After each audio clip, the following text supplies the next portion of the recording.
Every single minute, our world is overflowing with data. Netflix is streaming millions of hours of shows, online stores are processing thousands of purchases, banks are verifying transactions, and social media never stop churning out posts, likes, and comments. By 2025, the amount of data we generate is expected to reach around 181 zettabyte. Imagine every photo, video, and messages you have ever sent multiplied by everyone on the earth and then multiplied again thousands of times. That is the scale we are talking about. You have probably heard how careers in data analytics and data science are booming. Companies everywhere are hiring professionals who can make sense of this flood of information. And here's the surprising truth. No matter how advanced technology becomes or how many AI tools appear, there is one skill which is still required, which is SQL. In fact, for data analysts and data scientists, SQL is often the single most requested skill in job description. SQL is the language we use to talk to databases, to request exactly the information we want to get it instantly.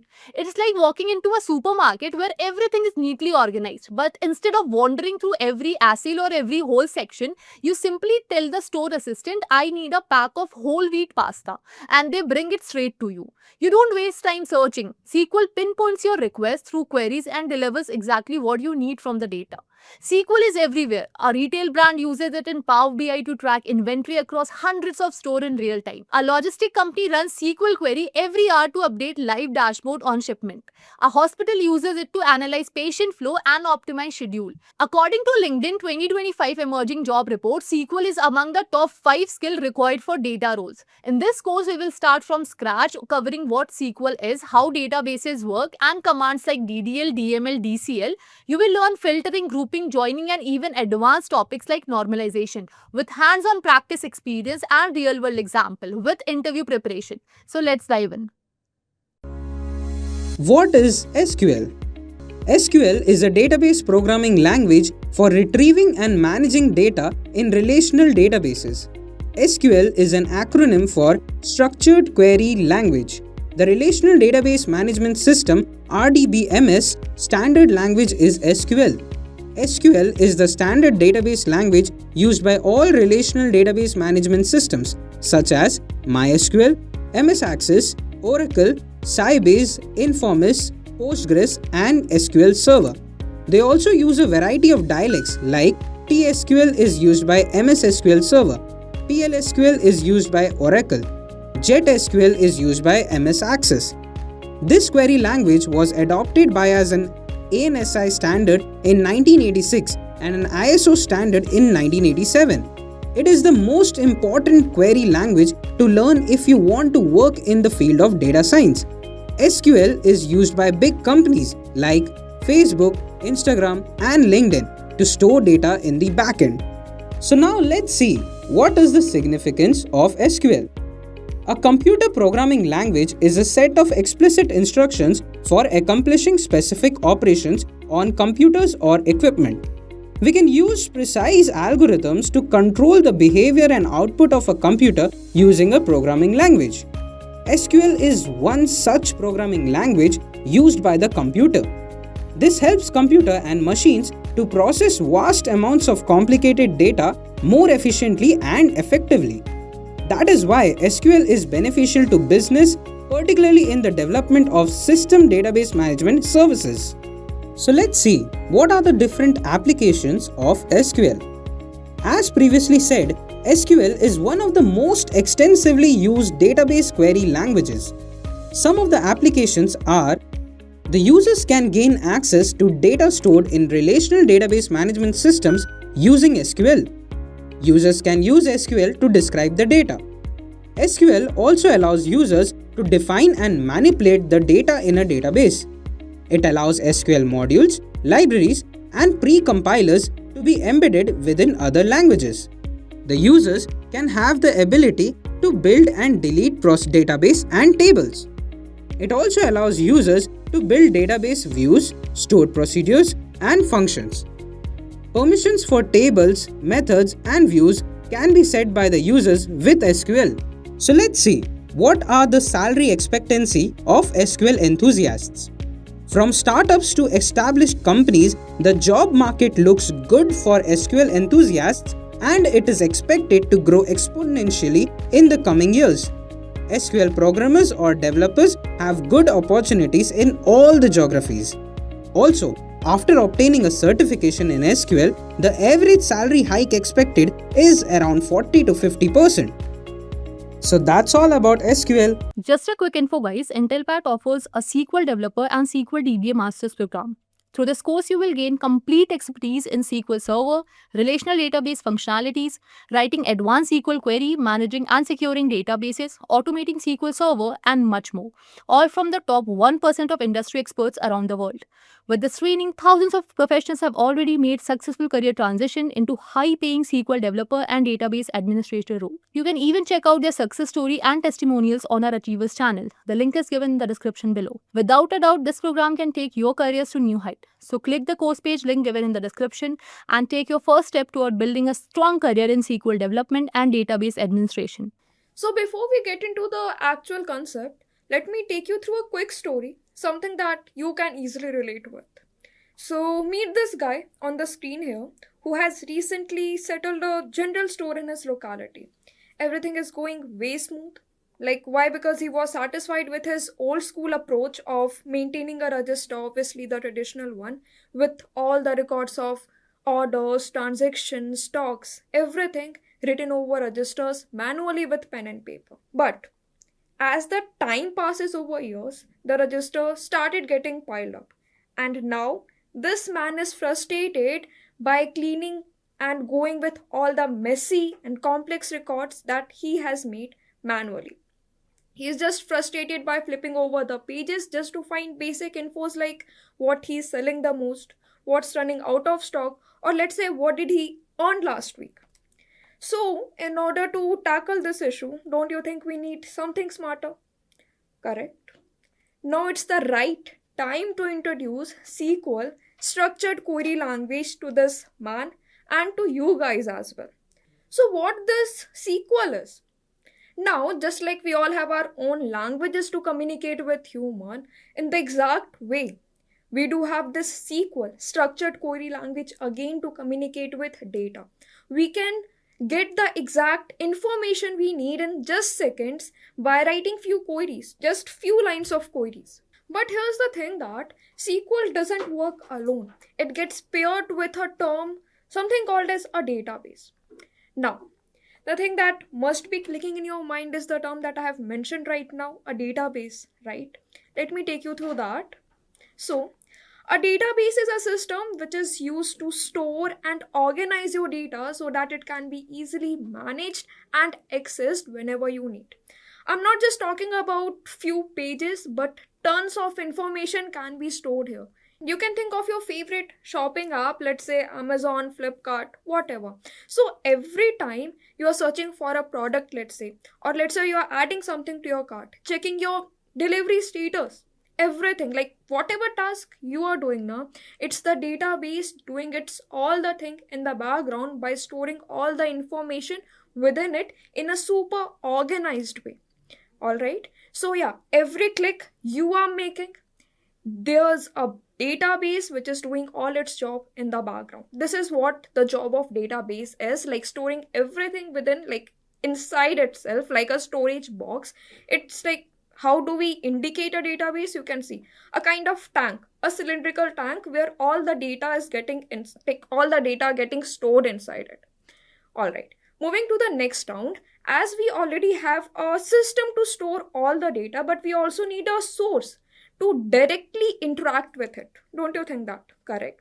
So for this purpose only, we do have a tool named as DBMS. So a DBMS, you can see here, is a software that will help you to easily manage with all the databases. It will actually allow you to directly talk with it by writing some commands over it. Like it's a interface in between your user and the database. It's a middleman. Here you can see this is what my user is, and this user will be using a tool named as DBMS, an interface which is gonna directly communicate with my DB, a database. So yeah, this is all about database management system, DBMS we name it as. So like I guess done with this DBMS, right? Database management system.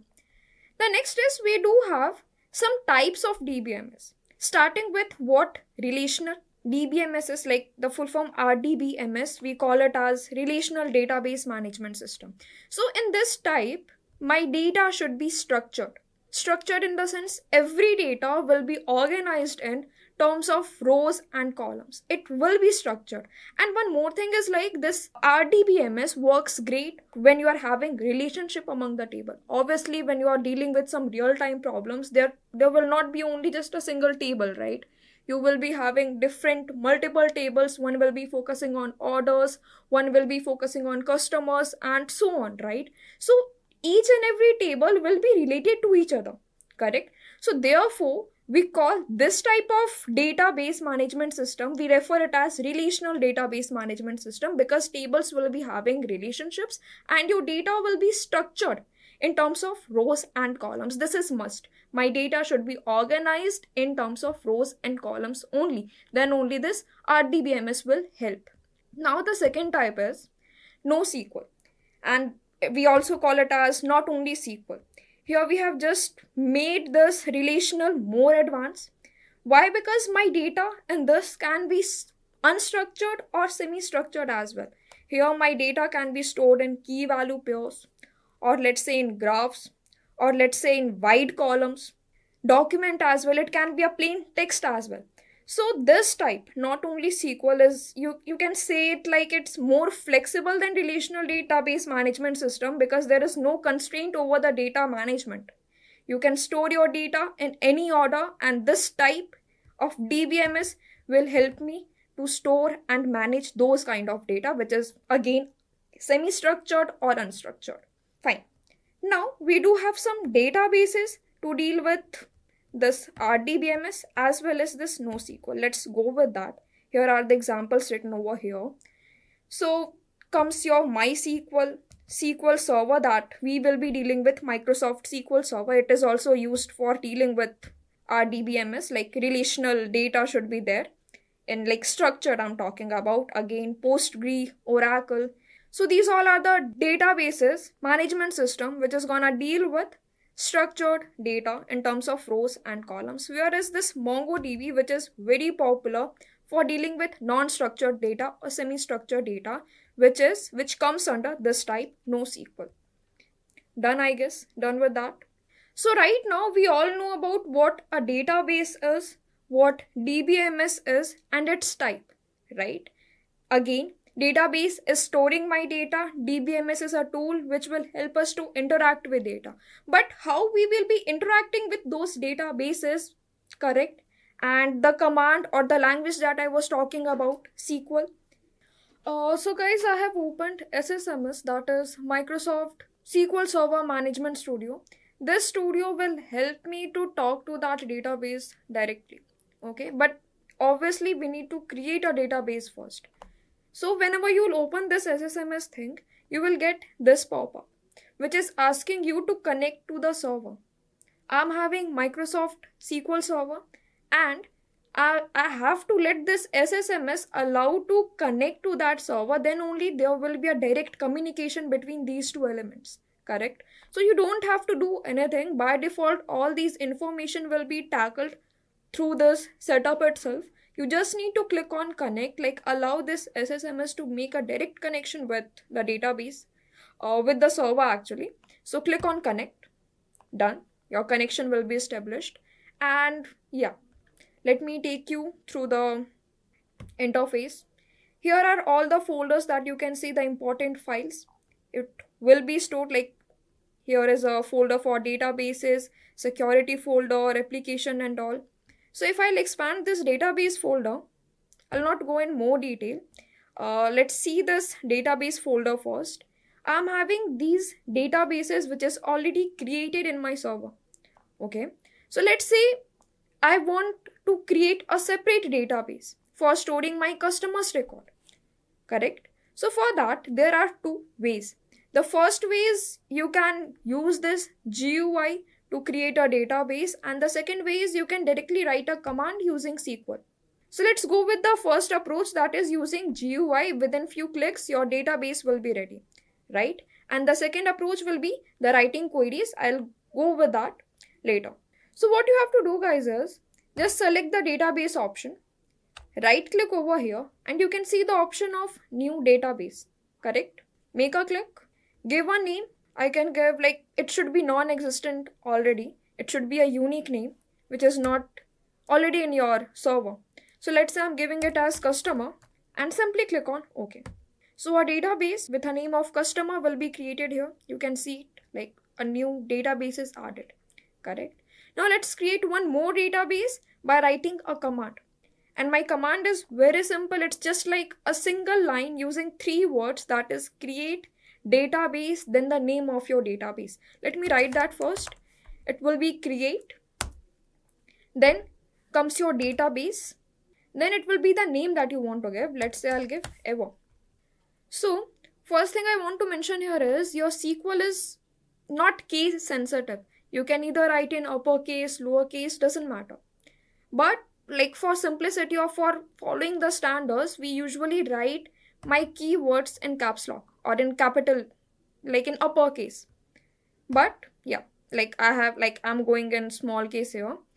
In order to create, like I have just written a command, it is not executed yet, correct? So in order to execute, you can see this button. We just need to click on this. But before clicking, we need to select the command that you want to execute. Select it like this. Like here, I have selected the command and then execute. So you can see completion time, which is done. And right now in the same folder, okay, you can go with this refresh. Let's wait, it will be refreshed and you will get the database with name of ever created here. Yeah. So you can see my ever database which is created like the same way by writing a command. But before we write more commands, we need to go in more detail, right? We need to go with the types of commands that we are having, correct? So let me take you again to the slide that I'm having. Now let's break the concept a bit more. The thing is, like, all the commands doesn't do the same task, right? Some commands are used for managing, accessing, controlling, permissions, altering. Like in the same way, we have based on the task, we have categorized our commands in different criteria. Now let's break the concept a bit more. The point is, like, not all the commands do the same task.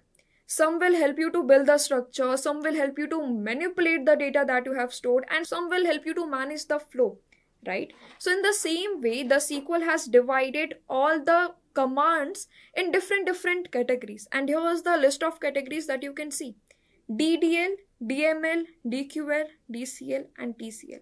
We will be going with all these categories one by one. So my first type is DDL, that stands for Data Definition Language. So this is all about defining and making a structure for your table or for your database, whatever you say it. Like all the commands that will lie inside this category will help me to build the structure. Alright. Think of it like setting up compartment in a cupboard before putting anything inside it.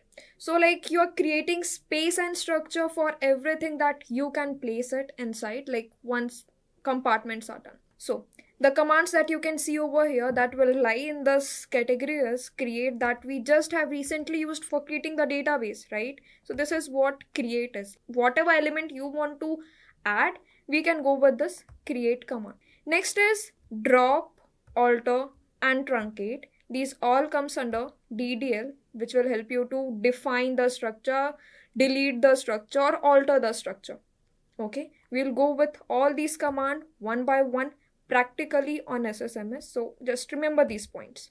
Now, next type is DML, stands for Data Manipulation Language. So this type will actually allow you to deal with those datas which you will be filling in those compartments. Like I'm having my structure, my table is ready, my compartments are ready. Now our next job will be to manipulate or store my records or the data in those structure, right? So whatever commands come in this category will help me to do that. Let's see the commands that I'm having in this. You can see insert.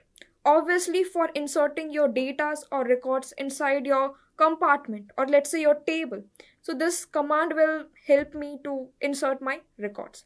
Next is update, delete. From the name itself it is clear update will help you to manipulate and delete will delete that record, whichever you are referring to. Next is this DQL, data query language. We also refer it as the subset of DML. Why? Because in this category, we just have this select command. This select command is something special. Why? Because see, this select command will only help me to display whatever we want to see over my output screen. Let's say you want to see the list of customers. So you can write a command like select, then customer name from the table itself. So this special command select will allow you to display whatever result you want to see. DQL. Done.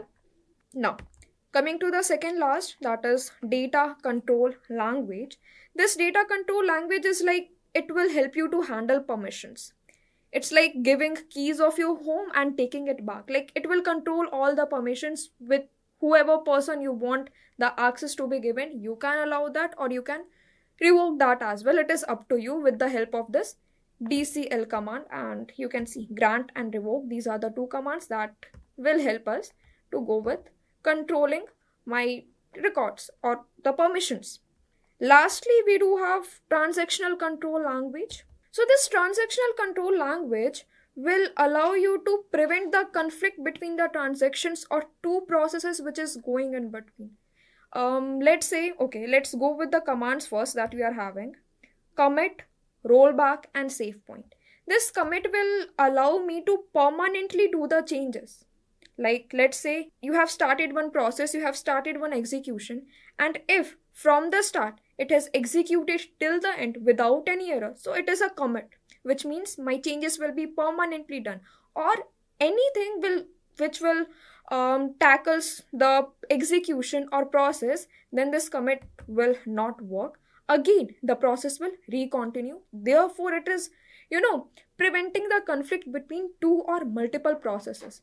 Now, let's say this rollback is used for same. Like, let's suppose you are facing some problems in between the execution. Rollback will allow you to go to the first point again, redo the execution until and unless it is not completed. Lastly is your save point. Let's say you have started an execution, it is half completed and you want to save the progress. Use this command, save point, and things will be done, and whatever things are left can be done later as well. So as we are done with the types of SQL commands, we can get to know how we can create an actual table. The command for that, right? So here you can see this is the whole command that we will be using. Like this is the syntax for writing that, for writing the query actually. So it's like your command will be create table name like we did for create database, then the name of the database, right? Similarly, create table, then table name, whatever name you want to give. It is up to you. Then comes your column 1, like the first column, the name of the column, the second column again. But here are two terms which is used which you may be unaware of, that is data type and constraint that you want to add. Correct? So before creating this structure, we need to know what data type is. Okay, let's see all the types that I'm having in MS SQL. So whenever we create a table in SQL, we need to tell the database the type of data that we are inserting, whether it is number, whether it is a text, or whether it is binary or something. We need to tell the database so that it can understand, or whatever operation we will be doing up to that later, my database will be able to relate that. Therefore, explicitly over the column here, we need to define the data type. Like let's suppose I'm creating a column for customer name. So obviously I'll be storing some text instead of numbers, right? So I have to define it as I'm gonna store some textual values inside this customer name column, so that later whenever I'm doing some operation over this, my database will be able to understand. It will treat number as number, text as text, and so on. Operations will be done over this. It will be done. So starting with the very first data type, that is int. From the name itself, it is clear int stands for integer. So everyone pay attention to this table. Here is the list of most commonly used data types for creating any table or for defining the data type for a column.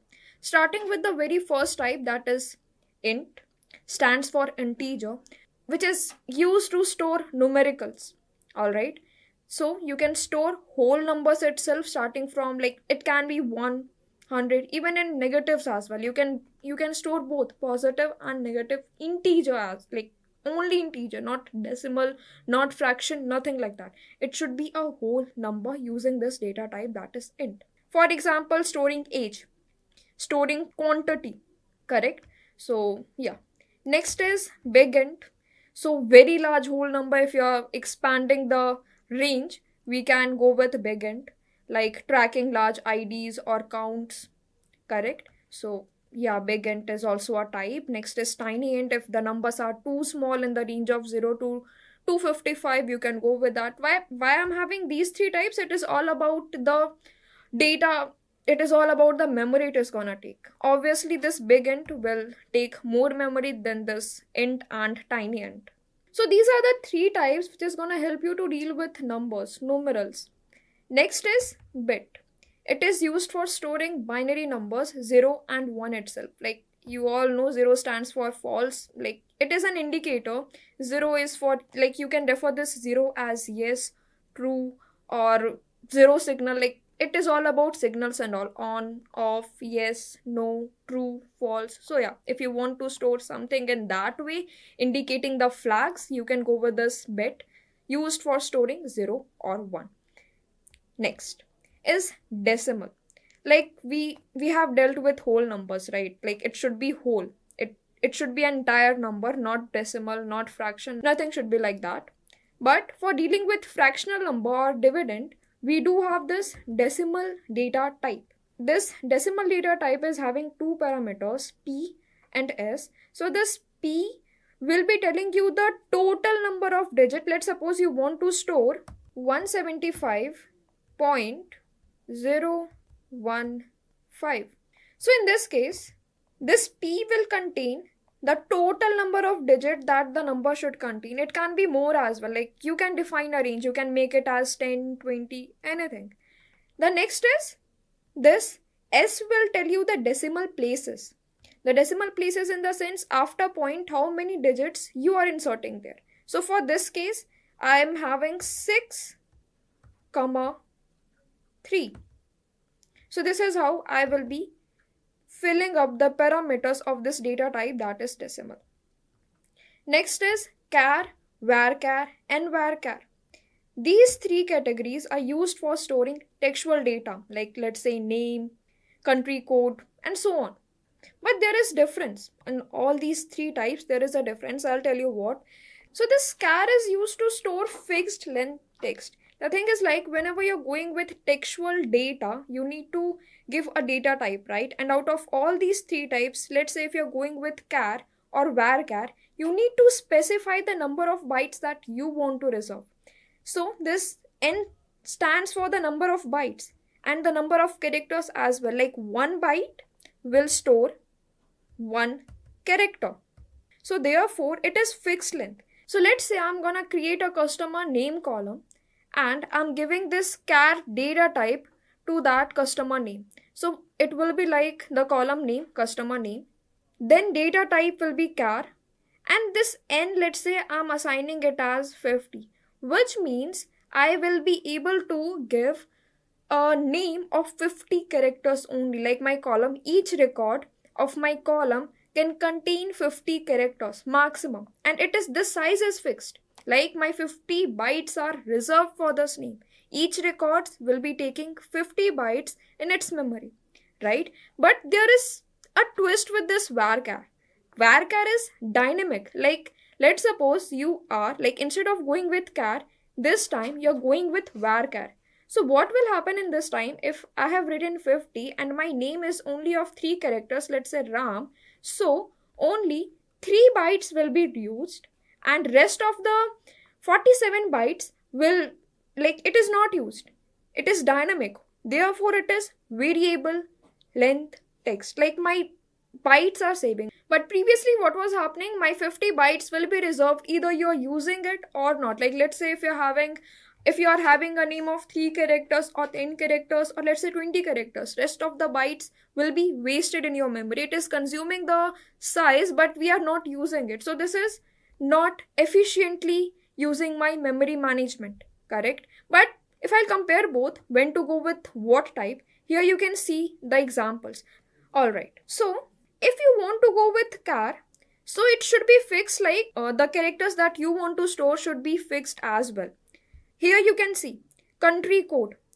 Country code, any country code will be having 3 characters, right? And here we have decided like all the column is gonna contain 3 characters. So therefore I can declare that particular column with char data type with n is equals to 3. Similarly, we can go with this postal code. Let's say postal code can have 6 characters, correct? Pin code or Aadhaar number, PAN card number, the numbers and characters are fixed here. So in this case, I can go with char. Why? Because this char is faster than my varchar. Why? Because again, my memory size is fixed, but here, if you'll go with varchar, the memory size will be decided dynamically, which is gonna take time, correct? So therefore, when you already know in advance that your text size is fixed, your number of character is fixed, go with char. Otherwise, the best option is to go with varchar. Now, the last type is nvarchar, which is very special, very powerful in terms of storing linguistic based values. So the above 2 points that we have discussed, char and varchar, will only allow you to store the values that you can see over your keyboard. The English one, the numbers, the special characters and all. But what if you want to store some different language based records, let's say in Chinese, Japanese, Hindi, right? In that case, how you're gonna do this? So for that specific reason, we do have this nvarchar. Using this data type, you can store any value, anything. Like even emojis can also be stored. So what happens behind the scene is like whatever characters or whatever linguistic based characters you want to store there, a code will be written for that, and based on that code, the record will be stored in your table. So therefore, this is Unicode text which is which supports international characters. You can take it as example, like I have already given you. You can use any values, any country-based language can be stored in your table. Textual values I'm talking about. Done. The last two is date and time for dealing with calendrical based values. Like let's say you want to store the joining date of an employee, correct? So these will help you for that. This date is storing, like see the format here, it will be YY, like first will be your year, then your month, then your, like by default, this is your default format. Year first, then your month, then lastly it will be your date. So it will just give you the date. But let's suppose you also want to add the time as well. So for that, this date time will help you. Date as well as time. The combo will be there. You can see the examples, login time, order timestamp, like along with date as well as you want to know the time.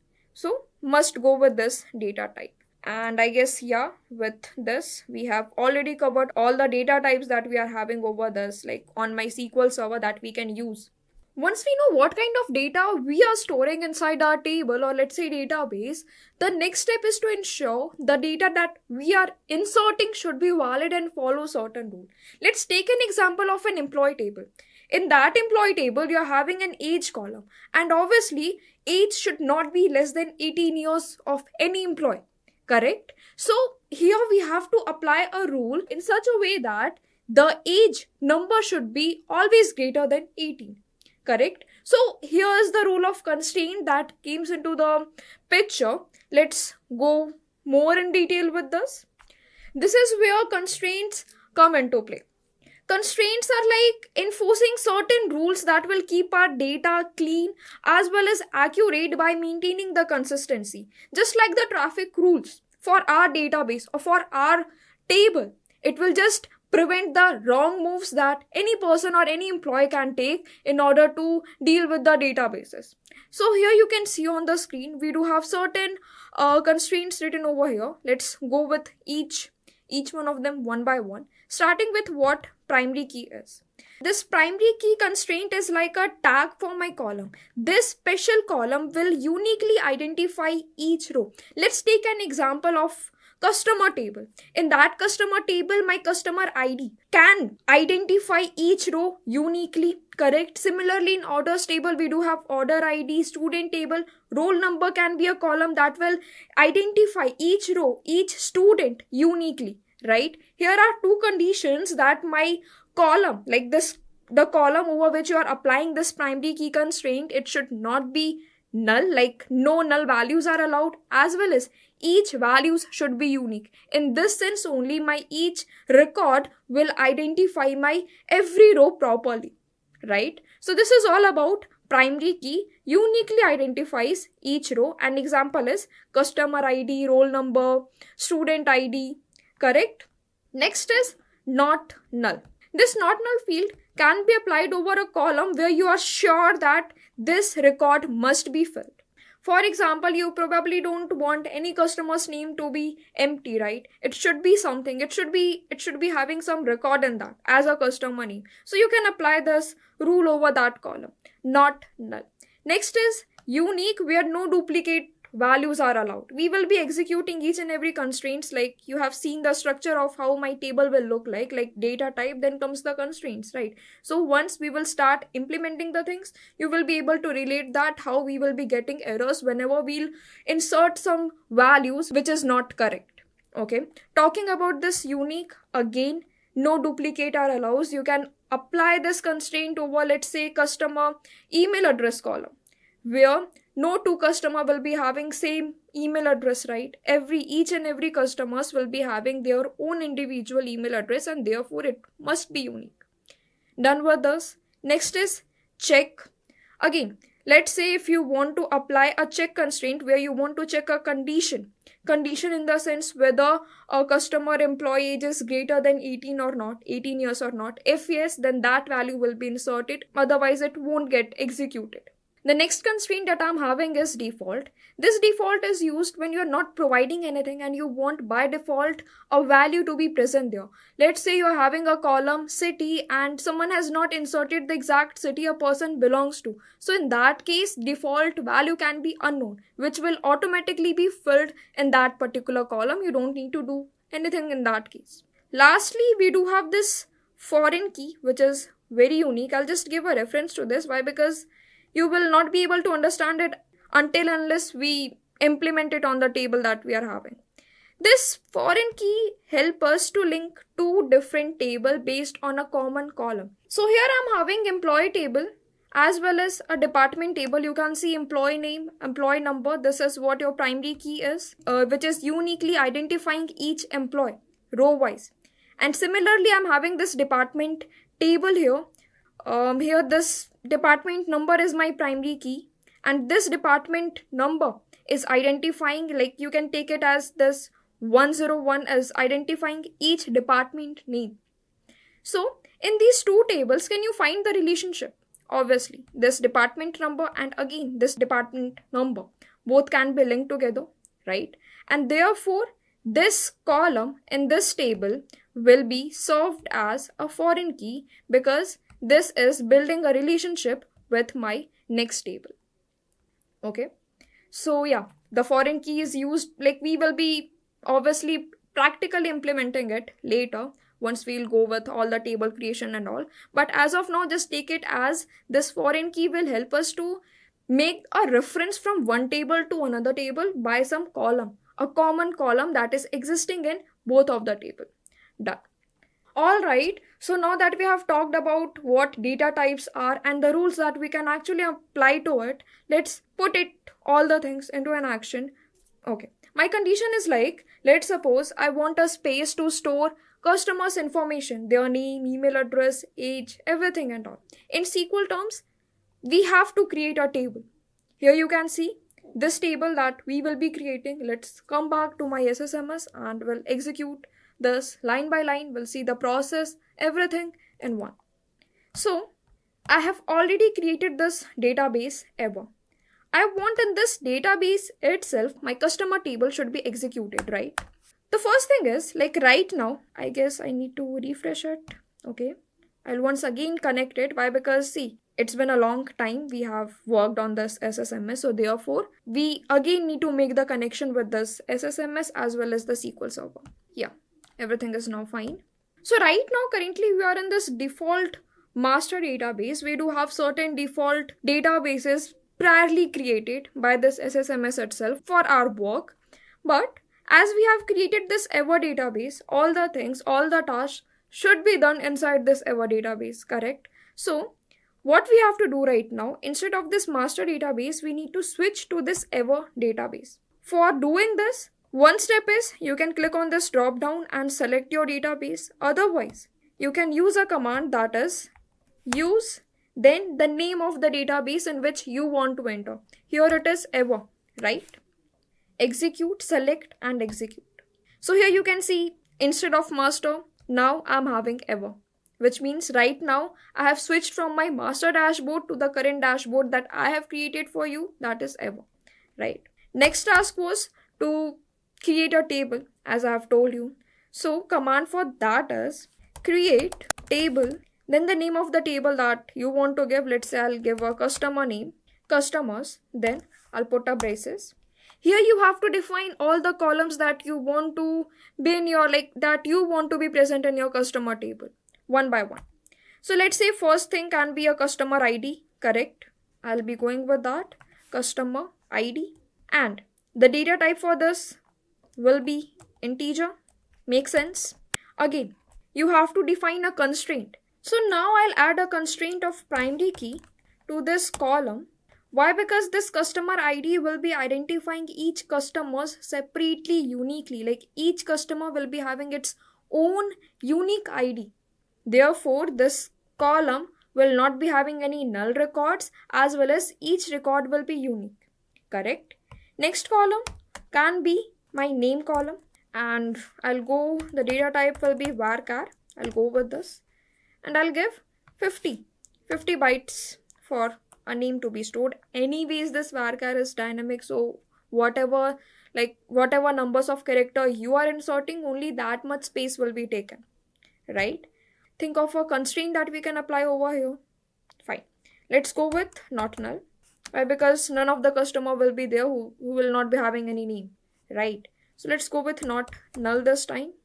Next column can be my email column with varchar of 100 this time, 100 bytes. Again, it is dynamic, so no worry about the memory management or the memory space. Again, constraints can be unique because each customer will be having unique email addresses, right? No one will be sharing.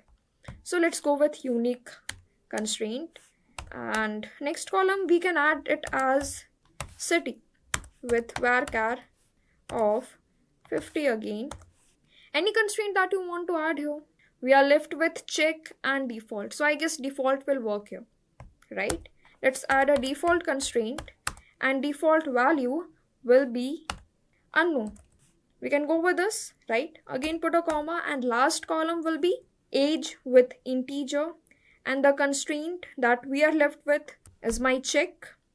I'll apply a condition to only accept the customer whose age is greater than or equal to 18. So this is the syntax for declaring your columns with their data types as well as the constraints, the rules that you want to apply here, right? Now the last step is to close this table structure with this round brackets and select it, and lastly execute. So yeah, you can see my command is successfully completed and we will be having a table inside my database ever. Wanna check that? Okay, let's expand this database view ever, and here in this table folders you can check the table that we have created. Okay, so you can see dbo.customers. This is what the table right now I'm having in this database ever. Done with this, right? Now as we already have this table in our database, what will be our next step? Obviously to fill the actual customer's detail inside the table, right? And see whether the constraints are in action or not. Some records will be inserted, some records will fail. We have to analyze it, and in that way only we will be learning, correct? So shall we move to that? Okay, now our task is to insert the values inside the table that I am created, and for that we do have that DML command insert that I have referred it earlier, right? So use that insert command. Okay, let's make it in caps lock. Insert, then into, it is like I'm writing something in English, right? Insert into, the table name will be written here, customers, correct? Insert into table name. Then here you have to define the list of columns that you are having here in this brackets.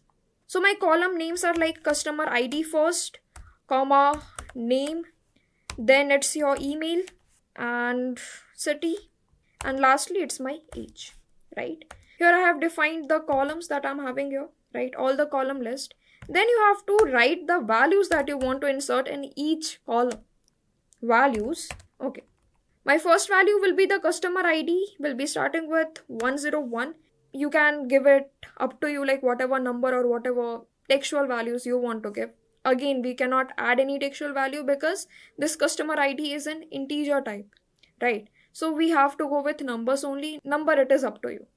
Customer ID 101 with a name of, let's say, Amit Sharma. Now, one thing to note here is whatever textual value that you are inserting into a table or you are using it on SSMS, it should be enclosed with this single quote. Double quote is not supported here, you'll get an error for that. But yeah, this is must. You have to insert all your textual values inside this single. Then the third value is email, right? Put a comma here, give an email. Let's say I'll go with amit.sharma@gmail.com. Last is, okay, again this should be enclosed with this quote. You can see the red line, correct? This is what it is indicating me the error that I have generated without enclosing it with single quote. Next value can be, okay, city, I can declare it as Delhi. Make sure to again enclose it with single quote. And lastly, my age can be 25 years. Again, this is the very first record of a customer. Let's add one more record with similar values. I'll just copy it. We'll paste it here. Just change the values. 102. Name will be Priya Mehta. And again, email ID priya.mehta@gmail.com. Make sense? Everything is correct? Okay, let's change the location as well as her age. I'll make the location as Mumbai. Alright. And age will be 22 years. Again, I'll put a comma. One more record I'll insert here with a different name. And 103. It is Ravi Kumar with his email address as ravi.kumar@gmail.com. Location, I'll make it here as null. And let's see. Not null, I'll make it as default. And my age, I will bring it as, let's say, 30. So here, in this record, I have inserted my city as default so that whatever default I'm having should be inserted in that particular table. Okay. We have written all the 3 records. It's the time to execute and put these records in my table. For that, you have to specifically select this command only, like starting from insert to the last bracket. Select, then execute. So 3 rows affected, which means these 3 records are added in my table and therefore I'm having 3 rows in my table. 3 rows are affected inside the table. Alright? Yeah. So as we have inserted these 3 records, let's try to insert few more records and check whether all the constraints that we have defined is working fine or not. Okay. So this time I'll try to insert a value which is duplicate. Why? Because, okay, let's do one thing first. I'll copy this. I'll copy everything from here to the start and we'll rerun the same thing. Insert into customers. Here is the list of columns that we are having, then the value that you want to insert. Let's edit the value. Okay. As you know, my customer ID is a primary key. It should not be accepting any duplicate value inside it, right? Why? Because primary key should be not null, as well as it should be unique as well. My value should be unique as well as it should not be having any null values. So therefore, I'll try to repeat my customer ID record, my customer ID data, and rest everything I can change it, right? Let's change it to Saloni. Here Saloni Sharma. And we can even change this location to Bhutan. And age is 25. We can keep it as it is. Select and execute. So, okay. You can see the error here. Let me highlight that error. Violation of primary key constraint. Here we are violating the constraint that we have defined on my table.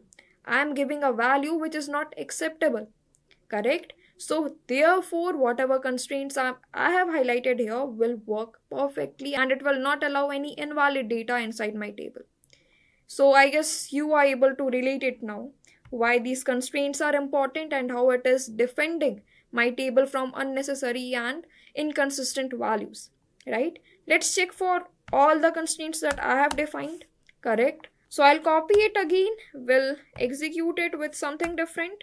Okay, let's say this time I'll check what will happen if I'll repeat this email ID. Why? Because email ID is having unique key, right? Everything will be different. I will make it as 104. Name doesn't matter. Email ID, right? So let's keep it as it is. And age will be 30 this time. Location Bhutan. Okay, execute it. Let's see what will happen. Okay, why this is getting executed here? Because this value was not executed, right? So therefore I'm not having any entry related to this person Saloni inside it. So let's see what will happen if I'll make my email ID same for two records. My email ID column is having unique constraints, so it should not be accepting any duplicate values, right? So let's try to do that. Let's try to violate the rule again. I will make it as 104. I will change the name to, let's say, Sumit, and here this will be sharing the email ID of Ravi Kumar. I will copy it and let's paste it here, right? Makes sense? Okay. Location can be Bhutan, age, no issue in that. Okay, let's execute it. So again, you can see violation of primary key constraint. So as we have inserted these 3 rows in my table successfully, but now let's try to insert something which will violate my constraint rules. Okay, so this time I'm having my table email ID with unique constraint. So let's try to repeat this email ID for a customer and see what happens, what kind of error we will be getting. All right, let's check for the next constraint that is unique. This email ID column is having unique constraint. So let's try to repeat an email address for a particular customer and see whether we are having a violation in my constraint or not, right? I'll just copy paste the same thing. We'll change the ID to, let's say, 111, and here I have given a name as Sumit. Okay, here I'm repeating my email ID which is getting matched with Ravi Kumar's email address, right? Everything is same. Bhutan, we can take it as Bhutan, like the city is Bhutan, and age is, make it as 28. Okay, select and execute it. Let's see what happens now, what kind of violation we will be getting as an output. Okay, violation of unique key constraint this time, which means my unique key is also working correct. Let's check for this age now. The last constraint that I was having is like my age should be greater than 18. Let's try to insert something which is less than 18. I can give it as 16. Okay, select and execute it again. Okay, here I'm having violation of unique key. Fine, let me change it to something Sumit Kumar. Okay, it will work, I guess. Select, execute. Yeah, the insert statement conflicted with check constraint this time, which means my check constraint is saying it should be greater than 18 years, and here I'm trying to insert the age which is 16, and yeah, this record is not inserted in my table, and therefore we are seeing this message of error. So similarly, all the constraints that I have defined for my tables column, it is working perfectly. Everything is up to mark. Next is, like, where is my table? How can I validate whether my values are getting inserted or not? Is there any display of that? Okay, so it's time to look inside the values that we have inserted inside my table and to see that table, like the structure of my table. The hero command that you can use is select, as I have already discussed earlier. DQL, data query language, used to display the structure or the output that you want to be presented over your output screen, right? So let's go with that. Select, like I will be selecting my entire table. So for referencing entire table, we have to use this star. Star indicates everything. Like select everything that I'm having inside my table. So for that, I will write it as select star from my table name, that is customers. Okay, I guess you're clear with this, how it is working, right? Select star means everything from my customer table, right? Select, execute. So yeah, see the table here. This is what the table I have created. It is having 4 records with all the customer ID, name, email, city, and age column. These are the records that we have inserted, right? So for seeing the output or for seeing the table, this command will be executed. But what if you don't want all the details? You're just interested in knowing the names of a customer and their email ID. Then what's the purpose of disclosing all your data, right? So for that, what I will do, I'll use the same select command, and here instead of this star which is indicating everything, I'll go with the specific column that you want to display. The specific column, like let's go with name column, right? Select name or email as well. From, again you have to put your customer name, like customer table's name, correct? Select, execute. So this will display only the desired information that you want over this output console. All right, okay. Now this time what's happening, your database is only returning the columns that you have asked for. In this case, name and email. So instead of bringing the whole plate in front of you, you're just asking for few dishes, correct, or few slices. Now again, let's go with a single column. I just want to know the cities where my customers, like from where I'm getting the orders, right? So I'll write this city from customer, from my table name, that is customer. Okay, S is missing. Select and execute. So here is the list of, like here you can analyze from which region or from which city you are getting most of the customers, right? This select is just not limited in displaying your answers and all, like the columns or the tables and all. You can also do something like this, select 10 plus 5. Okay, let's execute it. You will get the result in your output, which is 15.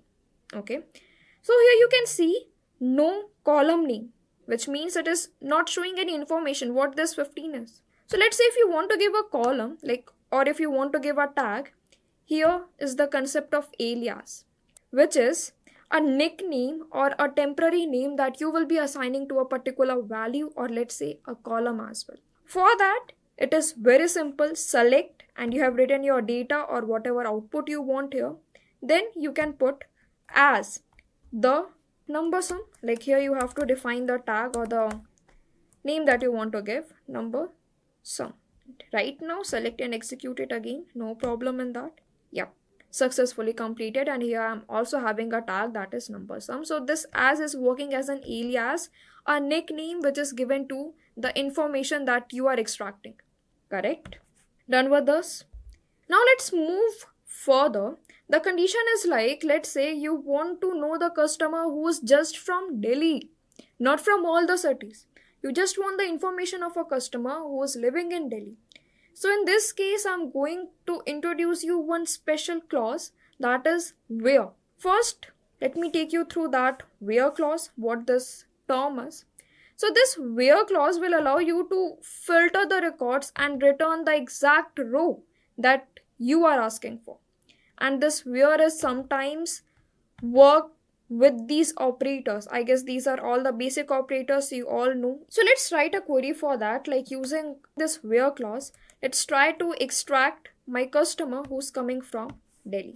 Let's see the query first, then I'll go in more detail. My query will be like select everything, like each and every detail of that customer from customer name, from customer table, select star from customer table, where you just need to write it like this, where city column, this is talking about city column, is equals to, here write the value to which you want to match with, correct? Now select and execute it. So you can see this Amit Sharma is the only person who is living in Delhi. So instead of dumping all the records of customer, if you want to be more specific, here is the term, here is the clause, that is where clause. It's just like, you can read it like this, select star, which means everything from my customer table where city is equals to Delhi. Simple. right? Let's go in more detail by the slide that I'm having here. What this where clause is. My where clause is used to filter and return only the rows that met a given condition, right?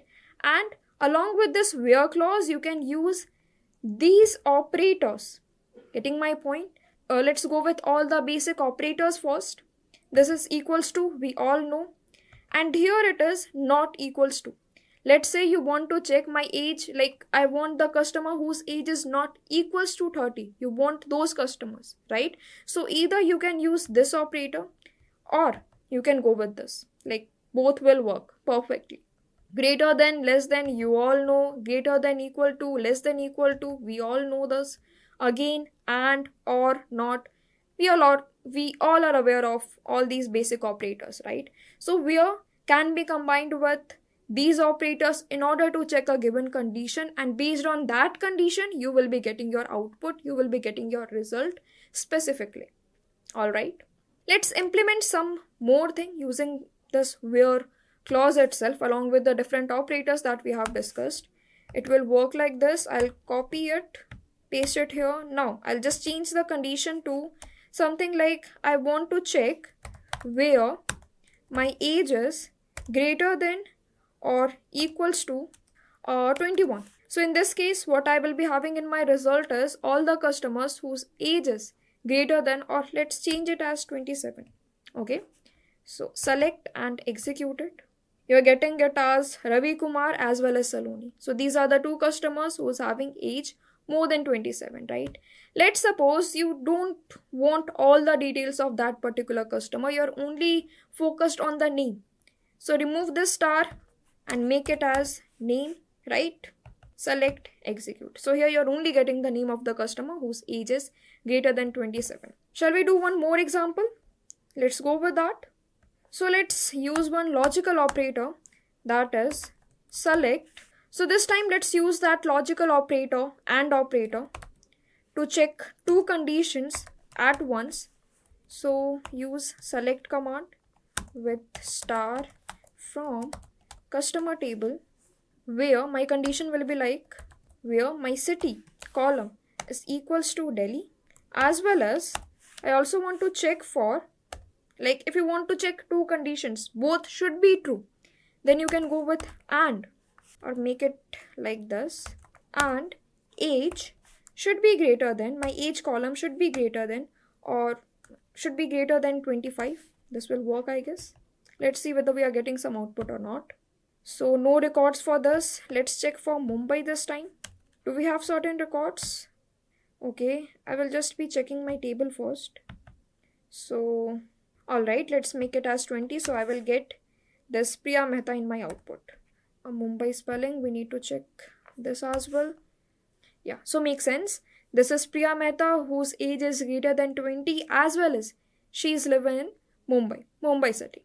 So similarly, instead of using this and, you can replace it with or, and I guess you all know how this or works. Even one of the condition is true, like either left hand side or right hand side or both. If these criteria are getting satisfied, you will get your output. Let's say I will make it like this time, I will make it as 27. So let's say I'm getting any record or not. I'm getting the records of all the customer whose age is greater than 27 or he is living in Mumbai. We can check it here. So reading this first record, my age is 22 but he is living in Mumbai. My Priya Mehta, she is living in Mumbai. So therefore this record has been taken. Again, next to record, the city is obviously different, but this criteria is getting satisfied. This condition is getting checked. My age is greater than 30. So therefore, I'm having all the three customers satisfying either of the condition, right hand side or left hand side. Done. Now the last thing that you can check with this where clause is whether there are some null values or not. Let's try that as well. Select star from my table customers where, let's say I'll be checking whether I'm having some null names or not. Why? Because my customer table is having name column and it is not null constrained. Let's check whether I'm having some null records or not. So where my name column is null. Select and execute. You will not get anything because I have not inserted any null values. So no record for that. Similarly, if you will make it as is not null, so it's just reciprocated. You will be getting all the records where you're actually having the value. No record is null. Select and execute, you'll get all the records, right? Starting from 1 to 4, all the customers you're having with you.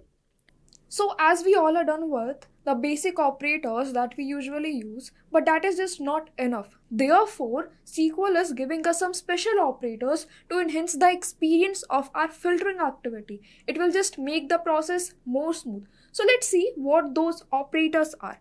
Starting with the very first operator, that is between. I'll let you know what these operators means, by the way, like by actually implementing it on SQL Server. Next, we are having in operator. Then finally, it's like operator using some wildcards. Okay, starting with the between operator. So as you can see here, this between operator is used to filter the results within a particular range. You will define a range, let's say 50 to 100, and it will just make sure whether a particular number is lying inside this range or not. It will also include the first value as well as the last value, like it's inclusive for the starting as well as the ending values. Let's implement it, and for the same I do have one table already created on my SQL server. Let's try this out. So this is my table structure that I will be using for this example. You all can see I'm having employee ID, name, department, salary, and this emp ID is my primary key. Let's see how my table is looking like. Select star from employees. Okay, my server is asking again to connect. We will do that. Okay, fine. We also need to change the database. Like currently we are at the default database, that is master. Again, we'll switch to that. Okay, I guess this is the database where this table was already created. Okay, so this is how my table is looking right now, having 10 rows. What I will do, I will just use the between operator to check the employees details whose salary is between 3,000 to 5,000, let's say. What I will do now, I will write a query to check who are the employees who's earning, like whose salary is more than 35,000 or less than 50,000. Okay, we will write a query for that using between operator, like lies between these two ranges, 35,000 and 50,000. Okay, so I will select everything from my employees table. What I will do next, I will write where clause. I will use this so that it will make my filtering part. Where salary between, this time you have to write your numbers, like the first starting value with the ending value. Let's say I'll go with 35,000 and 50,000, right? Fine. So this is very simple. I've just used this between and defined my two values, that is 35,000 and 50,000. What this query will give me? The result, like the records of all the employees whose salary is in this range. Select it, then fine, we will execute. Alright. So Bob, Charlie, Jason, Mark, these are the employees who's getting, like whose salary is within this range. And again I'm saying these values are inclusive. Like 35,000 will also be considered in this list, as well as 50,000 will also be considered in my list. It will not be ignored or it will not be dropped out. Fine. So it is all about between. Very simple. Just you have to use between operator, then define your values. So starting with this in operator, how it works like, this in operator is used to match a column against multiple values without writing multiple OR conditions. What happens with OR? Let's suppose we are having 3 to 5 conditions to be checked. Okay, so instead of writing it like whether this value or this value, or like repeating this OR statement again and again, we will just make a list of those values and we'll use this in operator. Like it's just a replacement of my OR logical operator. We do have some logical operators, right? Like and, or, not. So this in is almost same. It is just a better version of my OR. Okay, let's implement this as well so that we will get a clarity. So my query will be like, okay, I will just copy out the same thing from here to here, where department, and here I will be writing my in operator, department in. Now here you will be writing the list of departments that you want to check whether that employee is like in either of these listed department, whether my employee is working over that or not. This is what this in operator will check. How I will define it, just see. Let's say going with HR first, HR department. Then second we can check for finance. Then we can also add IT. So this entire query will check whether an employee is working in HR department or finance department or IT. It is like this. If I replace this in operator and use or, how my statement will look like? It will be like where department is equals to HR or department is equals to finance. Again, if department is equals to IT. So you have to write these words again and again using the or logical operator. But here we are replacing this repetitive writing of this or with this in operator. If I'll execute it, you'll get the list of all the employees who's working in each of these departments. So yeah, these are the list that is presented over here. It is all about in operator. Moving next, and lastly, this is a very important and useful operator known as like operator. So this is very important and useful operator known as like operator. Now what is the task of this like operator is, it is used for pattern matching with string in SQL. Like let's suppose you want to check whether my employee name is starting with A or not. So in this case, we will be using this like operator along with some wildcards. And now what my wildcards are? These are this percentage and this underscore. Now what is the function of this percentage? It will matches 0 or more characters. Okay, it will matches 0 or more characters. We will implement it so that you'll get better clarity again. Next is this underscore. It will exactly match one character. Like the number of underscores you will mention, that many characters will only be matched, whether these characters are existing in my list or not. This is what will be done. Okay, moving ahead with the implementation, let's see how I will be using this like operator practically. So what I'll go with first example will be, I will be fetching the records of employees whose name is starting with A. And for that, my query will be like, everything will be same. I will still be using my where clause. It's just about an operator that we are defining, right? So therefore, this where clause, this filtering clause is important. We will be mentioning that. Where name column I'm having, right? Name like. It seems very familiar, very simple, like we usually write some English statement, right? In the same way, I'm writing it like select everything from employees where name like. My name is like. Then here I have to define the condition like starting with A and all, right? So I will put this quote first, single quote. Then you have to check for starting with capital A, correct? What I will do, I will put capital A, then I will apply this percentage and I will close this quote. So what will happen? It will check like my first character should only be A, and this percentage is saying that rest of the characters can be anything. It can be anything. It doesn't matter. Just the first character from a list should be starting with A. Okay. Now let's execute it. Whether we are getting the exact values or not, we have to make sure that, right? Fine. We are getting the output with this. Now let's suppose, what if I will make it as small a? Again, I will execute it. Fine. Which means this is not case sensitive again. Whether you are putting capital A, small a, doesn't matter. It will fetch out both, starting with capital A or small a. It is same. Both of these are same. Let's do a few more examples so that we'll get better clarity with these operators. Now similarly, let's suppose you want to check whether an employee name is ending with A or not. Okay. If whether it is ending with A or not, for that, if I have to write a query, it will be same. What the difference will be? I will put this percentage first and then I will write the ending character that you want to match. Okay. Let's say I will put it as E.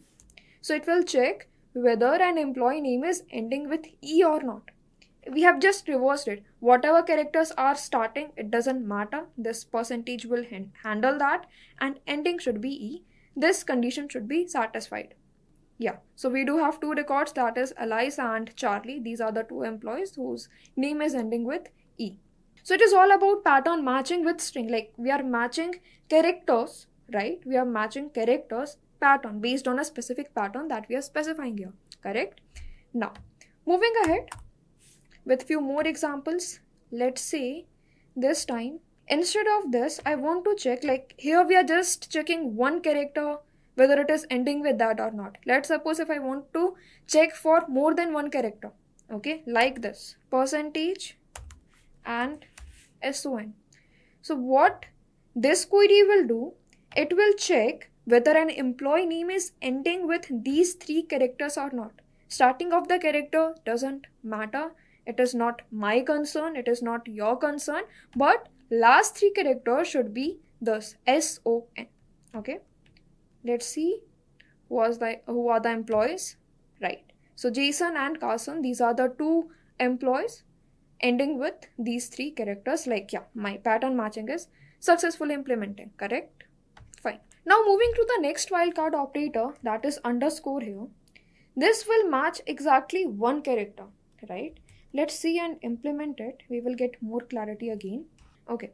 So my statement is like, I will copy out the same thing.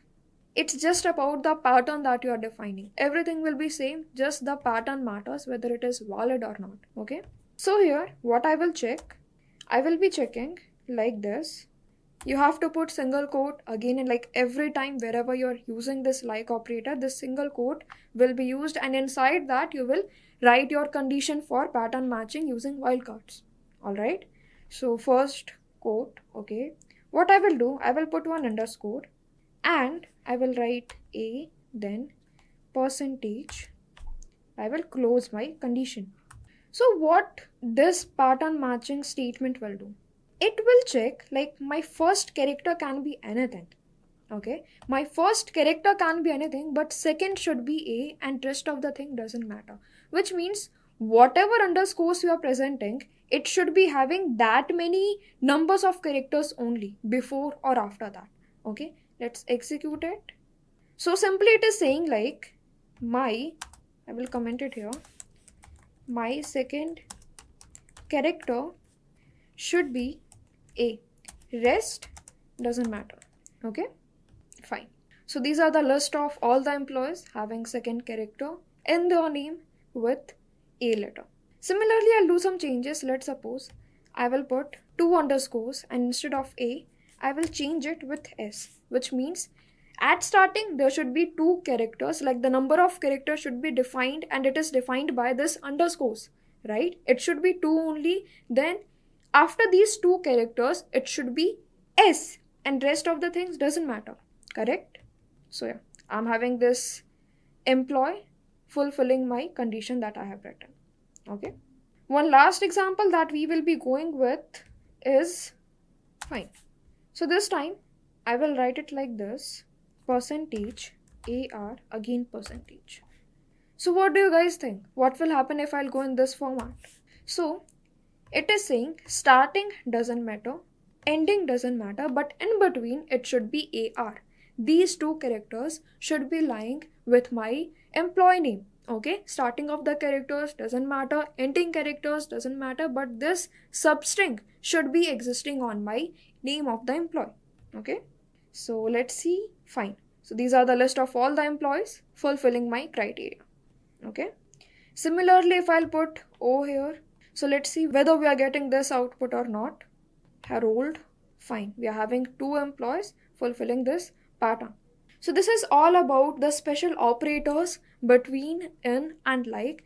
By using these three operators, you can make your filtering part more flexible. It is very easy and it is making it enhanceable so that you can easily filter it out by using pattern, like by pattern matching, and in is replacing your OR logical operator, and between is very easy. It's just like checking a number whether it is lying within a range or not, including the starting as well as ending points.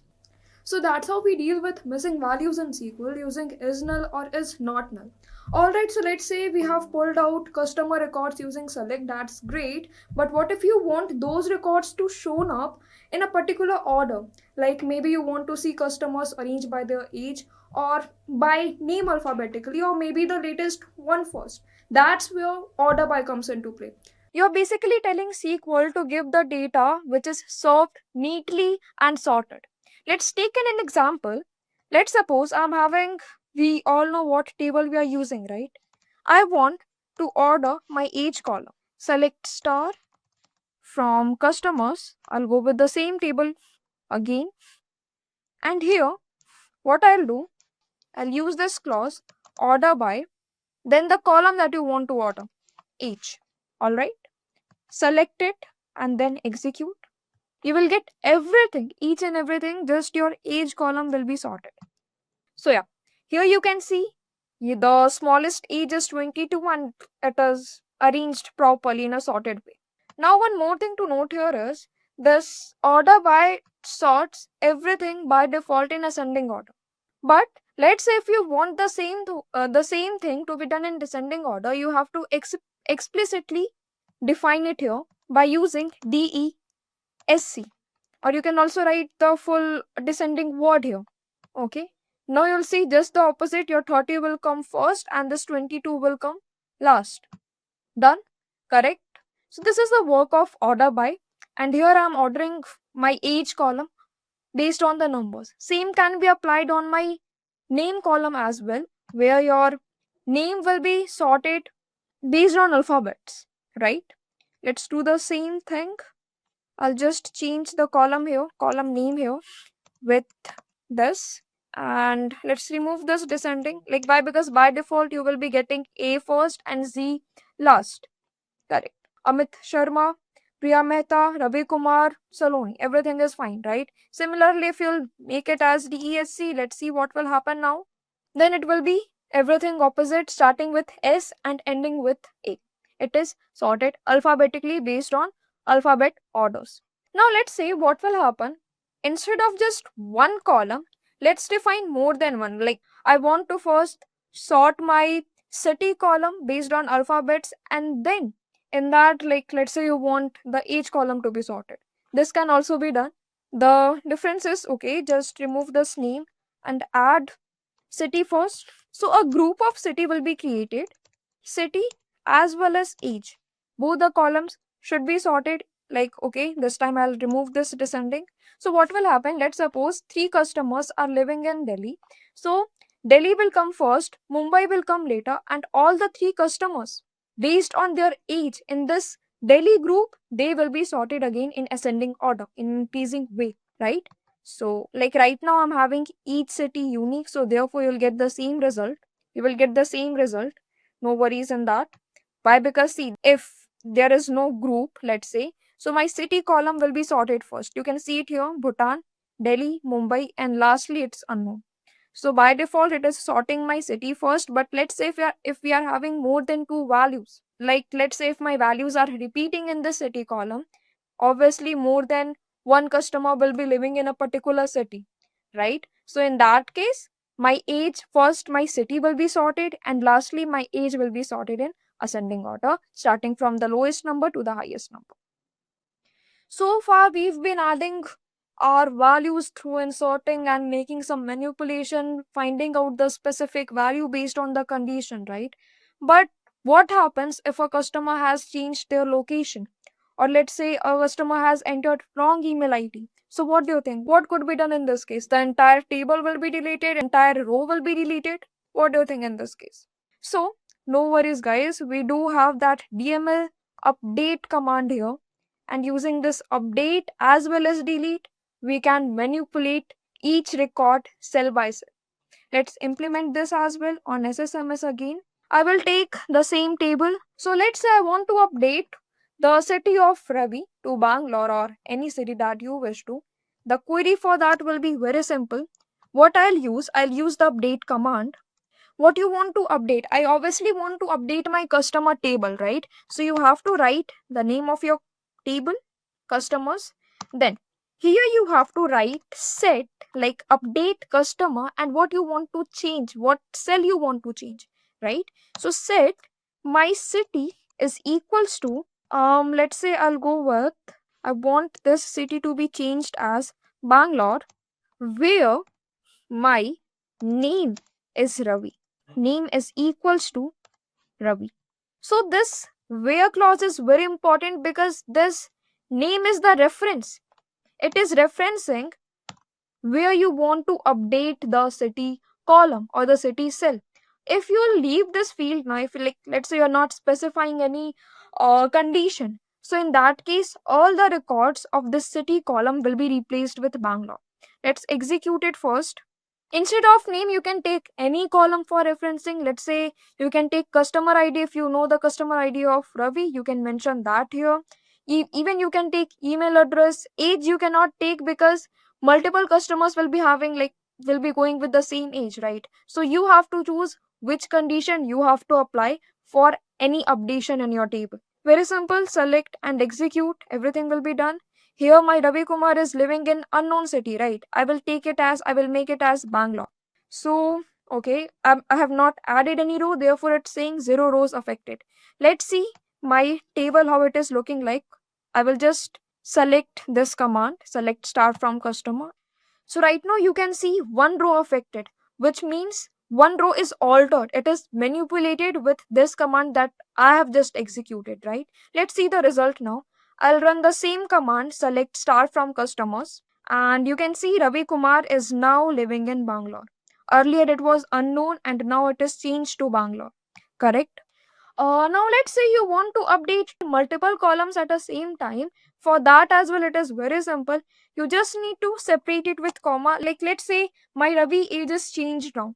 Alright. So similarly, change it as like just put a comma and write whatever column you want to alter by referencing this Ravi Kumar. Correct? I will take age column should be equals to like I want the age like right now my Ravi age is 30, right?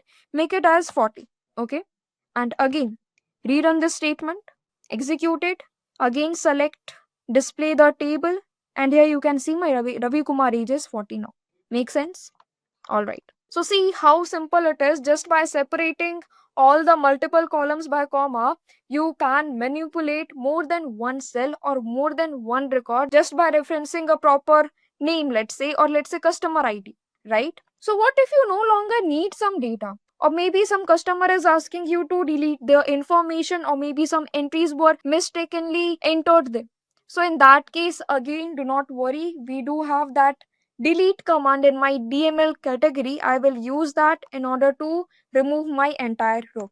Let's do that. So my structure will be like, I will use delete command from, you have to mention the table over which you want this operation to be done. Delete from customer table, this one. Now again you have to give a reference to which row you want to delete, right? So using where clause, again I will choose name column where my name is equals to, I delete the record of Saloni from my table, right? So this where clause is very important. I'll let you know why, but before let's execute it.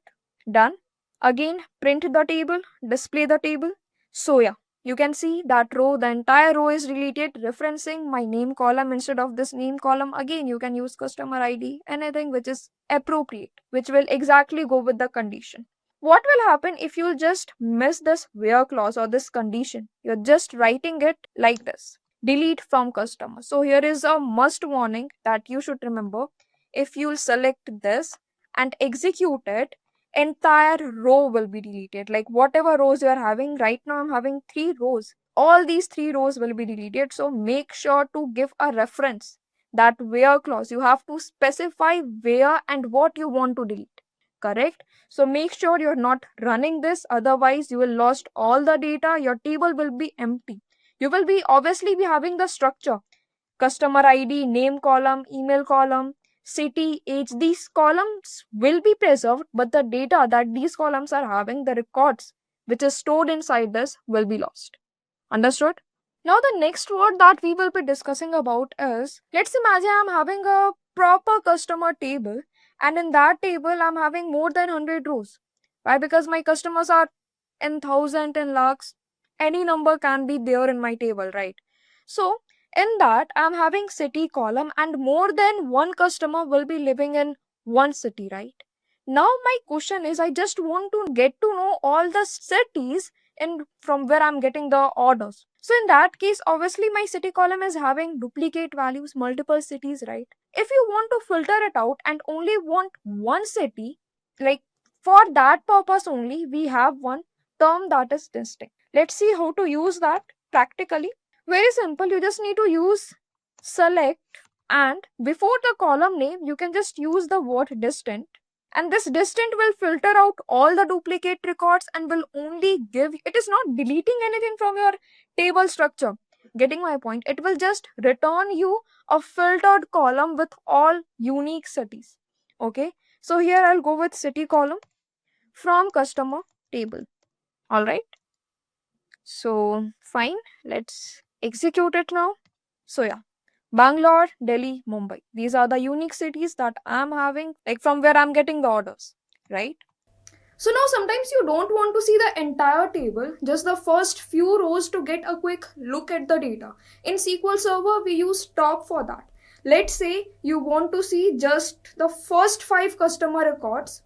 So for that, it's very simple. You just need to write select command, then use this top keyword along with the top records that you want. Let's say 8, we want the top 8 customers along with all the detail. So you can see the command over here. I have written select top 8, then star from customer table. Here star is indicating that I want each and every detail from my customer table. Similarly, the next command you can see select top 7, and here what I'm doing, like what I will do here, I will be selecting the top 7 entire thing, like each detail, then I will order by date so that you will get each and every customers or the detail of customers in order, like it will be ordered by an age manner. You will be getting the older one first and then it will be like the younger one, like we will be getting the 7 top customers in that way. We make some spaces here. Okay, so it will be alter, then you have to write table and its name, the table that you want to alter. Okay, customer, this is what my table is, right? Alter table customer, then you want to add a column, right? So we can use with, you can go with add keyword, then write the column name, then its data type. You also have to define, like if you're adding some columns, so obviously you'll go with the column name and its data type, right? So gender, obviously you'll go with female or male, and its data type will be varchar, correct? Varchar 10 will be enough, right? Okay, so I guess everything is fine. We can execute it. Let's see what will happen. Yeah, so my command is completed, but what do you think? A column will be created, right? But what in that column will be? So your newly created column will be filled with null values. I'll show you that. Again, we will write select statement, select star from customer. So see, yeah. So your gender column, all the records are filled with null values. So you can remove this null values by using update command. You can update each record by giving a name or by using customer ID as reference. Or if you'll go with some default, like you can edit all the rows using set gender is equals to unknown, or let's say default. So each record will be done with that. Otherwise, you need to refer each and every column, each and every record, and then you can mention it as female or male. Up to you. So later you realize my next scenario is, let's suppose my name column was defined with varchar 100 or 50. I'm not sure, but yeah. So now what I want here is, it should be increased to 200. I want to write longer names. So in this case, very simple. I can go with, the structure will be same. I will use alter command, alter table, everything is same. Customer.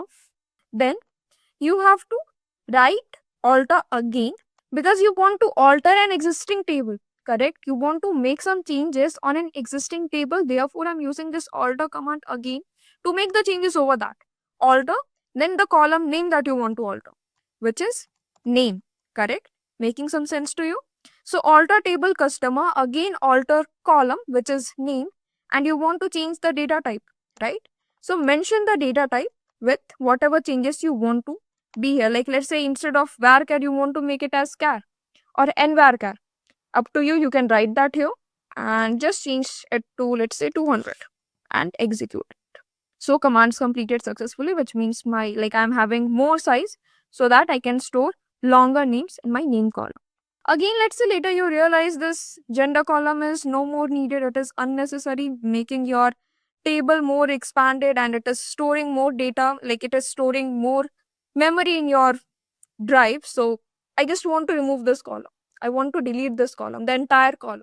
So in that case, again, as we are dealing with the structure of my table, so I will again use a DDL command, that is drop. Instead of delete, like delete is used to delete row, each row based on condition, but this drop is used to drop the entire table or column, up to you. So this time I'll go with dropping a column, right?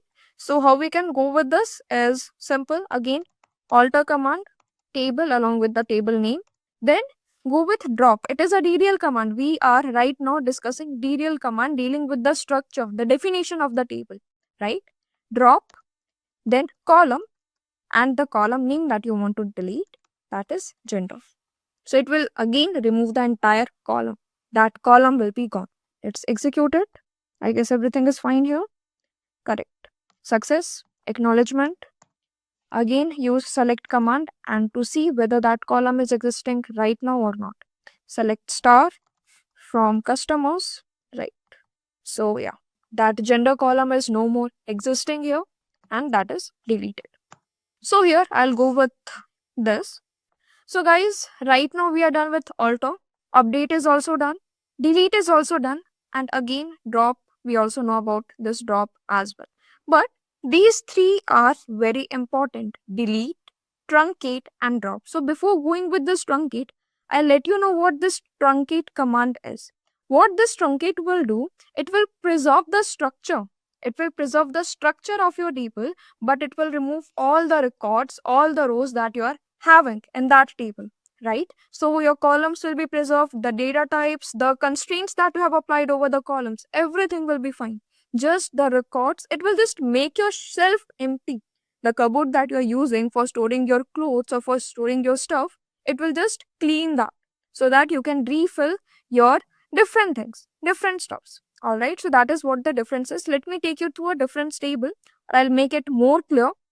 So you can see here, it is an image where this is explaining about delete, this is about drop and truncate. So this delete is like it will delete row. Like row wise, this operation will be done where you have to use where clause to define the condition, to define the case. Correct? So this delete works row wise.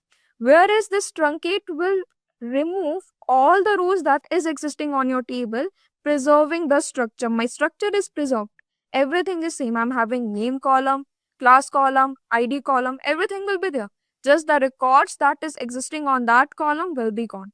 And again, drop will clear out everything. It will remove everything. Everything will be, destroyed. It will be deleted. Each and everything, like the constraints, the data types, the columns, the rows, each and everything will be gone. So fine, let's go with truncate. Then I'll go with dropping the table that we have created here. Okay. So the command for using truncate is very simple. You just do not have to add any condition or something. It will be just 3 words: truncate, then the table and a table name. Truncate, table, table name. This is what the syntax will be like. Okay. Truncate, table, then the table name is customer, right? Execute it. So yeah, command completed successfully. And I will now show you the table, which will be having no records, 0 records, but you can still be able to see the columns that it is having, right? Select star from customers. Okay. So yeah, everything is gone, everything is deleted, everything is dropped. Just your table structure is here, which is customer ID, name, email, city, age, and amount column. Correct? So guys, now the thing is like we don't need that table anymore. We want to delete that table so that I can make some space in my database and add some different tables over that, new contents, new topics. All right. So in that case, I want the entire table to be deleted. No existence of that table should be there on my database. Everything should be removed. In that case, as we have discussed, we do have that third DDL command, drop, which will remove everything. I will use that and I will show you how to delete the structure of the entire table. Everything will be removed with that. Correct? So we have to go with drop. Simple as just we have used this truncate table and customer name now. Instead of this truncate, I will go with drop and it will be executed. So drop table and the table name that you want to drop. Simple, right? Customer, and execute it. Now It is done. Acknowledgement of commands completed successfully. Now let's rerun the same statement of select star from customer. Let's see what we will get now. So here it is throwing you an error, which means this customer invalid object name customer, which means this SSMS is not able to recognize what this customer is because this customer is no more existing. Correct? In this way, I have deleted the existing of this customer table. Now, what I'll do here is I'll recreate the table so that we can work further. So guys, you can see the table structure here, having customer ID, name, email, city and age along with amount column. And after that, the values that I will be inserting is same. And these are the value with which you can go with. These are the rows actually. So firstly, I'll create this table, execute. My table is created and you can check that here in your database folder. Expand this database folder, expand your ever database. Like why? Because in this ever database itself, this table will be created, right? So I check this ever database table and here there is a folder of a table. If you'll check this, okay, it is expanding. Yeah, you got it, right? Here I have created this customer table, which is showing you here, this one. Fine. Now we have to add the rows, the values. And for that, I will just select it and insert everything in my table. Yeah. So you can see 20 rows affected, which means 20 rows are added in my existing table. Correct? So let's move further to the next topic, that is grouping. Let me take you to the sliders. So here you can see I'm having one table, which is one table is all about title of books, genre, and then its price. What I'm doing here is I'm having all the books here and their corresponding and their respective genre. Now I'm doing this group by using this genre column, which means each genre will be here. And what I want, like let's say I have taken this adventure genre. So what is the average price? This is what it is saying. This is what group by will help you. I have taken all the genre, like I want to see what is the average price of each genre, right? So here is the list of genres and their average price with the help of group by clause. But before executing this, I want to take you through certain common aggregate functions that we will be using along with group by. Why? Because it is only supported when you are grouping something. You will use aggregate function, you will apply that aggregate function on a certain column, then you will be grouping your structure. Correct?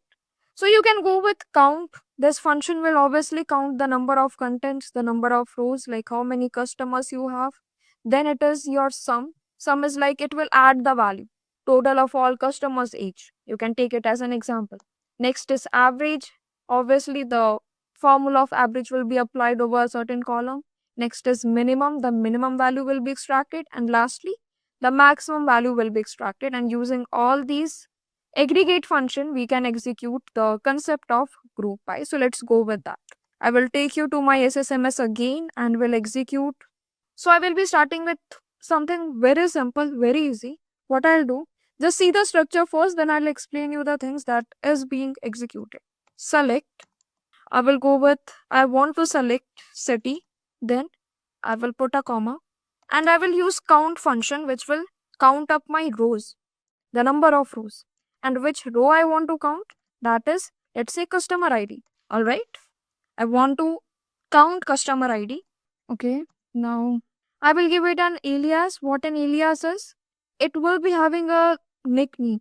If you'll not give this aggregation a name, that will be shown it as no column name assigned. So instead of that, I will give a alias name, and for that, we will use as an alias name will be assigned, and whatever name you want to give, it is up to it is like a variable. I will name it as total customers. Now, from which table you want to select? From customer table itself. Alright. So I guess here this ID is wrong. If I'll remove it, yeah, it is fine. Customer ID. From customer. Now what I want here is, I will be using that group by clause. Group. Let's make it in caps lock. Group by clause. And what I want to group? I want to group this city column. The city column will be grouped. Now what I'll get in my result? each city I'll be having and the count of customers who's living in that city. A summary in seconds. Let's execute it first. Right. So here you can see Bangalore with 4 customers, Chennai with 2 customers, Delhi with 6 customers. So what it is doing, it is first grouping out my city. This statement is grouping my city column. Okay. Each city is occurring here once, like single time, and then in that city itself, the second column that you have created is an aggregated column by using an aggregate function. I am counting my customer ID, and based on that, you are getting this result. This is a summary like who is living it, how many customers are living in which city. Yeah, in seconds. Everything you're getting in seconds by using, like, this is just 3 lines, correct? So let's increase the complexity. Let's try something different. Let's extract something different. Now let's say you want to calculate the average age of customers city wise, like in each city, what is the average age of your customer who's purchasing the products from your store, correct? So for that, everything will be same. I will be going with the same structure. I will copy and paste it here. Okay, I have selected city. That works great.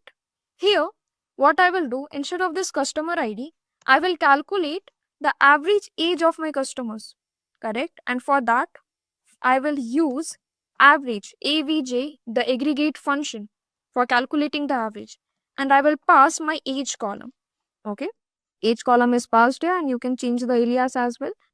Average age, let's make it like that. Yeah. Everything is same. Now select and execute it. So what is here? Like you are getting the average age city wise. Like what is the average age in Bangalore, Chennai it's 29, in Delhi it's 30, Kolkata 31. So the flow is like I will be getting all my city list first. Then in that city, I will see what is the age, correct? What is the age of my customer? Then using this aggregate function, average will be calculated and that will be inserted here with the corresponding with the respective location. Now, let's try something more different. Like let's try a different example. Now, let's say you only want to count the customers whose age is greater than 25 or 30, let's say, in each city.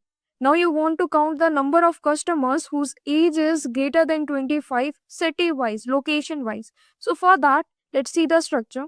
I will go with select city, I will be selecting, and then obviously I want the count of the customers, right? So, I will go with count aggregate function, count, and I will be going with star.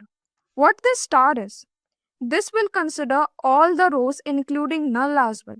But if you'll specify something inside the braces, it will ignore your null values. It will ignore your null records.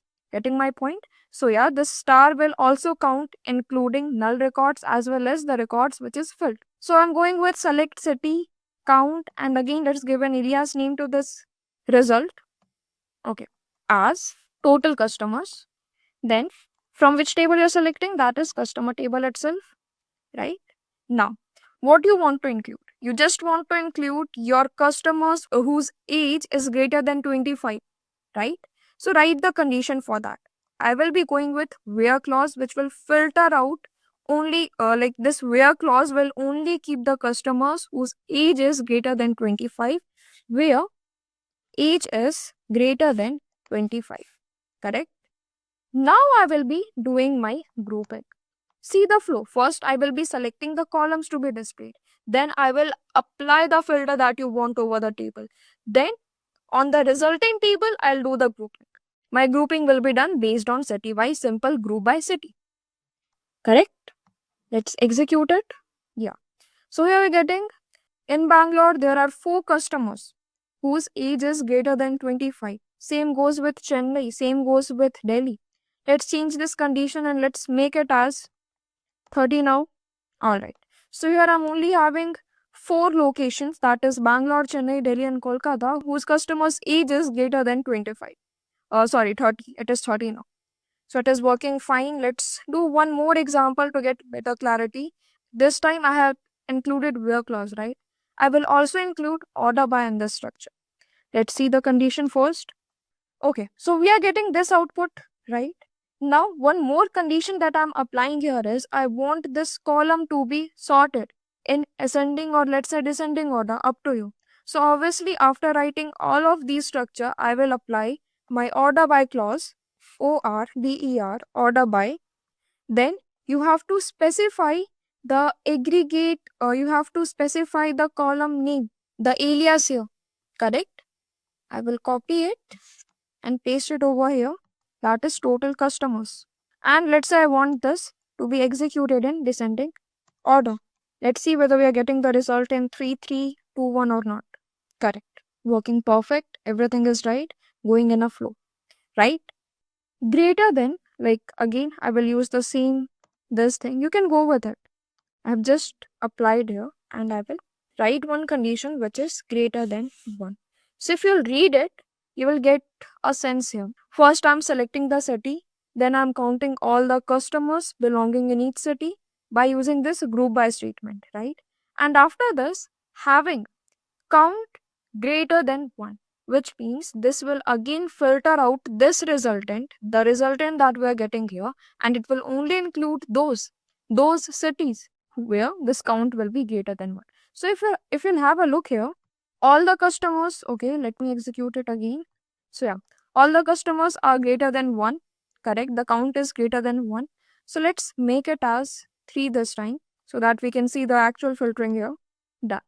So it's just your Bangalore, Delhi and Mumbai, in which the count is greater than 3. True? Let's execute further. Now my condition is, let's filter customer who are older than 25. Then group them city wise and finally show only the cities that is having more than 2 customers or 3 customers, up to you. Again, I'm repeating my question or the scenario that I have created. Let's filter the customer who are older than 25. Then group them city wise and only include those cities where count is greater than 1 for customers. Alright, let's do with that. So I'm just including the same structure here. Okay, so what I will do, I will just remove everything. Why? Because the structure is same. I'll remove this group by clause first, this as well, having as well. Okay, select city, then count of customers, and again this is the alias that I'm giving to this resultant column from customer people. Now what I will do, I have to filter out the customer whose age is greater than 25, right? So for this, first I will use where clause, where my age is greater than 25. This will first make my table filtered where the customer age will only be greater than 25. Even 25 will also be not included. It is not correct. Now, what I will do? I will, like after this filtered table, I will create my grouped structure. Like I will group all the cities, right? So write a structure for that, write a command for that, group by city. Let's see the structure, let's see the output that we will be getting. Correct. Bangalore, I guess we all know this. After this, I only want to include those cities. I want to know those cities where customers are greater than 3, right? So here I can go with having count greater than 3. So it is like, now read the structure, go with the structure. I'm selecting city, then counting everything and including the customers whose age is greater than 25, correct? And after that, this will group everything. Now after this grouped output that we are getting here, I will only include the cities where count is greater than 3. Let's execute it. So I guess this Kolkata will be removed as well as this Chennai will also be removed. And right now I'm only getting 3 output, that is Bangalore, Delhi and Mumbai. Got it? Correct? So just remember the flow. This is very important. Whenever you are writing a query, you should be familiar with the flow. First will be a select statement, like whatever you want to select. Then filter, that is where clause, like whatever you want to filter. And then let's say if you want to group them, then after this where clause itself, your group by will come. And lastly, you will use having. Like after group by only, you will be going with having. Now what's the difference between where and having? Let's go with that quickly. It's just 1 or 2 points. So you can see once again what this having clause is. This having clause is used with group by clause. This pair is must, like after group by only, I will be going with having. It is a pair, it is a combo. After group by, you will use, and like if it is necessary to apply, I will be going with having to filter groups based on aggregate conditions. Now, what is the difference? Where clause will filter before grouping, whereas having will filter out the grouped data. The grouped structure that you have created, that will be filtered out using having. Correct? So now let's talk about something very important, very crucial, that is foreign key. You may be wondering like why do we even need it? We know all the constraints like primary key, check, default, unique, but we were only left with this particular foreign key, and I told you that I will show you by executing. Correct? And if you remember, what was its task is to link two different tables via some common column. Correct? So let's go through a situation. Let's say you are working in an institute. You're running an institute. And in that institute, let's say students are enrolling in multiple courses. That can be one or even more than one, right? So you will be having one details for all the students. You will be having a list of students, and on the other side, you will also be having a list for courses or the materials that you are providing to those students, right? So now, how we will be linking these two information together? Like which student has enrolled in which course? How you will create this link? All right. Now think of it like in this way. You are having one master list of course that you are providing. That course list is containing course IDs, names, information about that. Like what will be the concern of this particular course. On the other hand, you are having the course, you are having the student table, which is dealing with all the information of a student, like where it is living, what is their phone number, email IDs, their registration IDs. Correct? But right now your concern is like, let's say I'm entering one student's record, and the course that I am assigning to that student, whether it is right or wrong. So it should be matching with the course table, right? It should be having the connection so that no error will be generated. You're not assigning a course, like you should be making sure that the course that you are assigning to a student, that is a valid course, not some typo, not some random values, right? So for making this rule, for executing this constraint over here, I will go with foreign key. So for that, I need two different tables. One will be the course one and the second will be the student table, right? So first let's create my course table here. So this is the structure of my course table. It is having course ID, course name, and duration in months. Like what is the duration that is required to complete that course, correct? Let's create this table, then later I will insert some values into it. Correct, which means it is done. Next, let's insert some values. So I'm entering 3 records, 3 rows in each column: course ID, course name, and duration months. And your values are like this. Let's execute it. Yeah, done. Let's see the table now. Select star from customer. Sorry, it's course now. Correct. Done. So this is the result that you are getting here. Now, what I will do, I will go with my student table, the structure of my student table, right? So guys, create table students and everything is same, like simple. Student ID, which is my primary key, which will recognize each column, each row, correct? Then my full name, age, course ID. But what I will do lastly here, I have to make the link, right? And that link should be highlighted here in my create statement itself, create table statement itself. That linkage should be provided. For that, just pay attention to the syntax that I will be going with. I will write foreign key. Now, here you have to mention the common column in both the tables. If you'll check course ID in student table and again course ID in course table. These are the two common column, right? And over this column, we can mention our foreign key.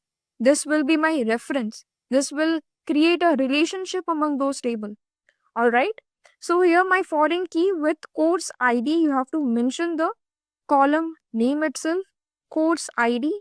Then you have to put it reference. So this references is indicating that to which column of which table you want to link this column to with. Alright. So this reference is asking you to highlight the table as well as its column to which you want this relationship to be established. I will mention it like the courses table. Then the column will be same, course ID, right? Correct. And here you can close your create table statement, create table query. Once again, going with this, I'm having student ID column, full name column, age column, and course ID column. This course ID column is existing in both the tables, and I want to link these two tables, right? So for this linking, I will make this course ID as foreign key. This course ID column in this student table will be my foreign key, which is referencing my course table. And which column? Course ID column of course table. All right. So yeah, this course ID column is my foreign key, and here we have written the query for that. Let's execute it now. Command completed successfully, right? Now let's insert few values into this table. So I will be inserting these values, right? Which means 5 rows are inserted. Let's see my table finally, how it is looking right now. Correct? Yeah. So this is what I'm getting as my student table. Now let's see how this foreign key is working behind the scene. The thing is like all these records are valid because these course IDs are already existing in my course table. Correct? In my course table, these IDs are already existing. Now let's violate the foreign key here constraint by entering some invalid value. How? Okay. I will try to insert a student who's trying to enroll in a course which is not even existing in my institution. Alright. And let's see what will happen in this case. I will go with insert into the table name, that is students, and column you have to define here like student ID, then full name, age, finally course ID, right? And the values will be first student ID, let's take it as 6. Again, it should be unique. It should not match with the existing IDs because my student ID is my primary key, and you all know the rule for primary key. It should not be null as well as it should be unique, right? So I'll go with 6. You can give any name, it can be anything, let's say Kunal.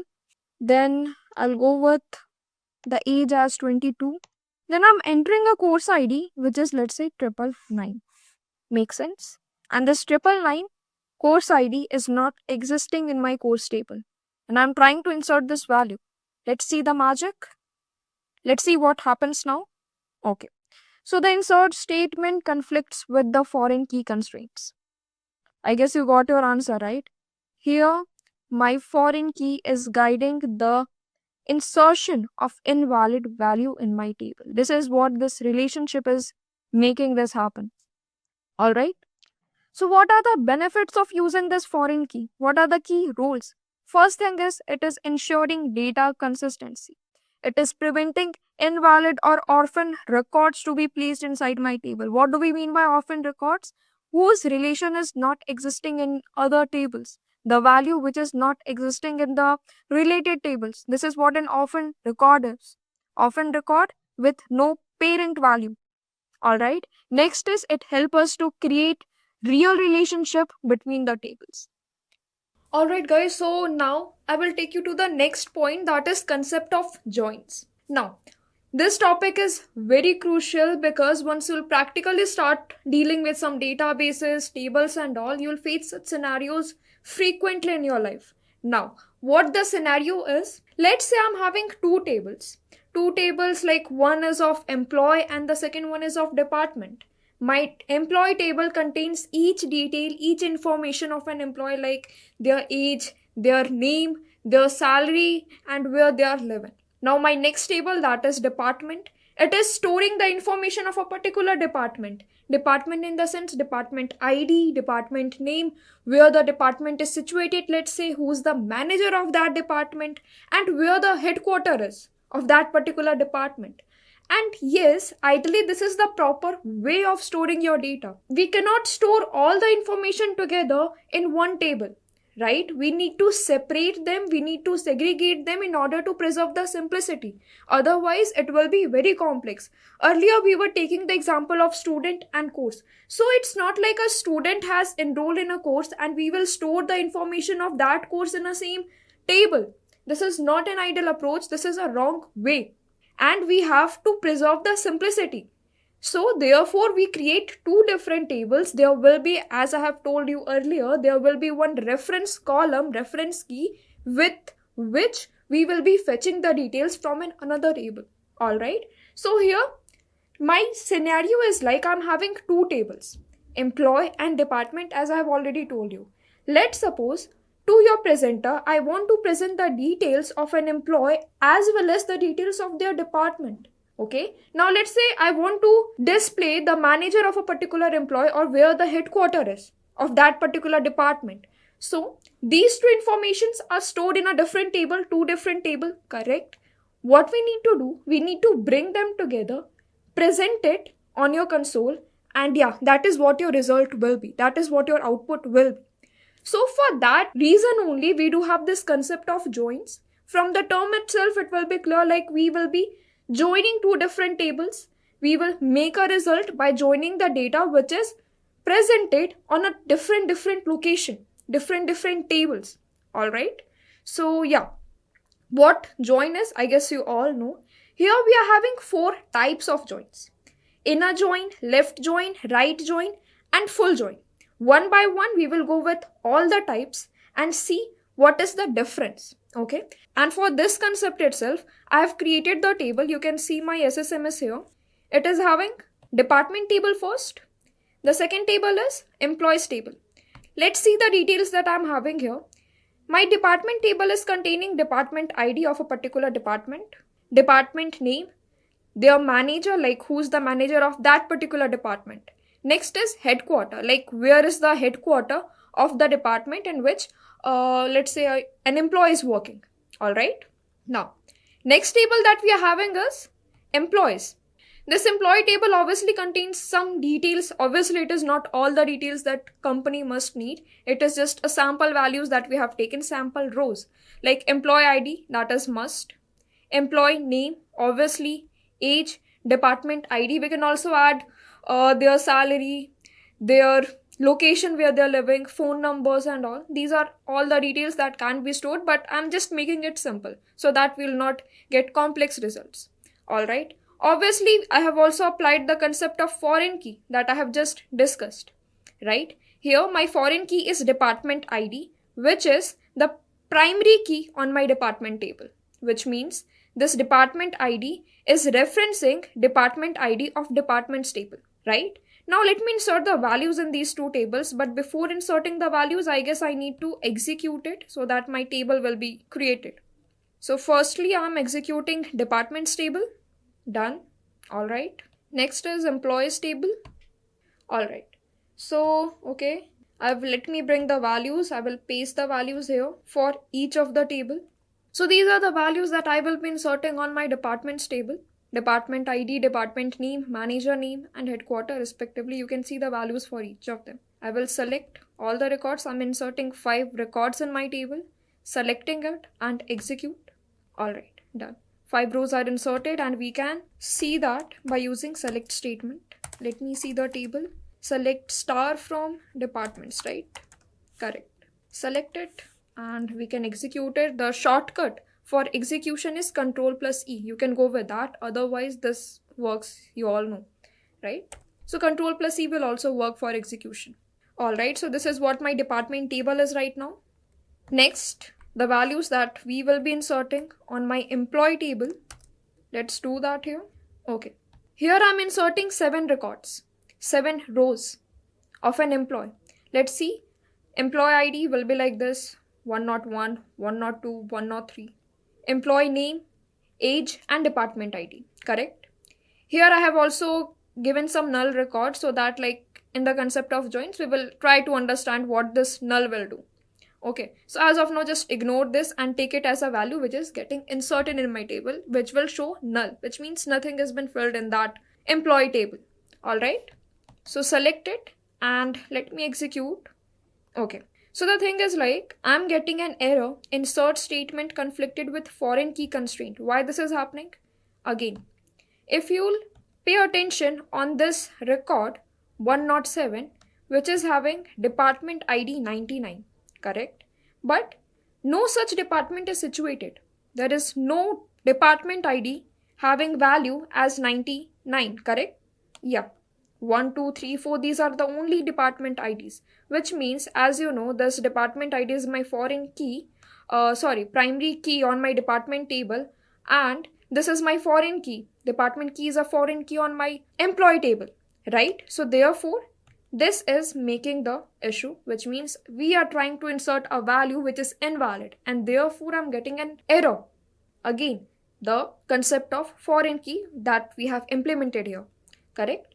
So what I will do, I will just ignore this record and will try to insert the above one starting from 101 to 106. Okay, this comma is also selected. Let me remove this. Okay, I'll just delete this row as well, and comma also. You have to deal with that. Okay, execute, done, which means 6 rows are inserted. Now let me print the table as well. For employee, select star from employee, right? Select, execute. So yeah, finally this is my employee table and this is my department table. Now I will start with each joins, the types of join. So the very first join is inner join, and you can see what will happen in inner join. Let's suppose I'm having left table and right table. Now we are trying to join those table together. So obviously both of the table are having different values, and the reference ID, the reference column that I'm having, some will be present in my left table and some will not be presented on my right table, correct? So what this inner join will do, it will just pick the common records. Like whatever reference column I'm having, the common column which is present in both the table, it will just take the common records which is present in both the tables, left table as well as right table. Here is the figure for that. You can see here, right? So this is what my inner join is. Only common record will be taken, correct? This portion will be selected from left table and right table. Alright. Now, how we will be actually writing the statement for that, the syntax for creating join and displaying it. Let's go through that first. Then we will see what are the common values in both the tables and we'll just justify it. So I will do something. I will bring these two commands together and we'll see the table structure first. Okay. So this is my employee ID where employee 106, which is Simran Kaur, is not assigned with any department. We can assume it like she's a fresher or she's a new joinee, right? So therefore she's not having any department. The department is not assigned to her. Similarly, if I'll check here is all the department IDs starting from 1, 2, 3, 4, 5, correct? So obviously these are all the departments that company is working with. Now, what this inner join will do, first let's see the syntax of that. So now my case is like, let's suppose you want to present the information of employee, like by going with their name, employee name, their department, like in which department they are working, department name, then their manager name, as well as the headquarter of that particular department. You want to bring these information together and present it as an output. Okay, so I will be writing a SQL query for that. Let's go through that first. Alright, so firstly, I will be starting with my select statement, like which columns you want to select. Alright, so let's go with that. Select. Then you have to write the columns, which means I will be going with employee name first, EMP, employee name, comma, department name, which is dept name. See, employee name is present in employee table and my department name is present in my department table. So whatever column you want to select should be presented, like should be listed in this select statement. Alright. So here I have taken employee name, department name. What I can take next is, let's go with manager name as well. Manager name, and lastly I'll go with headquarter. Like where is the headquarter of that particular department, correct? Alright. Now, what I will be doing here is, I will take a single table, like let's say I'll go with the left table. I'm considering my employee table as my left one. I'm taking my employee table as my left one. So I will write from employee. Like right now I will be just going with a single table, that is employee, let's say. Alright. And then I will give an alias to this table, that is any alias you can give. You can use as, or directly writing it as E will also be considered as its alias, which means I'm calling my employees table by E, like small e or capital E, up to you. Okay, so here I have written I want to select employee name, department name, manager name, headquarter from employees, and the alias that I will be using for employees is E. Correct? Now, this employees will only be taking out my employee name column. But what about rest of these columns? Department name, manager name, and headquarter. These columns are situated in your department table and we need to link them together. Correct? So, here I will be using a keyword, the term that is join. Or let's say inner join. See, join and inner join both are same. Join will also be picking up the common values, or even if you write inner join, both are same. Alright, so here I will be writing inner join for more making it clear. For making it clear, I'm using inner join, or let me make it in caps lock so that it will be highlighted. Inner join. Then with which table you want to join this employees information? Department, right? So write the second table name. This time I will be writing my second table name. Department. Correct? Again, you have to give an alias to this department table as well, and this time I'll go with D, small d. Any alias you can give, it is up to you. Why we are giving this alias? Like instead of writing the full table name, I will be just calling it, referencing it with a small d. Why? Because this E and D will be used. How? Okay, I'll go through that. So this is the structure as of now. I'm selecting employee name, department name, manager name, and headquarter, right, from employees table as well as departments table. But before these columns, I need to mention from which table these columns are coming from. Getting my point? I have to clarify that employee name column belongs to this employees table, department name column belongs to department table. So how we will clarify that? Simple. That is why we have used this E and D, the alias. So here, before the column name, I will mention E dot, which means employees dot emp name. Table will be employees and column is employee name. Similarly, this department name is present in which table? Departments, right? And the alias for department is D, correct? So I will write small d dot department name. Similarly, manager name, D dot manager name. Headquarter is also present in my department table. So D dot headquarter. Understood? So therefore, like instead of using E and D, you can also write the full name like employees dot emp name, department dot department name, correct? Similarly, department dot manager name. But instead of writing the full table spelling, the full table name, therefore I'm going with a single letter so that we don't need to write much. Therefore, I have used this E and D, which is referencing my tables. Alright, so yeah, this is the structure first of all. Like everything is listed, the columns that we will be choosing, from which table these columns are coming from. Alright, and inner join department. But here is one more thing that we have to specify, that we have to highlight: the reference column, the common column, and on that column itself this join will be merged. I'll show you how. So here I will be specifying the common column which is present in both the table, that is department ID. How to present that? I will be going with again a word that is on. Now you have to write like this: E dot department ID is equals to D dot department ID. So, okay, let's go again with all the statements that we have written. So, this is the line where I'm selecting all the columns that I want to display, right? And here I'm highlighting those two tables.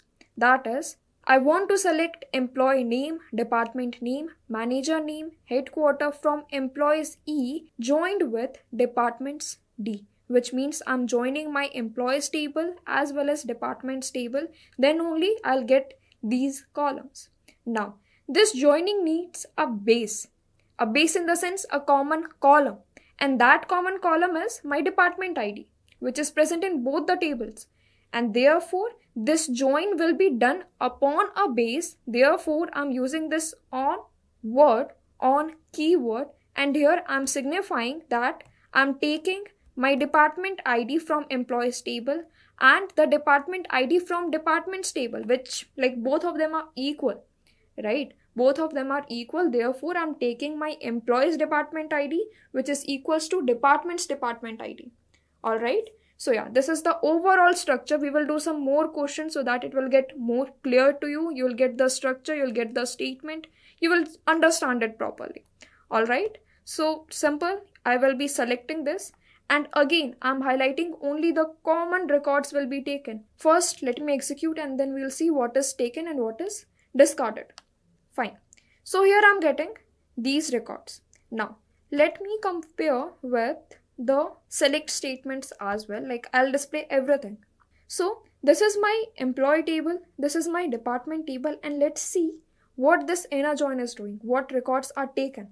So if I'll go with the information, I guess I'm getting all the records. So as this department ID is my common column, so the common records which is getting matched with the department ID of department tables will only be taken. So let's see, I'm having 3, 2, 1, 4 and 3, which means I'm having 1, 2, 3 and 4 department IDs. So in my resultant table, I'm only getting the records of the department IDs where it is 1, 2, 3 and 4. You can see this 5 is discarded because none of the employees belongs to this 5th department, department number 5. Similarly, this Simran call is also discarded. She is also not there in my resultant table because she is not belonging to any department. Correct? So this will only be taking, my resultant table will only be having the common values, which is I'm having common column and both the column having the same records will only be taken in my resultant output. So this is all about my inner join, which means only the common records which is present in both the tables from that common column will only be taken, which is department ID. Now, moving next with the upcoming joins, upcoming type of joins. Let's go with that. So my next type is left join. What this left join will do, you can see the figure again.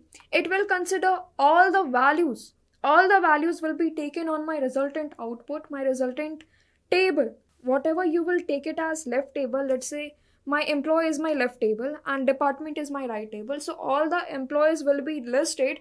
Even those will also be coming on your resultant who's not assigned with any department. All right.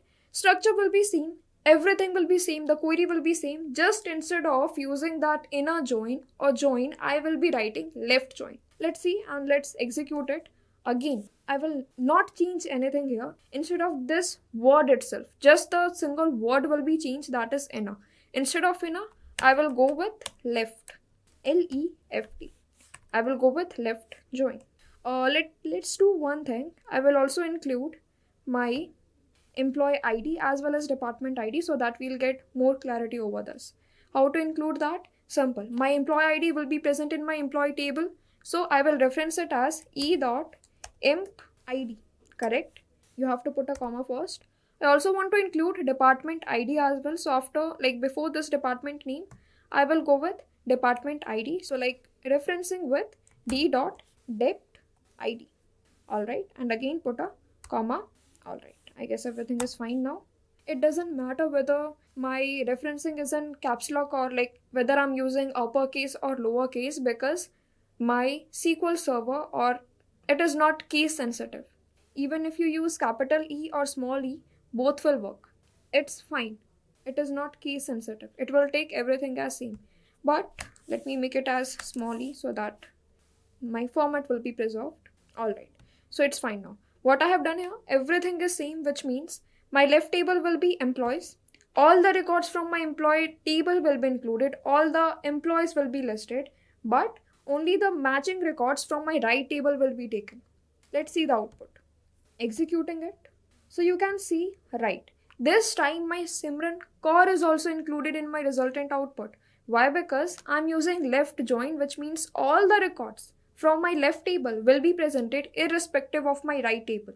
Whether it is having some extra rows, that will not be considered. Only my left records will be taken. And therefore, the Simran call is existing in this current table. And every record, every information, department name, as she is not assigned with any department, therefore each information you are getting it as null. There is no department ID, there is no department name, no manager, no headquarter. All right, makes sense. It is practically, logically correct, right? Now, this is all about left join. Similarly, my right join is also the same thing, just all the records of my right table will be taken inside my output result. Okay, let me take you through this again.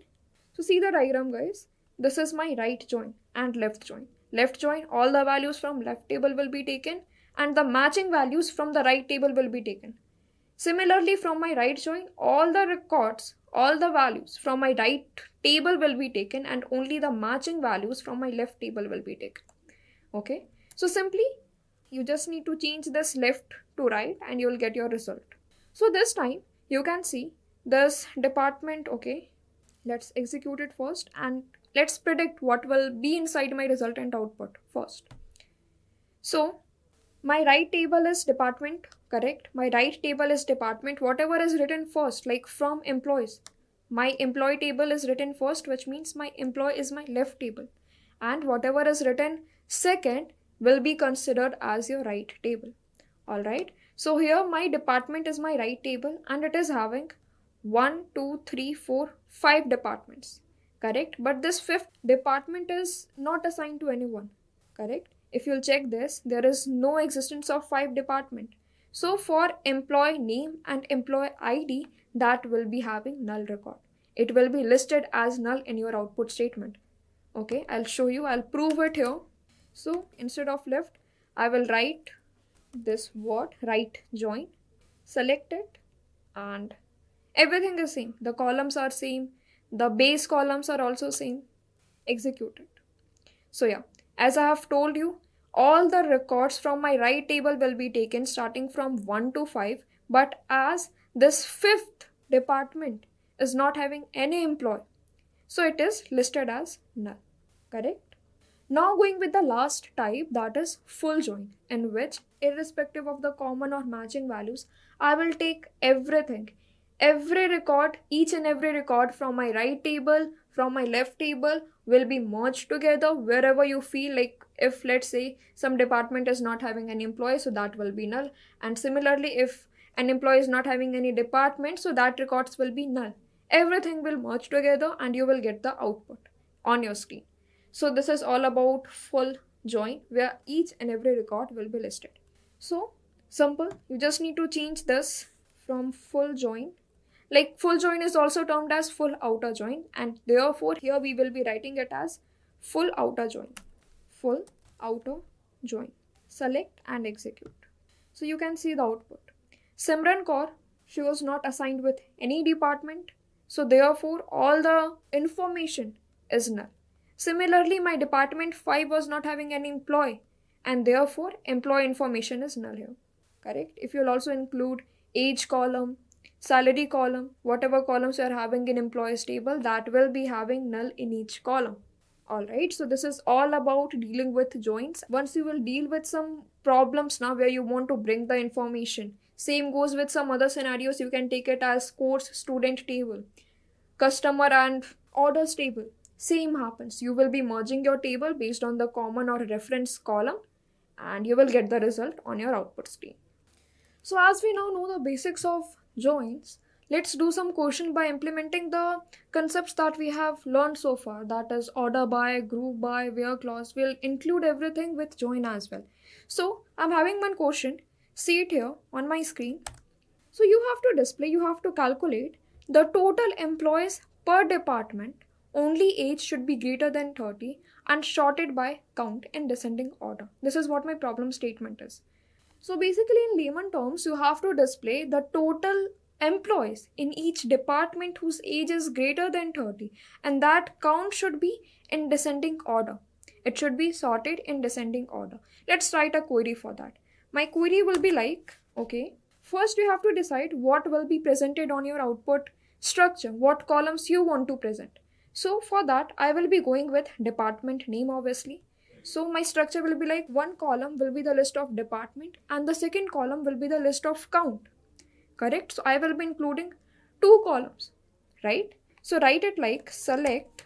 Now what you want to select? I want to select department name and obviously I'll give a alias to department name.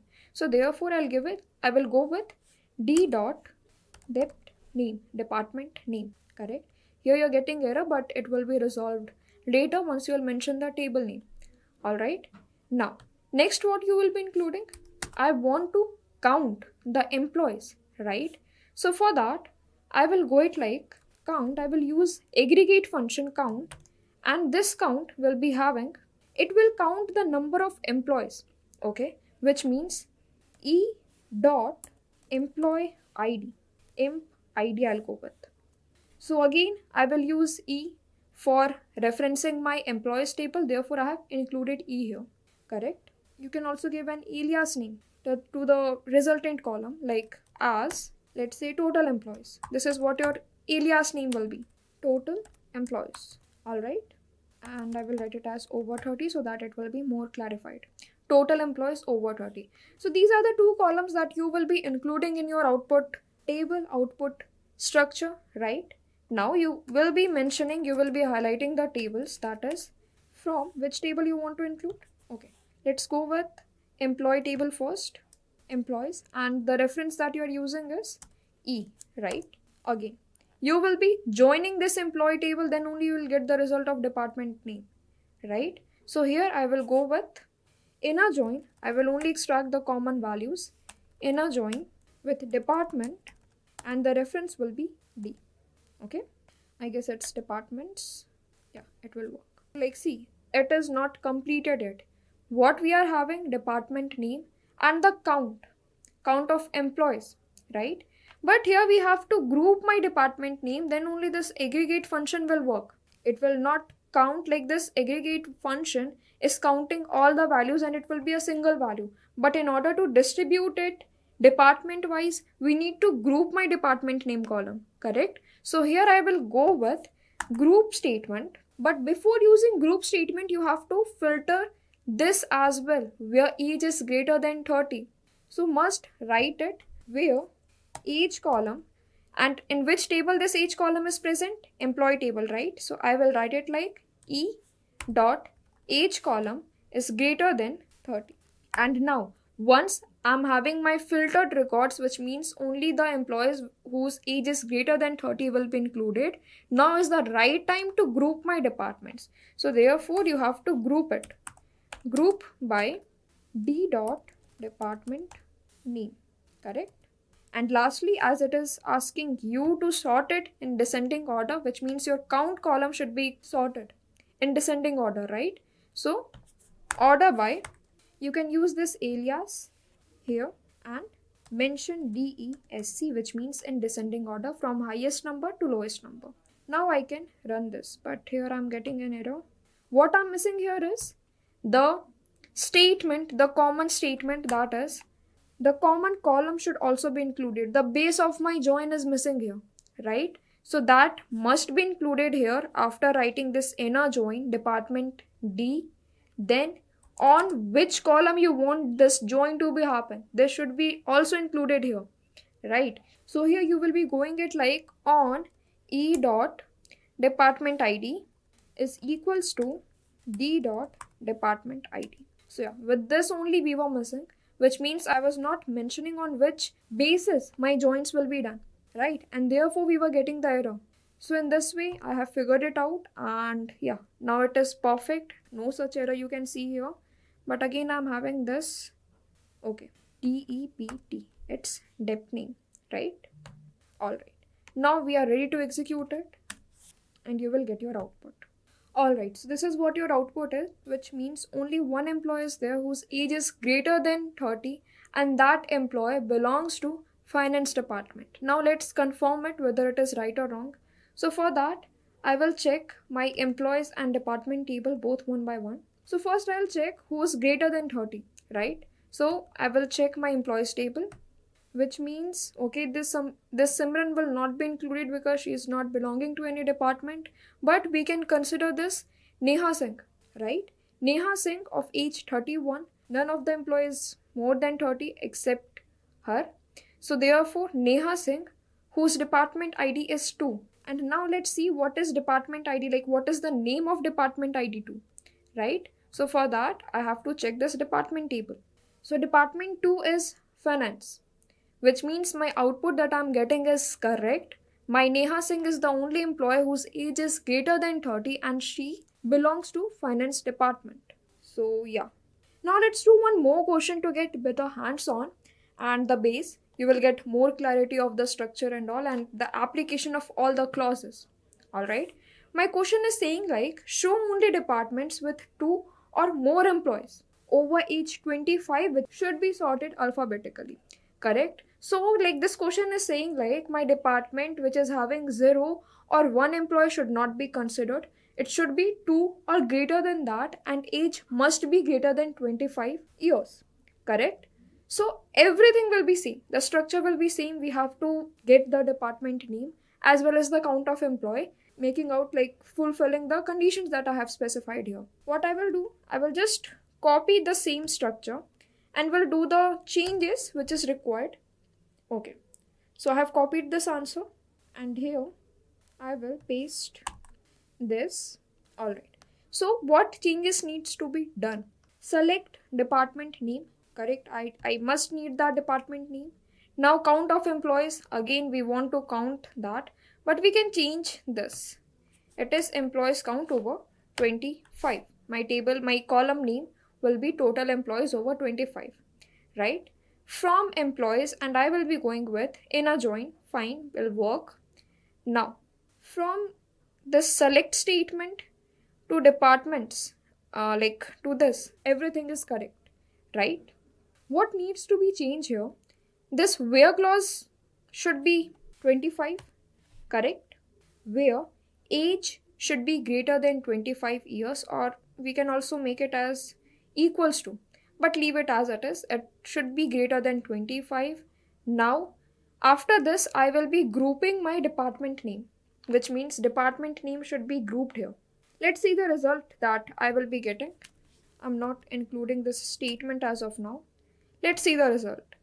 So it is showing you the department names and the count of employees in each department whose age is greater than 25.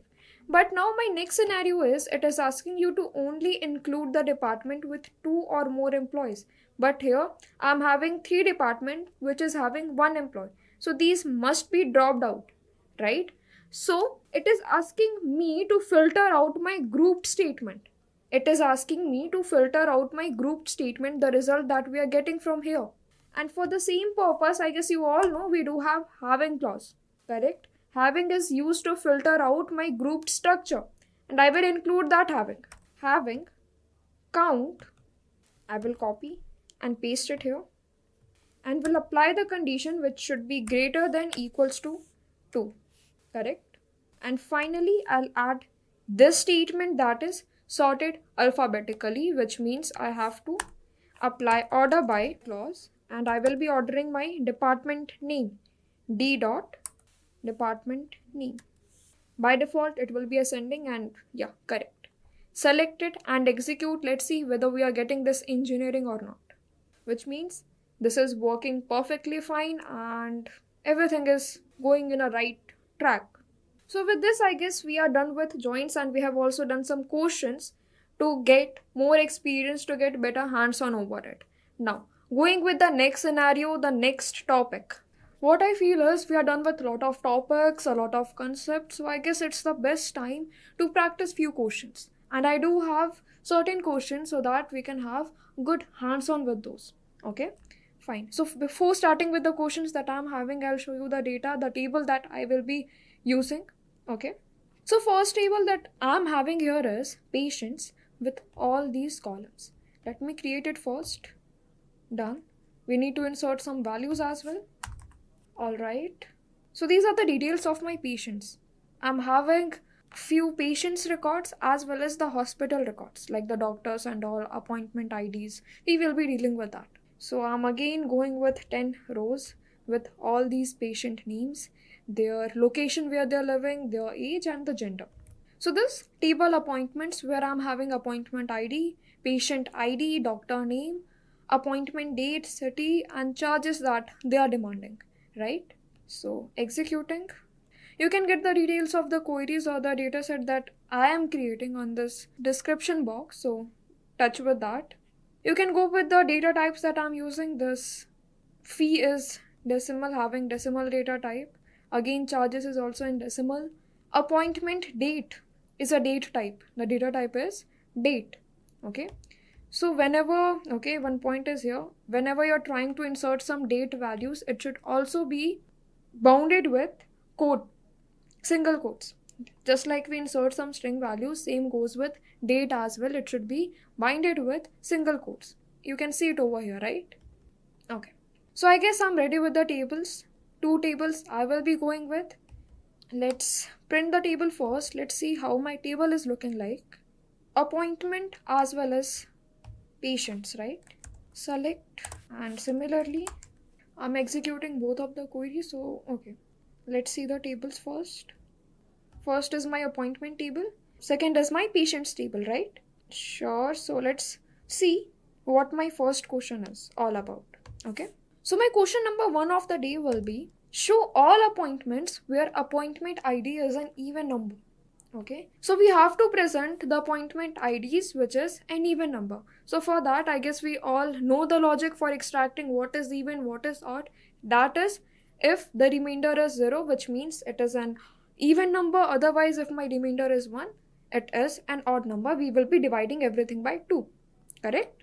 Fine. So my query will be like, select from appointment table, because appointment ID we have to fetch, right? Where appointment ID, I guess this is the column, right? Appointment ID. So this operator is known as modulus operator. I guess if you know, it's good. Otherwise, let me tell you what this operator is. So basically, this modulus operator is used to store the remainder that we are getting after dividing a particular value with 2. Let's suppose my appointment ID is 50. I will divide 50 by 2. Whatever remainder I will get, that will be stored. That will be the output of this modulus operation. Okay, so I am dividing my appointment ID with 2 first, and whatever remainder I'm getting, this will be the output of this modulus command. And finally, we have to check whether my remainder is 0 or not. Correct? If it is 0, which means my appointment ID is even, otherwise it will be odd, right? These are all the list of appointment IDs where it is divisible by 2, which means it is an even number.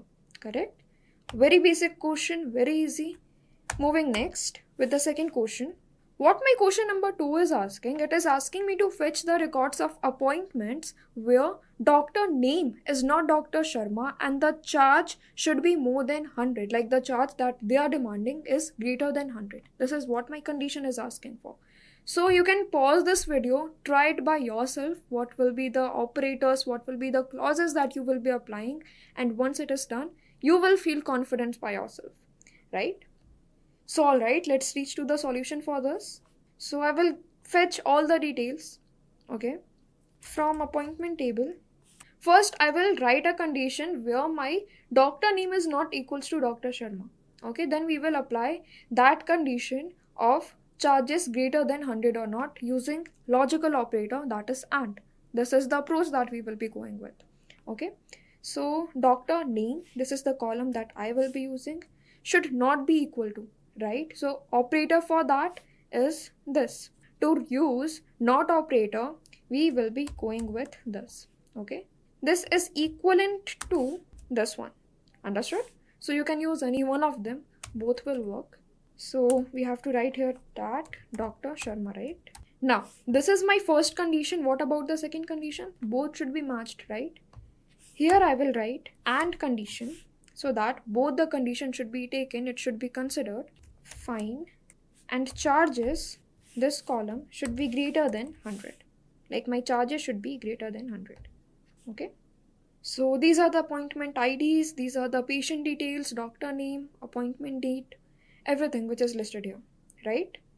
So going with question number 3, which is asking to count how many patients are from the same city as Ravi Mehta, which means we have to fetch all the patients who's living in the same city where Ravi Mehta lives. But here we don't know where this person is living, right? So in this case, what do you think? Which concept we will be going with? If you are thinking of subqueries, yeah, you're correct. What I will do first, I will write a subquery for fetching Ravi Mehta's location, and then I will write a query to compare whoever patients are living in this city. Okay, Let's see the solution, guys. So as it is asking you to count, I will be using count aggregate function. So that I will just get a number of all the patients. Okay. So select using count function, counting everything, not specifying any column or something. Now you can give any alias name so that it should not look blank. As patients, total patients, up to you. From which table? From patients table. Okay, here is I guess some typo error. Let me fix it. Now select counting everything from patients table, and here I will define the condition. So where city should be equals to, I will be comparing my city where Ravi Mehta is living. So to fetch Ravi Mehta's location, we need to write a query like this. Select city from the same table patients where name is equals to Ravi Mehta. So what this subquery will return? This will give me one value, that is the city where this person is living. Okay, and that city name, let's suppose it's Kanpur. So this whole structure will be replaced with Kanpur, and it is making sense now, which means it will count the patients where city is equals to Kanpur. It's just an example, right? So let's see the result here. First, let me check what is the Ravi's Mehta location. I'll just execute this thing. Okay. So that is Delhi, which means Ravi Mehta is living in Delhi. So I have to fetch the count of all the patients who's living in Delhi, right? And I will extract the entire thing. I will execute it. So there are total 5 patients. Okay. So similarly, if I remove that count part, like I will simply get the details to check whether those patients are living in Delhi or not. You can run this statement, and this will give you the entire thing, the details of patients as well. So you can check the city, which is Delhi again, and this is patient ID, and earlier we were getting the count as 5, right? So yeah, it is 5. All the patients, like the number of patients are 5 who's coming from Delhi, correct? Going with question number 4, it is asking me to extract the list of names, cities, and ages of all the patients who have had at least one appointment. So one table is all about patients and another table is all about appointments, but still we are not sure whether a patient, like they are having any appointments or not, correct? So for this we need to check that particular customer's information is existing in my appointment table or not, correct? So for this question we need to apply the concept of joins. I will be having patient ID which is present in both the tables, that is appointment table as well as patient table, right? Like when I'll join this, I will get the information of all the patients who have at least one appointment. Like there can be some patients like who's not having any appointments, right? Who's not getting any hospitality. Fine. So to execute it, to get the solution for this question, we have to go with the concept of joins. The common values will be extracted. So I will be starting my query by selecting all the columns which is listed here. Selecting, I will use one more command, that is distant, so that I'll get distant records. Like if the patient's IDs are repeated, that will not be counted. So that only unique IDs will be taken. Okay. So distant. Fine. P dot name, let's say, because P is referring to my patient's table and I'm using an alias for that. P dot name again, comma, P dot city, and finally P dot age. From patient's table, and you have to mention the alias that you are referring to. I guess you all know that, correct? Patient's P. Now you have to apply a join concept, and I will be going with inner join and join, like both are same. So simply if you'll write join, this will implement the functioning of inner. Inner one will be done. Only common records will be taken, common values will be considered in your output result. So join, with which table you have to join, that is obviously your appointment table, right? And here you have to give the alias to this table as well, and I'll go with small a. Now you have to define the base, which means the common column that both my table is having, right? So it is by applying this on, I will be writing it like patient ID is equals to a dot patient ID. I guess this is finally done and we can execute it. So yeah, like these are the details of the patients whose name, city and age, and they are having at least one appointment in a particular hospital. So we have successfully done this question number 4.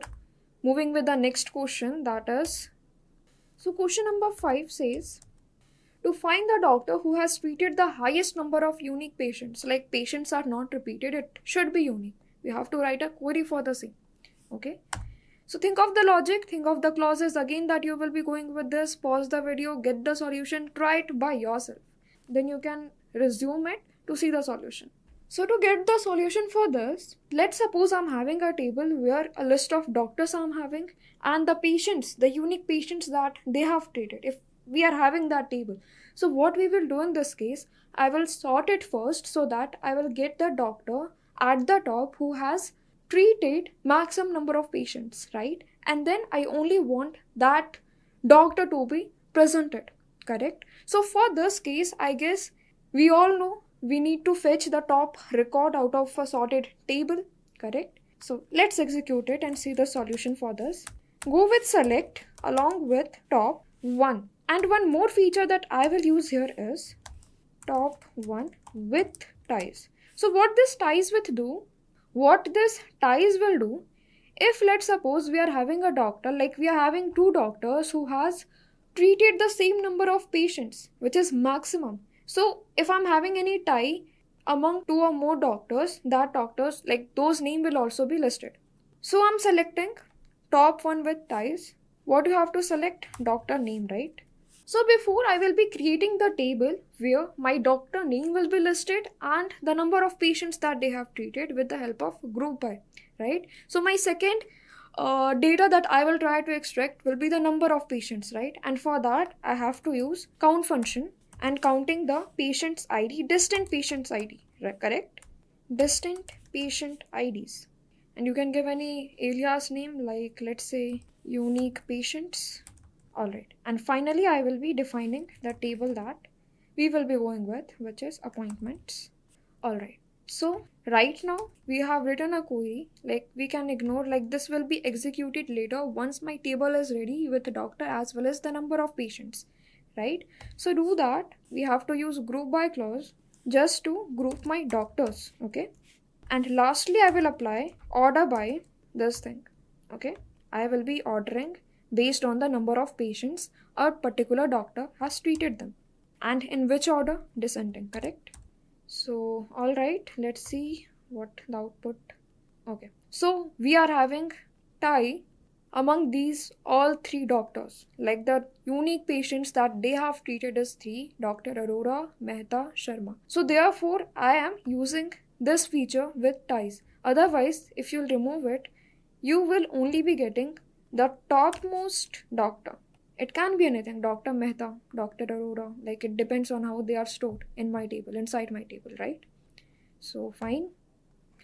Moving to the last question, that is question number 6, and it is asking to list the name of patients who have appointments with the doctor and they have charged the highest fee. This is what we have to fetch, like the patient's name or the patient records, details of those. Okay, so fine. So what do you think? What approach we will be going with now? So once again in this case, for this question, I will be going with the approach of subqueries and I will write the subquery for fetching the details of the customer who has been like charged the highest fee. Then it will be compared with the patient ID. Okay, let's see the solution first. I will go with selecting the name from patient table. Okay, because the details of the patients are available on like my patient table, right? Now, what I will do, I will apply this where clause to filter those who has been charged the highest fee, right? So, where patient ID will be compared with this list, like whatever list I will be getting out of a subquery will be compared with patient ID, okay? So here I have to define my subquery part. It will be like, now I will reach to my appointment table. Okay, from that appointment table, I will take my patient ID and will check who has paid the highest amount. Selecting the patient ID from appointment table.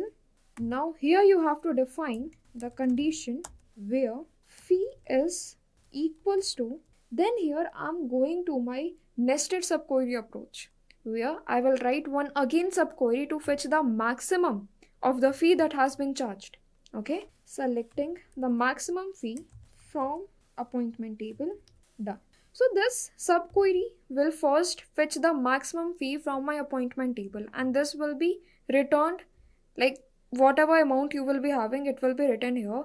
Then this subquery will fetch the patient ID, right? It will fetch the patient ID who's paying the highest fee. Now that patient ID will be compared here with this where clause, and I will reach to my patient table to fetch the name of that particular patient. Understood? So one more bracket is missing. We will mention that and my query will be completed with this. So I guess it's Priya Nair who's paying the highest. She's been charged the most fee. Once again, I'm going with the solution. What I'm doing here is selecting the name from patients because the name is not present on my appointment table, right? So selecting the name from patient tables. Now I'm having patient ID as my, like this thing can also be achieved with joins, okay? But this is the simplest approach where you will be using some logic and combining it with nested subqueries, okay? Now, starting with the smallest element, what I'm doing is, first I will calculate the maximum fee that has been charged by writing this command. This command will fetch the maximum fee and that is assigned here, like whatever xyz value is, it will be written here. Now, coming to the next subquery bracket, the upper one, parent one. This will be fetching out the details of patient ID who has paid this particular amount, this particular fee. And now whatever patient ID I'm getting, this, like let's suppose I'm having two patient IDs. Two patients have paid the highest. So in this case, this in operator will check whether this patient ID is equals to the mentioned patient ID or not. And finally, we will fetch the name of that particular patient from my outermost query. Again, I will execute it and yeah, the answer is same of course. So lastly, I will be taking through a scenario, and my scenario is like, suppose the appointment table was created without a foreign key linking to patient table. Okay, so what we have to do here is we have to add a foreign key constraint to ensure every patient ID in appointments must exist in patient table. Okay, so this is what we have to ensure by adding a foreign key constraint. Now my table is created already. What you will be doing in this case? Deleting a table, redefining all the constraint? No, right? We do have DDL commands where we deal with the definition, correct? And that DDL command is alter. With the help of alter, constraint can also be managed. It can be deleted, it can be added. Okay, so in this case, I will tell you the syntax or I'll tell you the solution. Very simple. You have to use alter command. Alter, then table along with the table name, which is appointments, right? Fine. Now, as we have to add a constraint, I will go with this add keyword. Then you have to give, like we are adding a constraint, so that constraint should be named. It should be having a alias name. Okay, so we have to mention that. So I can go with fk. So this is a name that I'm particularly giving to a foreign key. Okay, add fk. Before fk, before the name, you have to mention this word, that is constraint. Add constraint fk. This is what the name is. And foreign key, like what fk is, you have to define that. Foreign key. Then write the column, that is patient ID, which is referencing to patient table along with patient ID. So overall, I'm repeating my structure again. I'm altering my appointment table, which means I will be adding a foreign key constraint on my appointment table, where foreign key will be added on this primary key, patient ID of patient table, right? So here I have mentioned patient ID, which is referencing to patient ID in patient table. You can select it and execute. My table will be altered. So my command is successfully completed. And in this way, you can even drop some constraint using alter command, using drop command. You can add. We have gone through all these, right? So we have explored everything from basic, grouping, and even subqueries, all using real-world example. We have now completed the basics commands of SQL along with the important clauses, and we have also covered the concept of joins. From this point onwards, I will hand over the session to one of our trainers who will take you through the advanced topics in SQL. Suppose we want to find total orders that Motika has booked. Is it possible for you to get this answer from the orders table? And if I can get it, but I don't know the Motika's yes num, because I filter the table based on yes num, correct? I can filter the orders table based on yes num. I can't filter based on yes name. So first what I have to do, I have to write this query. Select yes num from salespeople where yes name is Motika. I have to write this query. Once I write this query, I get the output 1004. Once I get this output, next I have to execute this query. That's how I should write it. But Ari, why you are writing two queries? Why you are writing two queries? Can't you write that in a single query? Is it not possible? Yes, it is possible. How? By subqueries. Placing queries inside another query. I can write this query like this. Select star from orders where snum equals select snum from salespeople where sname equals Motika. I can execute this together. I can execute this together.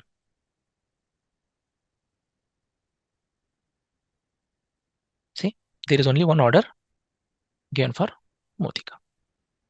This is called subqueries. One query, the inner query will give an output. Okay, so let's go to a little bit of understanding about this concept. Here, if you see, in order to evaluate outer query, SQL first have to evaluate inner query. That's what people were asking. It will search salespeople table where S name equals Motika, and it will extract the S num value of that particular row, and then it will pass it to the outer query. Naturally, the inner query should result only one column. Example, what do you mean by the statement? S num, comma, S name. I can't write it like this. I can't write a query like this. See, some people will what they'll do. I am expecting in the outer query only one value, and you are giving two values. That will not match. So this query will not work. Only one expression can be specified in the select list when the subquery is used. So I cannot use this. So that is what I'm telling the statement here. As well as the data type should match. In inner query, you are generating a number, and in outer query, you are expecting a character. That will not work. Subqueries that produces multiple rows. Yes, totally fine. If the subquery produces multiple rows in the inner query, then it's fine. I can write in operator. Rather than using equals, I can write in. For example, if I have multiple yes num for Motika, rather than giving equals, I can give in. That will handle. See, that will handle that. So to be on the safer side, if you think that your inner query will give more than one rows as the output, and you don't want your query to break with equal symbol, then replace it with in. Data type should be same. And operators like between, like should not be used in the subqueries. No, that will not work.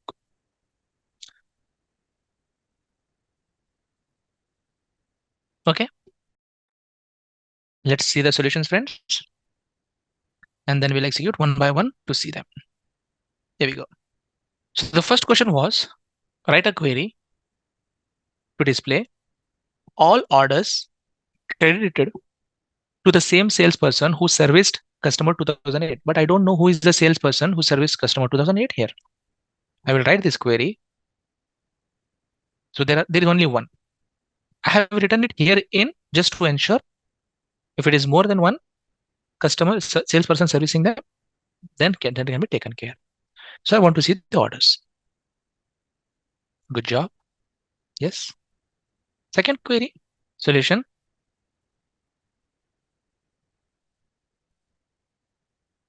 Write a query to find all orders that are greater than the average of October 4th.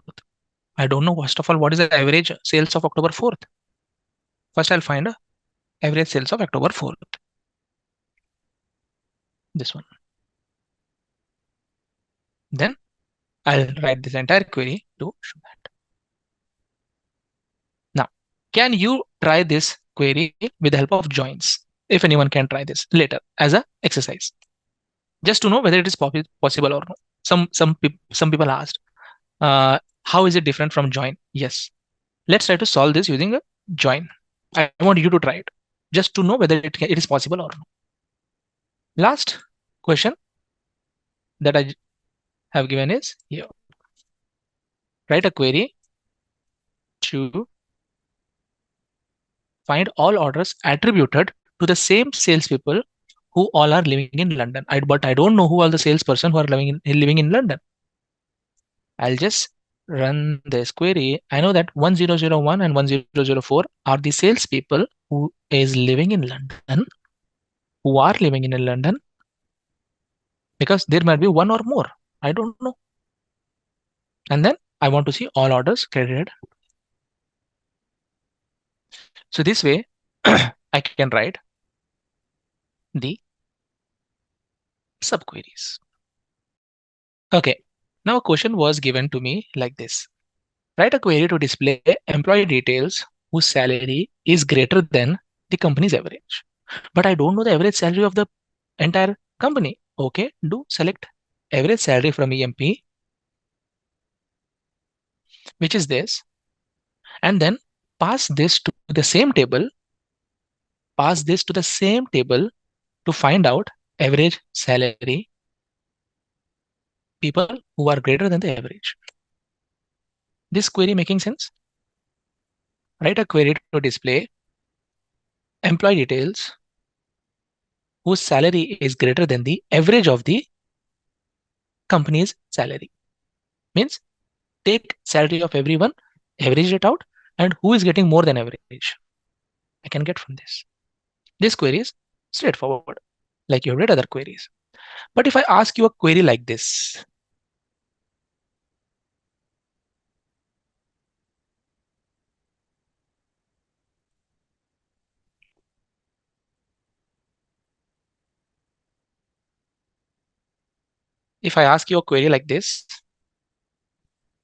what will you do in that case?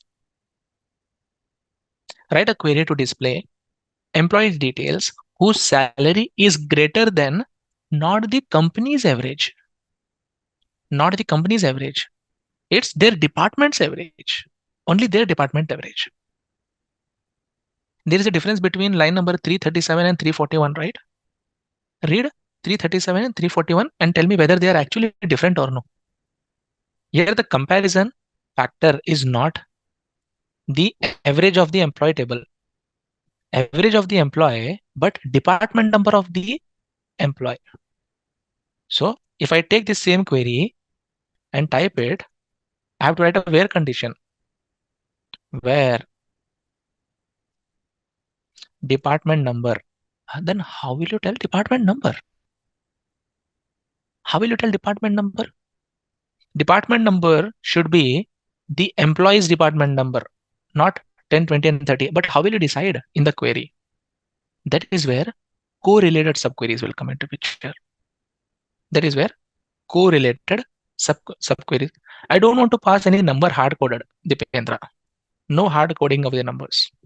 Because when I run this query, it should give me the values for everyone. 10, department number 10 also, department number 20 also, department number 30 also. But in your query, you're just trying to say for department number 20. But I don't want, I want everyone. That is where correlated subqueries will come. I'll do as EMP as outer table. I'll give table name as outer table, and I'll say as inner table. I've given alias names here.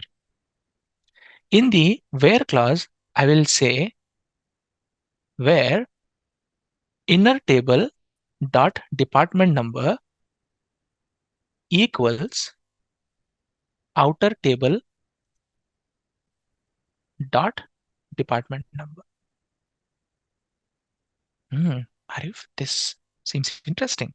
So what you are trying to do now, in the query dynamically, you are taking one employee, and in the second query, you are running that query only for the department number of that employee. You are not running this query for the entire table. Correct, guys? The inner query, I'm not running for the entire table. I'm running only for the department number of the employee number I'm executing on the outer table. That means the inner query is dependent on outer query. Here, you cannot execute inner query separately. Here, you cannot execute inner query separately. See, if I try to execute this, it will give me an error. Arif, where is outer table? Outer table is from outer query. So you have to execute this entire query at once. Isn't it nice? Correlated queries will not work in that fashion. So correlated subqueries will create two copies of the same table. It will take the first row. It will run the query on the entire table once. It will take the second row. It will run this entire table once. It will take the third row. It will run the entire table once.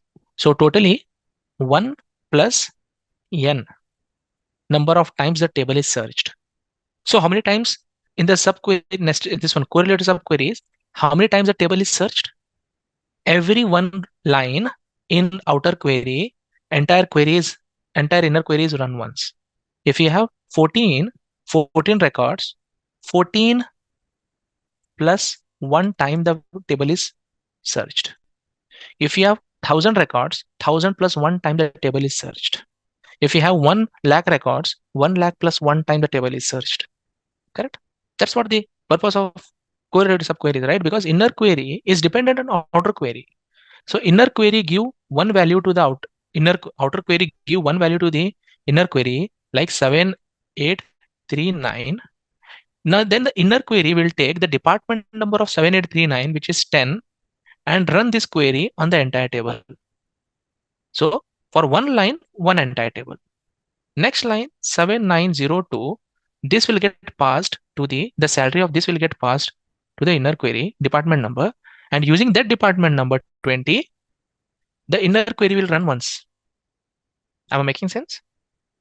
So that means every one value in the outer query, entire table is run once in the inner query.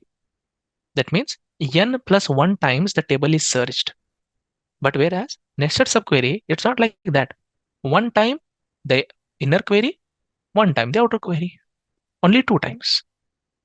So seeing this, n plus 1 times the table is searched, do you think that subqueries, correlated subqueries are good in terms of performance, or they are really very bad in terms of performance? They're really very bad. Usually not good. They're not good. Performance will slow down. Yes. So what is the difference between nested subquery and correlated subquery? Simple in one line. Nested subquery is a type of subquery where inner query will execute first. The output of inner query is given to the outer query, and outer query will use that output and executes it. That's it. Whereas correlated subqueries, every line in the outer query is passed an input to the inner query. Inner query will use that input and executes that on the entire table and then return back to the outer query. This will continue till the end of the table. Correlated subqueries. We always try to avoid correlated subqueries in the real world. How to display average salary in the first select statement? Here is right. Average salary is here. Select average of salary. This is average salary. And then execute this entire thing. Then average salary. How to display the average salary? You can't display that. You can't display using subquery method. In below query, no, you can't display. But the next method, what I'm going to teach you, there you can display average salary also. Okay. Now I was telling about an alternative method to overcome the performance issue in this solution. But first understand the problem here. What is the problem?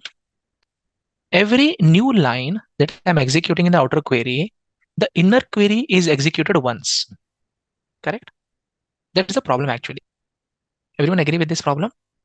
Every new line in the outer query that I'm executing, inner query is executing once.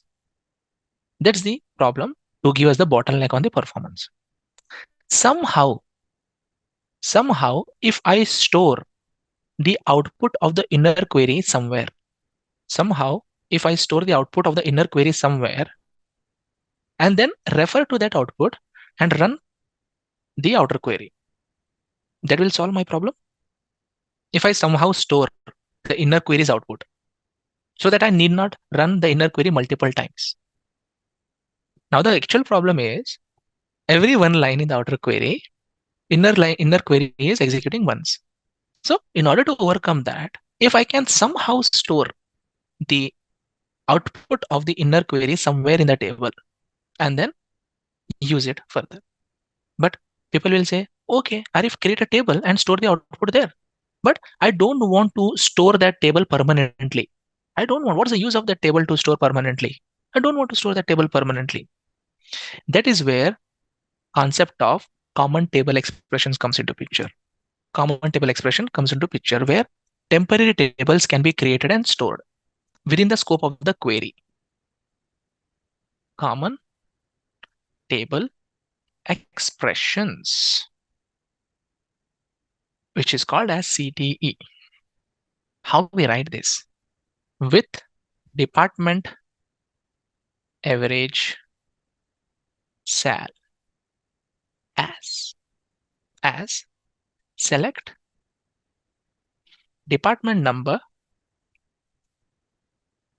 comma, average of sal as average sal from EMP group by DPT number. Correct? This is the inner query. Now if I run this inner query, whether I'll get the output that I'm expecting, perfect. 10, 20, 30, 50, 60. Now using this inner query, I will write my outer query like this in temporary table like this with, I'll write my outer query select star from EMP as E, inner join department average sal. Arif, where is the department average sal? Here. As D average sal, DAS on EMP dot, sorry, E dot department number equals DAS dot department number where E dot sal greater than D dot DAS dot sal. People were asking, why can't we solve this using joins? Yes, you can solve with the joins, but you have to store that output somewhere first. Then you can solve with the joins. Is it making sense now? If I execute this, I will get the same output as earlier. 1, 2, 3, 4, 5. Run this query. 1, 2, 3, 4, 5. Did I solve that issue with the correlated subqueries here? By creating this temporary table once, storing that in a temporary memory, joining my EMP table with this table, and writing a condition. This. Isn't it awesome? Really? Arif, on the fly, you can create temporary tables and then you can use them and automatically they get dropped after your query execution done. I need not worry about storing that temporary table somewhere. That is called with clause. Alias name I have given. Alias name as. Alias name for department average salary. Slowly, word by word, line by line, you write. Then you'll understand. So, if someone asks, which one will you prefer, whether you prefer correlated subqueries or common table expressions, what will be your answer? you can explain in 2-3 minutes, right? Now, what happens in correlated subqueries, and to avoid that, why do you use CTEs? Now you are in better state to explain that. This is what is needed. I'll explain one more time if you want. So you have it here only. So if you see here, you have in the employee table, you have 16 records, department number 10, 20, 30, 50, and 60. In department table, you have 40 also. 50 and 60 is not there in department table. See, in the same way, 40 is not available in the employee table. 10, 20, 30 are common available in both the tables. If I write a join statement and just change it to inner, and if you execute this, you will see only 10, 20, and 30. Where is 40? Where is 50 and 60? Because they are not present in the both the tables. That is the reason you are not able to see them. So similarly, if I go for left, you will see 50 and 60, but you will not see 40 because 40 is available in the department table, not in the employee table. Because that's the fundamental of left join. Left will give all the records in the left table except the records in the right table which are not matching. The reverse of left is right. It will give all the records from the right table and the matching record from the left table, and the records excluding is 50 and 60 because that is not available in the right table. Full outer join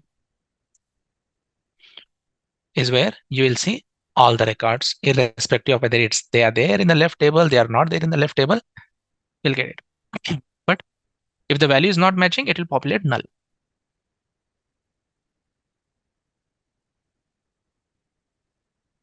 Perfect.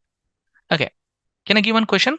Use CTE to display list of managers from the employee table who has at least one person reporting to them. I want the managers' names who have at least one person reporting to them. What is this query? Inner query. Manager with reporting. Okay, so what you're trying to do here, EMP number. Why are you taking EMP number? I would take, rather than this, I would take MGR count of EMP number. Count of EMP number from employee. And I would say group by A dot MGR.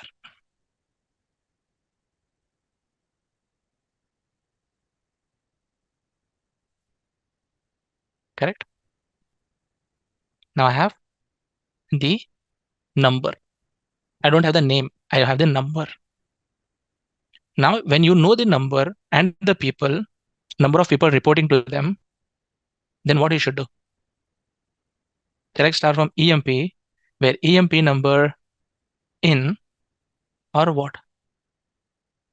I'll do select star from EMP A inner join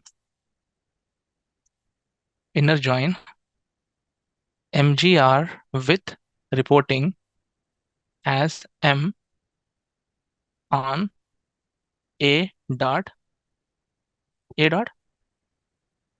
EMP number equals M dot MGR.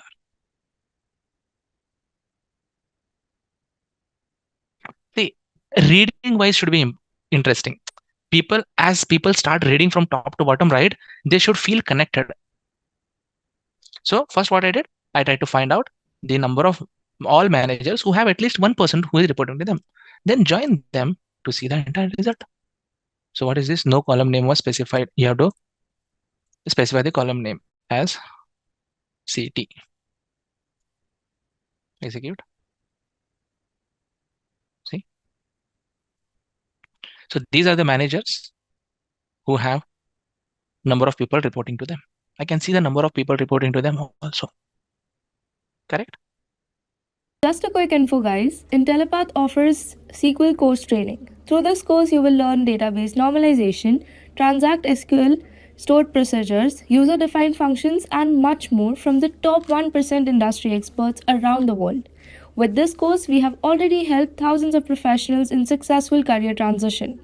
You can check out their testimonials on our Achievers channel, whose link is given in the description below. Without a doubt, this course can set your career to new heights. So visit the course page link given below in the description and take the first step towards career growth in the field of database management with SQL.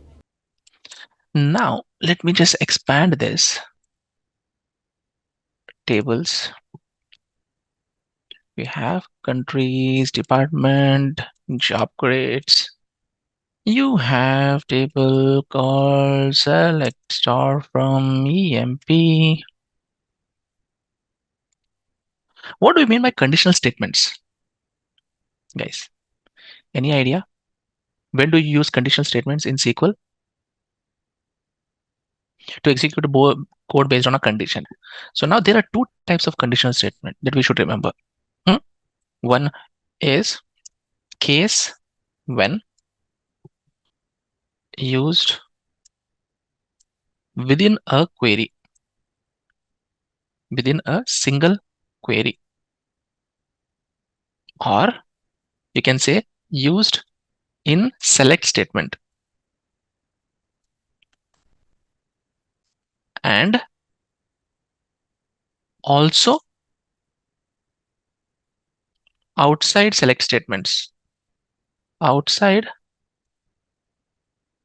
select statements. Let me remove this, otherwise people will get confused. Used in select statement and also outside select statement. One more type of conditional statement you have is if else, used only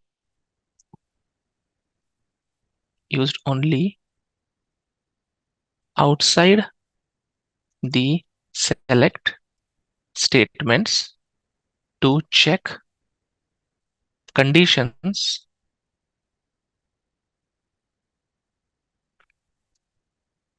we'll be using it. Sounds good?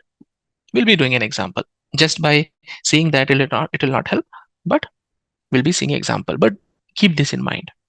Many times people, not only people, even I, having experience in working on SQL from so many years, I get confused and I use if else within a select statement. First we will see case when, and then we will see the if else. Sounds good? We'll start. We'll start with a question. What is the question? The question that I have is write a query to display employee name, job, and promotion eligible. I want to display 3 columns. The logic for promotion eligible is if experience is greater than 40 and then 40, then the output should be yes, or the output should be no. Very, very basic conditional statements within a query. So now people will say, Arif, where is your promotion? Where is your promotion eligible? You don't have any column such. Okay, we'll try to write this statement now. Select ename, comma, job, comma. Third statement, how will you write? Case when. You can write like this. Case when date diff in terms of year from which date? Higher date, comma, get date is greater than or equal to 40. Then you have to write. Then the output is yes. Again, you can write when. You can write multiple times like this when less than 40, then no. And you have to write what? And as you have to give a column name for this.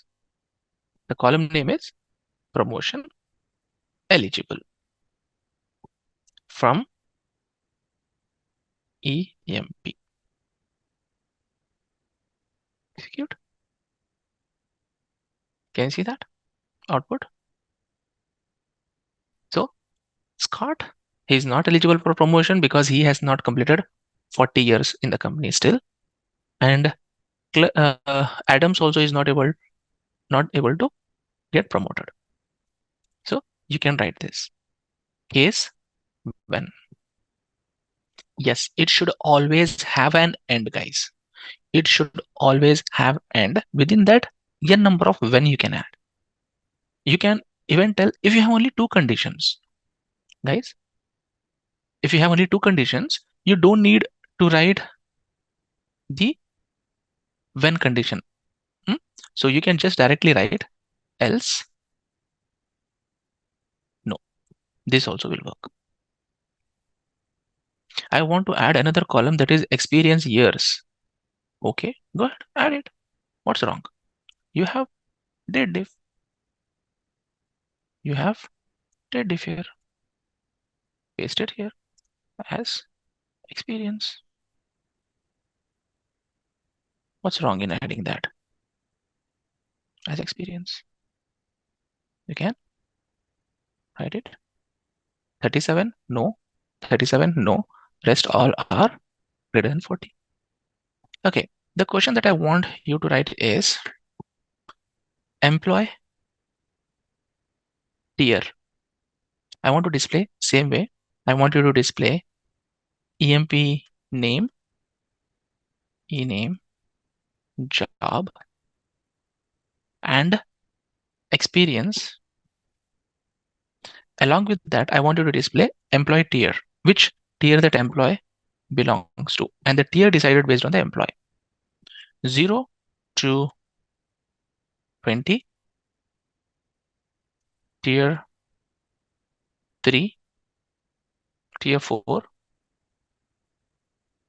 21 to 30, tier 3,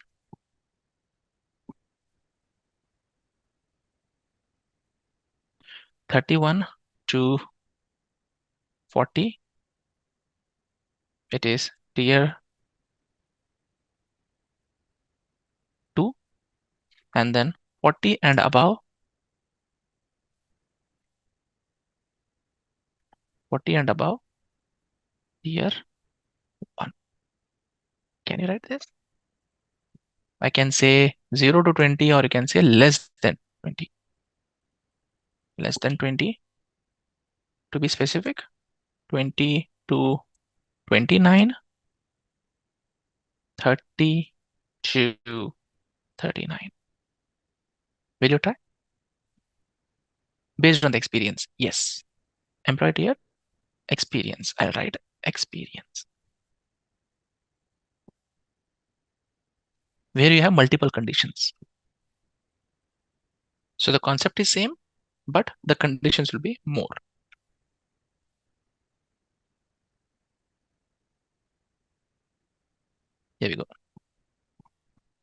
So what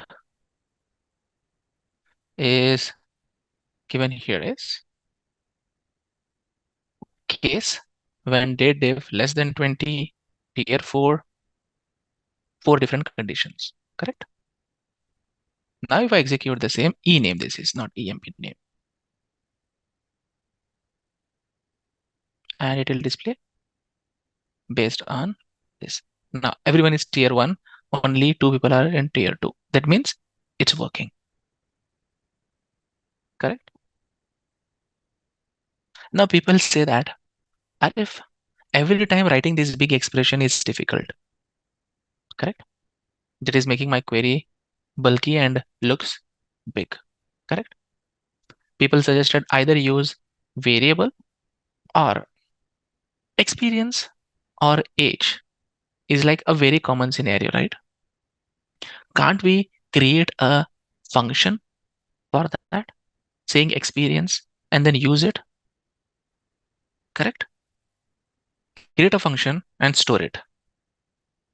And based on that, we can use. So how to create a function? User defined function, because you don't have a function which will tell experience. I want an output like experience of higher date. That's it. I want to write like this, experience of higher date. The output should be years of experience directly. Will it be nice if I can design that so that in future, whenever whoever is writing this query, so he need not use date div, year of higher date, comma, get date. He did not use that. Will it be nice, friends? So that is called user defined functions. That is called user defined functions. And how to write user defined functions? Create function emp experience as the name of the function, or you can just use exp experience at the rate higher date, an input parameter. I'll start marking here. This will be an input parameter that we always pass. Start making your notes here, guys. Always function should always have an input parameter and a output returns. Return type. And a function should always begin and end with proper statement of begin and end. Within that, all your code should be written.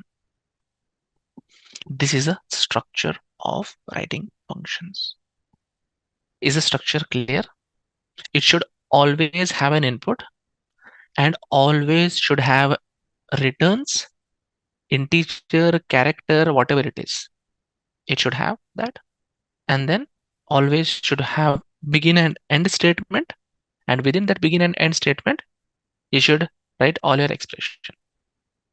So your create function and then function name within the brackets input parameter, and then returns integer. It could be character, it could be table also, it could be anything, whatever you want to see as a return type. It should be there. In general, this is a fixed structure. This should be there. Without this, your function will not work.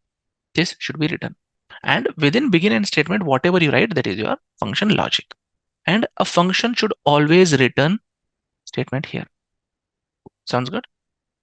So what is the mandatory part of the function?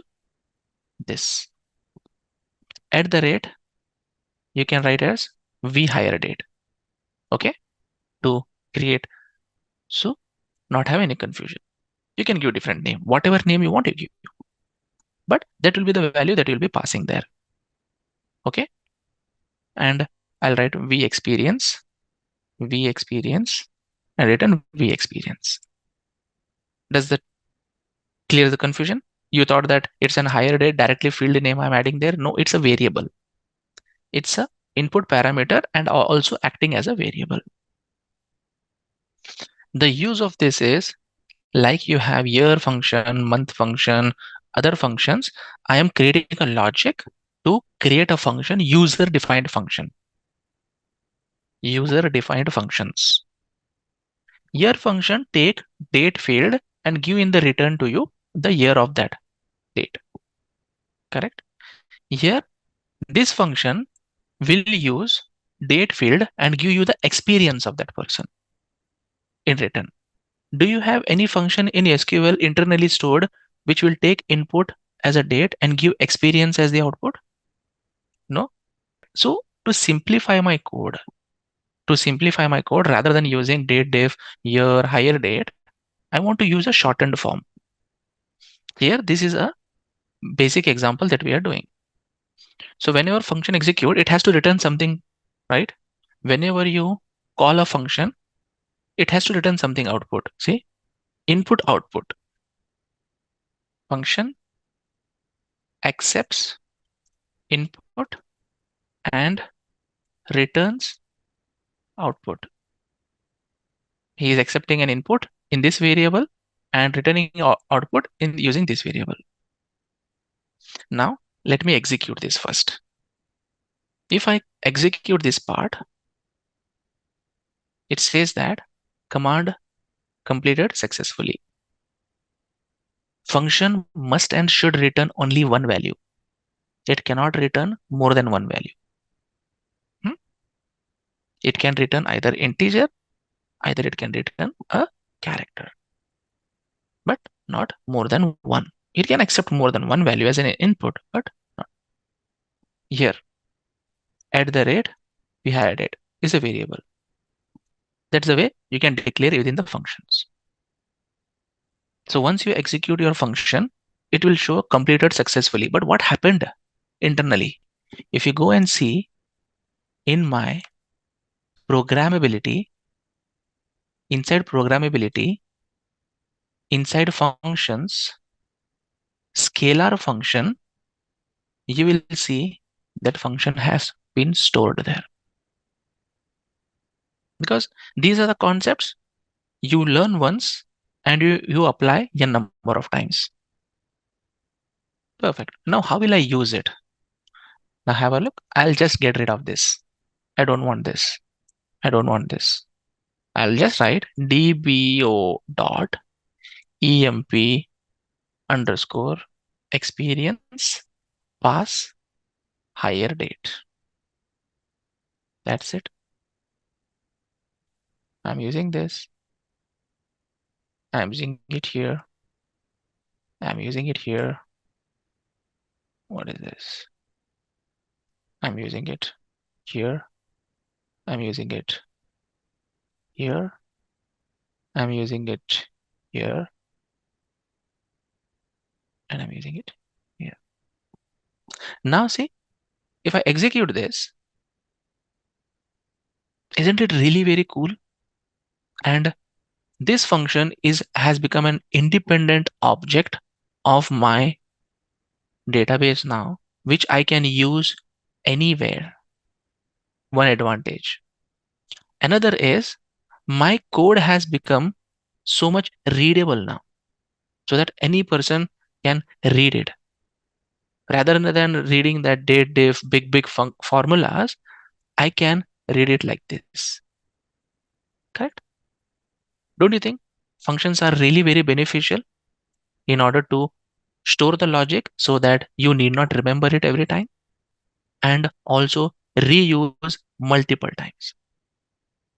How this function is defined, this is how I defined it, right? The best practice is DBO. Similarly, I want you to create a function for employee tier.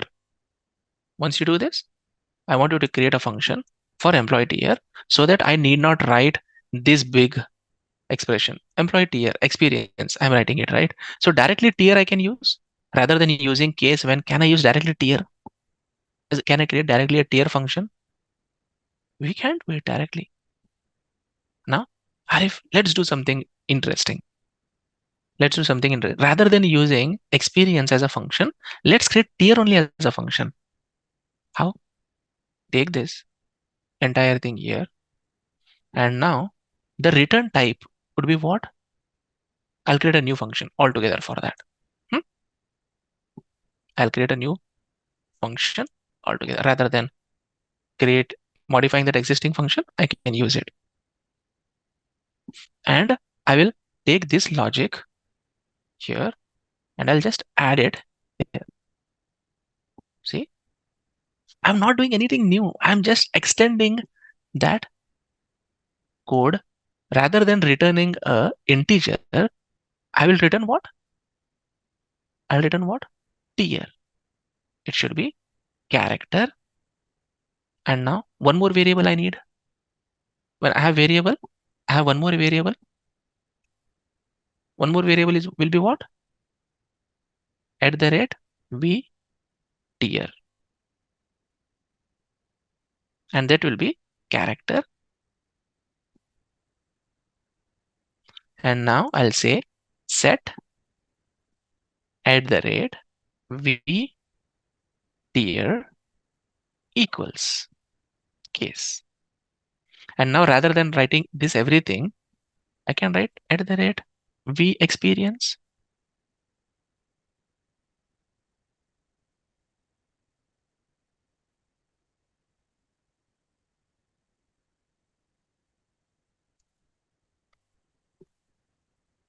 And I don't want to use as. And that's it. And the name of the should be emp tier. Now, directly if you pass a date, the return will be what? Rather than experience, it will give you what? Tier. And now I'll execute this, then I'll show you what will happen. Execute. Successfully completed. Now, I did not write even this big expression. What will be my query? What will be my query? Rather than writing this entire thing, I'll write dbo dot emp underscore tier and then higher date,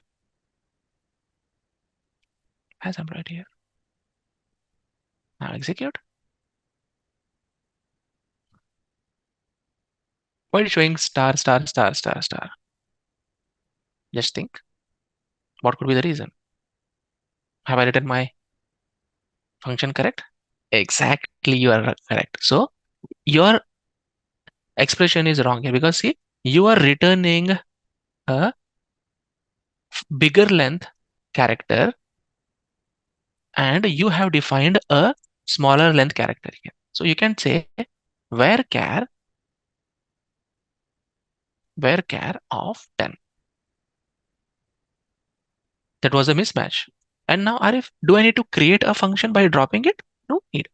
Create or alter function. Or again, just write alter function. Rather than writing clear or, I'll just write alter function. Execute. Done.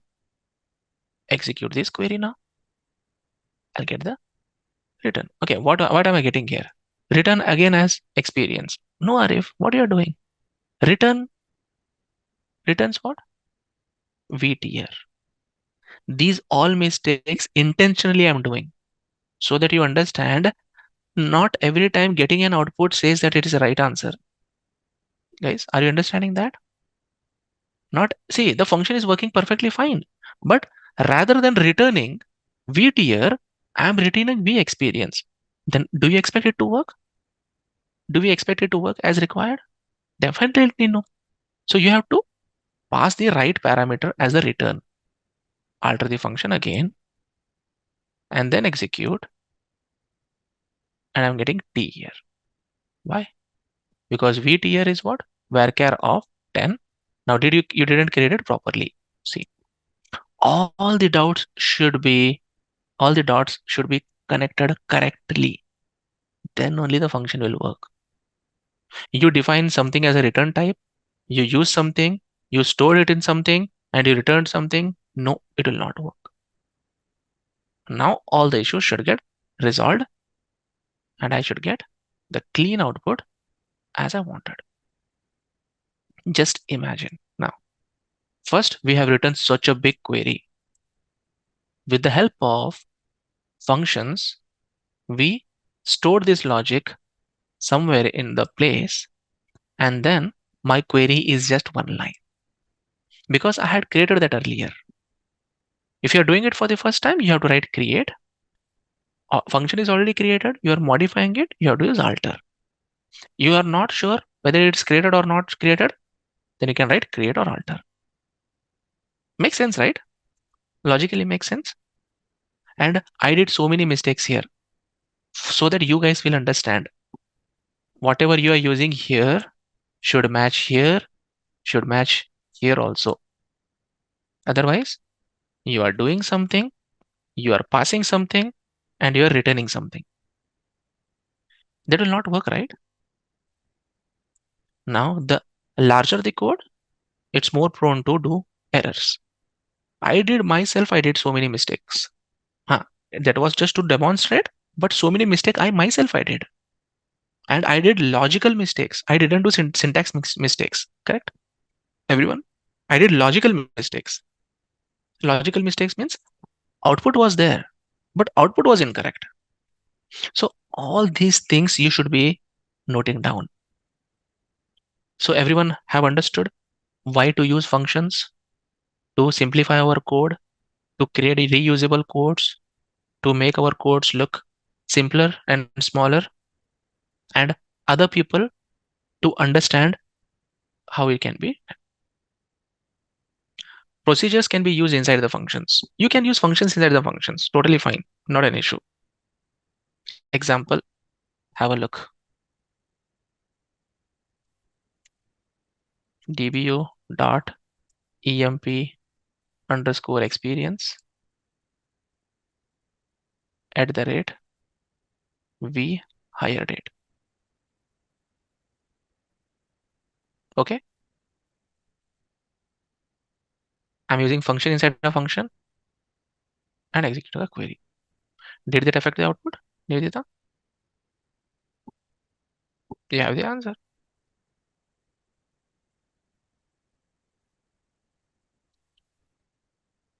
I nested function inside a function. Yes, you can do that. Just the thing you have to try. The declare command will have only one semicolon at the end of the declare.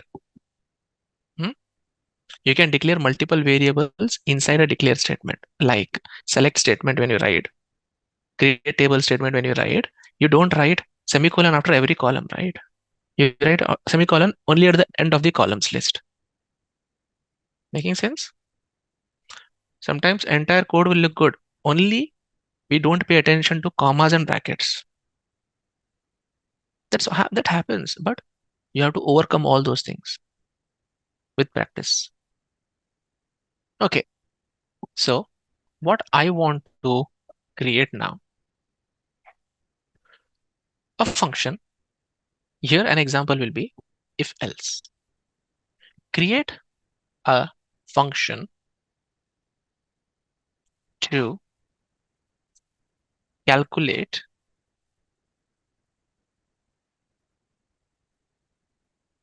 commission hike. Create a function to calculate commission hike. If the employee's commission is null or 0, then commission will be, then it's 200. Else it should be commission 10% hike. Else 10% hike in commission. I'll tell you. I'll show you the output, what I'm expecting. Can you see this? I've written a query also for you. But what is a function? I'm not showing it still. I'm showing the output so that it will make sense to you. Then I'll show the logic. If you see here, commission is null. I'm showing as a new commission. I'll say as new commission post hike. new commission, 200, 200. As soon as it sees a 300, it will do 10% of that. As soon as it sees a value, it will do 10% of a value, 10%. If no, then 200. Even if it's 0, then it will do 200 only, because 0 or null I'm comparing. Is the question clear and the output, what is expected, is clear? Then how am I doing this? How am I doing this? I'm doing it in a different style. Have a look. This is my function. This part is still the same, correct guys? This part is still the same. No changes in that. There is a basic architecture of a function that will not change. Only the part that will keep on changing is between that begin and end, whatever you write, it will change. So what am I doing? I am creating a commission variable float, because I want to store it somewhere, right? After manipulating, I want to store it somewhere. Then I'm loading from the query for that employee number, what I'm passing here as an input. Now people will say, Arif, why are you not passing commission directly? Why you're not passing commission directly? Okay, you can pass commission also, but I'm doing it in a different style. One more thing, guys, keep in mind, everyone will have different style of writing the function. That doesn't mean that yours is correct and mine is wrong, or mine is correct, yours is wrong. You are getting the right answer as per the expectation, then your solution is correct. Someone else may also get the same result using the different methodology. You can't say that his code is wrong. That code also will be correct. That's the reason I'm showing you two different style here. Two different style. Now, I'm taking an employee number as an input. You can take commission also as input. Then your function will become very much small. Have a look. Because I wanted to show you if else concept. That's the reason I have taken this method. Now have a look. If I'm just after taking the input from a select query, directly I'm loading that here in the commission variable. Now I'm writing if this condition is true, then execute this part. Else this condition is true, execute this part. If else, if condition is true, execute this, else execute this, and then come out of the if statement and send the return. Is it making sense? The syntax of if else is different from what we write case, but it's simple. So I'll show the below query also so that you can try and check the result. Here we go. So I'll indent it properly so that people will not get confused.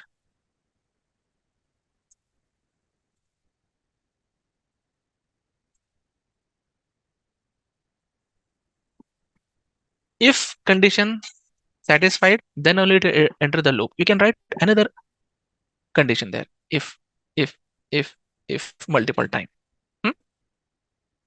If else, both. I have written just if or if else. It should be if. When you close an end, when you close it, it's done.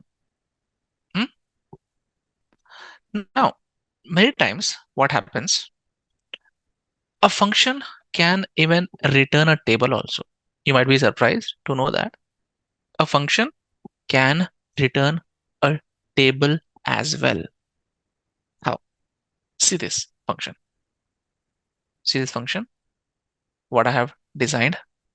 I'll just take this and I'll add it here so that when I give you the script, the question will be in front of it.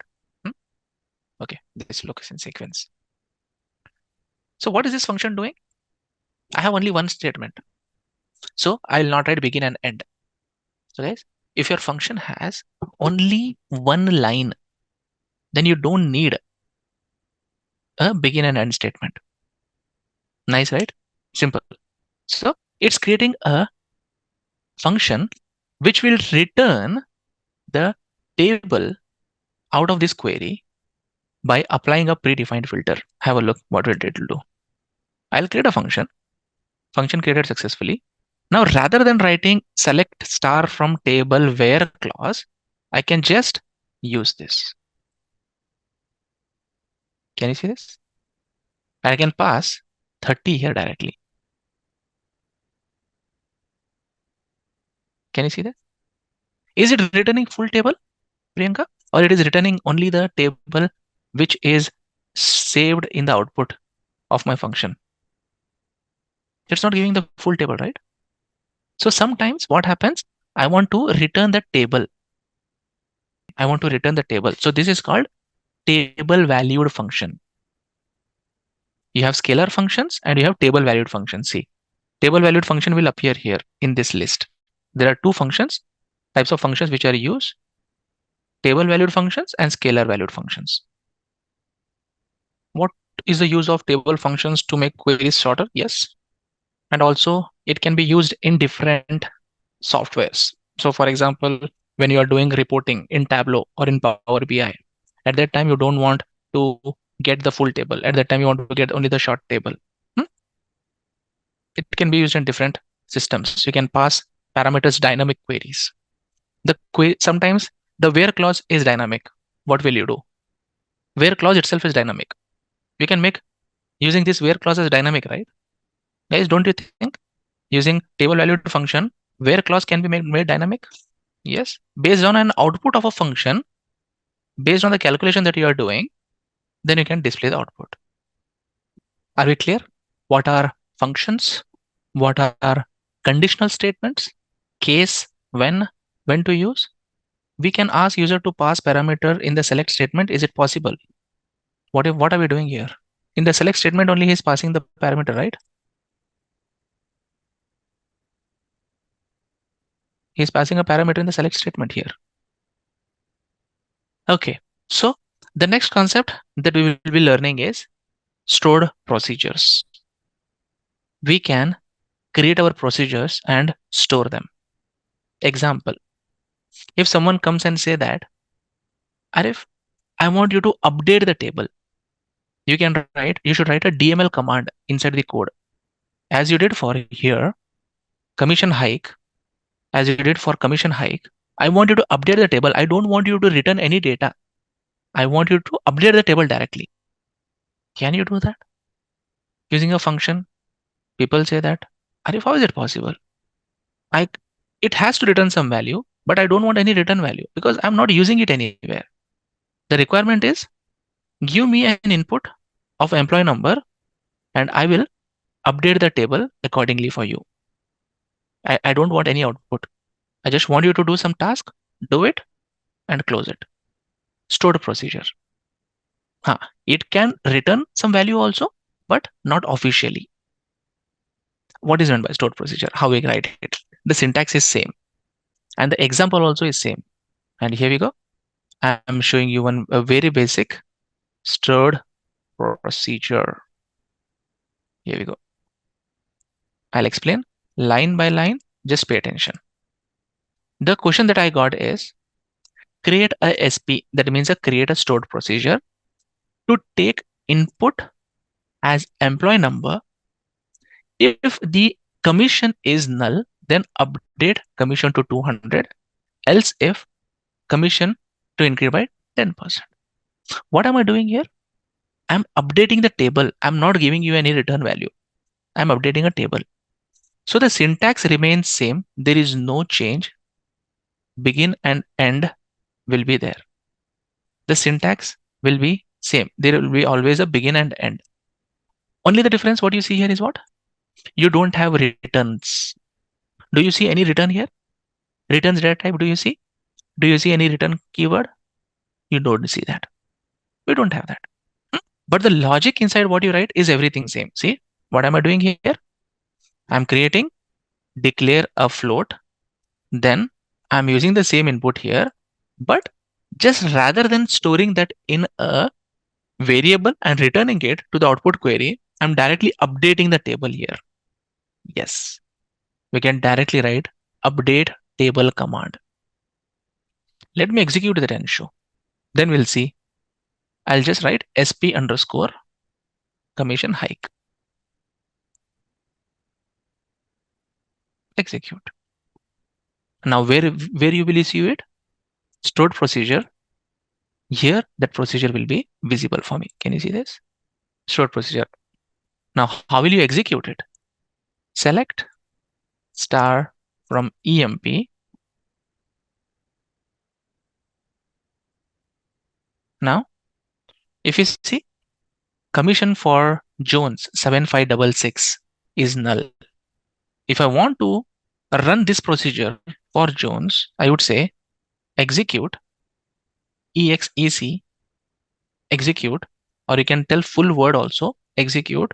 Exec also will work, execute also will work, and then you have to write sp underscore commission hike, and then just pass the number of employee 7566. 7566 is the number. Now, if I execute this line, it will not give you any result. It will just say one row affected. Now, if I run this query, you will see 200 will get populated there. 7566. Can you see that? Now, if I pass an employee number who already has a commission, like 7499, Alan is 300. What do you expect, guys? If I execute this line, what will be the updated commission for him? 330. Execute. One row affected. 330. Now people will say, Arif, what if a person employee number you are passing, which is not available in the table, like this? 0 rows updated. It will not do anything. If that condition matches, then only it will take action. Otherwise, it will just execute and just go back. Now, you can't write functions to do an update statement. You need stored procedures. Now, every time you don't need an output, right? In the real world, every time you don't need an output, you want a specific action to be done and exit. Okay, I'm doing it. Stored procedures. Stored procedures and functions are almost the same. Only the difference is stored procedures are used to program your larger code to do specific actions. One after the other, one after the other, one after the other, one after the other. You can code it and keep it, which can automate a lot of your processes, data processes. Whereas functions are used to just take an input, give an output. Stored procedures are bigger than functions. Can we write this? The way of writing, the syntax is same. No change. In this case, in place of update, we are using stored procedure. In place of update, sorry, I didn't get that. Stored procedure is not like a function. See, function should return an output, but stored procedure is mandatorily returning an output. It's not returning any output. Then how can you tell it's like a function?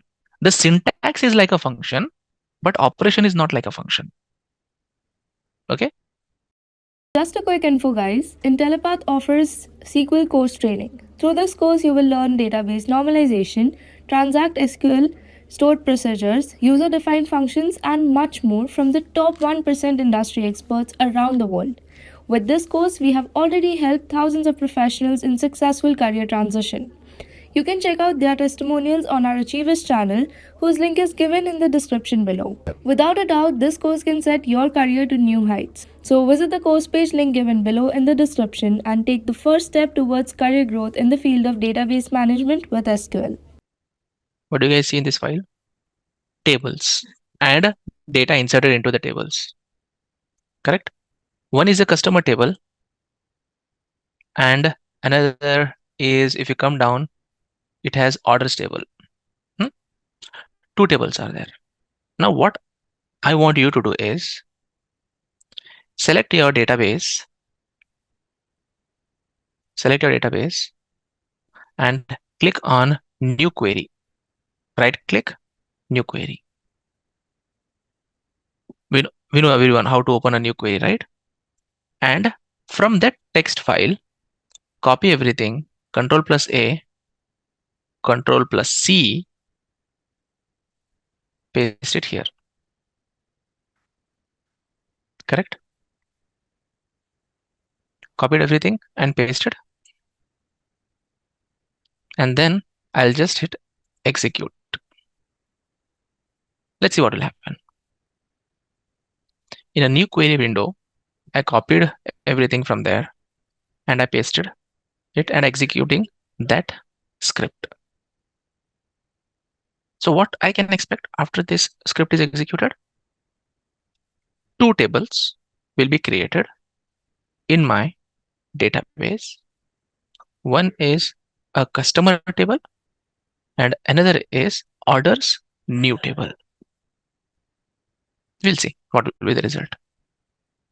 See, executed successfully without any issues, nothing.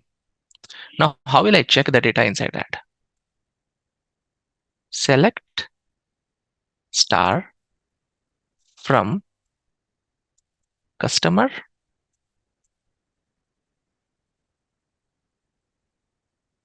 select star from orders new.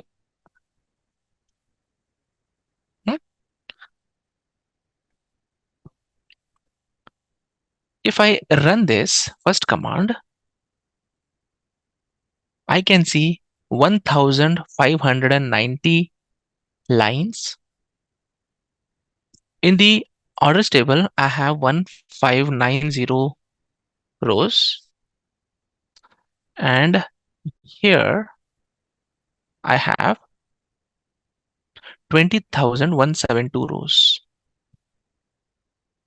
Now this is a huge data for us to work on. Yes, we'll be doing some examples here. We'll be creating some stored procedures. We'll be writing some SQL queries on this just to get some understanding on stored procedures, how to write complex ones, and how to write some complex queries. Because I'm doing a lot of insert in the rows, 20,000 or 22,000 rows I'm inserting in the table. Definitely it will take time. We don't insert rows usually like this manually.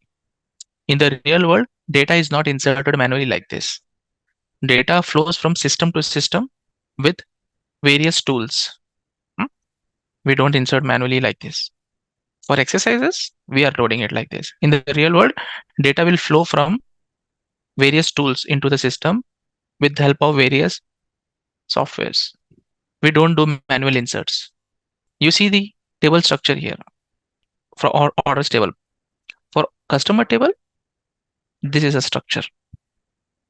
You have customer ID, customer name, date of birth, marital status, date of first purchase, gender, and yearly income. There's a structure of customer table, and the structure of orders new table would be this, where we have multiple columns.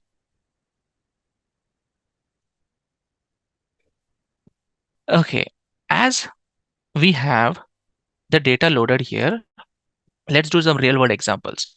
Select star from customer.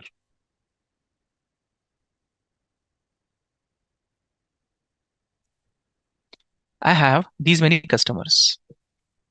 Now, if I see, I don't have the age of the customer. I don't have the age of the customer. Okay, guys, the ask here is, I'll write select star from customer. Select star from customer. And then I'll connect to this database.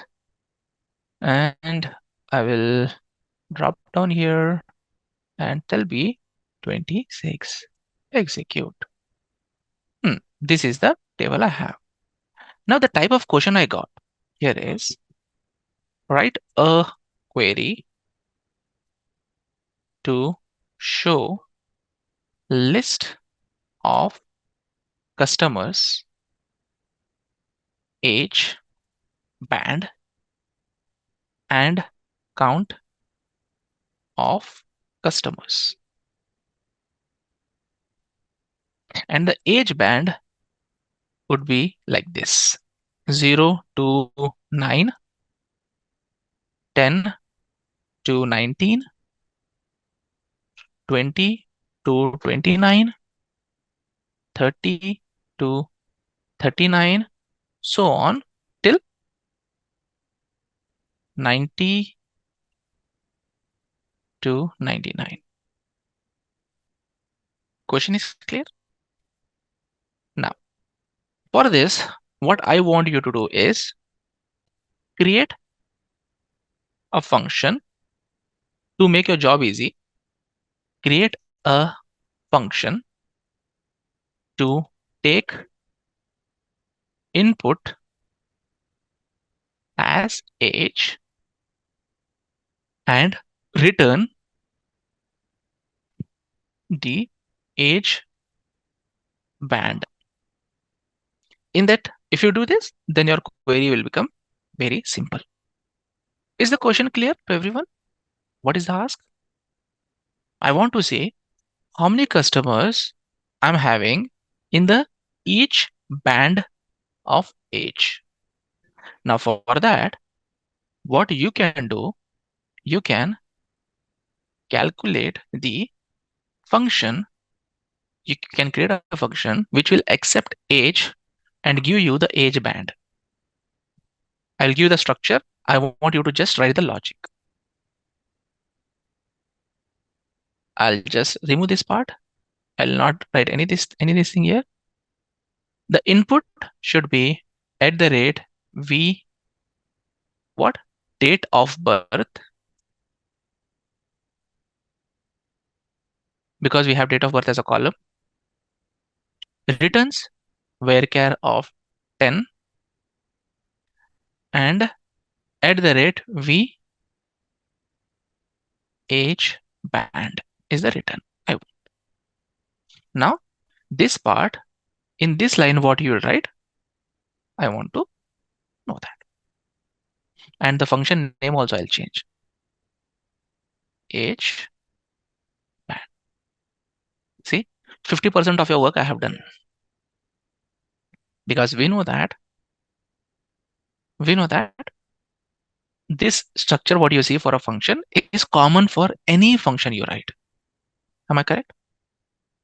See, I got a solution which says if else. It is doable using if else also, if at the rate vh, where we have done vh begin.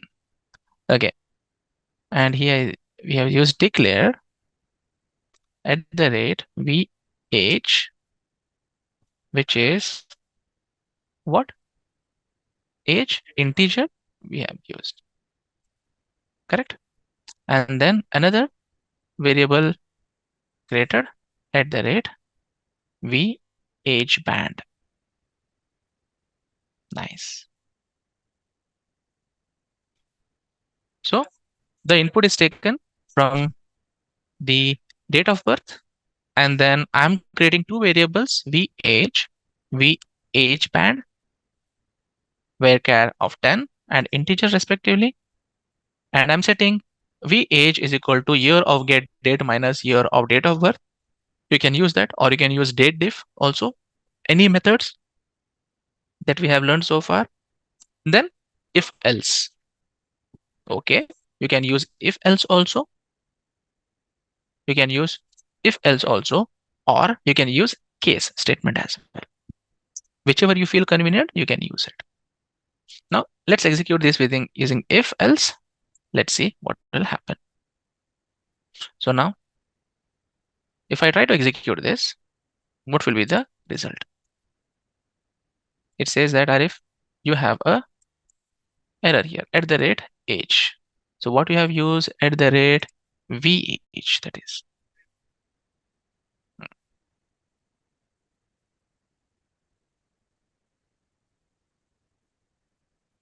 Declare v age band. Where is v age band? Age underscore band. Okay, I'll remove the underscore. Just underscore was creating that error. Again, declare at the rate age. Where is at the rate age? Okay, I'll remove because you have used everywhere age. Okay, this makes sense.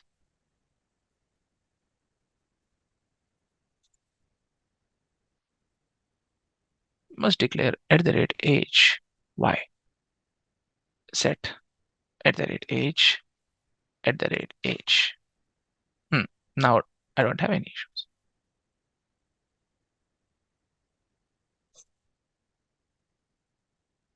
Perfect. Now the final output query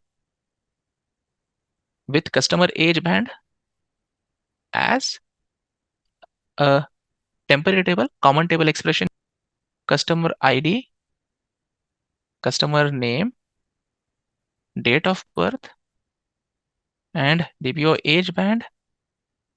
From customer, he has used this, and then he has pointed to the same table from age band, count of star, from customer age band, which he has created above.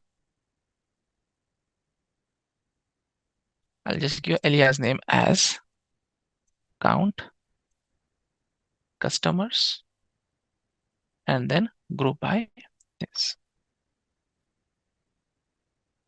I'll just execute. Correct? So where is my customers? Which age group my customers are more?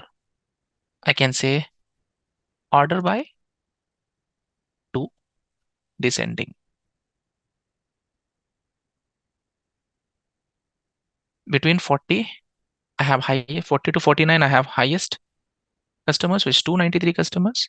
Yes. See, different style of writing that different people have, but the answer should be same. See, whenever you have a column name which has a space in between, SQL will not recognize that column names. In order to make that look like as a column name, you should either use double quotes or you should use square bracket. We don't use anywhere else square bracket. Square brackets are used only for the columns. We don't use it anywhere. So if people will try to use square bracket here instead of the normal brackets, it will not work. See, one more style of writing. Select dbo.age band, directly pass date of birth as age band, count of this, and group by. This also is possible. Two different style of writing the query, but output is same. So are we clear how to write functions in SQL and how to use those functions in your SQL queries? Okay. Now what I'm trying to do, I'm adding a new column in the table, EMP. And I will do select star from EMP. Okay, so everyone please see here. I have a job, which is a current job, and I have a new job column. Now it's the promotion time. Now I have to give appraisals. Create a stored procedure to update employee new job as follows. Employee should be more than 40 years of experience. Employee should not be resident.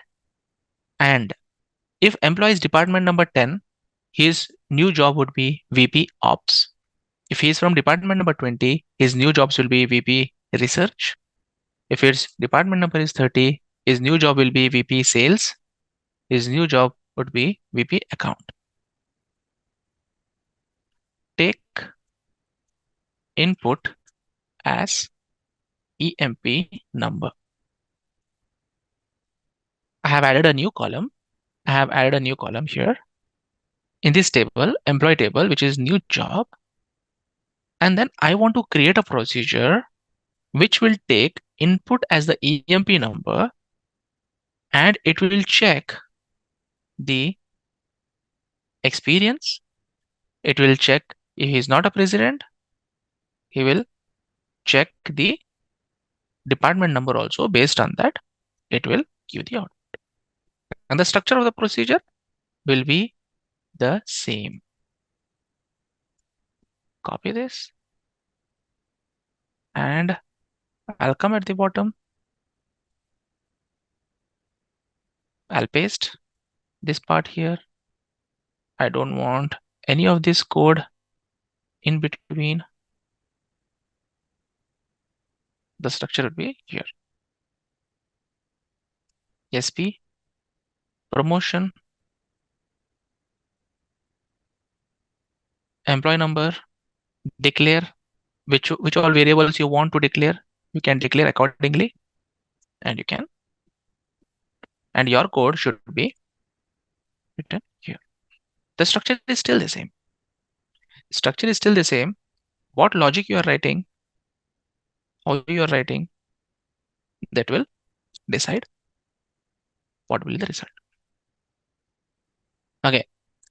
Now the time to show the solution. Can you see the solution from line number 642 to 668? How many variables I have created? 4. And in order to do this solution, I need 3 inputs from the table.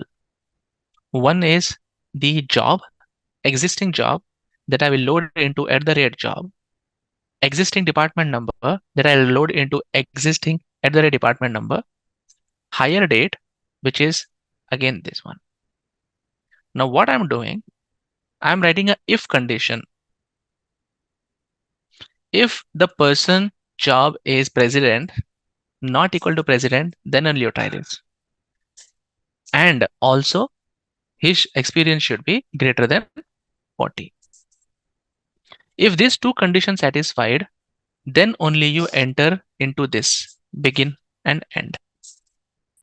If this condition does not satisfy, come here and print that employee with the employee number that is not eligible for promotion. Clearly just type it and exit.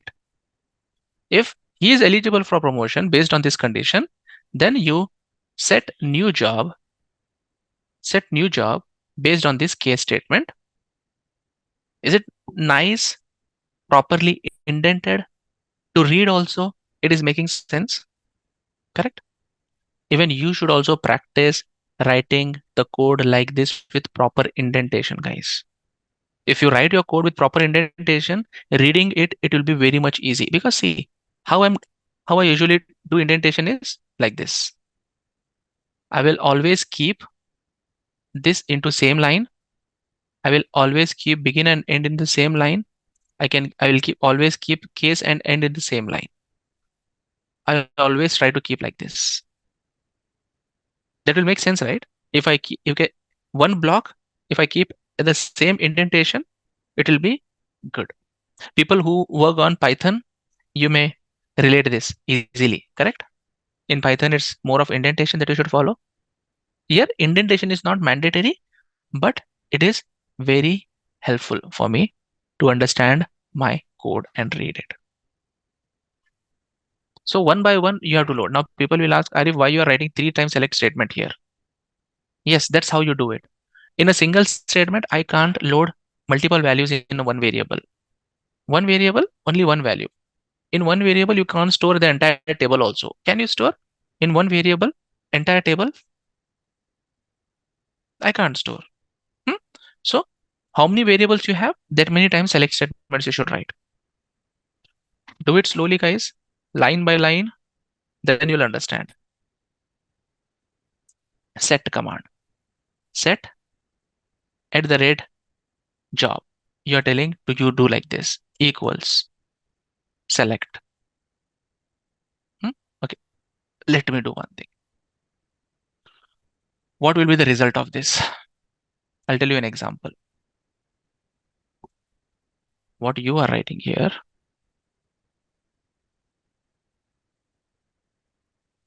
set declare. Let me show you an example. Declare @department number equal to integer. I'll just make it as 30 for now. @department number, I'll not do anything. Integer. keep it like this, and I'll just write a print command, emp number, declare department number equal to this, and then I'll say @emp number equals 30. I'll take emp number 7499. I'll take 499.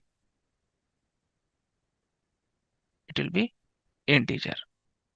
Two variables I'm creating with help of declare command. And then I'm doing as your command, what you have done, I'm using the same here. And then dpt number I'm using here. Okay, correct? And now I'll try to say print @dpt number.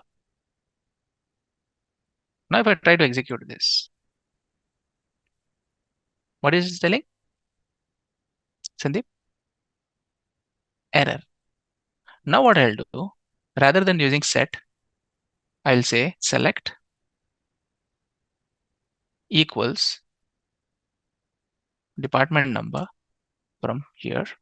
Now I'll try to execute. Did I get the output?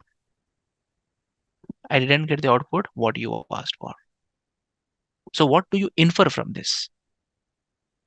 Apple is APPLE only. APPLY is not Apple.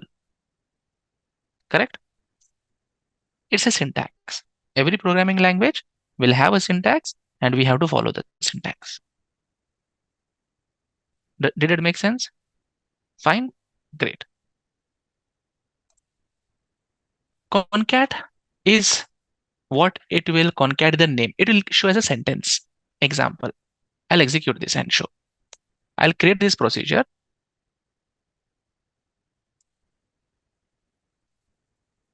Procedure is created. Now I will write select star from emp. Yes, it's concatenation only. Now, who is president here? King 7839. I will write sp underscore promotion 7839. If I execute this, can you see it? It is concatenating constant string with a number from the variable and again a constant.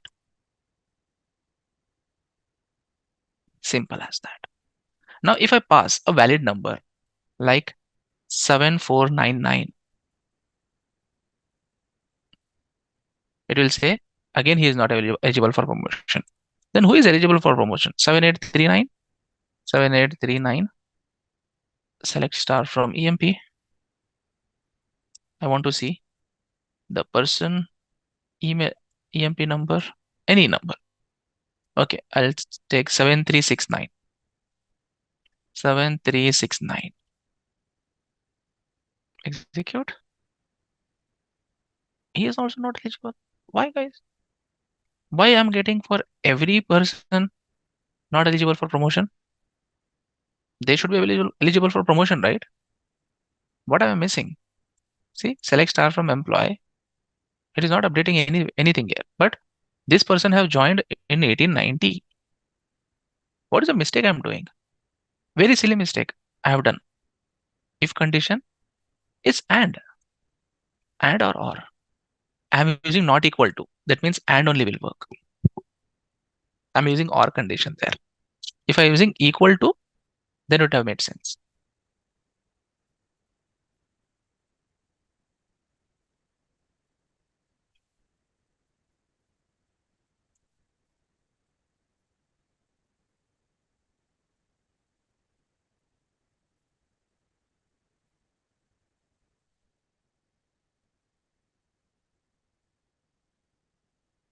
Very simple mistake I have done.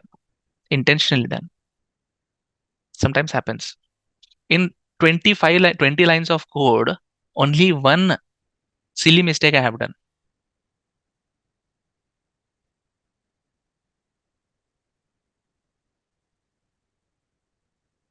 Now see, it got updated. One silly mistake I have done. I have swapped hire date and get date. That's the most common error that any developer can do. Agree, everyone? Always it should be the lesser date. Intentionally I had done that. No one highlighted. That's fine. We are learning. But the idea here is to show you that even a single word in this big procedure can make you spend hours in fixing it. Correct, guys? If you don't notice that, then no one will understand. Or if that's a error. So if you don't add this statement here, then your code will just execute and leave off. Correct? See, if I don't add this here, so will my code will throw any error, guys, if I create this procedure? It's correct. And then 7839. Who is this one? Now if I execute this, it will say executed successfully. Now if I go and check, you'll get confused. President, I don't see any job only here. Correct? See, I'm executing it. It is telling execute successfully. What does that mean for you? That means the person has been promoted.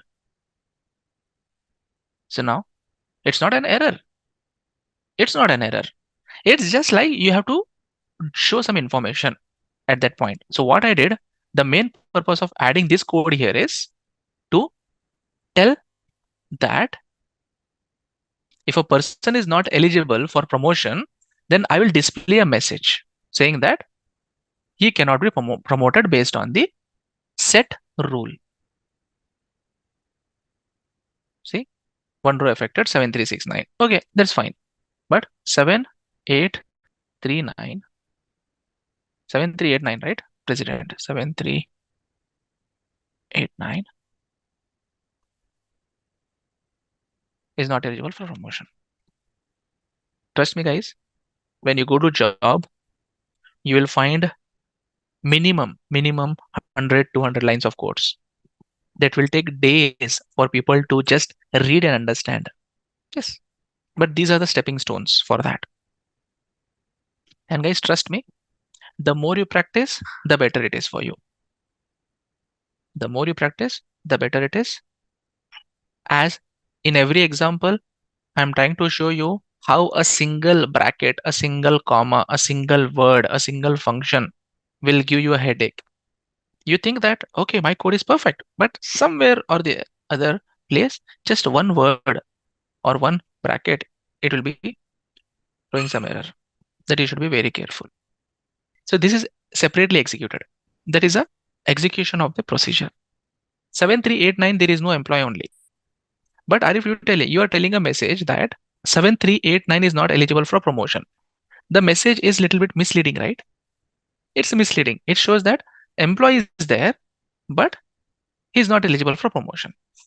Now, the homework for you is modify this procedure in such a way that if the employee is not available in the table, then it should display invalid employee number. You can do that. Can you take this as a challenge for a homework? Can you modify this same procedure to display invalid employee number if the employee number what I'm giving input is not from the table? Note it down. We will do that. Now, if you are interested, I will give you one more ask.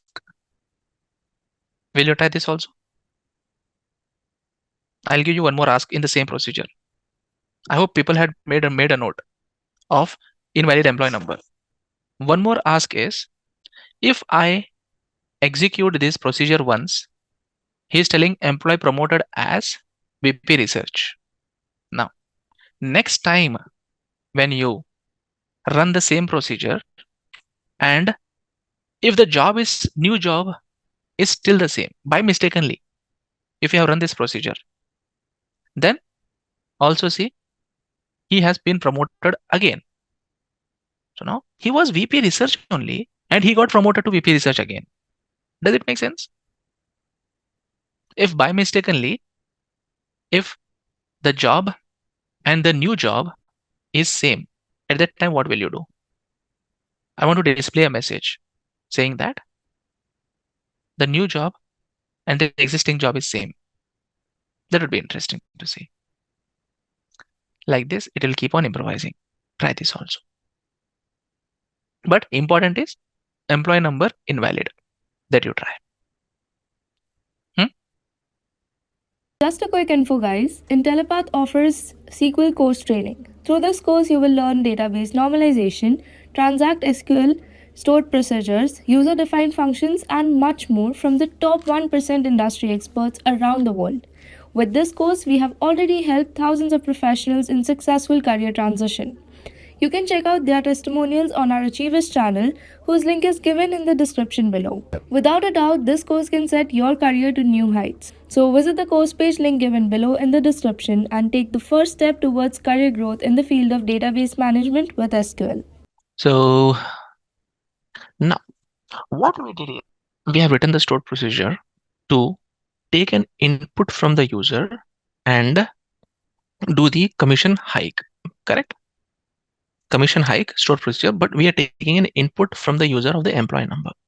One very important thing that people will ask me here is, if you have written this procedure to take a input from the user of the employee number.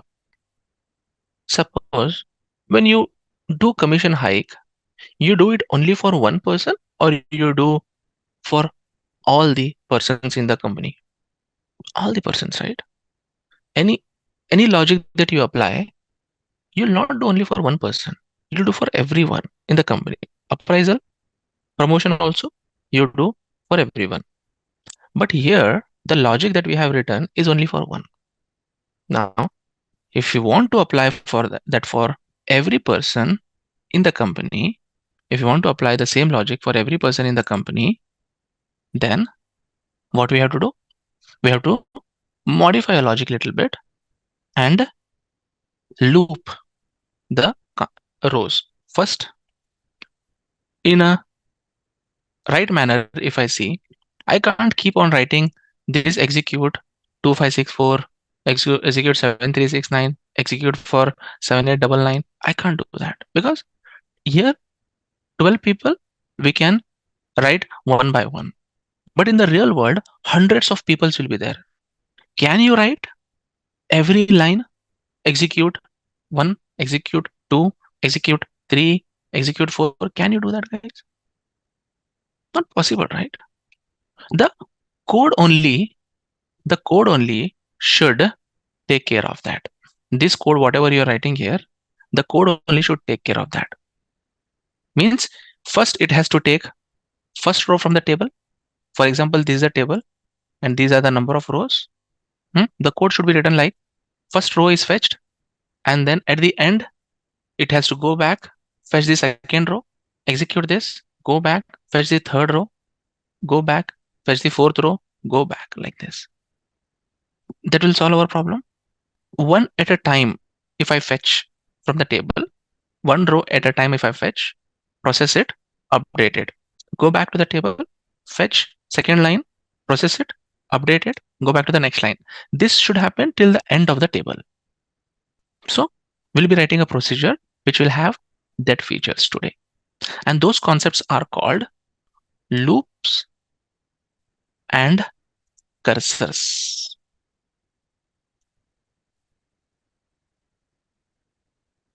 What is a loop? Loop, we know that. Loop is a formula that will do some operation repeatedly. Okay. Cursor is nothing but a variable of table type. Arif, yes. Variables can be of table type also. So far, how many types of variables we have seen? We have seen variable of integer type, decimal type, character type, varchar type. Correct? All these variables we have seen. We have not seen. We have not seen a variable of a table type. That means what? A variable that can store output of a query. Cursor. We can allocate select star from EMP where department number equals 30. When I say this, cursor allocate this query means what? The cursor will create a temporary table which will have all these lines from this query output. Then on top of that cursor, you apply loop to process one by one, one by one, one by one.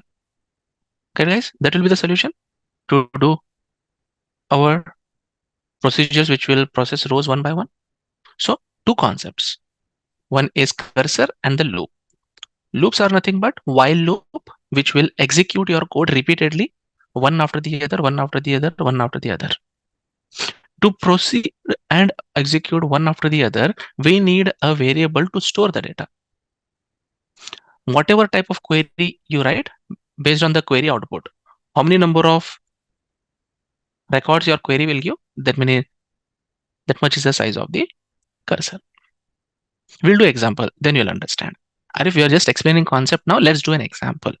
Then you'll understand. Let's do an example and see this, everyone. Okay. Because guys, cursors are very important when you automate your codes on the real world tables. Okay. Let's see. First, let's learn loop. What are the basic loop command? Basic loop. Have a look. I will write here loops and cursors. I'll just add a comment here. Now, what am I doing here in this small code? I'm declaring a variable @count equal to 10. Begin, end. While count not equal to 0, begin, print, concat the number output is @count. Then set counter -1. It will go back here. It will check while, okay, it's not 0. Come back again, execute. Again, it will go back, come back, execute. Till how many times this loop will run? From 10 to 1. 10 times this loop will run till it gets 0. Correct? Let's see.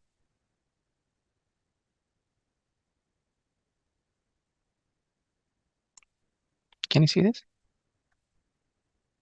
Guys, are you seeing the loop here? How it is working? Declare variable, begin and end. And in that begin also, I'm writing while, begin, and this is the end. And this end is for this one. So now again, I'm telling indentation is important. Which begin will execute first and which begin end is where. Can you try this? Small code of loop, very, very basic example. Okay, now let's see cursor. So we know now how the loops work. Let's see a cursor. So cursor has various stages in its cycle. Okay, now various stages of a cursor life cycle. What is meant by a cursor life cycle? Cursor variable is not like any other variable, guys. Cursor variable is not like any other variable. So you will declare it as like another variable. You will declare it, but if you want to use it, the data from it, can you use everything together, guys? Is it possible that a cursor which has a table of 100 rows, can you use all the 100 rows together and manipulate them together? It's not possible. SQL will not work like that. Am I making sense, friends? What I'm telling? When you declare a cursor which has 100 rows in it, can you process all the 100 rows at once? Or you have to take one row at a time? So one row at a time we have to process. We can't process all the rows together. So for that we have to follow a process. We have to open the cursor. After declaring the cursor, we have to open it. Once you open it, you have to fetch. Whenever you write fetch, it will pull the first record from the cursor. It will bring the first record from the cursor. And then it will start a loop. Loop while at fetch status equal to 0. What do you mean by that? As soon as you pull it, it will set a flag. Whenever the fetch command is executed, this flag will set either to 1 or 0. Fetch is a command which will get executed on SQL server, which will set a system variable. That's the reason you are seeing at 2 times there. If is a user variable, how many times you write at the rate symbol? 1 time. But it's a system variable, it is 2 times at the rate. Now at fetch status is equal to 0. That means what? It says that data is there. When the cursor fetch does not result any output, then the at fetch status flag will set to 1. Is that clear? What at fetch status system variable shows there? So flag is set to 0 if there is data in the table. If there is no data in the table, it will fetch to 1. If it is 0, it will come here and it will process all your records. And then it will fetch the next record. It will go back. It will keep on doing the loop. When the flag will set to 1, at the end of the last line in your cursor, and as soon as it sees at fetch status is equal to 1, what it will do? It will exit the loop, close the cursor. Because you have opened the cursor, that means you have to close the cursor and you have to deallocate the cursor. As I've told, it's a temporary table, so you have to deallocate must and should system variable. Does the cursor mean it's a variable which holds a table inside it based on the query that you write? I'm telling you the steps here, but I'll be doing one example, simple example I'll be doing that will give you more clarity. 694 is all your code, whatever you write, all your code. If, else, select, update, whatever you are doing, that code will be written there, your user code. I'm giving the architecture of how to write the cursor. So this is where you write your actual user code. Actual user code, you will write it here. So with this, I'll show you an example. I'll show one basic example of cursor. Please pay attention here. I'm creating 2 variables of type integer and varchar. Employee number, employee name. And I am creating one more variable of name called emp cursor. Now, declare emp cursor of type cursor, like you do int varchar. Here you have to tell what type of variable it is, cursor type of variable. And for select. So what do you mean by this? Friends, what do you mean by that? Line number 703, 704.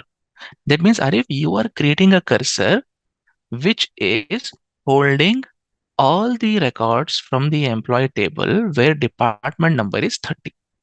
Agree? Now, once you declare the variable, next is open the cursor. Once you open the cursor, fetch emp cursor in these variables. Means what you are doing? Whatever the value from the cursor, fetch emp cursor into these variables, the variables that you have created, which are having 2 columns. If you observe, guys, you have 2 variables and your emp cursor also has 2 columns. Correct? Your cursor has all the columns from the table, or it has only 2 columns from the table. So your cursor has only 2 columns like this. Everyone? Does this say that my cursor is having only 2 columns? What if I want to add more than 2 columns? Okay, write that column name. EMP number, ename, job also you write. How it maps cursor columns to variables. Can you see this? Fetch emp cursor in the same sequence. You have to follow the sequence. You cannot move the sequence. Whatever sequence you are creating a cursor, the same sequence you have to map. You can't change the sequence. You can't. See, when you are filling some water, you want a container. Can you fill some water without a container? If you want to drink water, you want a glass to hold it. Then you can drink it. If you're cooking, you want some vessel to hold some water to use it. Similarly, in cursor also, you have to take the data from the cursor into singular variable, because I'm not going to process all the columns at once, because every column has its own use. Sequence should be matched. Once you match the sequence, now EMP number and ename will have what values? The data from the table, first row. This value and this value are fit here. Correct? After line 708, what does EMP number and ename holds? Do they hold all the cursor in itself, or one value where there is the first line from the cursor or the first record from the cursor? I have done the diagram. All values. It's first record. I have done the diagram, guys. Is diagram not helping you to say what values are there in this table? Only the first. There are multiple values in this table. In this cursor, there are multiple values. But the cursor will have, after this fetch statement, the cursor will have only the first value. Okay. Once this value is fetched and these variables got the value, then the at fetch status flag will be set to 0 or 1. The data was there. If the data was not there, it would set with 1. Yes. So now that means this condition satisfied. Now it will go in the loop. In the loop, what it is doing? It is printing that employee number and employee name. After it prints, it will go to the next fetch. And before ending, it will go back and check. Now, when you do this fetch, what it will do? Every time when you execute a fetch, guys, it will go to the next line. Keep in mind. One time fetch is executed, it will execute first line. Now, second time when you execute fetch, it will pull the second line. So that means 5 times if I execute fetch, guys, will it fetch the same line? Or every time when you write fetch, it will fetch new line. This is important. Every time when I hit fetch, it is fetching the new line. When you reach till the end of the table, that means this fetch will reach here. If this fetch reaches here, then what will be the flag status? 1. Flag status will be 1. It will exit the loop. It will print. This is the end of the table. And then it should close the cursor and deallocate the cursor and exit. If the steps are clear, shall we execute this and see once if it is working as per my expectation or no? This is a very basic cursor, which is doing what? This cursor is doing what? Very basic operation. Printing employee number and employee names. It is just printing. It is not doing anything. It is just printing. Have a look. If I execute this now, this entire procedure, invalid object name EMP, because you are connected to wrong database. Correct? I will change this database. B26. Execute. And why only 5 people? Why not 14 people? Okay. If I add department number 20 and execute, Names are different. Department number 10. Names are different. If I don't write the where clause,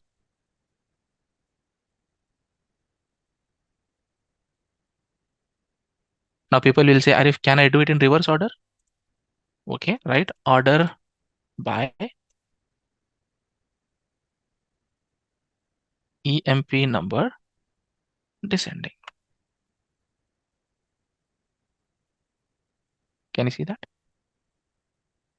Your order of execution should be adjusted based on your cursor only. There is no way that you do here.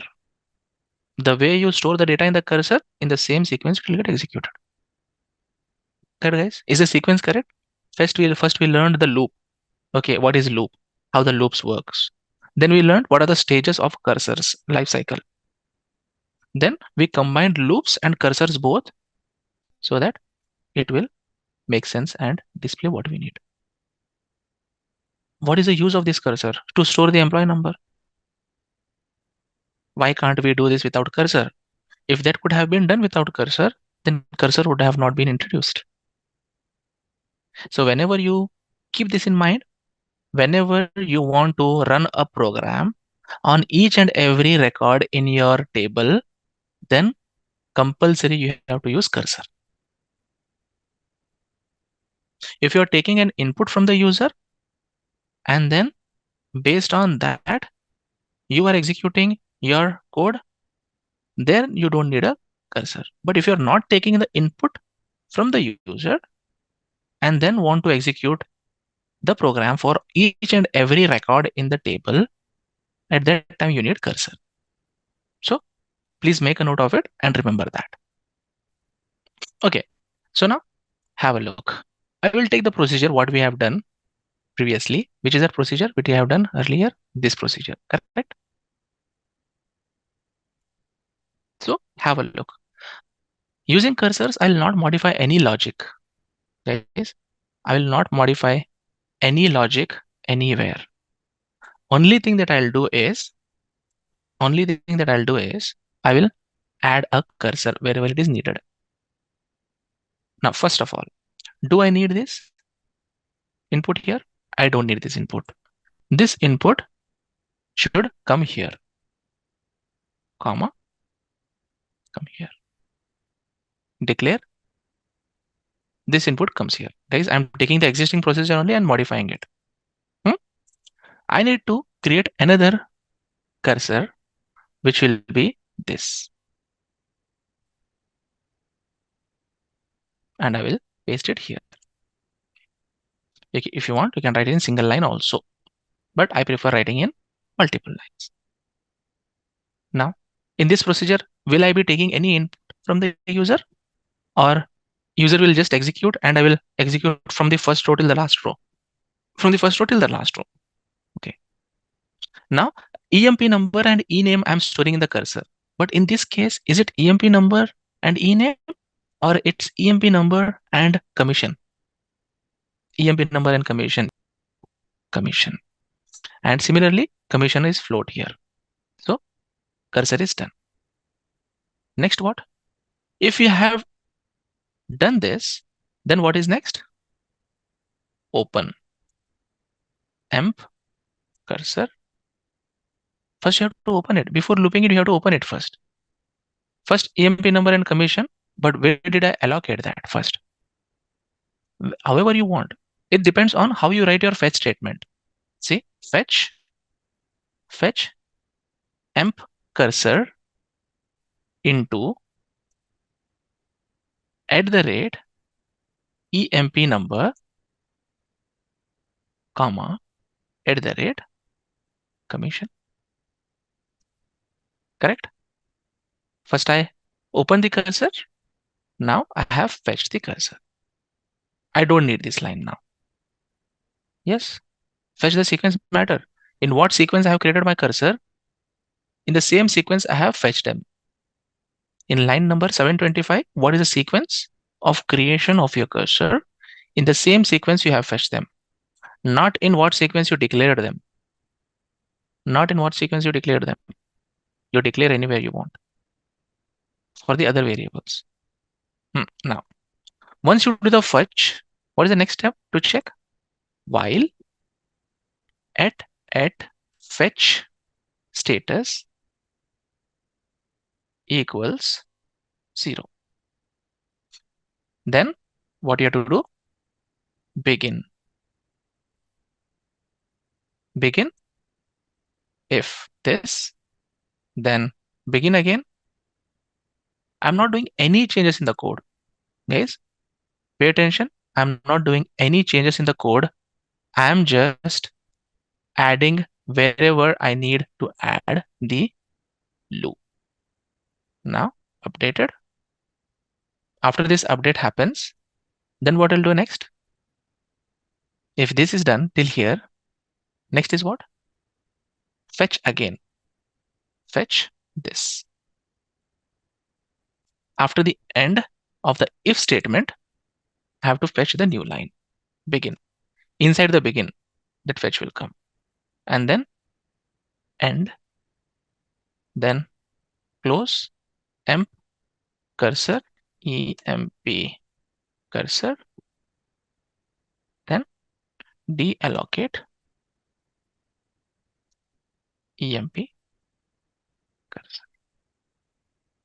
Now, did you see anywhere I have modified my logic, or in the necessary places only I have added my cursor statements? In the necessary places only I have added the cursor statements. Now I will create this as a key CUR so that it will be like for all tables. Now create this implementation. Now begin and end, where you have written? You have written one begin here, but where you have written end for it. See, if you execute this, it will say that Arif, incorrect syntax near emp cursor. This line, you have done a begin, but you have not written an end here. This is the benefit of writing your big indentation properly. Now execute. Done. Before you do it, let me run this and show. First, select star from emp.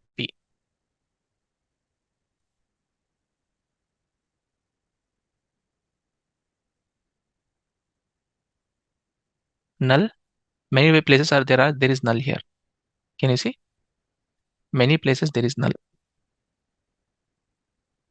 Now come back here and just say exec your this. Do I need to pass any parameter here? Do I need to pass any parameter or argument to this procedure? No, right? Execute. Can you see this? One row affected, one row affected, one row affected. Number of lines, number of rows affected. Now do select star from emp. Wherever it was null, it has populated 200, and wherever there was value, it has populated 10% hike. Isn't it really cool method? In the real world, you write the code which will do your operation on any number of lines. Function, it's not like mandatorily you have to use it in procedures only. For proper examples, you can use that in the functions also. If your function output is not at the row by row level, it's an aggregated value. At that time, it will. Okay. The task that I want you guys to do now for me is, if you see this program that we have written, we have done this. Now the same procedure I want you to write with cursor, but there is another clause in it. You have to do it for a particular department. You have to take the input of a department number now. So if I say SP promotion cursor department number, so promotion should be applied only for the people in that department. Is the question clear? Code will be same. the parameter will change from employee number to department number, and it will have a cursor inside it.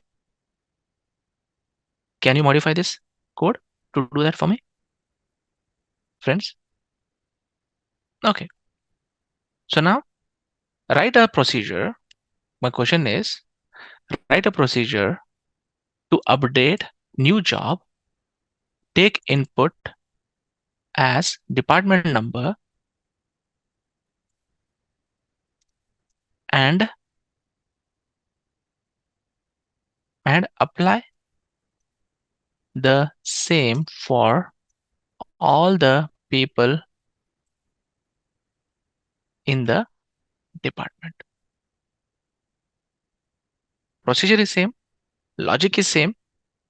I just want you to take the department number also as input rather than the employee number and use a cursor here. Before doing this, you can just write a command, say update emp set new job is null, so that your table will be clean. I'm just inputting a value here. So in the where clause, it will affect, not in the update command. It's null everywhere. Now, please modify your procedure to do this operation. Everyone have that procedure with you? I have given the code also. Now the procedure is there on the screen. I want you to modify this. Okay, we'll try. Now, this EMP number will become what? Department number. Okay. And now this department number, I'll change it to EMP number because I want to swap it. Correct? First change is what I did. Department number, EMP number, I swapped it. Now I don't need this all. I don't need this. What I need to declare a variable of cursor type. I need to declare a variable of cursor this. Here we go. Where is my code? Here we go. I'll create a variable of this. And now, what are the inputs that I want here in this cursor? I want EMP number. I don't need name. I want what? @job. Sorry, job. I want job. Then what I want? I want hire date. I want these 3 values. Job, hire date. I want these 3. From EMP, I'll just remove this order by. And in the where clause, I will write where department number equals @department number. Till here it is making sense? This is where we decide what should go in my cursor. Till here it is clear? Till this line? Simple. Now I'll just go down and I'll say fetch open. Open what? Emp cursor fetch emp cursor into @EMP number @job @hire date.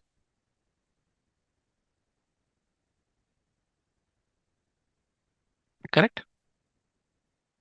Next, after this, what I'll do, next step is while at fetch status equals 0. While fetch state at equals to 0. Begin. If there is a begin, then there should be an end also. Correct? There should be an end. Have you written this begin and end? People who are saying it went into an infinite loop.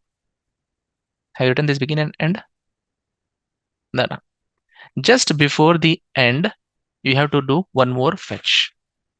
One more fetch from this.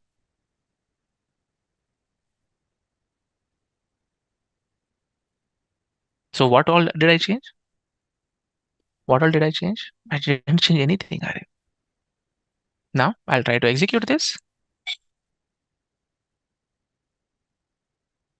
Saved successfully. I'll run that first and then I'll show you.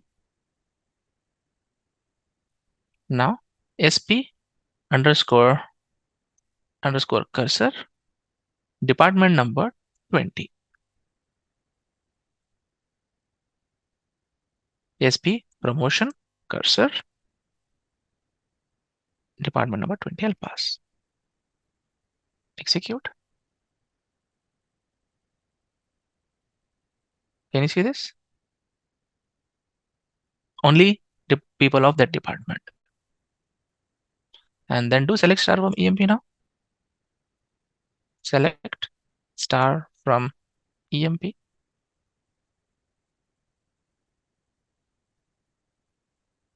Only department number 20 people got updated. Where it is null, he is not eligible for promotion. Now change that to 10. You'll see department number 10. Why you were getting infinite loop? What is the key here? What is the key that you have understood? Indentation is creating the magic. Correct? If you properly indent your code, it will be very easy for you to track where you have missed. You don't need any debugging tool also. Okay? Indentation is very, very important. It's interesting, right? How many of us can think that cursors is really creating a magic whenever you want to do bulk operation at once? Definitely cursors are helpful, right, in that situation. And always try to write your code with proper indentation, guys. Always try to do that. Guys, are you seeing that? Is the indentation looks exactly in a straight line? Do you see my indentation exactly coming in the straight line for every begin and end? So make an habit to write like this. You have to write close, begin, before this end, you have to write close and deallocate. Close, emp cursor and deallocate emp cursor. So I'll write this, execute these two commands so that my cursor will get closed. You shouldn't be getting Bharat. I executed this alone. Execute this alone first and then execute your code once again, because that's what I'm telling, right? If a cursor is not closed, you cannot open the cursor. If a cursor is not deallocated, then you cannot declare the cursor. That's the reason. If you remember, I have told that statement. So always write that. Okay. Tell me here, guys, what changes will you do here? Where did that stored procedure go? I modified the existing one. Okay, I'll bring that original one back here from here. I have the backup of the code. Here we go. I have the backup of the code. I'll bring that original one back without the cursor. sp underscore cursor. Without the cursor, I have it here. Okay, so which part did you change? So now these are the cursor, not the cursor one. I have that in my text file. I'll just open the text file that we used yesterday. From that, I'll bring the code. This is the one we did yesterday. Correct, friends? Yeah. So where did you add the line to say that employee is not from the table? Which part did you write modify your code to say check whether that employee is there in the table or no first? I'll just add a if statement here. If exists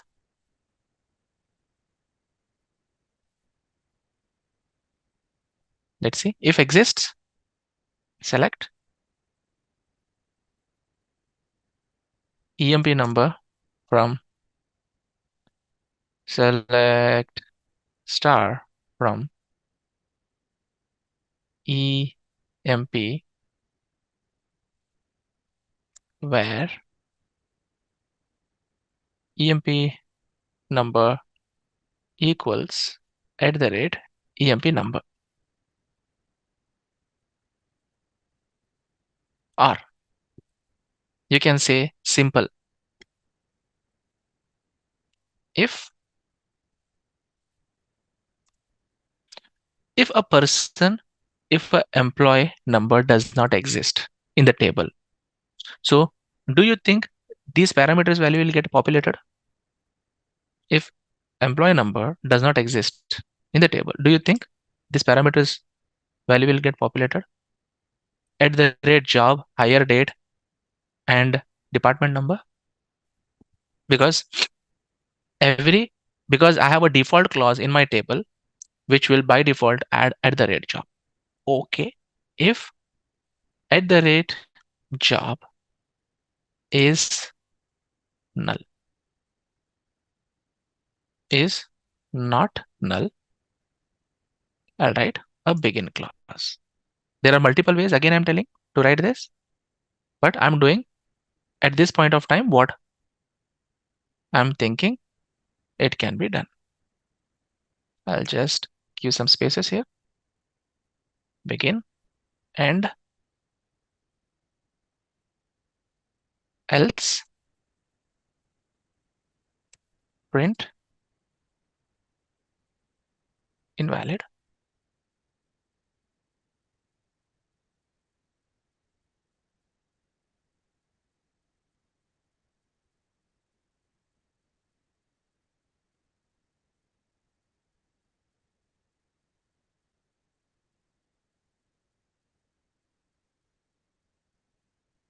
Correct? Everyone? We'll try this. I just added an ifs clause. If it is not null, then only I'm doing it. Otherwise, okay, let's try.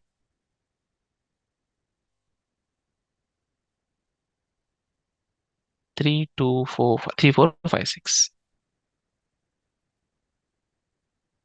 Can you see that?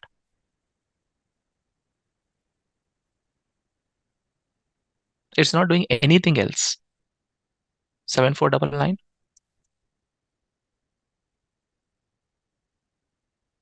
One row affected.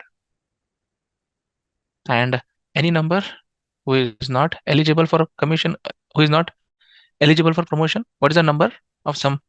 Tell me an employee number, guys, who is not eligible for promotion in the table. To just check that as well. Select star from EMP. 7839. Okay. 7839. I'll type 7839. Can you see that? I have just written this. @job is null. Yes. Because what you are doing here, in this statement, what you are doing, for that employee number, if for that employee number, I'm just storing job at job. But if the employee number itself is not there, then what will be your variable value? If employee number is not there in the table, will it result any value like 1, 2, 3, 4, or it will result null? Okay, that is what I'm taking as a condition. Because I know that job cannot be null in the existing table because I have a constraint. I have a constraint in my table. Default. If a person does not enter any job, it will automatically update clerk. Correct? So there is no employee in the table without a job. Correct, everyone? So you have to think, I didn't do anything, guys. I just added this line and this line. I just added this part. Now, one more thing. If a person is already in the same role, if a person is already in the same role, where will you add that code? Where will you add that code? Here. If @job is equal to @new job begin and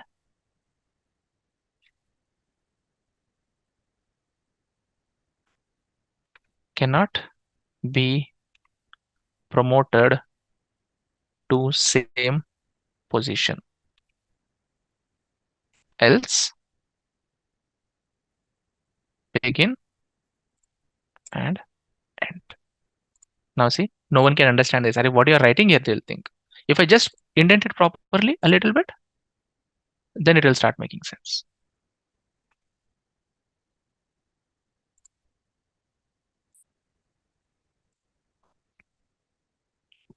Correct? Now let's execute this also and check.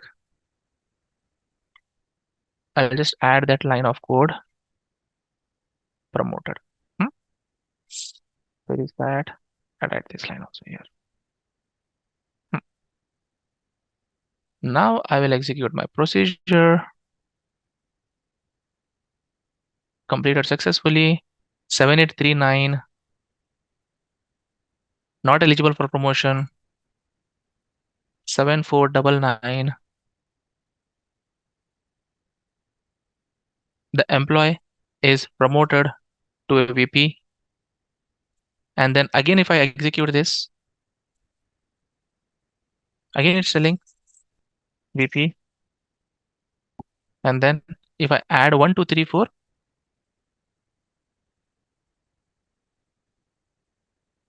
promoted as VP accounts, execute this one more time. It is telling promoted as VP account. That means my inner if is not working properly.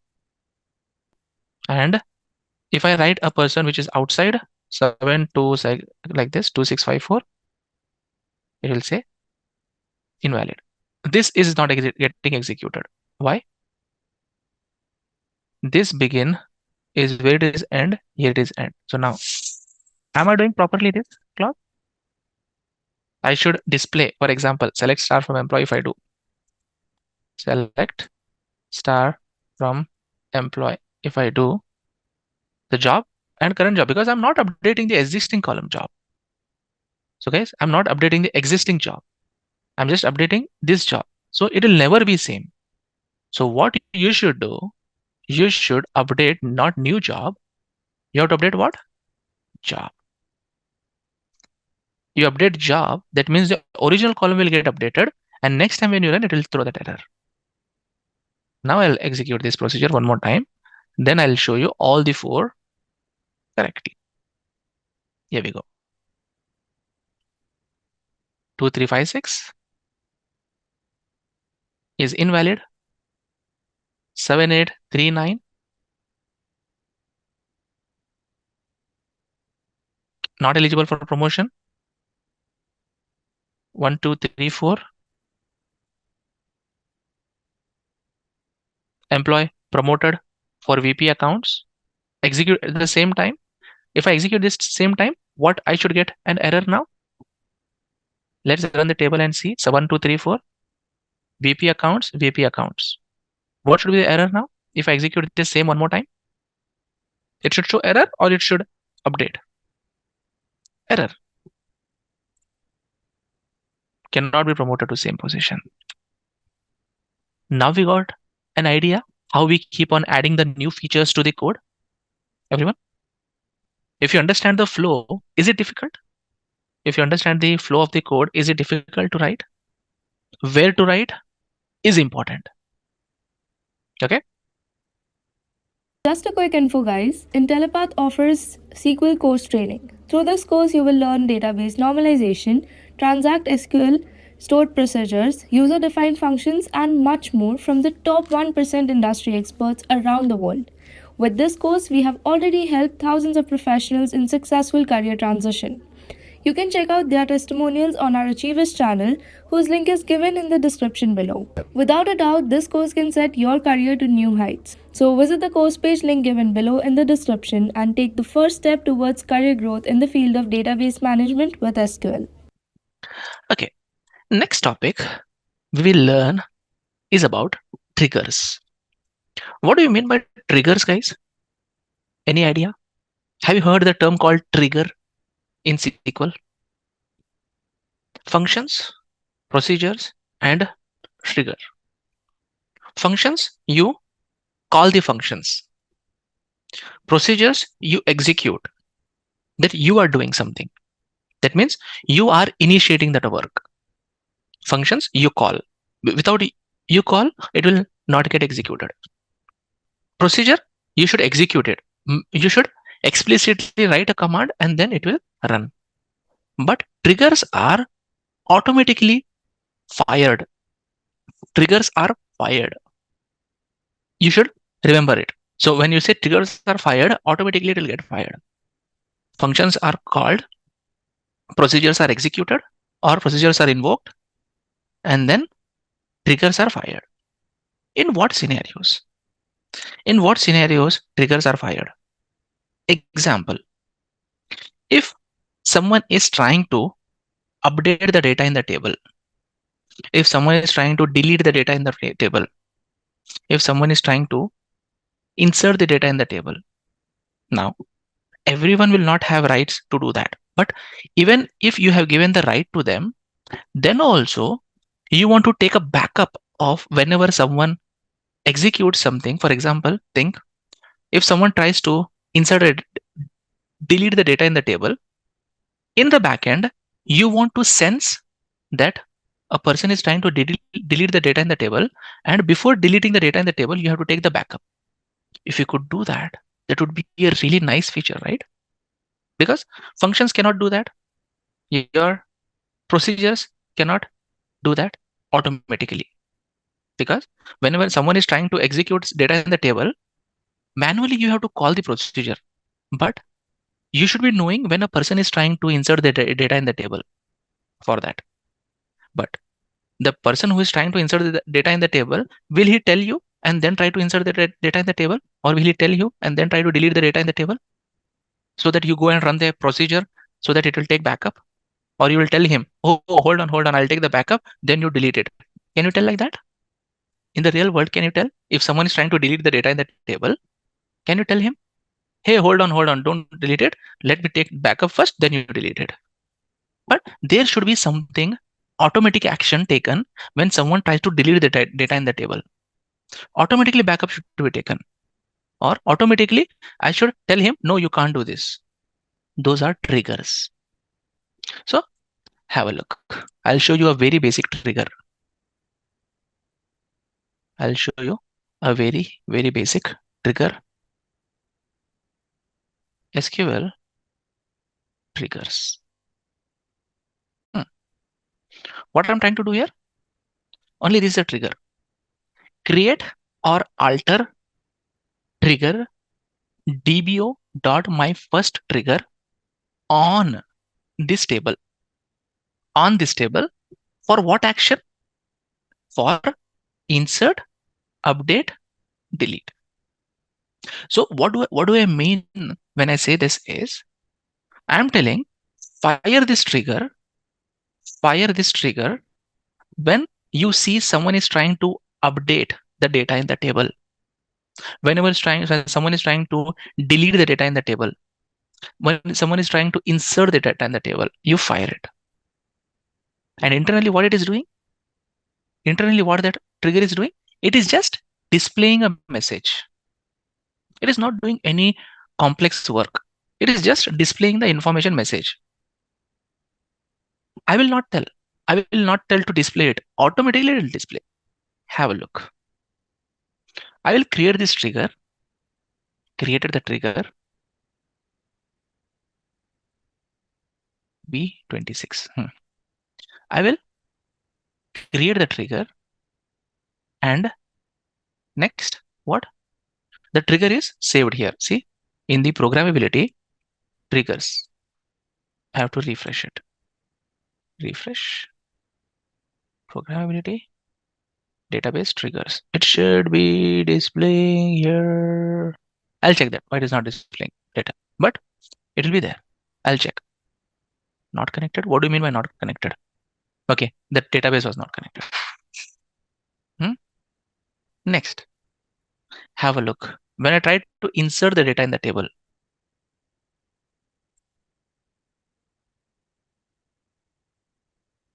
what is this message, guys? So far, I was getting only one row affected.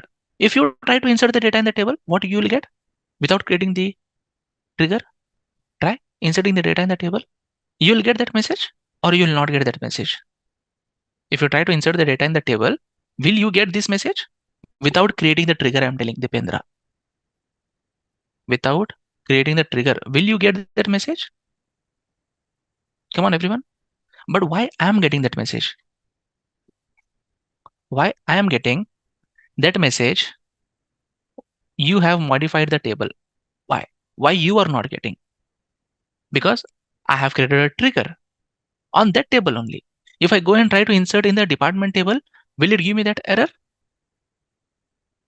Insert into TPT values 50 test, comma. Have a look. Am I getting that message here? No, I'm not getting that message. I'm just getting not affected. But only when you try to insert this data in the table, I'm getting it because the trigger is defined. Trigger on insert. If I update this new job, one row modified. You have modified the table. Delete. You have modified the table. For all the three actions, I'm printing this message. Automatically is fired. Am I executing the trigger or trigger is automatically getting fired? Can someone tell me? Am I executing the trigger or trigger is automatically getting fired? Automatically getting fired, right? Then just imagine what beautiful things you can create in SQL with the help of triggers. If someone is trying to do some action on a table using DDL or DML commands, it is enabled now. It is enabled. Now, trigger is an object which you can enable and disable. Have a look. If I disable it and try to update, I'll not get that message now. I will not get that message. Why? Because you have disabled. You have disabled that. Enable.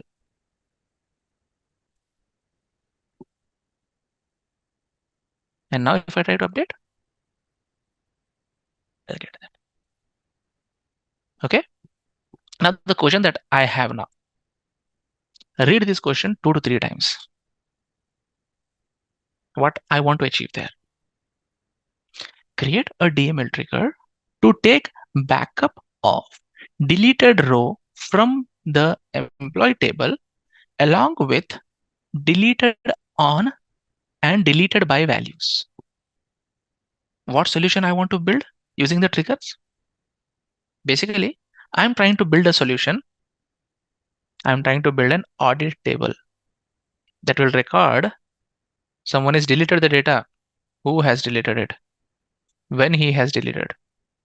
This is really very important in some databases, which can be implemented using triggers. To do this, first we need to have a log table created. I need to create a log table. I'm trying to create a log table. I'll run this command so that I can create a copy of the employee table first. dbo dot log table first, copy of the employee table. Then employee log will have all the records. I'll just delete everything from the table. And then I'll add 2 new columns. So this is the structure of my log table. So rather than writing a command, create table, all different columns, I did a shortcut. What shortcut I did to create the table? Select star into is a shortcut key where I can create the table by copying the structure of another table. We have seen that earlier. So what all columns do I have in my table here? I have all the columns available in my employee table. Along with that, I have two additional columns here. What is the use of the two additional columns? To take backup, I'm taking. Backup, I'm taking. It's not like I'm not taking backup. Backup, I'm taking. But along with backup, I'm adding two new columns there. That will be fun to learn how we can do that actually. Have a look. Create or alter trigger based on this particular table, trigger name I'm creating, and on this table. So for which actions? For which actions I'm tracking? Delete and update. Delete and update. Now have a look. As soon as someone tries to delete any record from the employee table, insert into employee log table, which I have just created now, it will try to insert that data in that table, and the values will be the data which got deleted from deleted. What do you mean by from deleted? So whenever you run your delete command, guys, whenever you run your delete command, everyone, I hope you are listening to me. Whenever you run your delete command, deleted is a temporary table which gets created to store just recent value which got deleted or updated. And when I say that, deleted means the record which you deleted from the table, and you are trying to insert the data into this table and these values. Let's try to delete a record from the table and check. Let's create this trigger created. I'll take this line.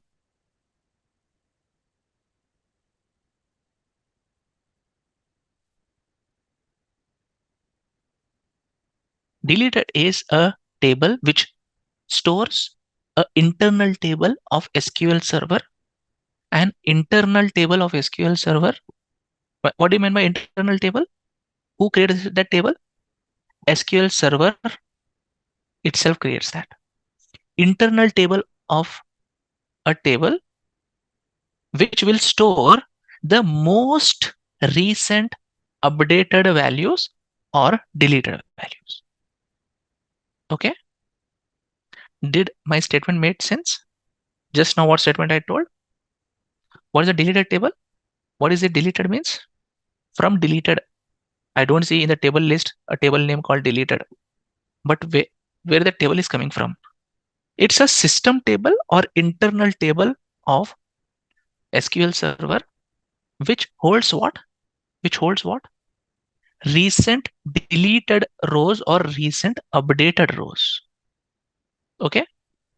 Now, if I write 7369, now if I execute this line, which are the two tables will get affected by this command? Which will be the two tables which will get affected? Employee and employee log. But am I working on employee log table? Am I doing any changes on employee log table here? Then how employee log table will get affected from the trigger? Am I executing the trigger? No, trigger is getting fired. One row affected on employee table, one row affected on employee log table. Select star from employee log. Can you see this? Deleted on, deleted by. Correct, right? And 7369, will it be there in my employee table now?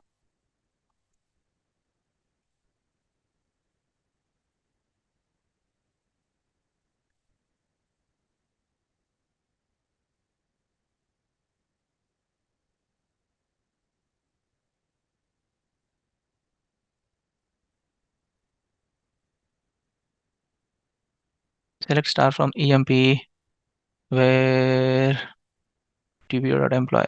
I don't have anything here. Did I truncate it? Let me just insert the data in the table.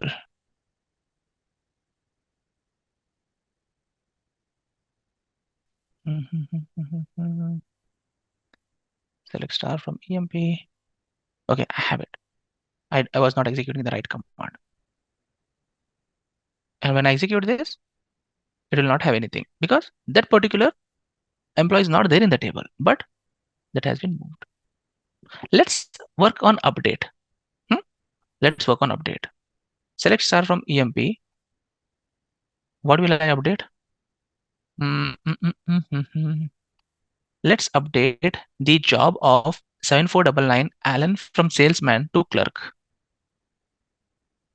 Update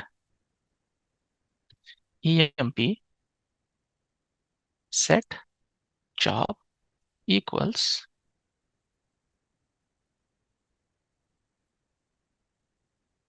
clerk where EMP number equals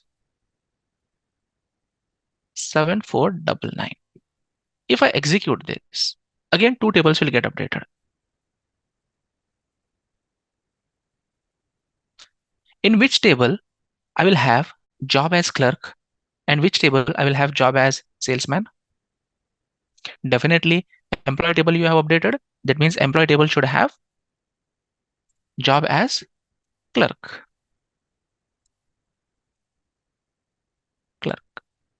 But employee log table will have job as what? Salesman, which was my previous job. Can you see that? I took a backup. If someone wants to see what changes has been done on record of Alan so far, I can do this. I can see. Are you guys really understanding what magic these triggers are creating? You do any change now in the table, you make some value null, it will get recorded here.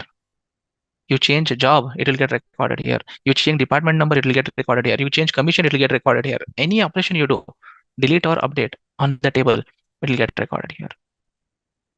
So that this is one of the beautiful application of triggers. Now, am I restricting any operation here in this trigger? Or I'm letting the operation happen and I am taking a backup of that operation. But you can also restrict the operation also. We will see that, how to do that later. Guys, I have one more trigger here. Can you try this? And tell me what is happening. When you create this trigger on the table, what will happen if you try to delete the data in the table? Here, what I'm doing, I'm not telling for insert, update, or delete. Instead of that, what type of trigger I'm using here? Instead of delete. Now people will ask, Arif, like that, like instead of delete, do you have instead of update or instead of insert? No, there is no trigger which is called instead of update, instead of insert. There is only one trigger called instead of delete. Updated value is there in your table, is in your employee table. Why you want to go and check in the update deleted table? The value which you got, which you updated, is there in your employee table. Come on. You want to see the updated value, the value which was previously available in the table, it got inserted in the employee log table. And the new value that you inserted in the employee table, which is anyhow there in the employee table, right? Both the values you have, before update and after update, both you have, but they are in different tables. What else you expect from triggers? What it should display? What do you expect from triggers? It has stored your old value before you did update in the log table, and after you did update, the new value is there in the employee table. So previous value and the new value both are there. Okay. Now select star from employee log. Can you see this? Salesman is there. My previous value was salesman. Current value is clerk for 7499. Now I'll change his job from clerk to VP accounts. Now when I do this, I should see in employee log for 7499 two lines. Two lines, not one line. Two lines. Select star from employee log. Order by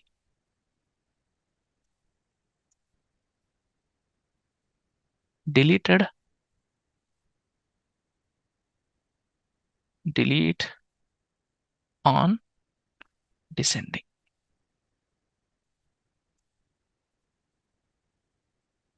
First, he was salesman, 7499. Then he was clerk. First job was updated at what time? 2114. Second job was updated at 2134. Just now I have updated this and it got captured here. And the latest value will be available in my employee table, which is VP accounts. Latest updated value. Isn't it the latest updated value? It is showing me time also here. So the log table says that employee 7499 has been changed the job 2 times. For salesman from to clerk from this time to this time, and the latest one is in employee table for VP accounts. Isn't it the latest one that I did? If you see the timestamp, it is 9, 2136, 2134 has the latest one. Is this was updated? Yes, because you have two triggers.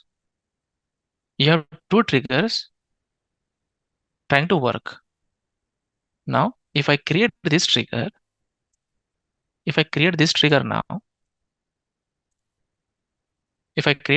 guys, this is very interesting. Please pay attention.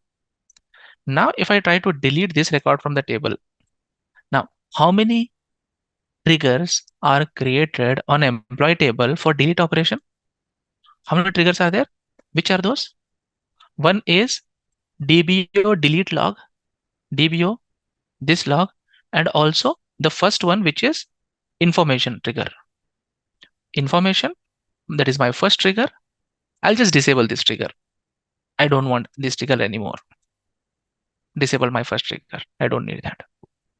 Now tell me, for delete operation, how many triggers are there which are active? 2. Execute this. You cannot delete the data from the table first. This trigger got triggered. Now, it is telling 0 rows affected. Now go and check your log table. Do you have anything there? It's not there. That means my trigger is working fine. It did not delete anything, so it did not insert anything. Correct? Now hold on. Now Arif, you're doing mistake. Have a look. 7369 is not there in the table. How can you delete it? Now delete the data which is there in the table. 7499. This is what the real test is.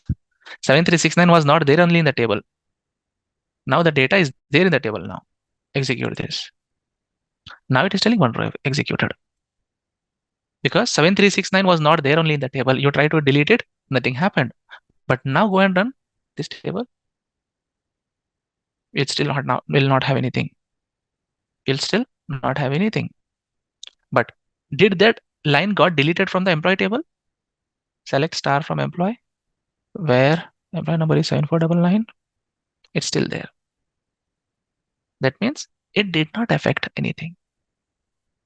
Even if the record is there, it did not affect. Even if the record was not there, it did not affect. So that means we can restrict the operation on the table. Also, we can do additional task based on the operation on the table also using triggers. Okay, friends? Okay, I'll just disable the triggers. Everyone, please pay attention. We will learn what is meant by exception handling now, or error handling. In short, I tell as an error handling. What is meant by error?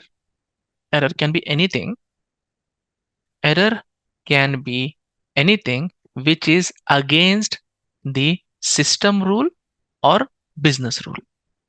Is my statement correct? Error can be anything which is against the system rule or the business rule. And if system rule is okay when you say error, but what do you mean by business rule?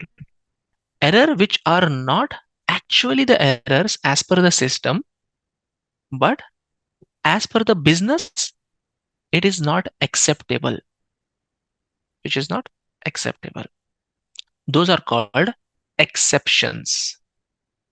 So the code that we are trying now is both error handling and exception handling both. Now what I'm trying to do is not a system error.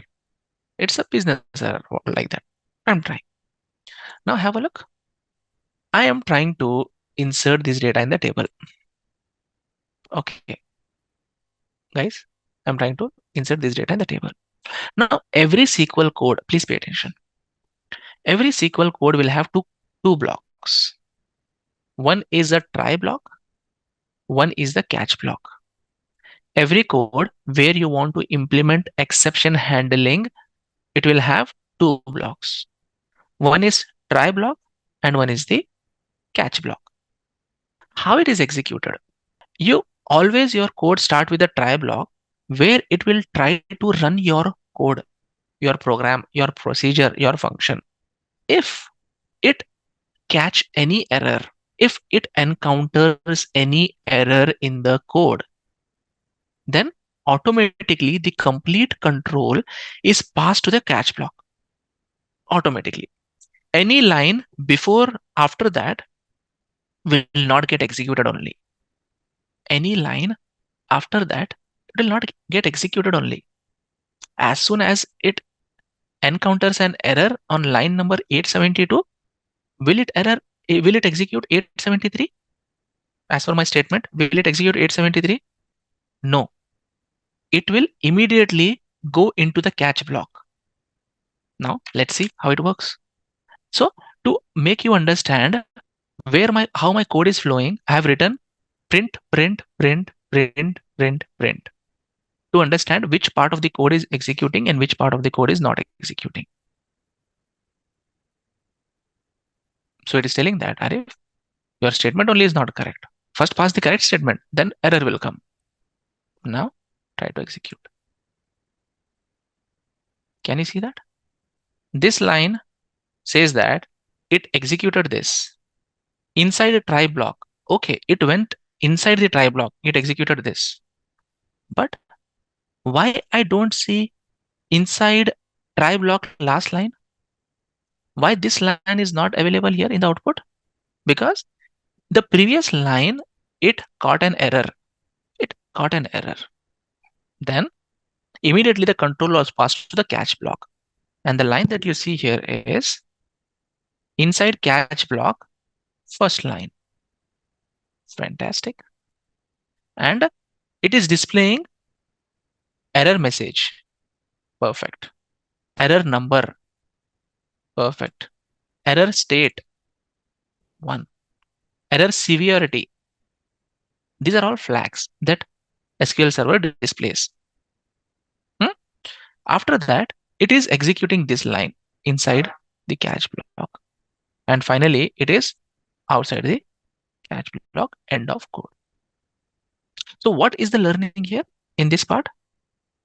So whenever we encounter any error, immediately the control is passed to the catch block. Now if I add here this one and try to execute this. Did got executed? Perfect.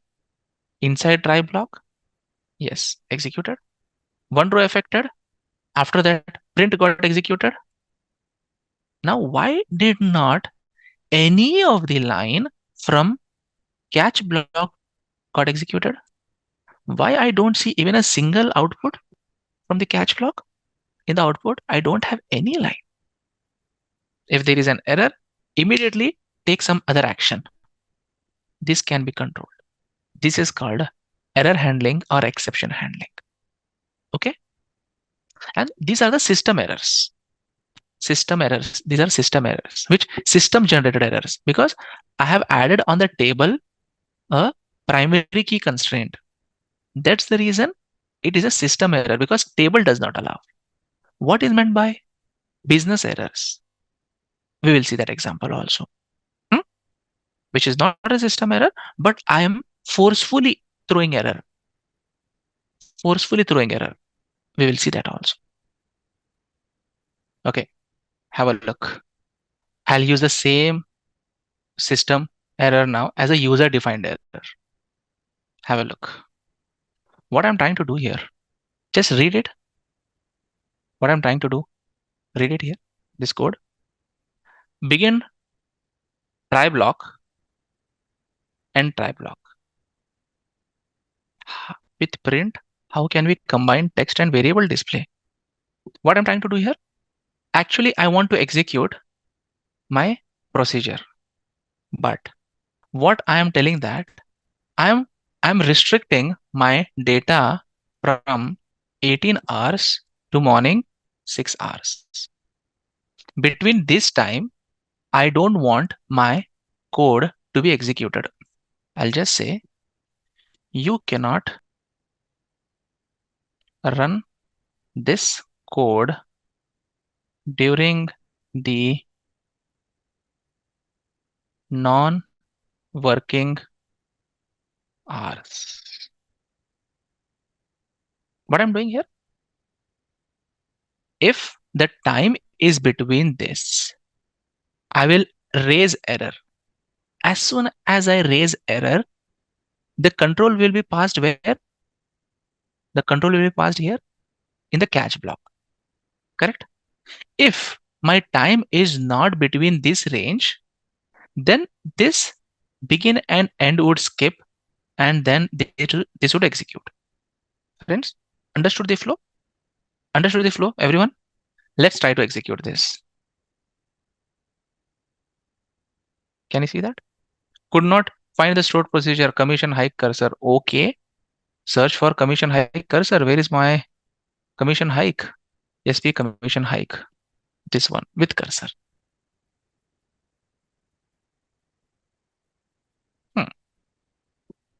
I'll try to execute this now.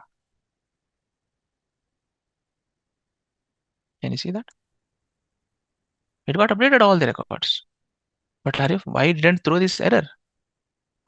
I'll say make it as 23 hours. Example. If I try to execute between this time and this time, can you see that? Arif, what did just happen? You just changed the timing. You didn't change anything else. You just changed the timing. Don't you think, guys, using this type of code, you can restrict even between what time and what time your code will not get executed? Even if the person has full privileges, you can control even the timings also during what he can run and during what he cannot run. Correct? Yes. Have you ever thought SQL can be this big, this sophisticated, with lots and lots of practice? What you can do using SQL? You can do most of the thing that a business needs. I didn't do anything. I just wrote 2 blocks, and then I tried to do a if statement. If this condition is true, then execute this, because I don't want to run my procedure between this time. And then if this is not satisfied here, then execute your actual code and then go outside. Isn't it nice how we can do exception handling? Cast function is what I'm doing. Get date is a time function. Date function, date and time. Cast function will convert one data type to other data type. Get date is what? Output of get date is date time or just date? Date and time both. But I want just time part from it. I want just time apart from the date. So I use cast. Okay, so you want to take large data set. Okay, you have a table here. I have given you a table, customer table, which has 1600 lines. I have given a orders table which has 20,000 lines. So what code you are writing here, you can write there also. Promotion, you can write there also. You can write exception handling there also. You can create procedures there also. Do you have orders new table and customers table with you? So that is not real world data. Procedures, functions that I have created that you do in real world only, right? You create functions in the real world. How to create functions? You have learned it. You had date of birth, you didn't have age. That's a real world exercise only, right?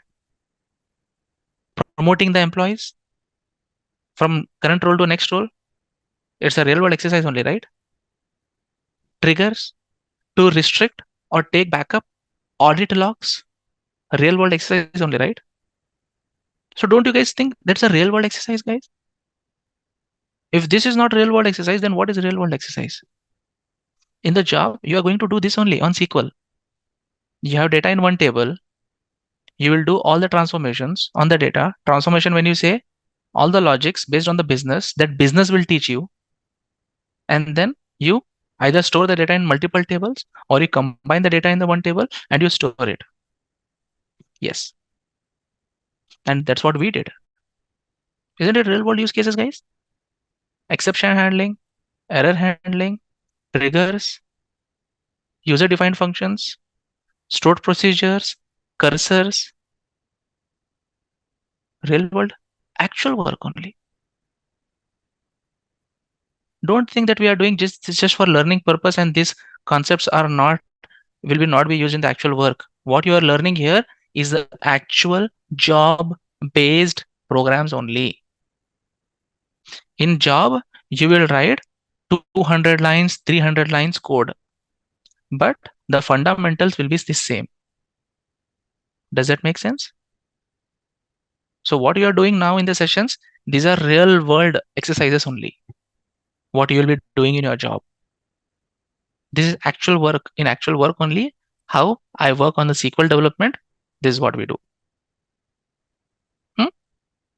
Just a quick info, guys. Intellipaat offers SQL Course training. Through this course, you will learn database normalization, transact SQL, stored procedures, user-defined functions, and much more from the top 1% industry experts around the world. With this course, we have already helped thousands of professionals in successful career transition. You can check out their testimonials on our Achievers channel, whose link is given in the description below. Without a doubt, this course can set your career to new heights. So visit the course page link given below in the description and take the first step towards career growth in the field of database management with SQL. Now, we'll start with a couple of exercises. So we'll be seeing topics like we'll be seeing what are temporary tables. Then you have not seen still the concept of transactions, correct? What is commit? What is rollback? We have not seen that. Then you have not seen about the security, grant, rollback, sorry, revoke. We have not seen that. Then along with that, you will be seeing pivot, unpivot kind of functions. Indexing. Indexing is not a topic which will take a lot of time. We'll do that. And along with that, I'll be showing you views also. What are views? What are the different types of views? I can show this. So these are the topic. But before that, how we'll be using SQL in our day-to-day life? What kind of questions we will get, correct? Based the exercises, what all we did in the class, those kind of questions only we will get. How we use SQL in our day-to-day life as a data analyst, as a data scientist, what we use to do SQL with. I mentioned that data will be there in the tables. Data collection, I will not worry about the data collection.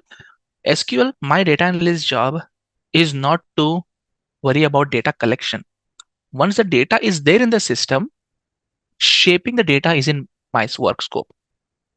What do you mean by data collection and data shaping? There is a difference, right? Who will take care about data collection? Who will take care about the data collection? Application development team, correct? the application who develops the application, like they are the operations team. They develop the application, they design the front end tool, they collect the data. My job as a data analyst, as a data engineer or a data scientist, to shape the data as I want to see them into my analysis. That can be done using views, that can be done using stored procedures, that can be done using triggers, that can be done using functions. Now have a look.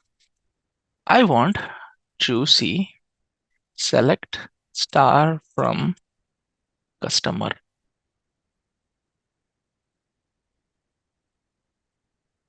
Can you see this? This table? What do you think is not good in this table? Primary key? Primary key is customer ID. That's okay. Gender. Guys, more important is gender, marital status, gender is correct. Date of first purchase is not in correct shape. See that? Now, there is no, it's not incorrect. It's correct only. Arif, how can you say it's correct?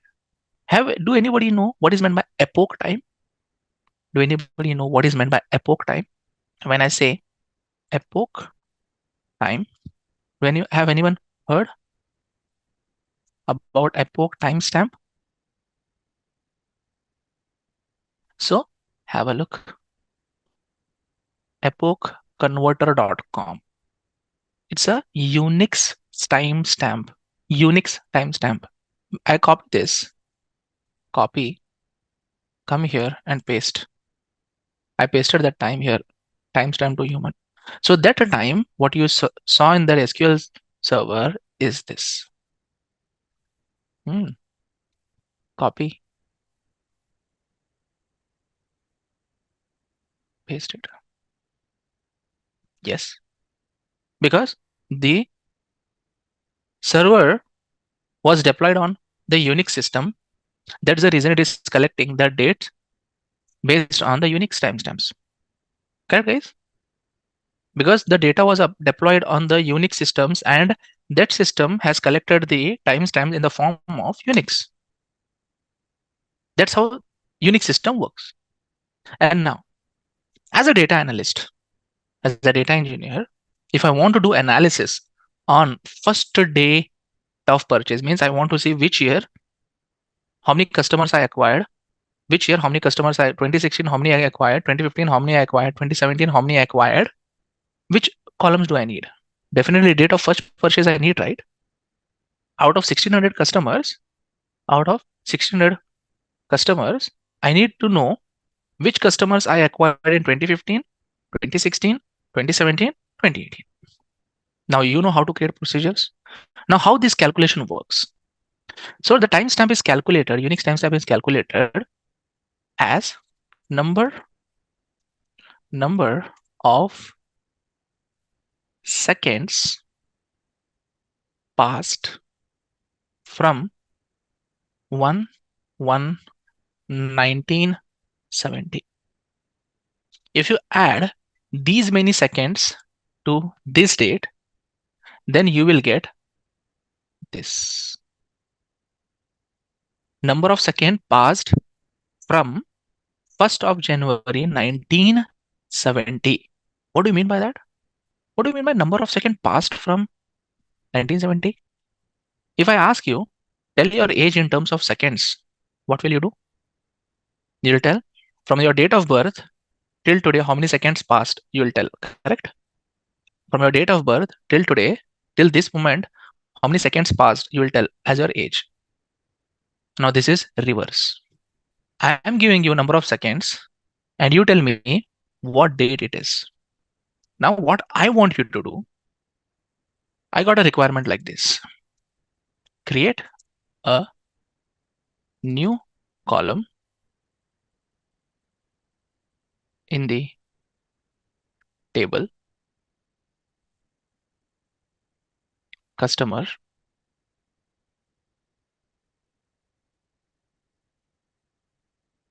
create a new column in the customer table as date of purchase, first purchase, underscore human. First task is this. Next, update the first purchase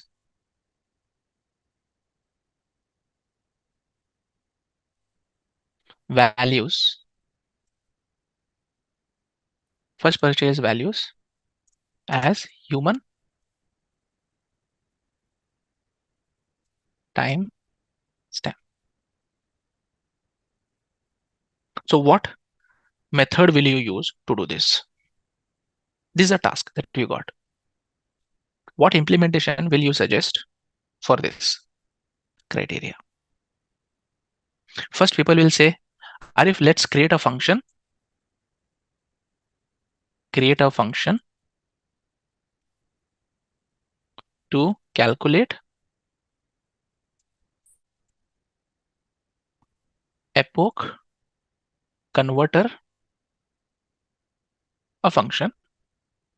Second, people will say, first you have to insert a column.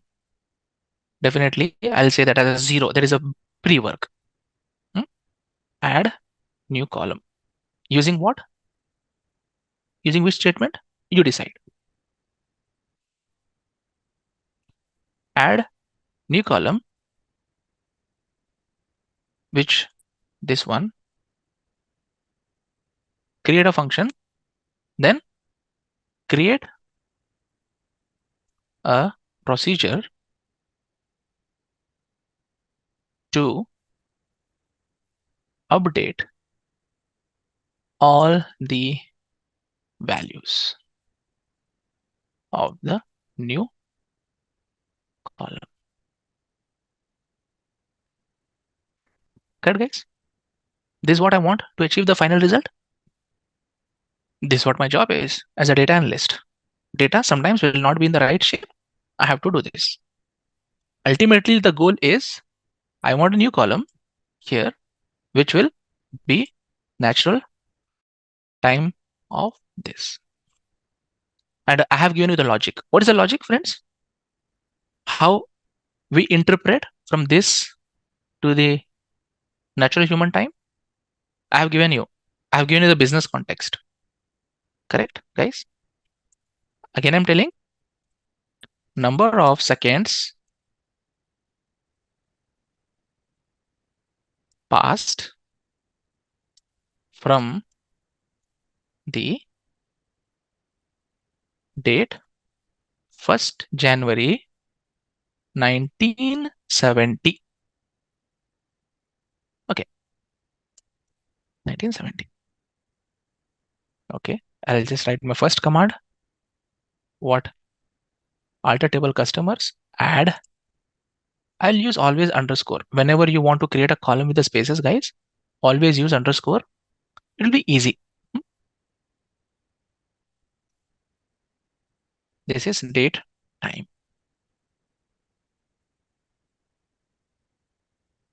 Perfect. Select star from customers. You have this now, null. Next, what? It has created a function which will be giving me this information. Create function to calculate epoch time. Create or alter function. Epoch converter. At epoch is the input that I'm taking, and it is a float number. Okay.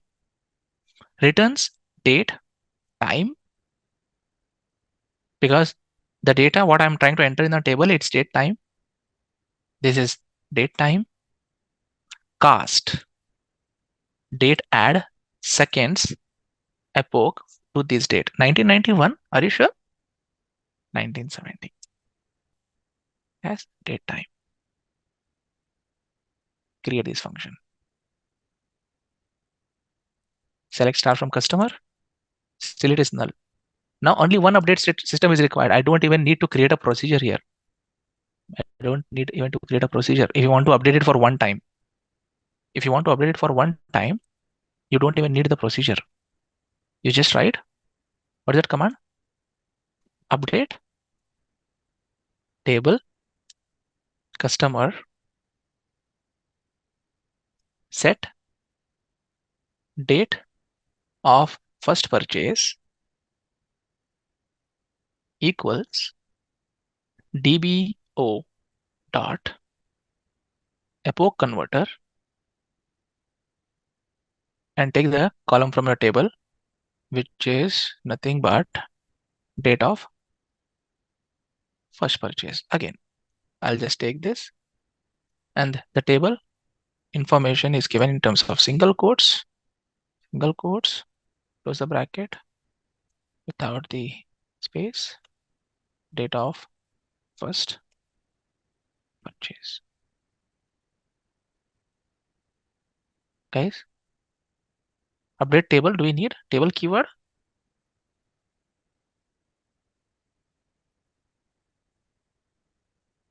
$1590 rows updated. Now do select star from customers. Isn't it a solution that I built? Yes, you have it now. In future also, whenever you are getting a new customer, just run this command. Now, whenever you are getting the new customers, run this command. Automatically, it will update all the values there. Correct. This is a simple solution for that. In future, whenever a new customer is added into a table, how should I directly update? Automatically update.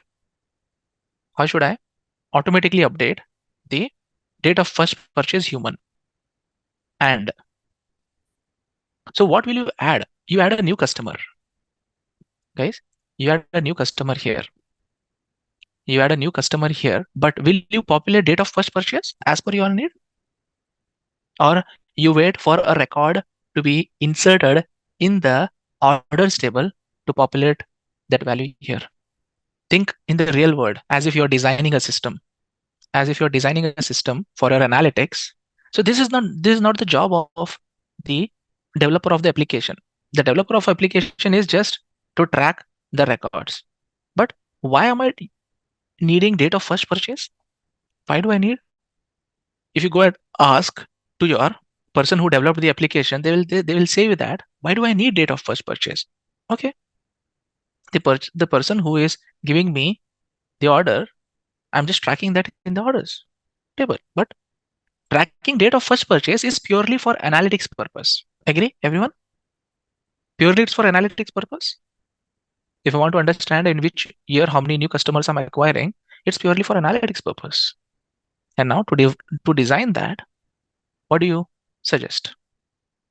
For that, you have to think first. When does my customer is inserted in the table? Example, I'll insert a new record in the table with my name. Insert into customer. Insert into customer. Column names would be, I'll just go to the tables. Columns would be customer ID, I need to give, comma, customer name, I'll give, date of birth, I'll provide, title status, I'll provide, I'll not provide date of first purchase, I'll provide gender, I'll provide yearly income also, I'll provide. Values would be this. Customer ID, I'll write AR 1, 2, 3, 4, 6, comma. Name is within quotes Muhammad Arif,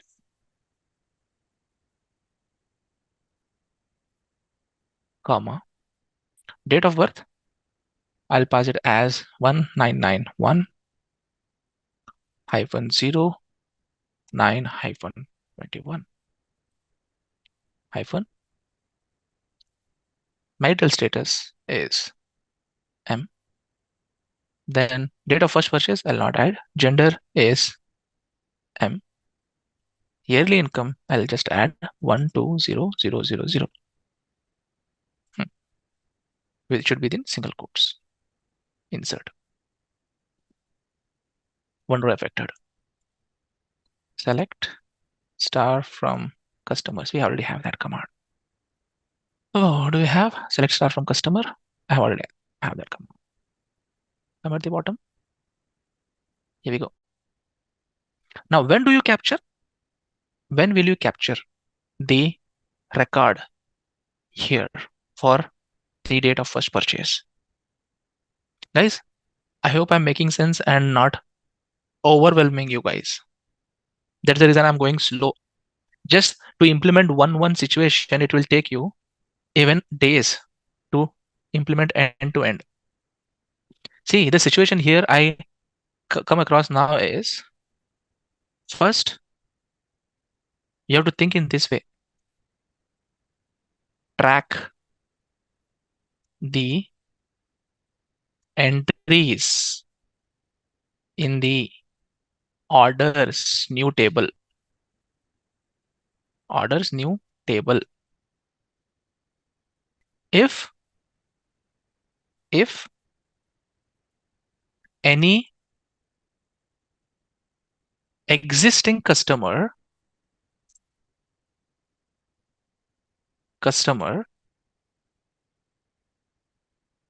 books an order, do you have to update that here? Existing customer for which you have already updated, do you need to update date of first purchase for him? Or if no, there is no need for that. No, right? No action is taken. No action. If any non-existing customer books an order, then update the customer table for that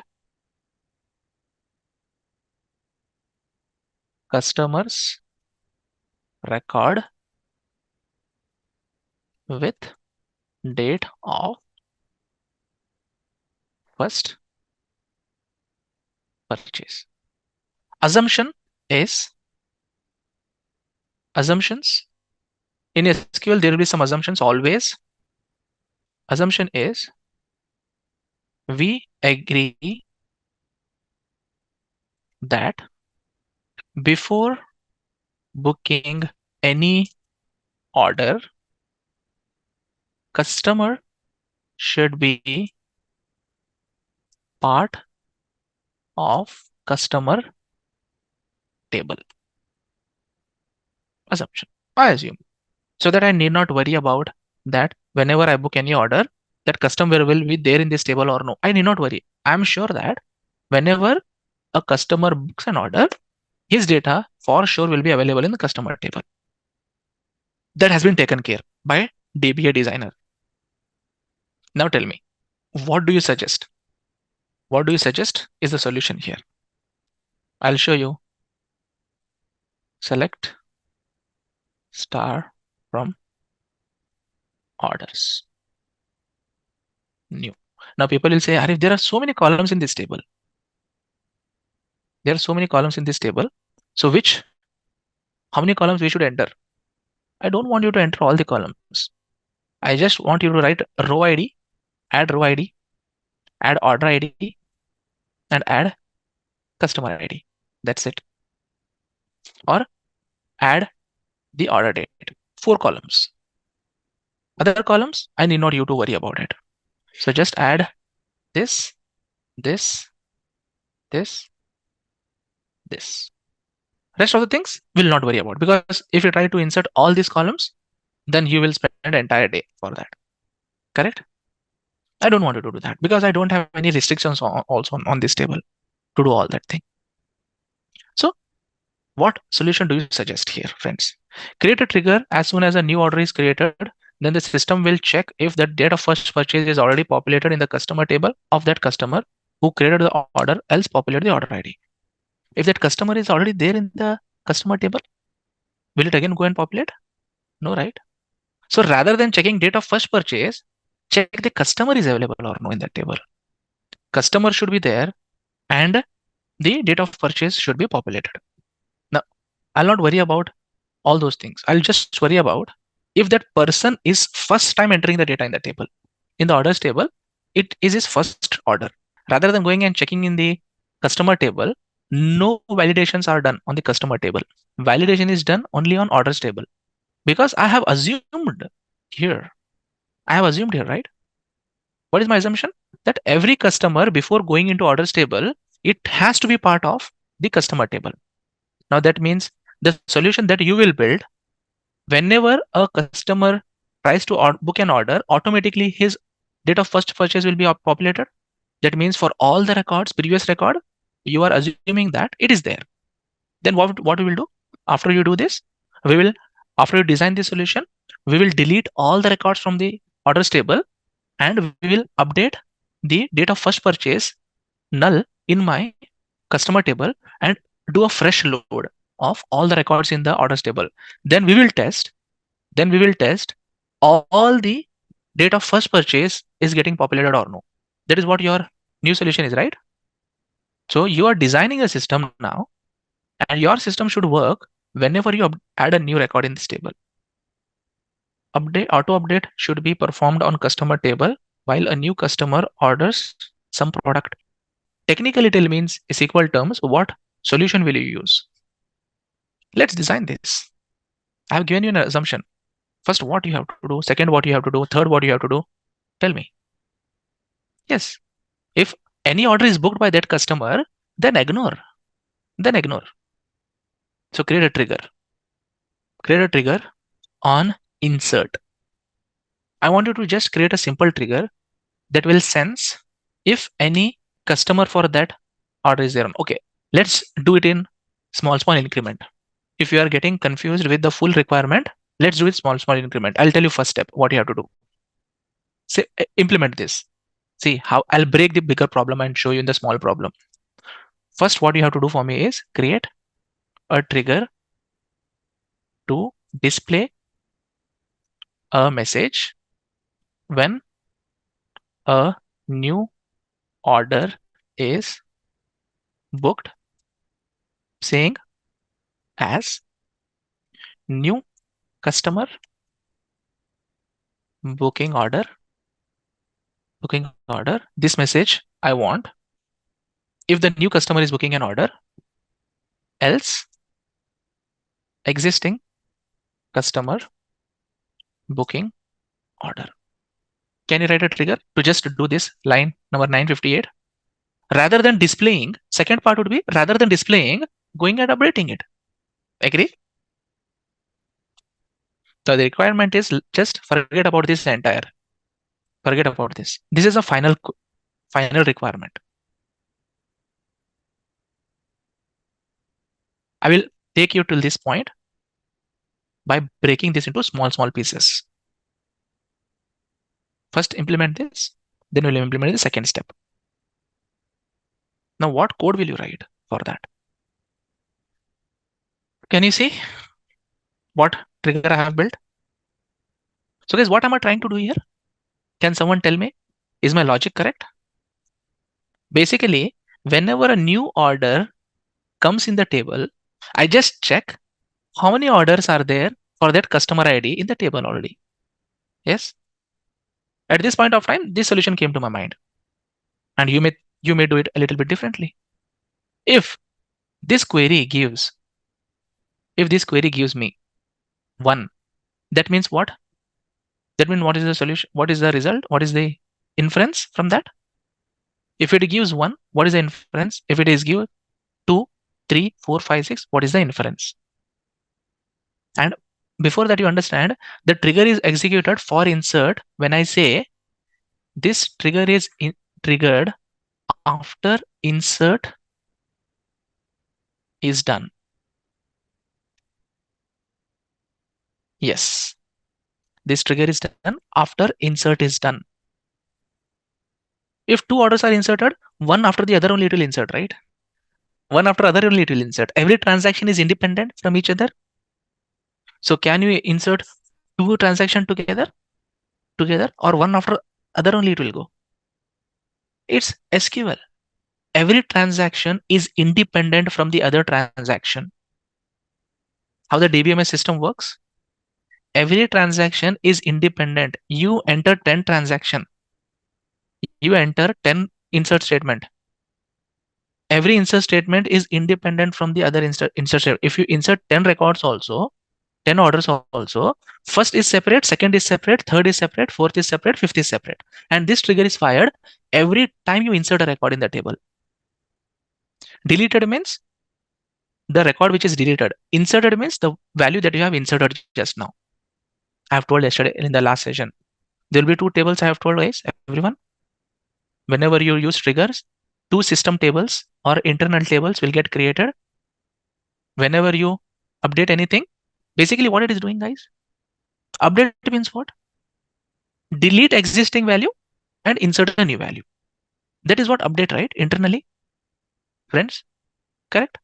So you can check updated value means new value. Before update and after update, what were the value? So if you're writing an update command, before update, you will get in deleted table. After update, you will get in inserted table. In that case, you can fetch before update what was the value and after update what is the value. Both you can fetch. So that will give more power now to compare what was previously there in the table on that particular cell and what is after the update going in. You can do that. Insert into orders new. What are the columns that I want? I want to add only 2 columns. I'll not add other columns. I'll not add other columns. Orders new column. Customer row ID I'll add, comma. I want order date, comma, customer ID. That's it. I'll pass this. Values. Row ID would be, for me, row ID is float. I'll just say a random number, comma. Order date is get date.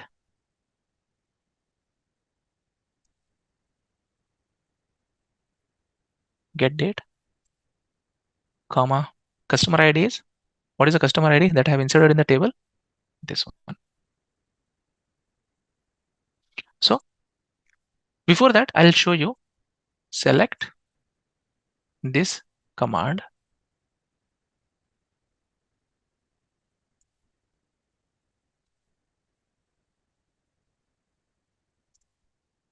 Select count of star where customer ID equals this.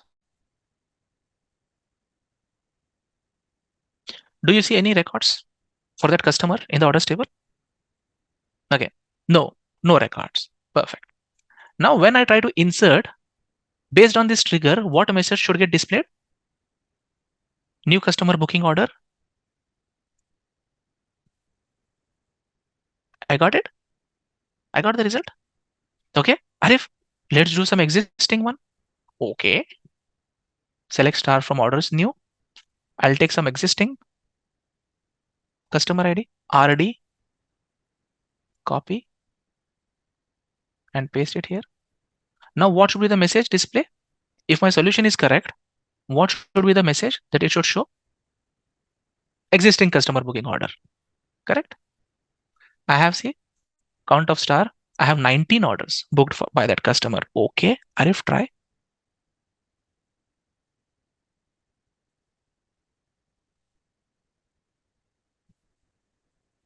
I have 90% of my solution is done. Only instead of printing, you have to write update command. That's it. Instead of print, just write update command. Your answer is done. Now you have automated. Whenever a new customer insert the data in the orders table, you will see the magic in the customer table. Isn't it actually nice? Just a trigger can create this magic for you. Now you guys got an idea how I get requirement and how I convert that into solutions. Now here, to give you an example, I am inserting only few rows in the data, but in the actual world, I have to write each and every column in the insert. Here, for inserting the data in that particular columns only will be around 50 lines for me.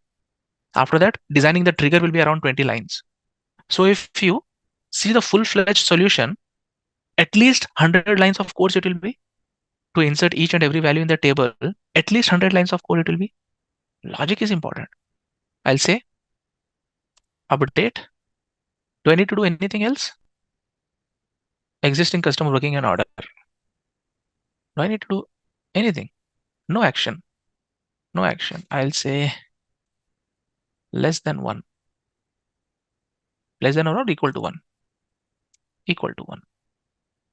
Remove this. I don't want this anything now. I want only this thing because no action you are telling. Equal to 1. Update. Customer. Set. Date of first purchase human. Directly date of first purchase human I'm editing. I'm not adding the epoch time. Guys, because in the orders table I have directly in the form of human time, right? Order date is already in human time. Okay. Date of first purchase set human equal to what? Order equal to select. Okay. What I'll do here, I'm doing select count of orders I'm doing. Similarly, I will create another 2 here also. Another variable at the rate customer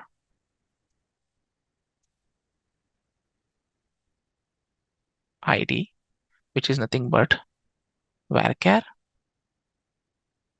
of 20, comma, at the rate order date, which is date time. And rather, as I added this in here, I will add those 2 values also there. Count of at the rate customer ID is equal to select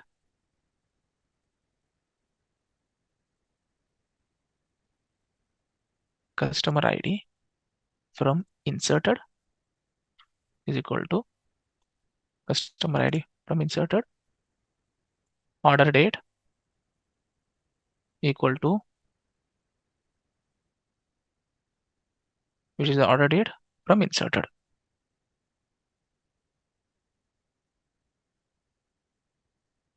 Now what I'll do? Update this at the rate order date where customer ID equals what? At the rate customer ID. Isn't it my solution? Execute. Done. Created. Now what I'll do? I'll do a little bit of testing. Delete from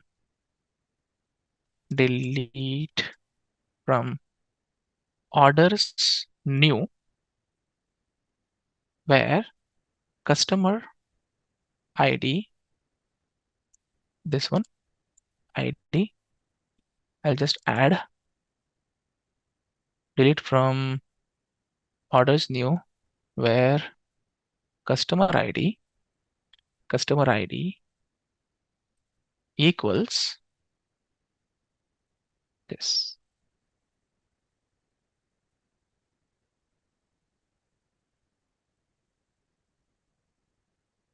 Orders new, this is one row affected. Add this here.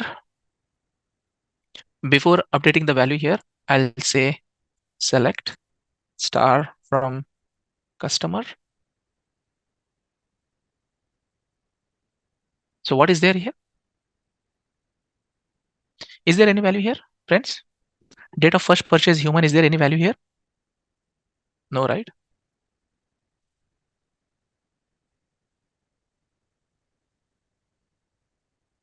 Fingers crossed.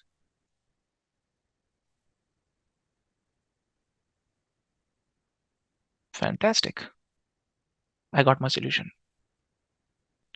Okay, let's scale it. Let's scale it. Update customer set date of first purchase human equals null. Done. Cleared everything.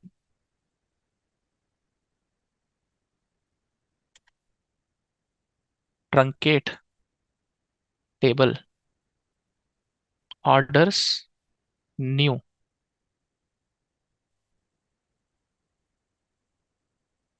There is no data in the table. Yeah, that is coming from system, right?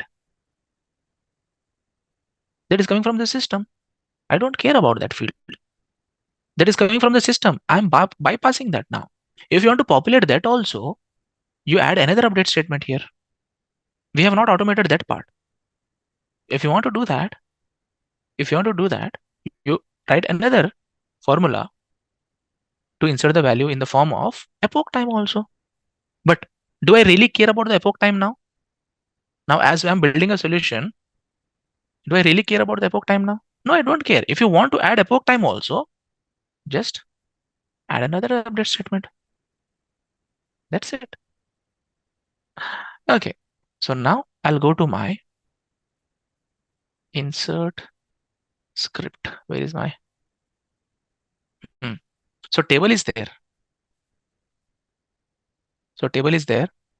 I'll take some of these orders new records here. See, I'm taking these orders new record from here. These records I want to insert in the table and see the magic in my actual table. Before that, I'll show you I don't have anything in my orders new table. Select star from orders new. I don't have anything. No rows. That means any customer who is inserting an order in this table, that should be there in that table. Customer. My assumption was customer database is built beforehand, before taking the orders. Assumption is my setup as per the assumption. Now, initially when we built, we given an assumption. Is my setup as per the assumption, friends? Bring this here. From here, come down. Shift. Copy. Everything. Go to a database. Select this database. Tell new query. Paste these records here. Execute. Now, every customer who is booking an order now, which are the two tables should get updated now? Which are the two tables should get updated after this bulk load? It will take more time compared to the earlier now. Let it run. Meanwhile, you are executing your code, let it run. Then we will check the result. See, just one exercise will take more than an hour to do if you do these real world example. And tell me guys, any of the concept that you have not learned before, I have used that concept to solve this problem. Correct, friends? So this is how you should learn the things. This is how you should learn the thing. This is how you should implement. Let's see what we have built. Select star from customer. Isn't it cool? Every record in my customer table have got a value here in this now. And also you have so many nulls. What do you mean by nulls? Let's say no orders were placed by those customers. And now in future, if any new person comes and try to insert a record in my table, it will automatically update its first date of purchase. Currently, if you see in the orders table, select star from orders new, it is a combination of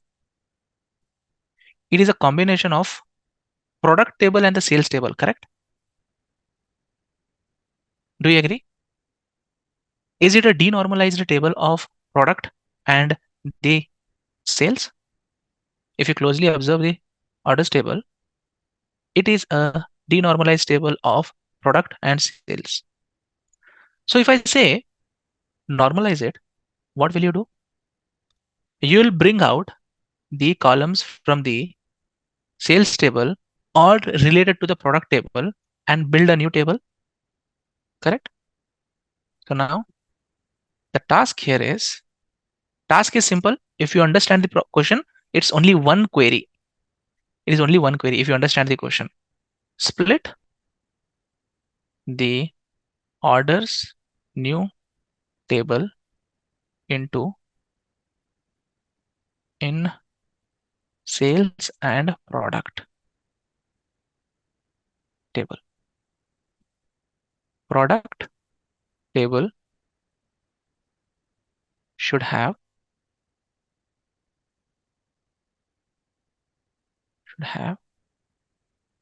following columns: product ID,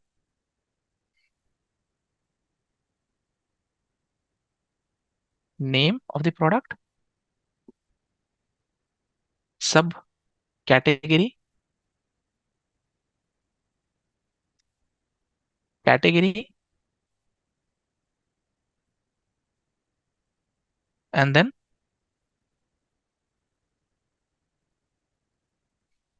unit price and discount. I want a new table. We'll have these columns in the new table. How will you design it? And it's a one-time effort. It's a one-time effort. When I split this, then whatever changes we do in that table automatically it will take the calculation from the two separate tables. I don't want these columns in the orders table.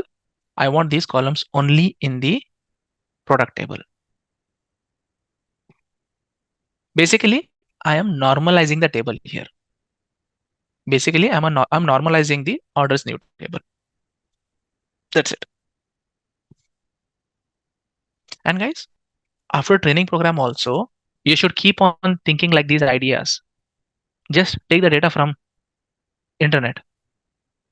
Like this, start thinking on the ideas. Okay, what do I want to see?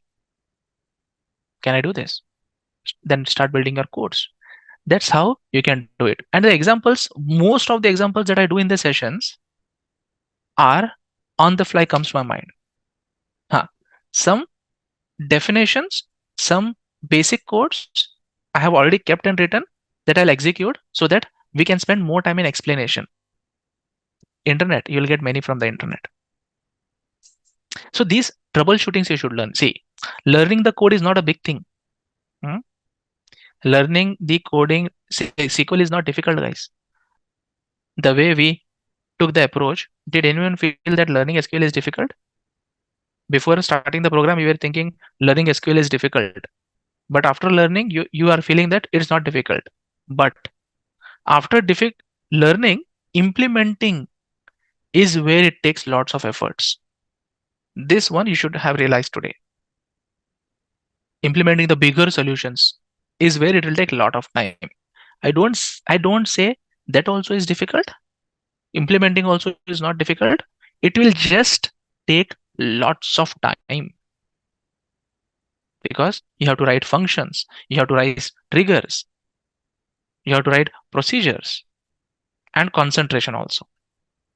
Because if you divert from that code any point, then you'll get lost. And then to track that, it will take again 1 hour, 2 hours for you.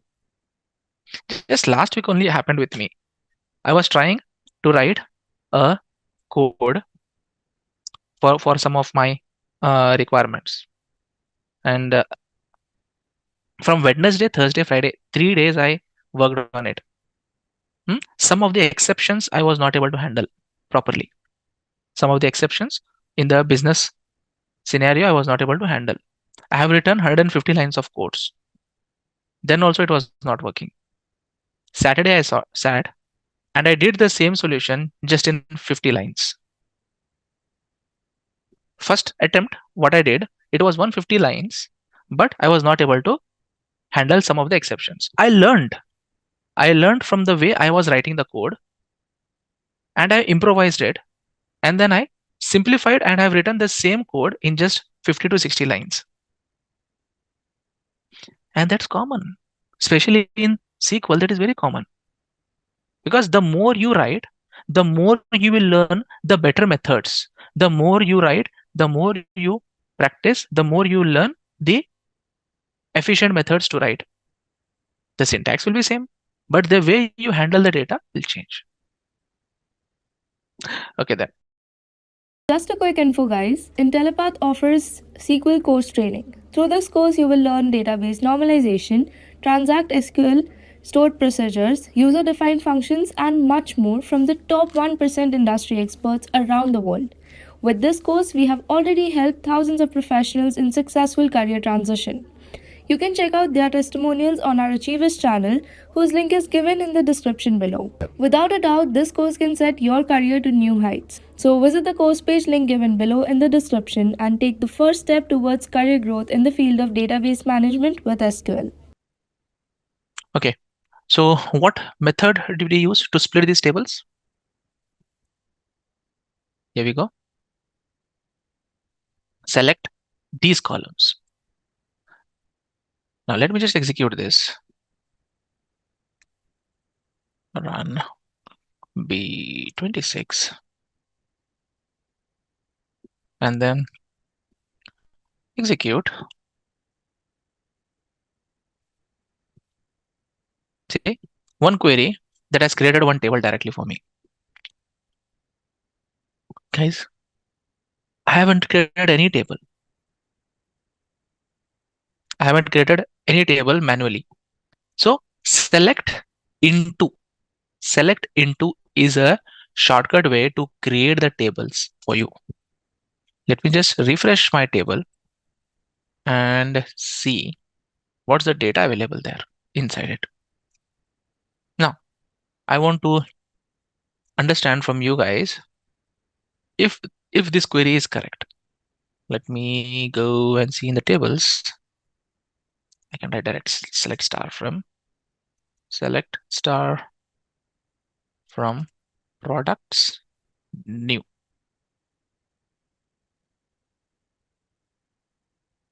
Can you see this?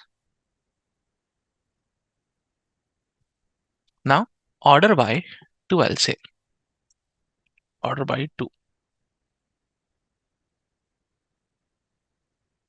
Do you see duplicates? So guys, do you see duplicates here? Duplicates are there. So how will we eliminate those duplicates? So let me just drop this table first. Drop tables product new.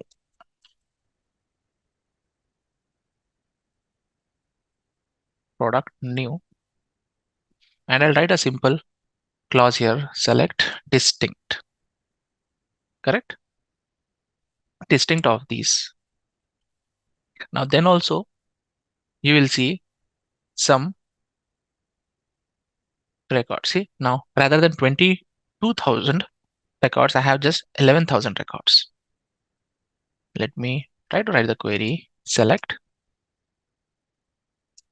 star from product new, I'll get this order by. Still there will be a duplicate. What's the reason for getting duplicates here now? Example this. It's taking distinct of all column, yes, but discount is given based on the order level here. Discount is not given at the product level, correct? So the discount, how it is decided in the company, in the sales, is not based on the orders table. So can we keep, if, sorry, it's not based on the product. It's based on what? Based on a particular order. Because for different orders, different discount is being given.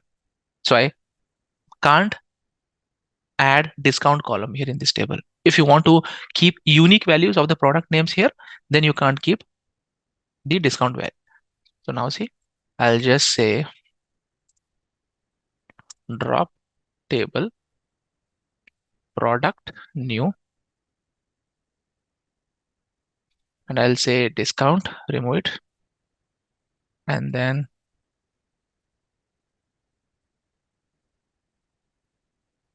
mute 6,000.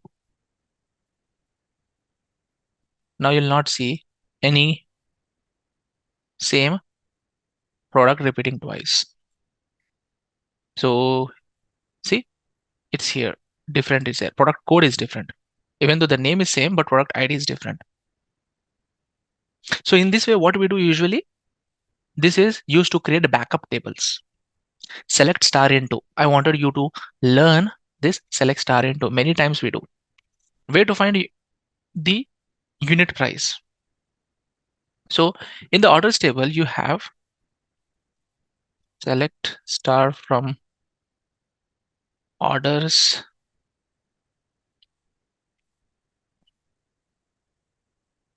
new.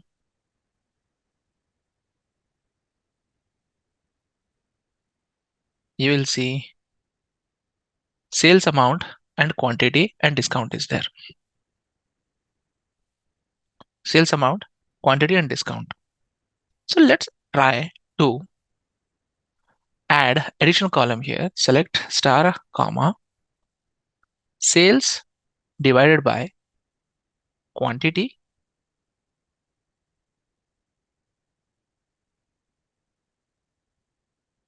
So now I'm getting 150.384. Just hold on. Does the discount have effect on this number or no? We will check once. Order by product name. Order by product name or product ID. Order by product ID.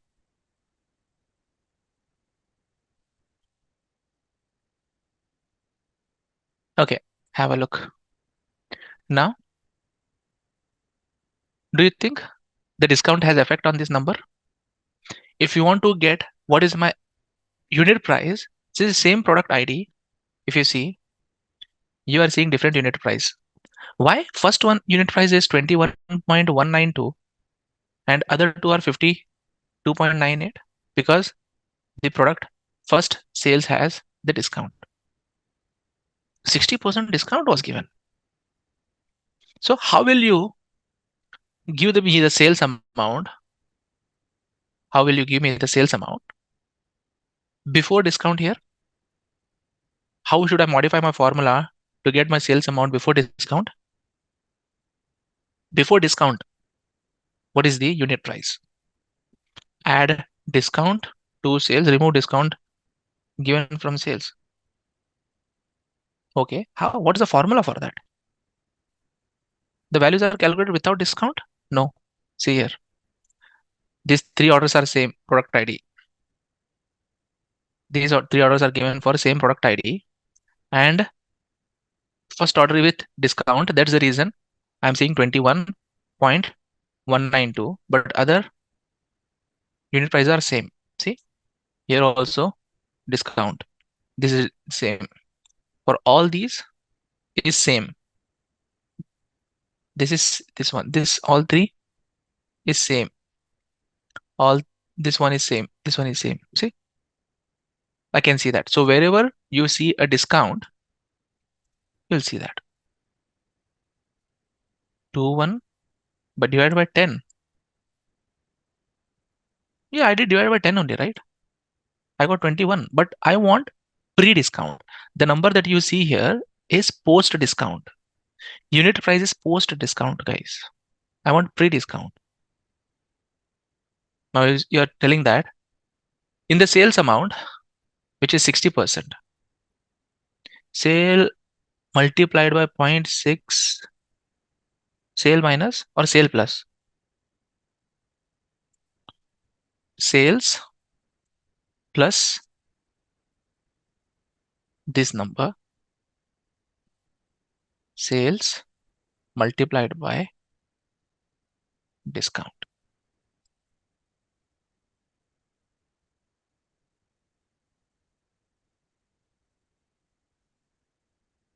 Why? But am I getting the value here anywhere for others? Other values are getting incorrect now. If I change that value, the other values will get incorrect now. This example, if you write this query and see, I have same products and the unit price for all these three should be the same, which is 52.98. Or I was missing brackets. It could be.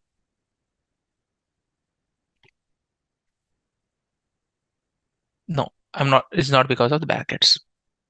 Then what am I missing there? So total discount amount here, the discount is in terms of percentage. If you are asked to calculate discount in amount, what will be your formula?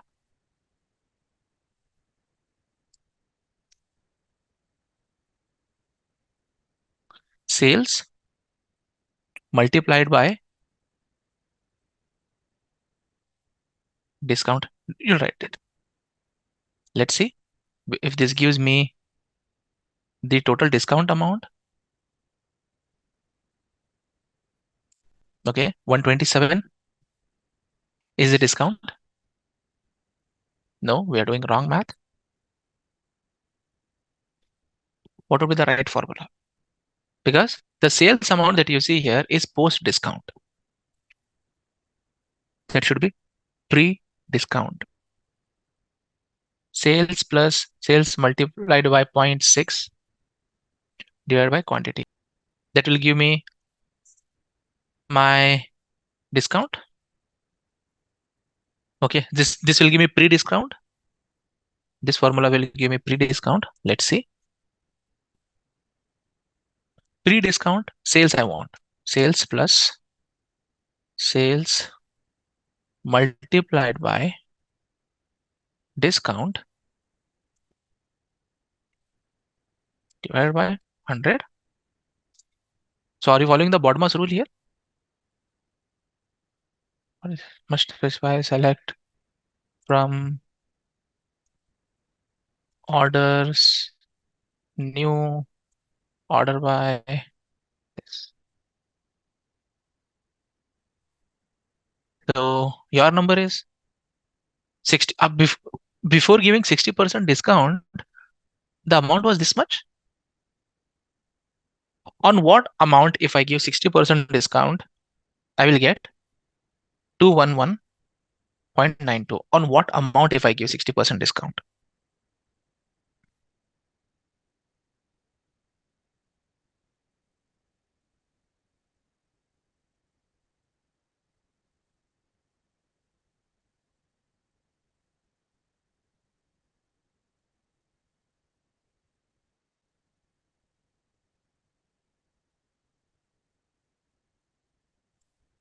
Let's see this.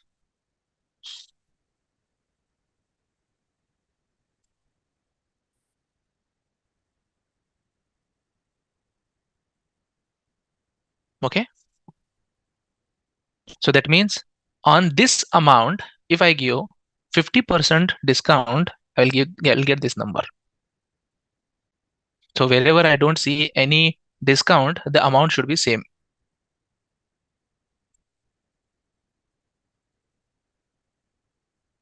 Correct?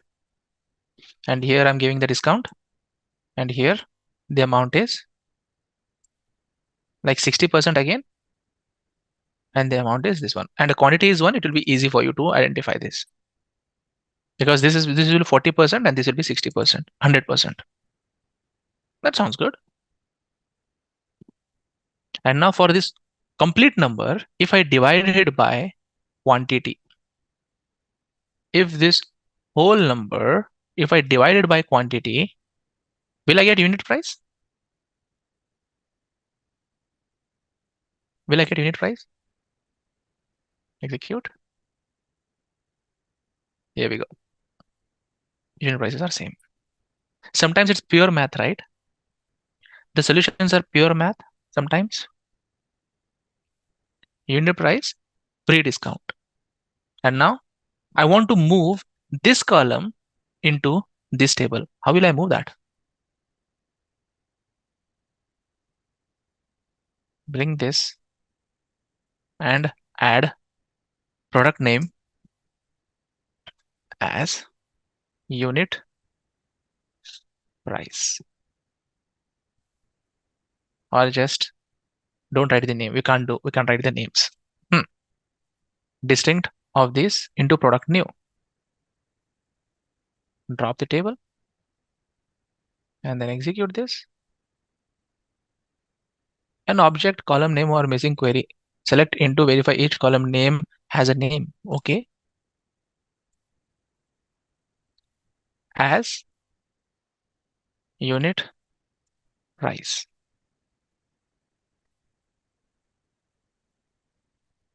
Nine 221. Select star from this table now.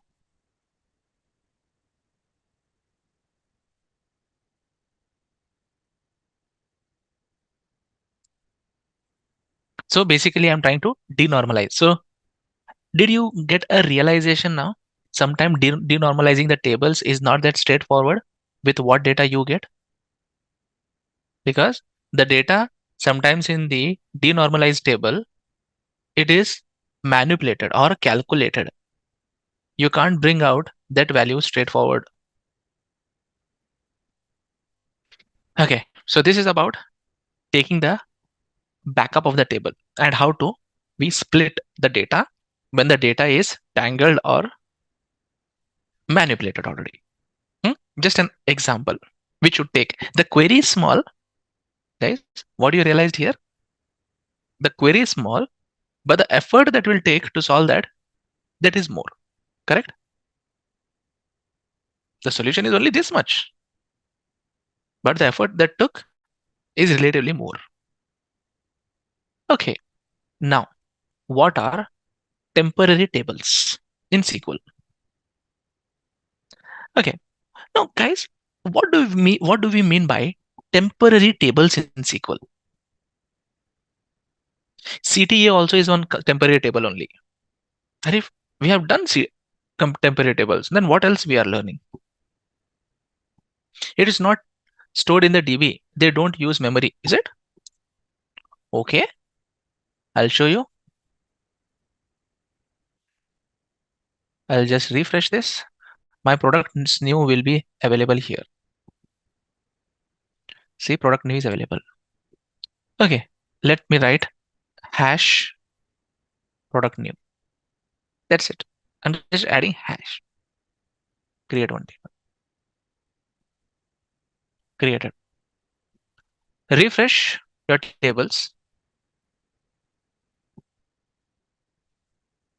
Refresh the tables again. Do I see anywhere here? You guys try and tell me. Do you see the table in the tables list? But it says 283 rows got affected. Now if I write select star from product, hash product new, I'm able to see the data. That means physically the table got stored. But where? Correct? See, if I go to system databases, temp DB and temporary tables. It is stored here. It is stored there. It is stored there. People will say, Arey, why it is getting stored there? What's the use of getting stored there? It's a physical table only. But why it is getting stored there? Can anyone? No, I didn't close the session still. Now I close the session. Guys, if you can see my screen, this table is available here. I'll close my SSMS and I will restart my SSMS. I just closed my session. That means closed my SSMS and I'm restarting my SSMS. My SSMS has opened now. Connect to database engine. Connect. The same server I have connected. Databases, system databases, temp DB, temporary tables, gone. The table is not there.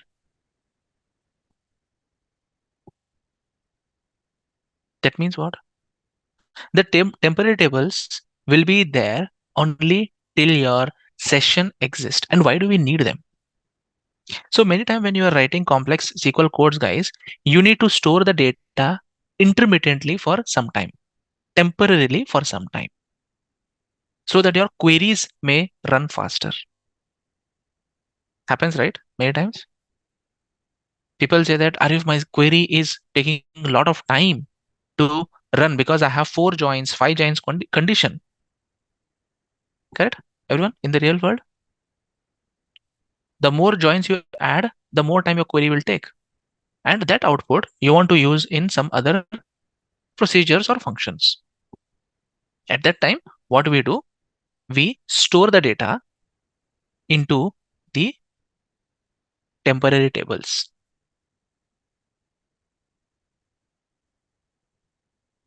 Exactly. So that I need not worry about, when I exit, I need not worry about closing, deleting the table. I need not worry about deleting my table. Automatically, when you exit, your table will get deleted. When you come back again, you can create it. See? Invalid object name order is new because you are connecting to the master database. I do this mistake many times. I'll not connect to the right database. Okay. Table created. Refresh. Temporary tables. You have it again. So there are 3 types of temporary tables. 3 types of temporary tables. One is available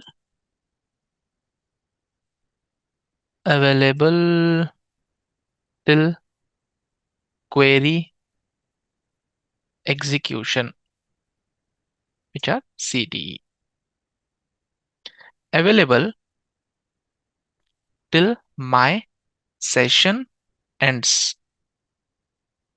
is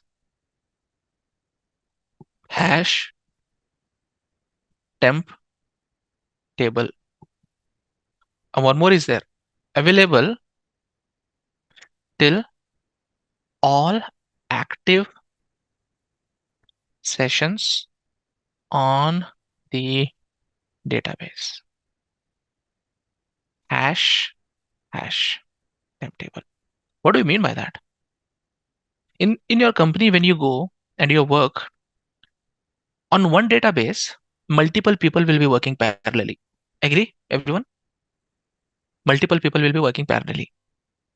And hash temp tables will exist till all those connections are available on the database. If any given point of time, all those people will exit from the database, automatically that temp table will get deleted. Because it's a shared temp table. hash temp table will get stored in the table till all the active connections are disconnected from the database. Make a note of this. Does it make sense?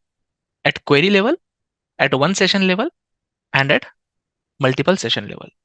At different levels, you have temporary tables that you can use. If you don't want to store the data only, we can find in the same location. Yes. Try creating that. You will find in the same location. Okay, I'll tell you once again. Hold on. This is one session that I have connected to this database. And let me create this. Please pay attention here. I'm creating hash table now. Execute. Created 2 tables. Refresh. Temporary tables. I have 2 tables now here. Now have a look. Right click. New query. New window. Let's try something now. Execute. Invalid object name. Orders new. Okay, let me just connect. So why am I forgetting? B26 is my database. Okay.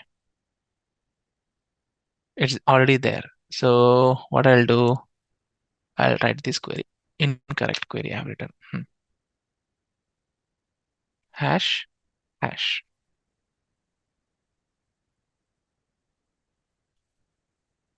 have the data. Hash. I have the data. Single hash. I have the data.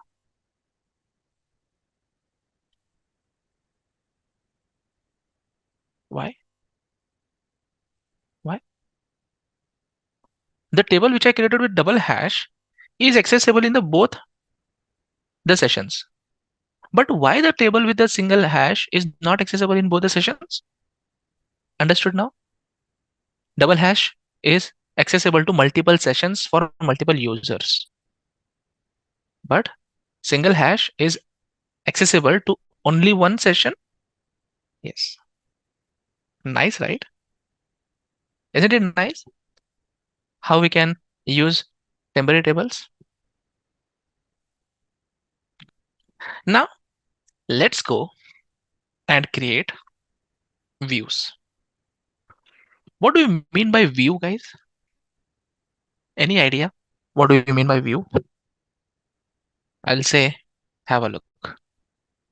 The same columns I'll use here. And I say, create view product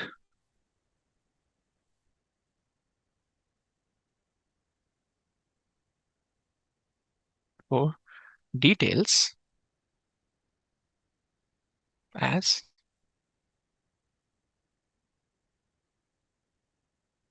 from orders new.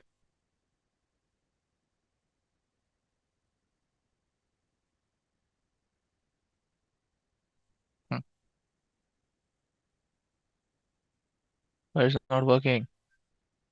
Create view product details as incorrect syntax near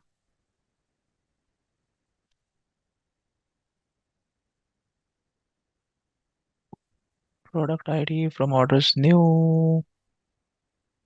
See, silly mistake I do sometimes. I didn't write the select word only. Okay. Okay. Happens, guys. Even I do mistakes. And they do very, very silly mistakes. Okay. Guys. Now, have a look. I'll write select star from product underscore details. What had just happened? What is happening? You are seeing that you are just executing this, but internally this query is getting executed. And Views are virtual tables. These doesn't occupy any space. Unlike the temporary tables, guys, unlike the temporary tables which occupy space and physically sit in the database table, but the views will not occupy any space and you will have a view now. See, it's a view. Now, what difference between CTE and a view? Yes, CTE is just within the query, but this you are storing this now. You are not storing CTE anywhere. View will be permanent. Tomorrow also you come and run this view, it will internally run that query. So views are permanent.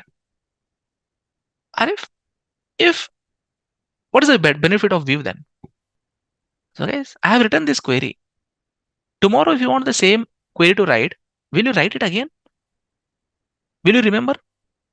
Sometimes I have done 5 tables joins, 6 tables joins, and every day I have to run that query. Will you remember that query every day? Will you remember that query every day? So what if I say store that query inside SQL? Just store the query, don't store the data. Just store the query inside SQL. And rather than coming in tomorrow executing this query, you execute this query. It looks like you are executing this, but internally it is executing this for you. The query is still executed on the table only, but it looks like you are executing only select star from product details. Does it make sense? The benefit of views now? So that you need not remember the complex queries. Fair enough? What is the other benefit? Security. Security. Think you have your users across the world. Many users are there. And the data is very sensitive. Will you give access to everyone to see every data in your table? The data is sensitive based on the region based. Will you give access to everyone on the database table? No, right? I can't afford giving that. So I will create views like this. Product details of category, where category equals furniture.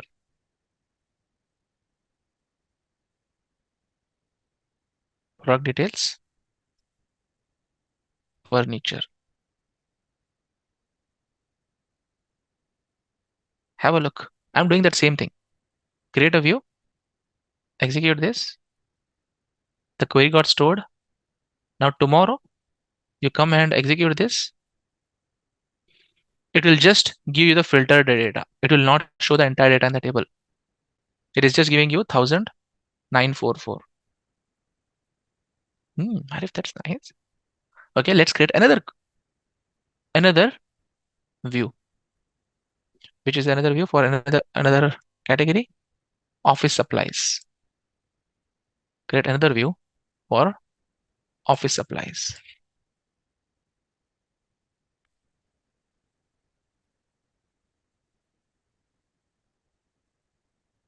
Execute. Select star from this. Now this query, if you execute, you'll get only that data.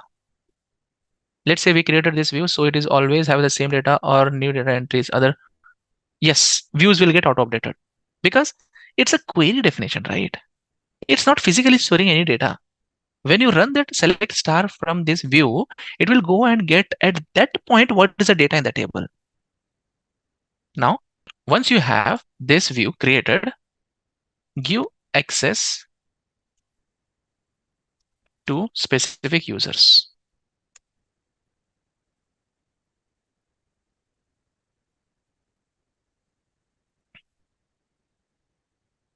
We can delete the view, drop view name. Same as table.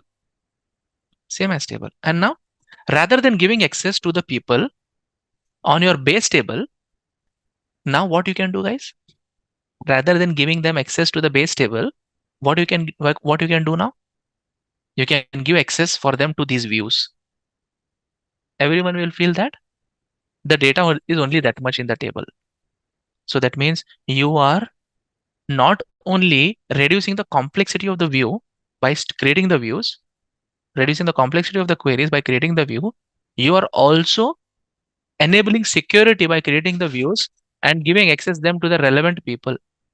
Agree, everyone, with this statement? So these are the two benefits of views. Okay, so let's go ahead and do some security part. Everyone, if you see on the right hand side, you will have multiple folders. Below the databases, do you see security?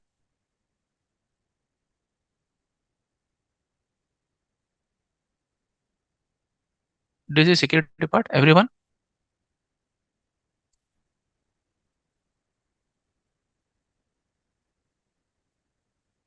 There are multiple logins which are available here.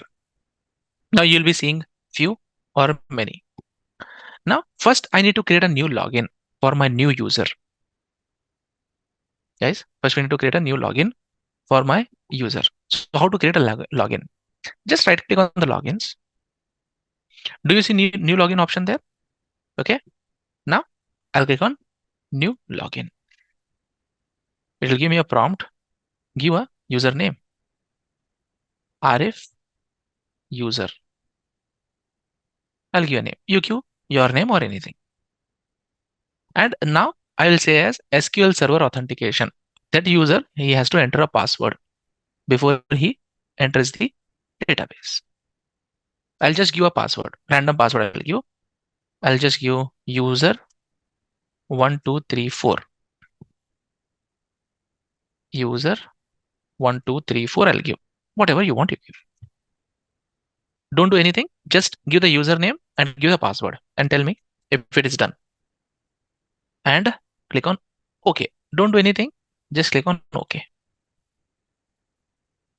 Do you see your name showed there in the list of logins? The people who are working on the browser version, you may not be able to do this. People who have physical SQL Server installed on your machine, only those people can try this. Are you able to see Arif user there or your name, whatever username you have given? Okay, now I'll click on connect database one more time.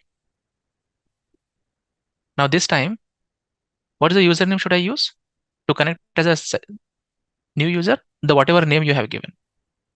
Arif user. Under the server security, see here, you have security under server also, not the database. First, to let user run the query on the database, you have to onboard him on the server first. Now, I'll add the username that I have given. Everyone, you are there with me? I'll add user 1234. I'll add the name, login, and password. If I try to connect, it will ask me change your password. Every time when a new login is created, first time your password will show like this only. Now give another password. I'll just give another password here now.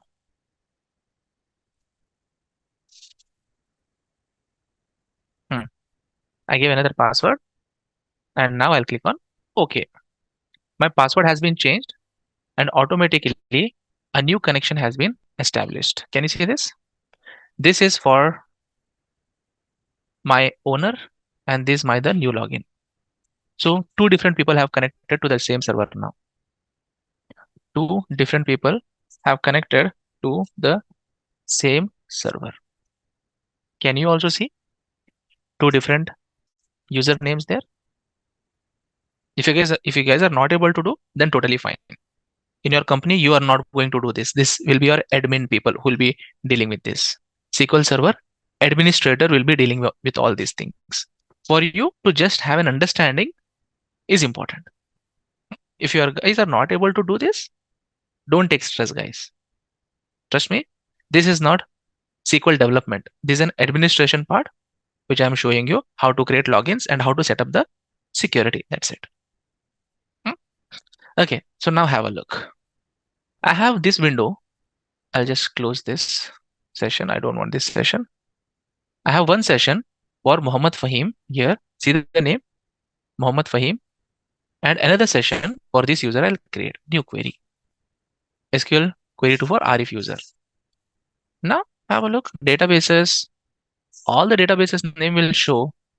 And if I write same query here, where is that? Select star from products new. See, if I execute this query here, I'll be able to see the data. If I execute this query here,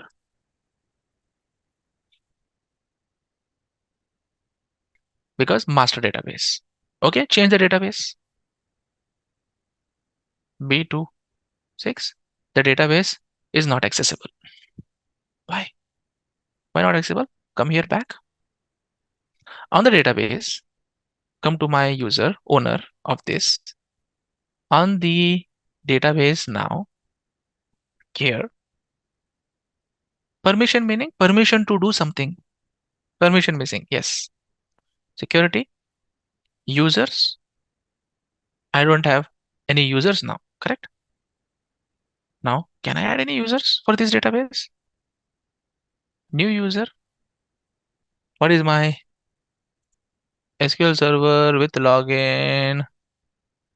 Username Arif user.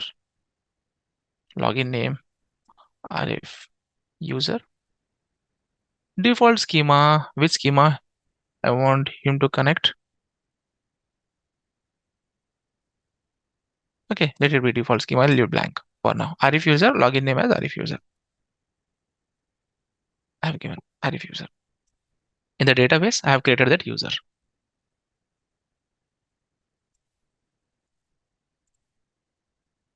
Invalid object name. Still, I'll not be able to select. Now it allowed. Earlier it was showing permission missing. But after I created that user, why? It started showing me this. It allowed me to connect now, right? It allowed me to connect to the database now. Same login name should be used. Otherwise, it will not work. Now, on this database, if I try to execute this query, the select permission was denied on the object product new. Correct, friends? Everyone is getting this now? First server level, then the database level, then the object level. Now, if I try to give him access to this, select for this query, can he execute on this at least?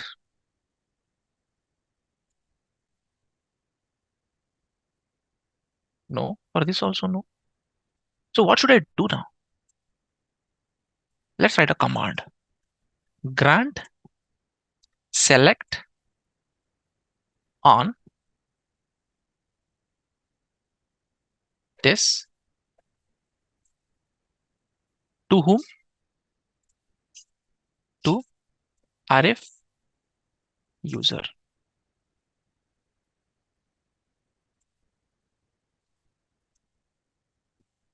Done. Now, isn't it cool? This particular user, now he cannot execute query on here. He cannot execute query on the base table, but he can execute a query on this. Don't you think this is a really nice feature to implement if you want to set up security for different users to see their own data, not the other data? And now I have just granted him select. I have not granted him anything else. Now he can't do update, he can't do delete, he can't do truncate, he can't do anything. For every operation you should give create, alter,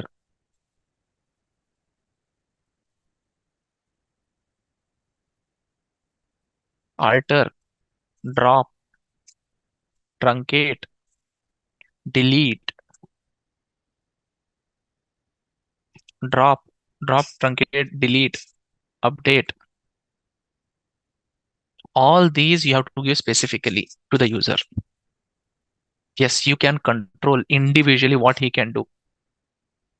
For some people you can give update, but you can revoke them from delete. For some people, you can give insert, but you cannot give them delete. So every command level you can control. Every command level you can control. Now you want to revoke from that user now. Revoke.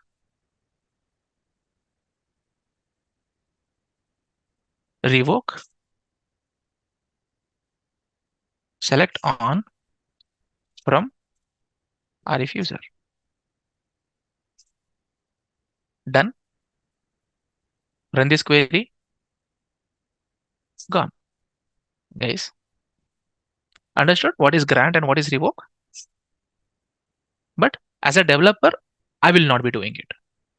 As a developer, I will not be doing it. This will be done by admin people of your company. This will be done by admin. And you are seeing that example right now here. My user is not able to execute the data on the base table. Can you see this? This is a base table. He can't execute, but he can execute on this. And he see only 1944. That gives us a clear idea. Why am I creating view? Even though it's not physically stored, but my user can access only the data what he is supposed to see.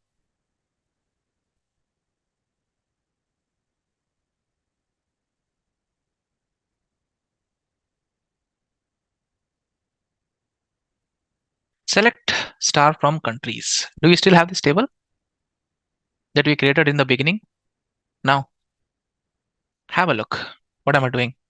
I am running series of commands. Do you see any Bangkok record here? Line for any Bangkok? Country ID, country code, and Bangkok. In this table, I don't have any Bangkok line. Please pay attention. After that, I'll give you time to do at your end. But on my screen, do you see any Bangkok line here in this table? No, right? Okay. Now what I'm doing, I'm telling begin transaction. Begin transaction. Transaction is started. Insert into table. Okay. I'll just add null, comma, null. I'll just add this one line. One line affected. I'll execute this. Bangkok is there. Okay. Rollback transaction. Execute. Select star from countries again. Where did the Bangkok go? Where did Bangkok go now? It is rolled back. Correct? So when I do a rollback, it has removed that line from my table. It has removed that line from my table. Now, pay attention. Now I'll write commit transaction before rollback. Please pay attention. Now I will do begin transaction. Same. Every time you have to, if you want to use commit and rollback, always you have to write begin transaction. Begin transaction should be written. If you want to use commit and rollback, guys, ensure that you write before insert statement, there should be begin transaction. If you don't write begin transaction, commit transaction and rollback transaction will not work. Keep this in mind. If you don't write begin transaction, then commit and rollback will not work. If you don't start a transaction, then it is auto commit. There is no concept of commit only, auto commit it is. Now I'll write begin transaction. Now I'll insert it. Data will be available here. Select star from countries. Bangkok is there. Now I'll do commit transaction. The transaction is closed now. The transaction is closed. Now you can't do the rollback. It says the transaction was already closed. Till the time you don't write commit or rollback transaction, you can undo everything. You write 10 commands, you write 20 commands, you write 30 commands. Till the time you don't write commit or rollback, you can do it. And your session should be active. If your session is closed, the data will get auto-committed. Either two scenarios. Either it should be till the session or the DML commands. Keep in mind, DDL commands are auto commit.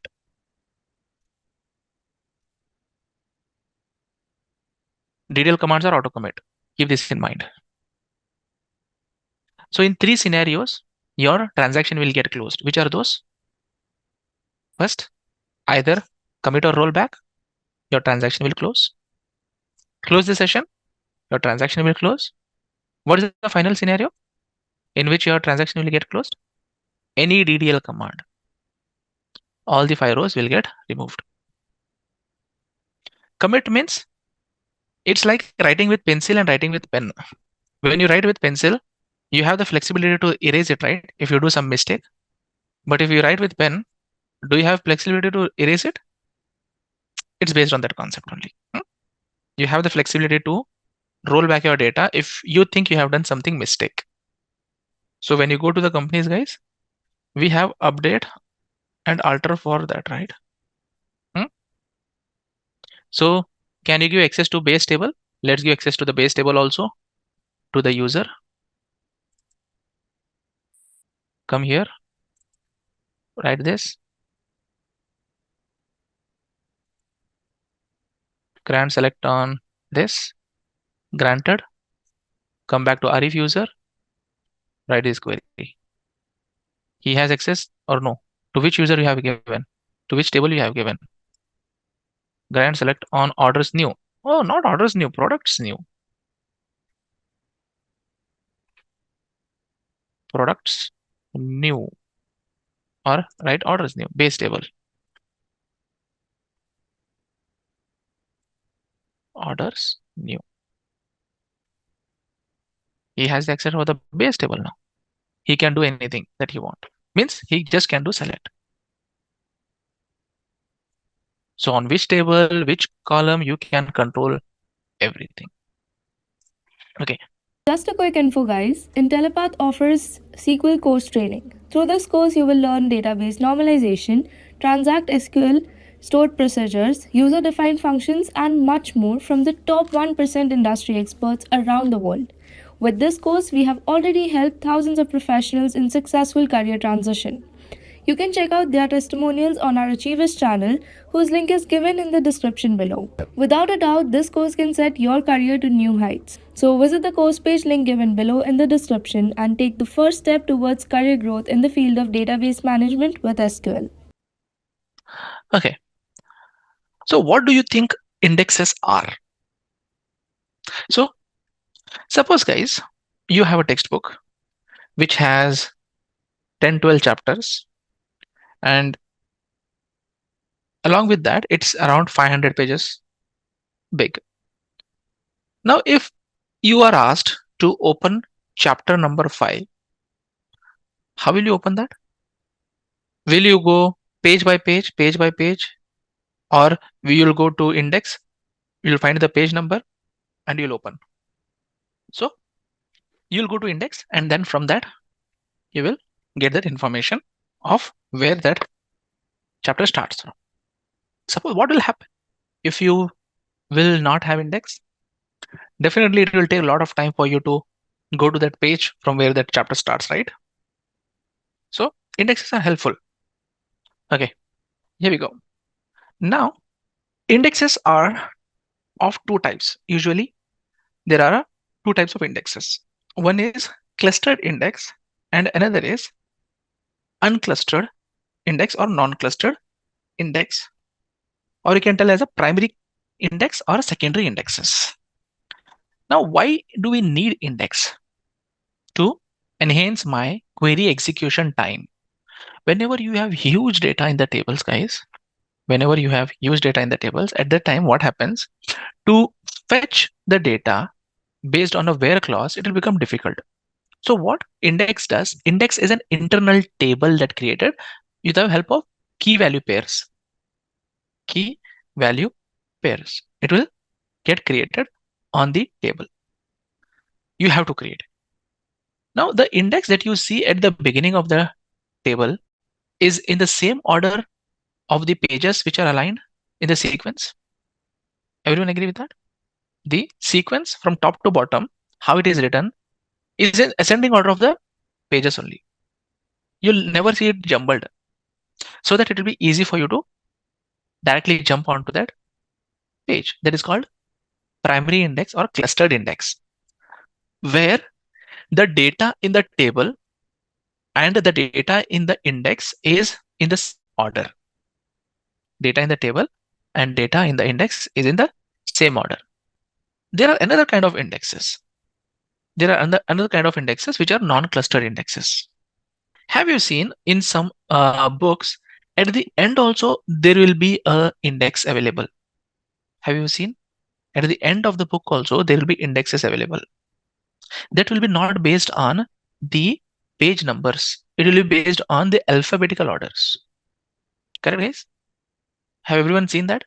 The index at the end of the book also will be available. So what is the purpose of that index? To find the keywords or example, yes. Now, is it maintained in a sequential order? Now, A, B, C, D in the same order is mentioned, page number ascending order, and the names also in ascending order it is mentioned, or it will be like A character, it could be at the last page, Z character, it could be at the first page, or in between somewhere. So there is no order maintained for that. Why? Because the table is already sorted based on your front index, not so it's not possible for you to again sort it based on the final index. Only one index, based on only one index, you can sort your data in the table, right? Can you sort your data in the table based on both the indexes, first index and the last indexes? Will you tear your book and then again sort it based on the index that is at the end of the table? Is it possible? No, right? You can't do that. So both are indexes only, but the one which is available in the first page at the beginning of the book and based on which the data is arranged in the table is called primary index or clustered index. And the one which is available at the end of the book is called a non-clustered index. And now if you see here, pk emp dot, if you run this query, select star from sys dot indexes, you will see pk underscore emp, some code is given and it is given as a clustered index. So whenever you create a table which has a primary key in it, automatically SQL server will create an index based on that primary key. Automatically it will create. Check, run this query and check, guys. Even if you can see all the tables that I have created, see, salesperson, it is there. Customer, it is there. Orders, it is there. Come down. You have other tables, some are internal tables. For all those tables, the indexes will be available. Some are clustered, some are non-clustered, some are heap indexes. Now, why do we need the secondary indexes or non-clustered index? Indexes can be more than one in a table, guys. Indexes can be more than one, but there can be only one primary index.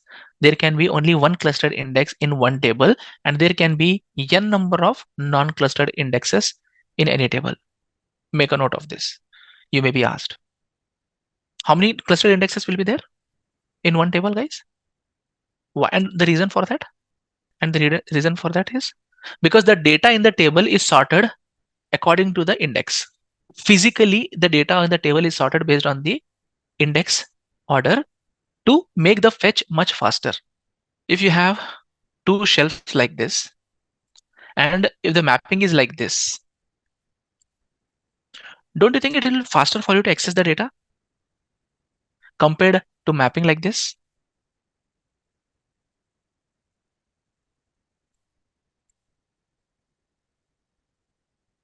Compared to mapping like second one, don't you think the first is much faster compared to the second one? That's the difference. Because once is physically the data is sorted in the table, then you can't resort it. So you have to create an index which is non-clustered index. But if clustered index is better and faster, then why we need Because cluster index can be created only on primary key. What if you want to search the data based on the non-primary keys, based on the product name? It's possible, right? Or you'll search data only based on the primary key only in the table. When the table is created, when index is automatically, it has to create manually. So primary, if a table has a primary key in it, automatically a primary index will get created. Make sense? Whenever you have a table with a primary key, automatically you'll get a primary key created. See here on the EMP table. Where is my, it's an object. Where did it go? Here we go. So it's getting created for PK only, primary key only, automatically. Now I'll create some additional on that. Select star from EMP. You have these many data now. And then I'll say create index non secondary index. I'll just give name secondary underscore ename on EMP dot ename.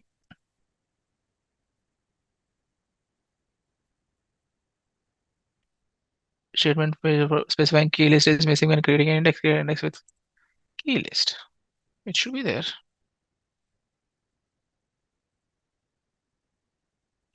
See, on what table you can drop.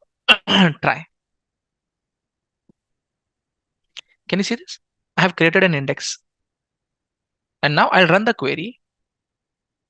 The same query system underscore indexes, and I'll show you that index will be available here for me, where name is equal to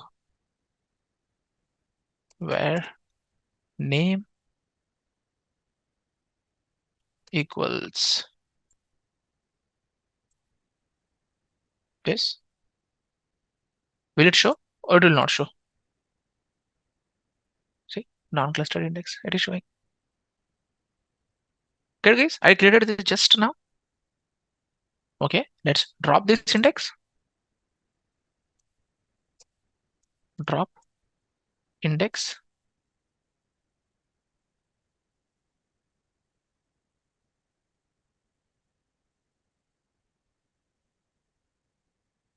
Error. Specify the table name.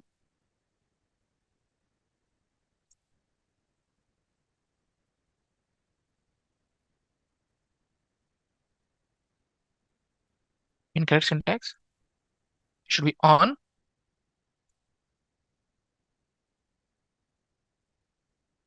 Why? Check the syntax. Why the drop is not working? Just give the table name because it has already been created. So in one table, it cannot have dropped. Now run this query, you'll not find anything. There can be only one clustered and index, and n stands for n number of columns. Will this work, or it is an Oracle server? Show indexes. It's an Oracle command. It's not a SQL server command. Let's see. Show index from. I just want to see from one table. Select star from indexes.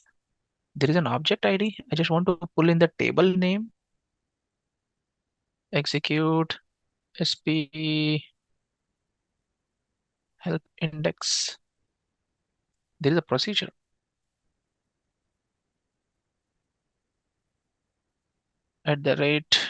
@job.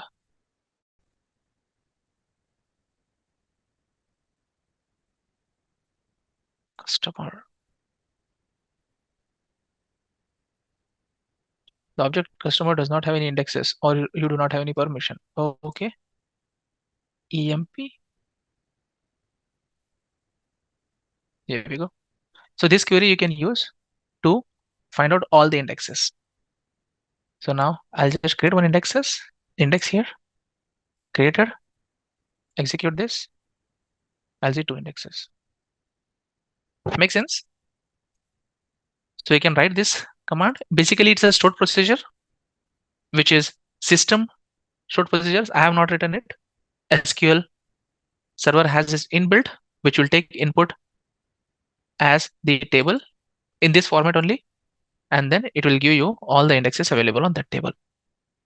So there can be 2 types of indexes. One is primary index and one is secondary index. Now people will ask that, can we write a select query on an index? Will it be possible to write? Answer is no. It's an internal key value pair table which is created by SQL Server, and it is used for internal purpose. You cannot see the data inside the index. You can use it, you can drop it, but you cannot see it.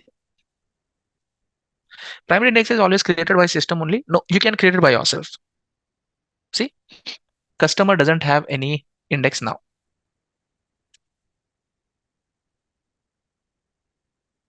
Customer doesn't have any index. Correct? Now I'll write create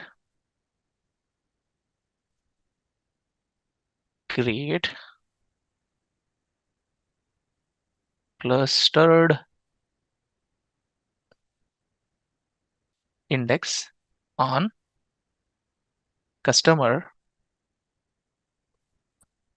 index customer pk underscore customer on customer table on customer ID.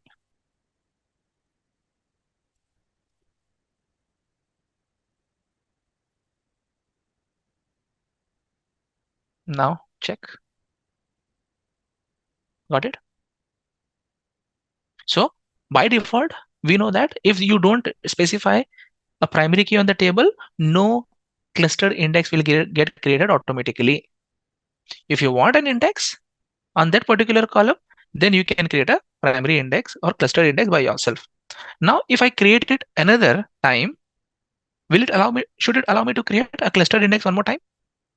Example, if I try to create another pk customer name, and I will go and check the table, and then I'll just check the column name. Which are the column name? Okay, customer name. I'll copy. I'll paste it here. Should it allow or no? What I was explaining, the same definition is given as an error only for you. So I can create it as non-clustered index on this table. Done. Now execute. You'll see 2 indexes. So how to specify clustered or non-clustered? Like this you can do. What is the purpose of index? Any table which has huge data, and the query is taking, it's not to search. It is used to improve your query performance or improve your query fetch timing. Whatever you want to search, only that data it will show, but it will enhance the speed of getting the result back. So now practical example of the index could be, you have 10 million rows and your query is taking 5 minutes to run. If you create on that particular table index on the where clause where you are adding whatever filters you are adding on that, if you add this index, it will improve the timing of your query execution. That's it. You don't have any control over how the indexes are stored and all things. No, I really don't care about it. It just improve my performance of my query. What it does, how it does, Why should I care about it? Basically, it creates a key value pair. Long answer short, it created a key value pair. For your key value in the table, key and the position, it will create a list like this. Your key is 1, position is 5. Key is 2, position is 10. Now, if you have this stored somewhere, then definitely rather than directly going and searching line by line in your table, your query will go to this table and look for that key value here, what you are searching, and then find the position, directly go to that line. This is how it works internally. But you can't see that. You can't run a query and see that. It may store in only one cell. It may store in 2 cells. It will store in 10 cells. It may store any way it want. But ultimately the objective is it will fetch the result for us. See, customer name, non-cust. So there can be definitely a duplicate customer name, right? I have created a non-clustered index here. Definitely it can store. So drop index pk dropped non-clustered on yearly income. I'll say income.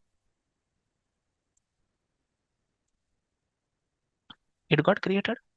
I created a primary index on clustered index on which column? On which column did I create? Yearly income.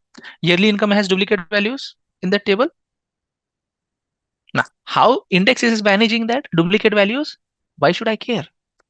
Why should I care? Because internally SSMS is managing that. Okay. Okay. Now I want to create one table like this. Okay, let me just create this table and I will insert the data, insert this. Insert value invalid, table name, pivot sample 1. Pivot sample 1, pivot sample 1, pivot sample 1. Why? 1, 2, 0, 20, 21, 22.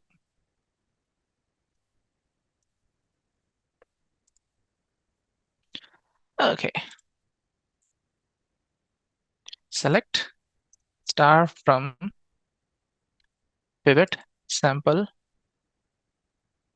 1. Okay. I have a data like this. Is the data wrong, incorrect? Data is correct. Data is correct. But the way it is stored is incorrect. Correct, guys? Is the statement correct? What I just told? Because if you store data like this, you cannot do aggregation on it. You cannot run any queries on it. Agree? Aggregation means sum of sales. What kind of aggregation? Sum of sales, average of sales, quarter-wise sales, sales for every quarter. I want to see quarter-wise sales. On this query, can you do that? If I ask you, show me quarter 1, what is the total sales per year? What query will you write here? See what I have written on my screen. I have used this table.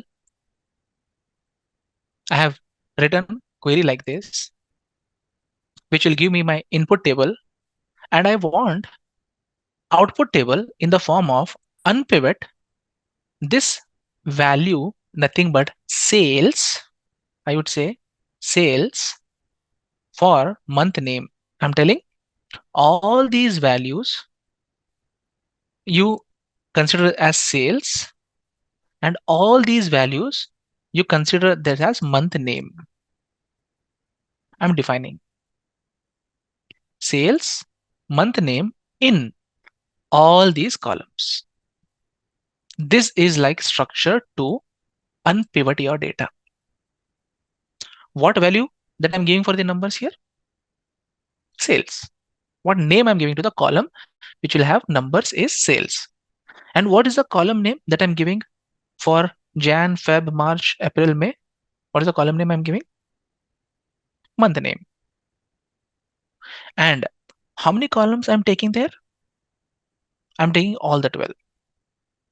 Now, if you run this entire query, it will unpivot your data for 2022, all the 12 lines, December 2021, all the 12 lines from Jan to December, from 2022, all the lines from December. This is how I'm doing unpivot. And now, whatever query you want to write, you type it here. You type it here. See? Whatever query you want to write, you type it here now. I'll write month name, and this is sales.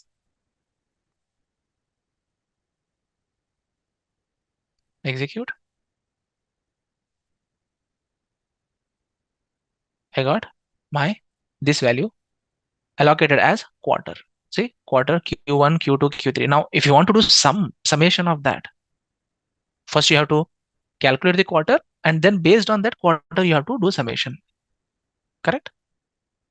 You can use here a with clause with temp as this, and you can close your temp, and then below you can write what? Guys, what you can write? Select sum of sales, comma, what? Year within the quotes, because year is a function, and then comma, quarter.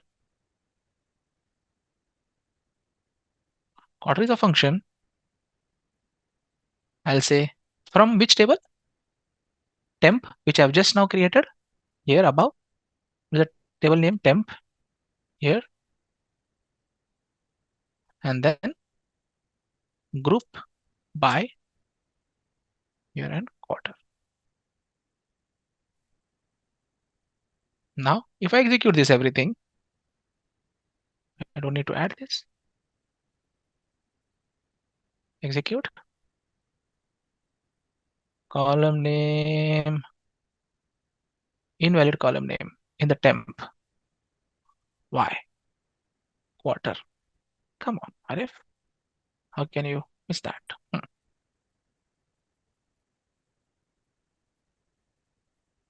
Operand data type and varchar for sum of sales. Am I using the right column name? Sales. Okay. I'm using sal. Sum of sales. Because it's a character type, it is not converted into number. I can write a query. This one to convert to a number.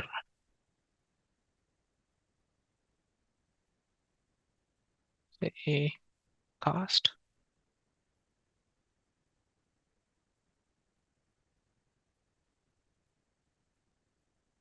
Sales to what? Integer. Can I do that? As sales.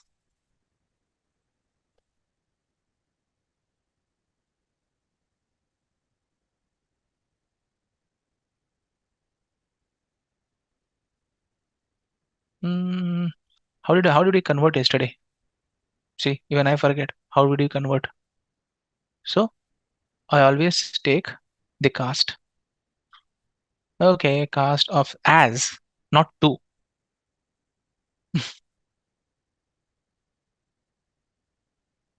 As int. Remove this. And then try to execute this. Let's see. Conversion failed. Value of Jan.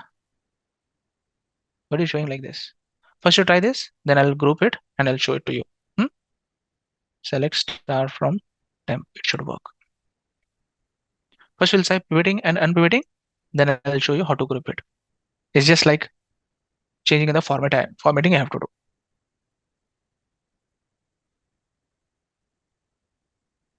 So guys, is it possible to do like this?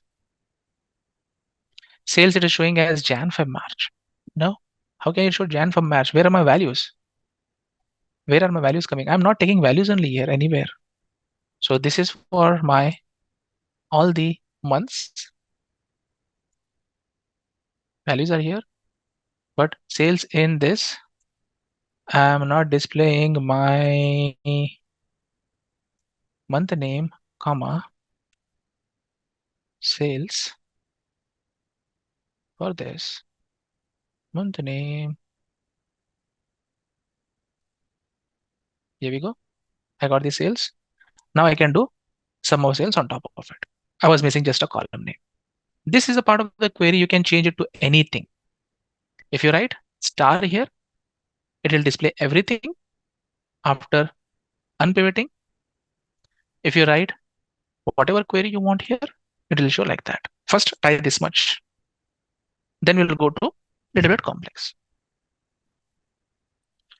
So I will write this query here. I'll try whether I can do directly group by here or what. Okay, good. So I got the output like this. If you want to aggregate this, I'll tell with temp as this entire table. I'll use a temp. What I'm trying to do here, guys, CTEs. Correct? I'm trying to use CTE to get my result in an aggregated fashion. Select sum of sales, comma, year, comma, quarter from which table? What is the name of the table I should give here if I'm using CTE? Temp. Group by year, comma, quarter.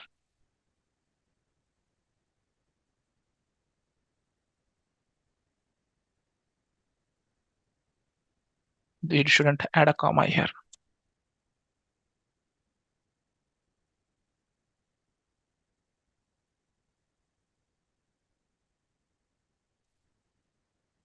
Correct? I got the result grouped 2021 Q1, 2022 Q2, like that. It is grouped. So you can write any kind of query like this. So what I'll do now, I'll just take this query here. I'll come down. I'll just paste it here and run this query once again. I will insert select star into sample pivot. Sample pivot. Select star into sample pivot. This query I'm writing from this query. I'm creating the reverse. So I have unpivoted it and I'm storing the data in another table as T. Let me just execute this. Perfect. Now what did this query did? what did this query do now? It created a table, right, for me. It created a table which is nothing but select star from sample pivot.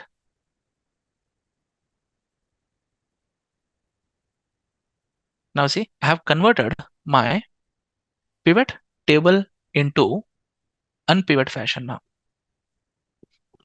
With this, I converted that to an unpivot. Now think this is my table. How will you pivot this? How will you pivot this data now? Okay, have a look. I have a query like this, and I am taking the data from sample pivot. And now this I'll change to sales. Sales. This value I'm changing to sales. Okay, first let me run this part of the query. This is an unpivot table which I want to convert into a pivot fashion like this. Select star from this. I have pivoted it now. Okay, now you want to do based on your other months also, May,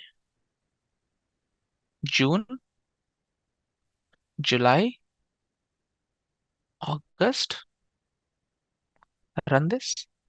As you increase, you'll get those additional columns. September, October, November, December.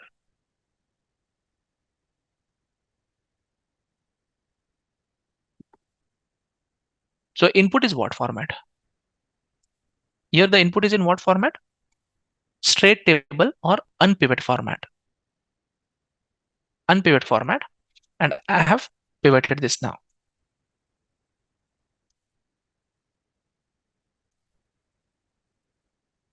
Try. So first create this table. Sample pivot is created by select star into on your previous query. I'll just bring it down so that you can see from top to bottom. First create this, then check the data in the sample pivot, then do this part. So I'll just reduce the screen a little bit more so that people can see top to bottom every command. June I have missed. Okay, JUN. Execute. You will see June also here. Good. Okay.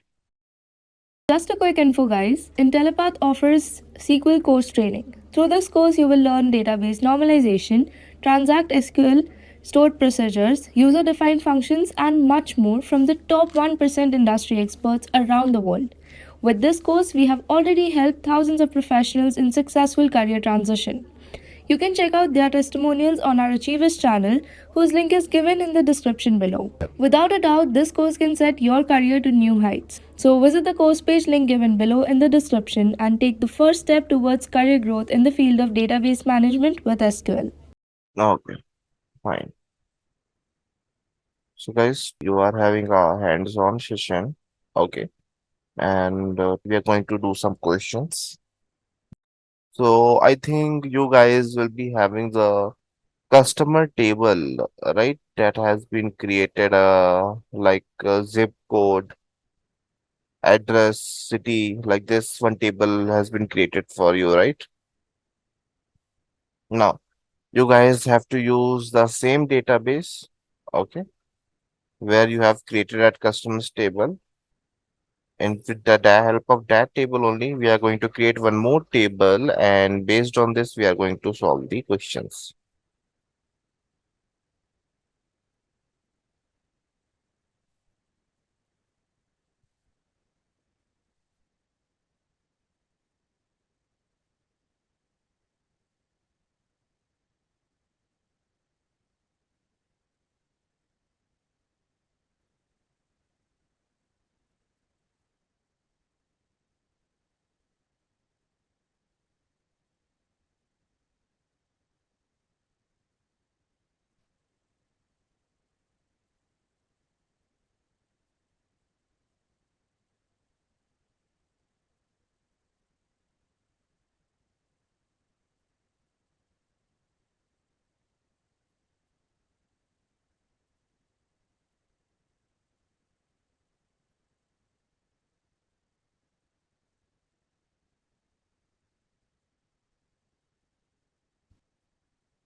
Okay, guys. So everyone create this table in your system and just check whether you are having the same values in customer ID or not. Okay. So you can give the values according to the customer ID you have in your customers table. Okay. So create this table and insert six or five or six record in that table as well. Okay. Please tell me what is inner join and what is full join. Okay. Inner join help us to get the common record from both the tables, or you can say it will join two rows from two tables wherever it will get the matching values. Another we have full join. So full join says that it is going to return the entire data from left table as well as from the right table, whether it is matching or it is not matching. It is going to give all the record as an output. Now, based on this, we have few questions. Simple question based on join.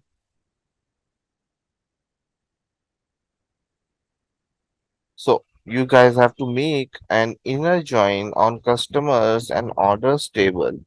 So if I show you, we have two table over here. Select star from customer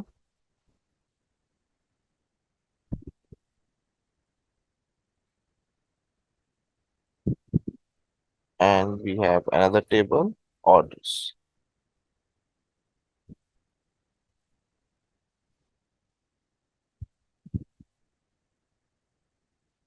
So if we have these two tables, now if we have to make an inner join over here, so what will be my query? We have to make an inner join on customers and orders table on the customer ID column. So if we see both the tables, what we have common in both the tables? Customer ID, right? So whenever we want to make a join, we must have to see for some matching data in both the tables. So if we see this table, what we have as a matching column, we have customer ID. So based on this, we are going to make the join. Now, what is the syntax for making the join? Give the answer for this. Okay, so if we see this question, so it is specifying that we have to make an inner join. So if we have to make an inner join, let's say select star from customer and let's give some alias name to it, customer C, inner join orders, and let's say orders O on. Now, whenever we make join, we give some condition over here. So, on which condition? On whenever customer ID will get matched by orders customer ID, then we have to make a join. So, now if we execute it, and we will get our output. Both the tables data has been combined together and we are getting our output.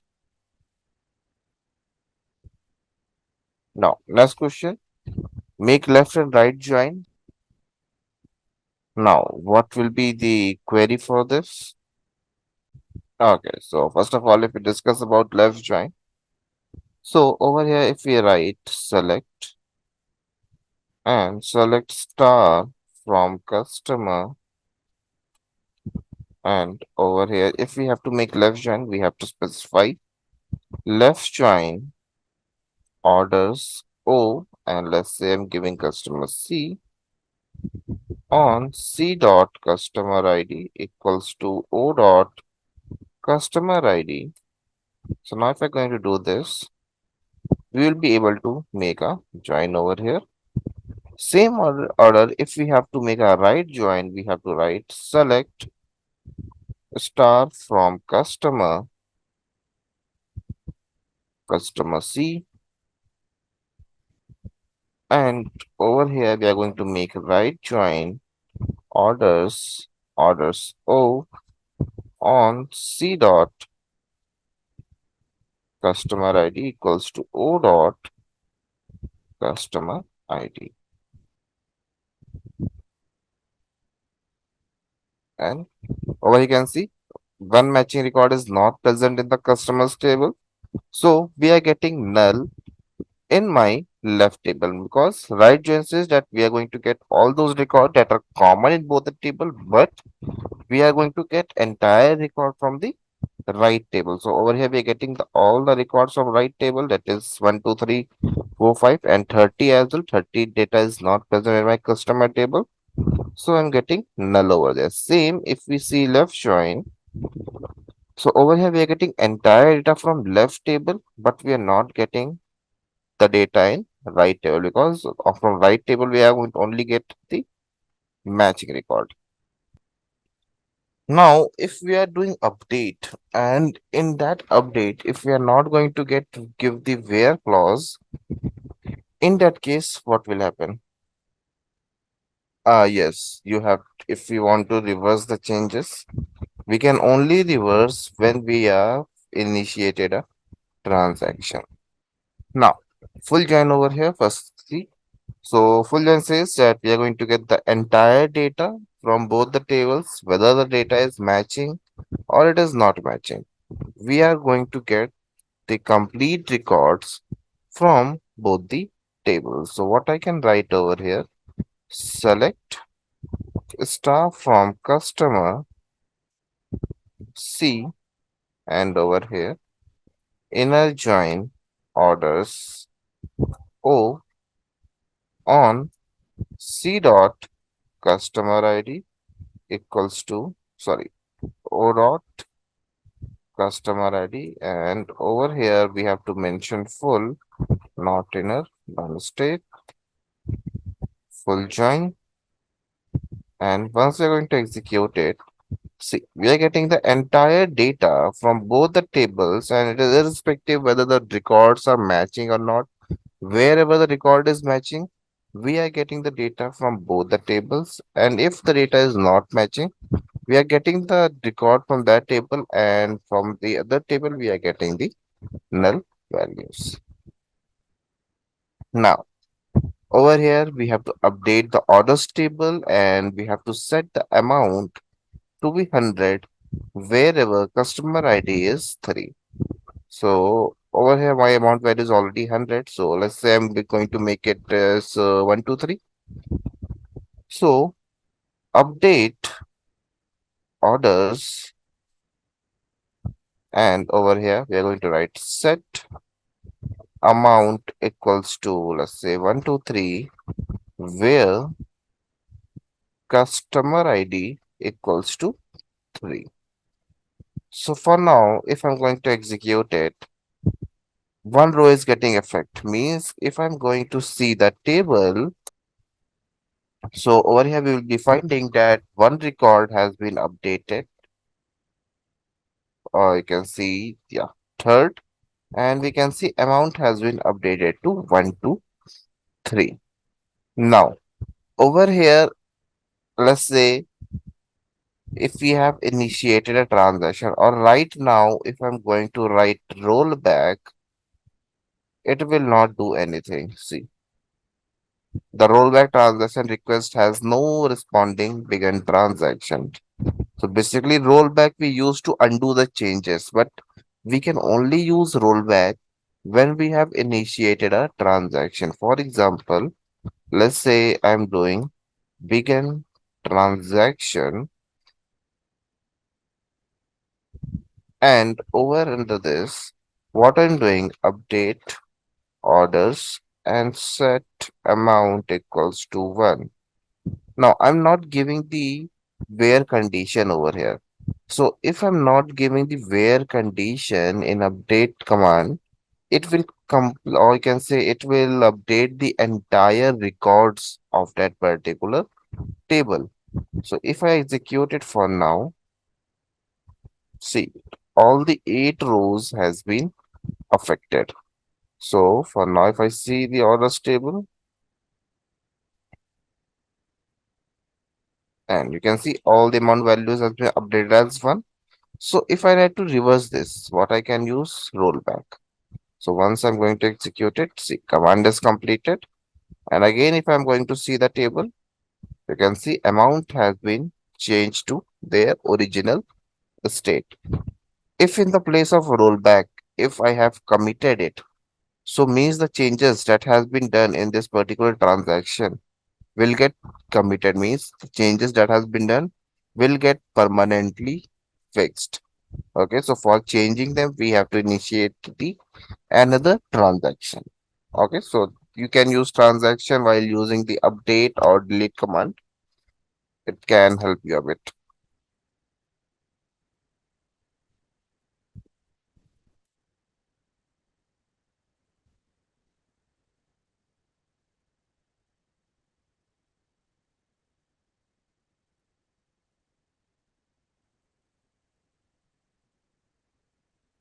Now, give the query for this first question. You have to use the inbuilt function and you have to find the minimum, maximum, and average amount from the orders table.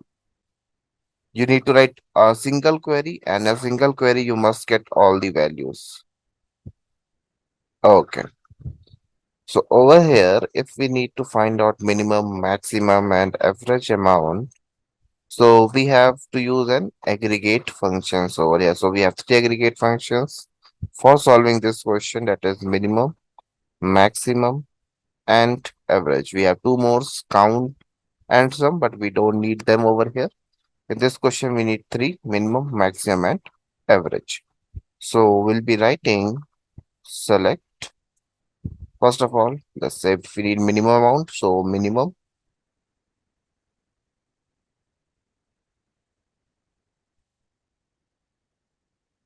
So minimum amount as main amount, then maximum amount as max amount. Then if we need the average as well, so average and average of amount column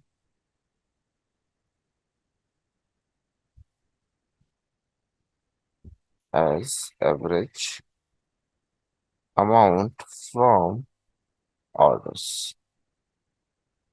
Now if we execute it, we will get our minimum amount, maximum amount, and the average amount from the table. Now, user-defined functions. So now you have to create a user-defined function which will multiply the given value by 10. So over here, you have to just create a simple calculation-based function. So tell me which function you are going to create over here. Okay. So we can do this question by two ways. Either we can return the value directly in return statement, or what we can do, we can initialize a variable, and with the help of variable, we'll be returning the value. So if we just discuss the first way while declaring a variable. So let's say if we need to create a function, so create function multiply by 10. And over here, it is mentioned that this function is going to accept the value, means it will multiply the given number with 10. So if we need to pass the number inside this function, we need to give one variable over here, or you can say we have to pass one parameter. So at the rate, well, integer. So now, if we are going to multiply integer by integer, what we are going to get? Returns integer only, right? Whenever we are creating function, we have to specify that what type of data a function is going to return. Because function over here is always going to return some data. Okay. Now, as begin. Now, over here, first of all, let's declare one variable. Declare at the rate result, that is integer. And now, if we need to modify the value of this result variable, what I can do? Set at the rate result equals to at the rate number, sorry, not number, value multiplied by 10. And in the end, returns, so not returns, return at the rate van and end. Now, let's execute this code. So it has been executed successfully over here, right? Now, if I need to call it, I'll be writing select dvo dot function multiply by 10. And over here, let's say if I'm passing 20 over here, so I will must get 200 as an output. So we are getting 200 as an output over here, right? Same order if we have to do, and let's say if I want to call this function for a table, so what I can do, select, let's say amount, comma, tbo dot, and let's pass this value over here. And at the place of 20, I am passing amount as updated amount from orders. So we can use this part to execute my function for the table. Sorry.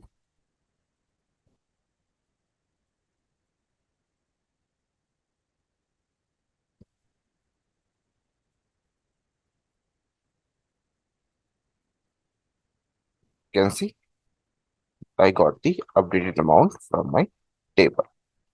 Now, the same function I can create without declaring the variable as well. Let's say if we are having this function and let's say we are pasting over here and the place where we have declared a variable. So if we have a just one statement in this function, right, that is value multiplied by 10, that is doing the main work for us, right? So what I can do, I can remove this entire variable declaration thing and we can return the value directly multiplied by 10. So this is also will be the correct answer. Okay, you can give the value directly without declaring the variable. Okay, so you can use any of the approach while solving this question. Now, these type of functions are known as your scalar valued user defined function.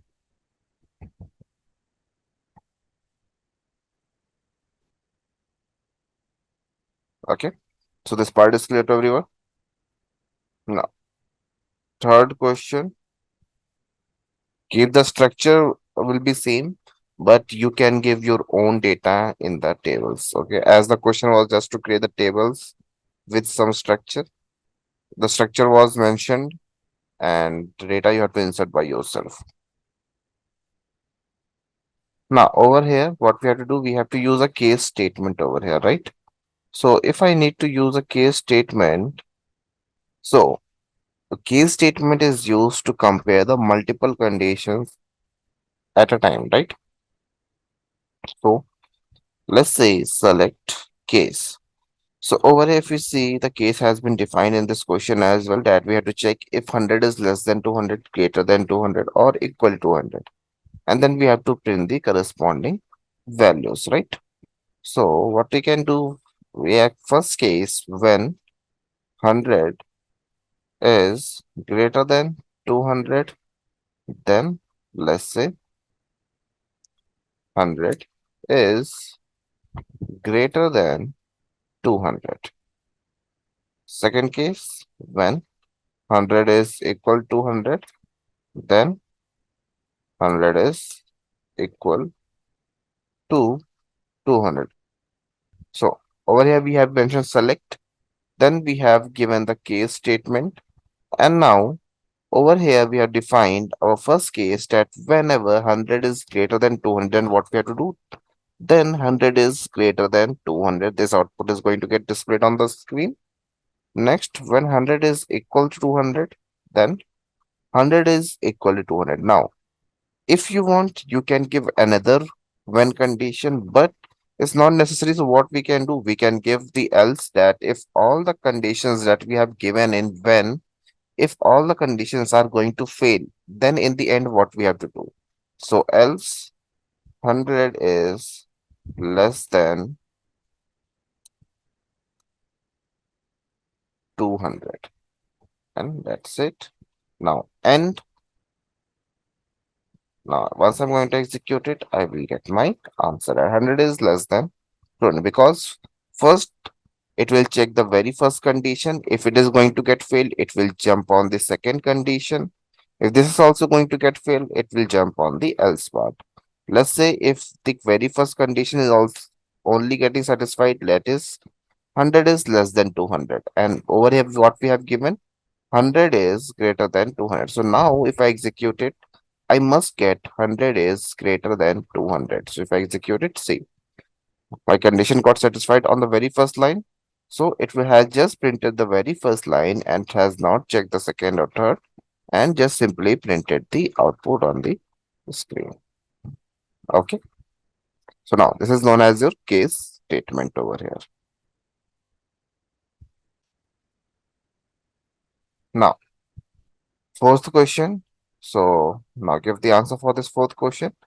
Using a case statement, you have to find the status of the amount and you have to set the status of amount as high amount, low amount, medium amount based upon the condition. So whichever table you have created, like whichever values you are having in amount column, based on that, create three conditions based on high amount, low amount, medium amount, and give the output. Now, what will be your query for this?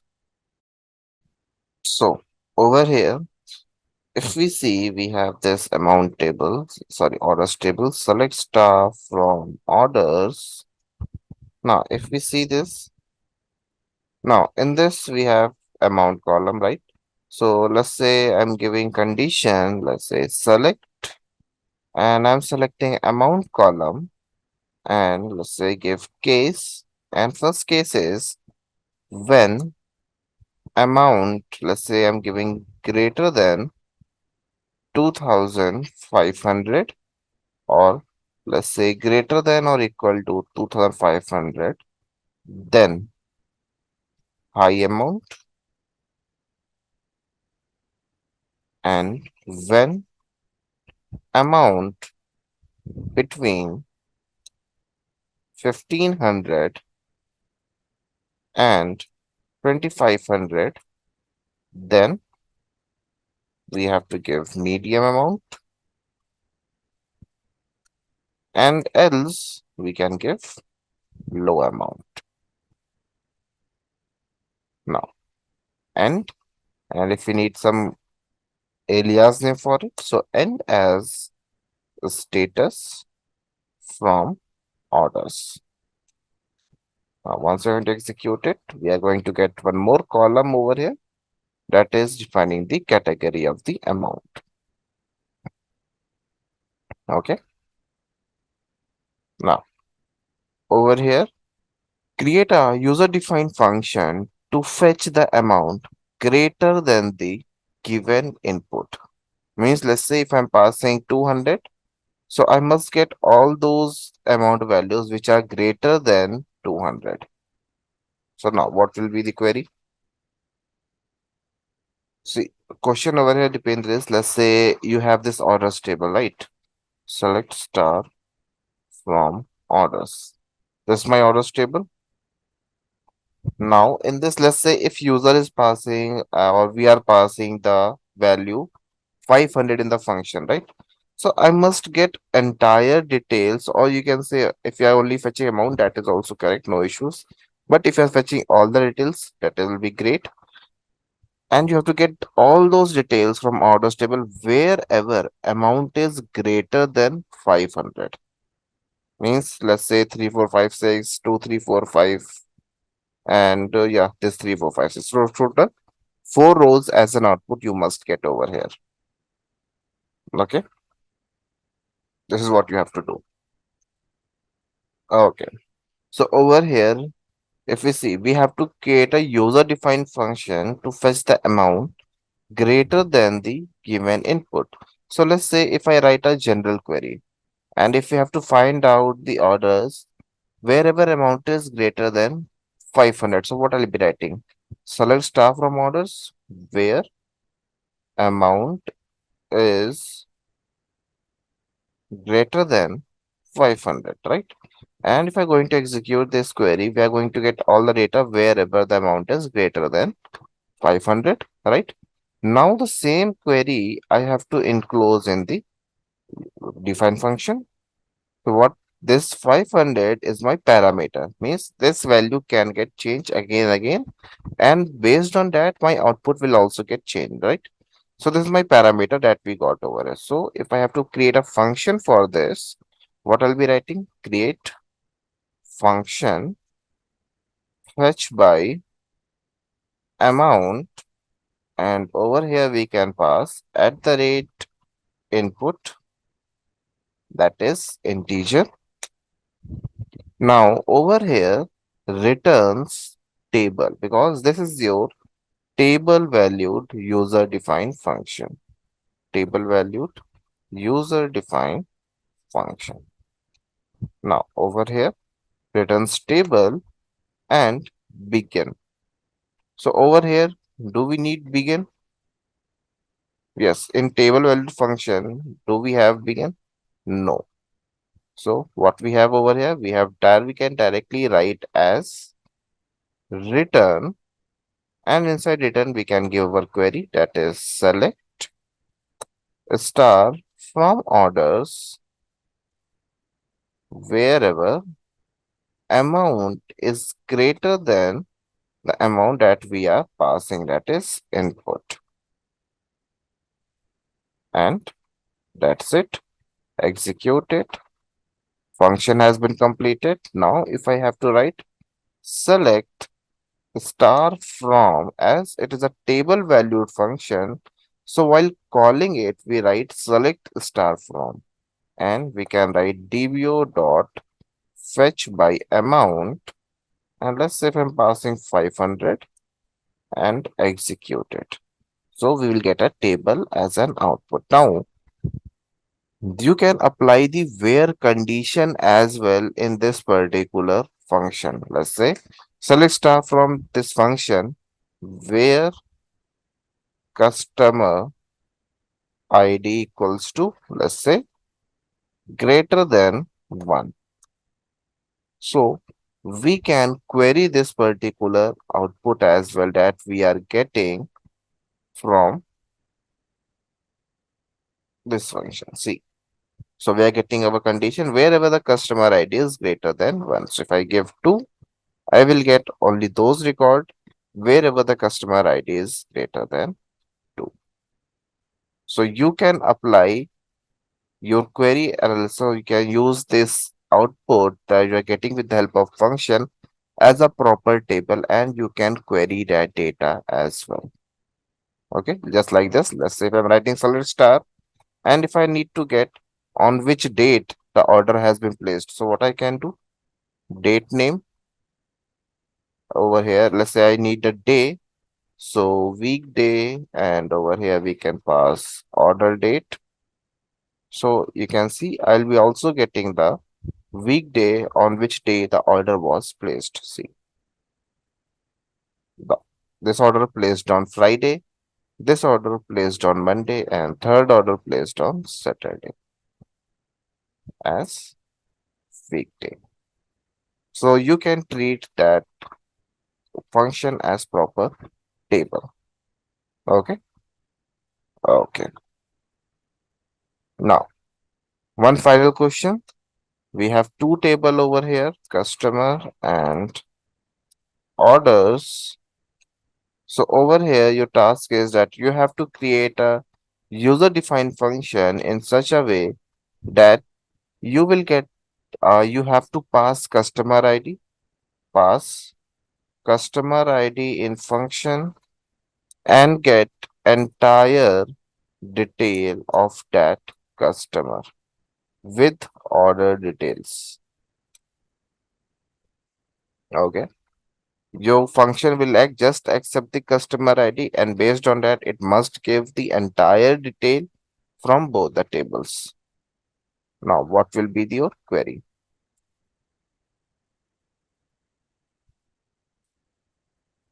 So over here, see guys. First of all, if we have to write a basic query, what will be my basic query? If we just forgot about creating a function, and if I be asked that you have to just create a query or you have to write a query that will give the entire detail of that customer with orders. Okay, yes, with inner join and customer ID equals to customer ID, correct, Dipendra? So we'll be writing select star from customer, let's say customer C, and we are going to make inner join as we have some unmatching data as well. So let's say give full join or no worries. Let's give inner join from orders over here from customer table. Let's say we are making left join because we have six customer records, right? So start from orders where O on C dot customer ID equals to O dot customer ID, and where let's say C dot customer ID equals to 1. So what I will get? I will get the entire record of customer ID 1. Alright. Now I have to enclose the same query in function, right? So what I have to write? Create function get by customer. And over here, let's say at the rate ID integer returns table as return. Now over here, I have to give my same query that I have written over here and replace this one with at the rate ID. Now, still if I'm going to execute it, see what will happen. I'm getting error, right? Now, why I am getting this error actually? If we see this output, what we have? Customer ID, customer ID. It is repeated, right? So now if we are creating a table, so in a table, we can't have repetitive columns, right? And as I showed you earlier, if we are using creating a table valued function, so we can treat that output as a table, right? So and we are querying that table as well. So we can't have a duplicate columns, right? So if I see this particular output, so what I'll be needing? I'll be needing entire table of customer and we already got customer ID. So we don't need customer ID again. So what I can do?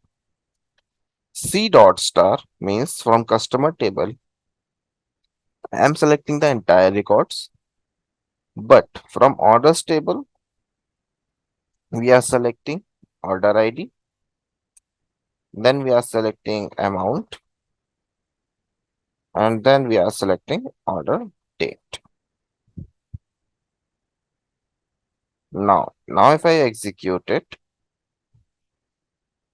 see command is completed successfully. Now if I write select star from dbo dot fetch by customer, and over here if I pass one, you can see I will get all the details of, okay, just a minute, spelling mistake, okay, it's get by.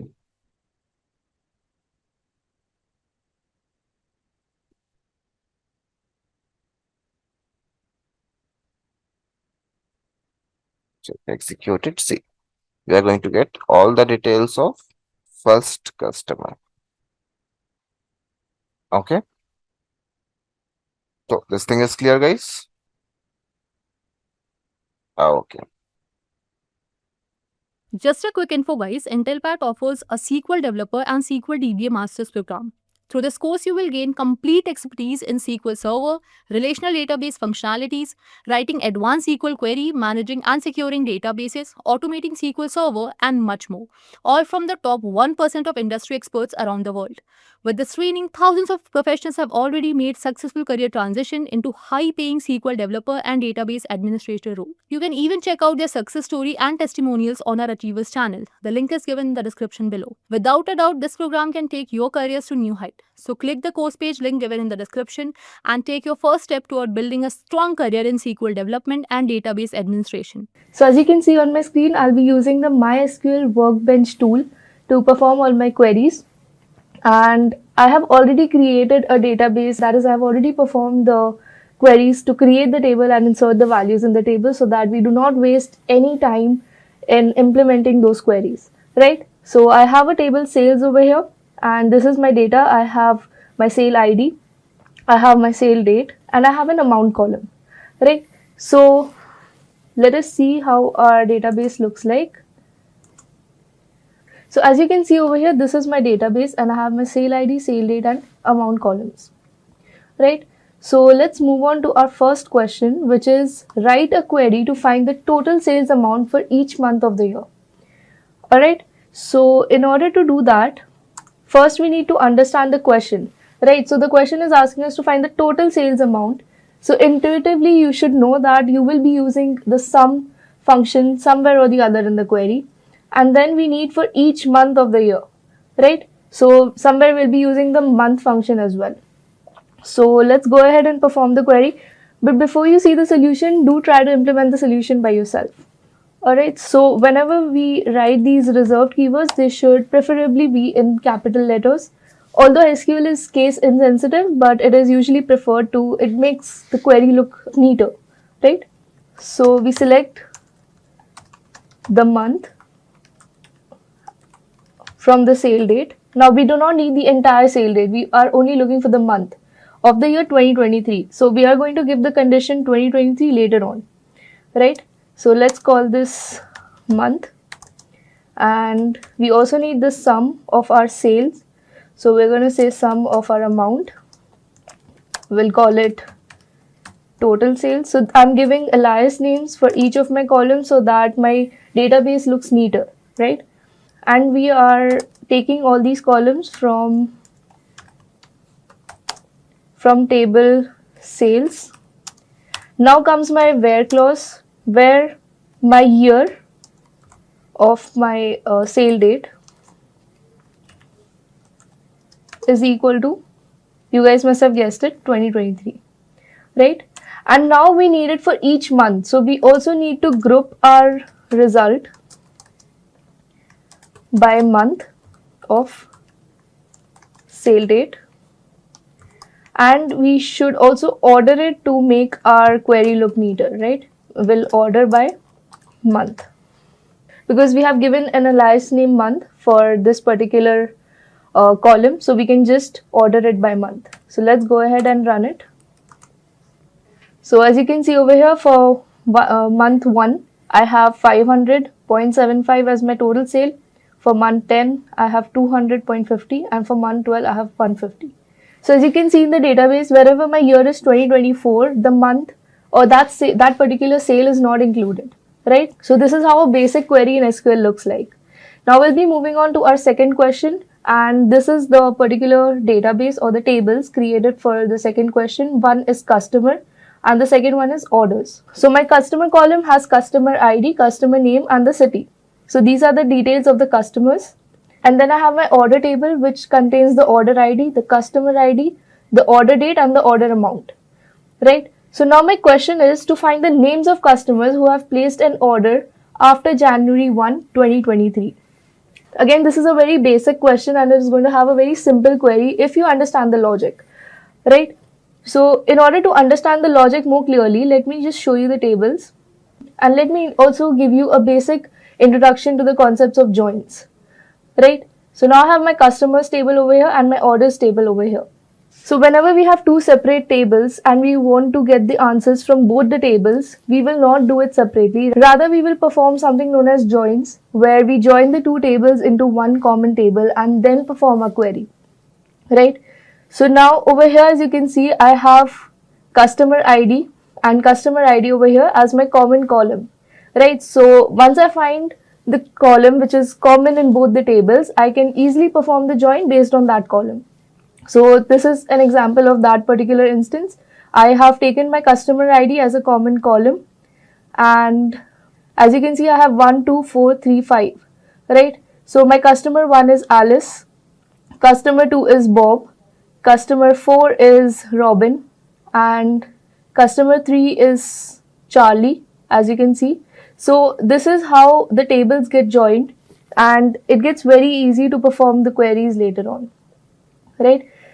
So now what we're going to do is we are going to perform the joins first.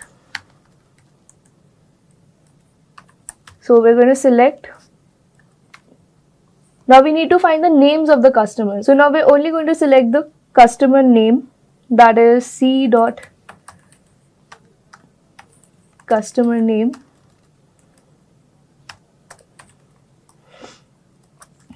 From my table customers, and I'll give an alias name for my customers table as C, so that I do not get confused whenever I'm accessing a customer ID column, which is both common in the customers and the orders table, right? So once I give the alias name, I can simply access the columns using the dot operation over here. So I'm going to select the customer name from my customers table, and I am going to join with my orders table. I'll call it O, and I'm going to join it on O dot customer ID equal to C dot customer ID. Right? Now my second condition is who have placed an order after January 1, 2023. So I'm simply going to give a where condition over here where my O dot order date is greater than 2023 01 01. Right? So let's run it, and you can see I have my customers who have placed an order after January 1, 2023. Let's cross check with our tables. So let's check the order date over here. So this is January 1, 2023. So this is the year 2024, this is the year 2023, this is the year 2022. So this should not be included. This is the year 2024. So again, this order was placed on January 1, 2023. But our question says we need to find the orders placed after January 1, 2023. So again, Alice Smith will not be included. We will have Bob Johnson who placed the order in 2024. And then we'll have Robin Smith who placed the order somewhere in October in 2023. Charlie Davis placed the order in 2022, so we cannot include him. And then Tom placed his order in 2024. So again, he's a part of our answer. Right, so I hope this is clear. So you guys must have noticed through this second question, we covered two major concepts, that is join and condition. Right? Whenever we want to apply these two concepts in the same query, this is how our syntax is going to look like. So moving on to the third question, we have our employees table, which contains columns employee ID, department ID, and the salary, right? So our question is, we need to find the second highest salary for department 101. Now, if we were to find the highest salary, we would simply use the function max. Now, but here we need to find the second highest salary. So again, this becomes a challenge, but again, it comes in easy questions because this is a very commonly asked interview question. So in order to solve this particular question, we will be using something known as subqueries. And do not worry, it is not that difficult. Once you get a hang of it, it will seem really easy. All you need to do is follow the right syntax and the right logic, right? So let's get started. So we will select. Now what do we need to find? The second highest salary for department 101. So we will only select salary, right? So let's target maximum salary as second highest salary. This is my alias name again. I'll be getting this from my employees table. Now this is only the first step. Now here I'm only getting the highest salary, but I need the second highest salary. Now if I were to run this particular query, I would get 7500, which is over here, as you can see in this particular database, the highest salary, right? But this is not what our question was about. So we need to give another condition that where my salary is less than, now comes my subquery. Now here I am going to fetch my highest salary using my max function again. So I need the maximum salary, but that maximum salary should be less than my highest salary. So this max salary is going to be my second highest salary, right? So I'm going to fetch my maximum salary from employees, right? And now my second condition is it should be for department 101. So now this maximum salary should be from department. Let me just check the column name, otherwise I will get an error. So department ID, where my department ID is equal to 101, right? So this particular subquery is going to return the maximum salary for the department ID 101. But I need the second highest salary for the department 101. So my logic basically over here is to give another where. Okay, I have already given one where condition. So in order to give two where conditions, we either use and or, right? But over here, both my conditions are necessary. So I'm going to use and I will give my second condition as same as this one. So let's run it. So now I have 5100. Now let's cross check this. So my department ID is 101, 101, 101. So it is 3 times, right? So I think the highest over here is 55000, and then we have 48, and then we have 51000. So as you can see, my second highest salary for the department 101 is 51000, which is our answer over here. So that means our logic is correct, and whatever syntax we have used, that is also correct because we did not get any error. So basically in MySQL Workbench, you get your action output over here. If your query runs successfully, you get a green tick, or if your query has some sort of error, you get a red cross over here, right? So I hope this question was very clear because this is a very commonly asked question. So moving on to our next question, we have our products table, we have our sales table, and in the products table, we have a product ID, product name, and the price. Clear? Then we have a sales table. It has a sales ID, product ID, and a quantity. Now you can see over here, we have product ID as a common column, right? You can see over here, product ID in sales and product ID in products. Now our question is to find the names of all the products that have never been sold. This is again a subquery based question. So now this should be very easy to implement because you guys have already got the logic. So I would suggest you pause the video and implement the solution yourselves and then come back and watch the solution here. So now this question can be performed in two ways. Either you can perform a join operation and then through the entire table you find whichever products have not been sold, or you can use the subquery method. So we will go ahead and look at the subquery method. So as you can see over here, I have my product IDs 1, 2, 3, 4 and 5. And over here, I have my product IDs as 1, 2, 1, 4 and 1.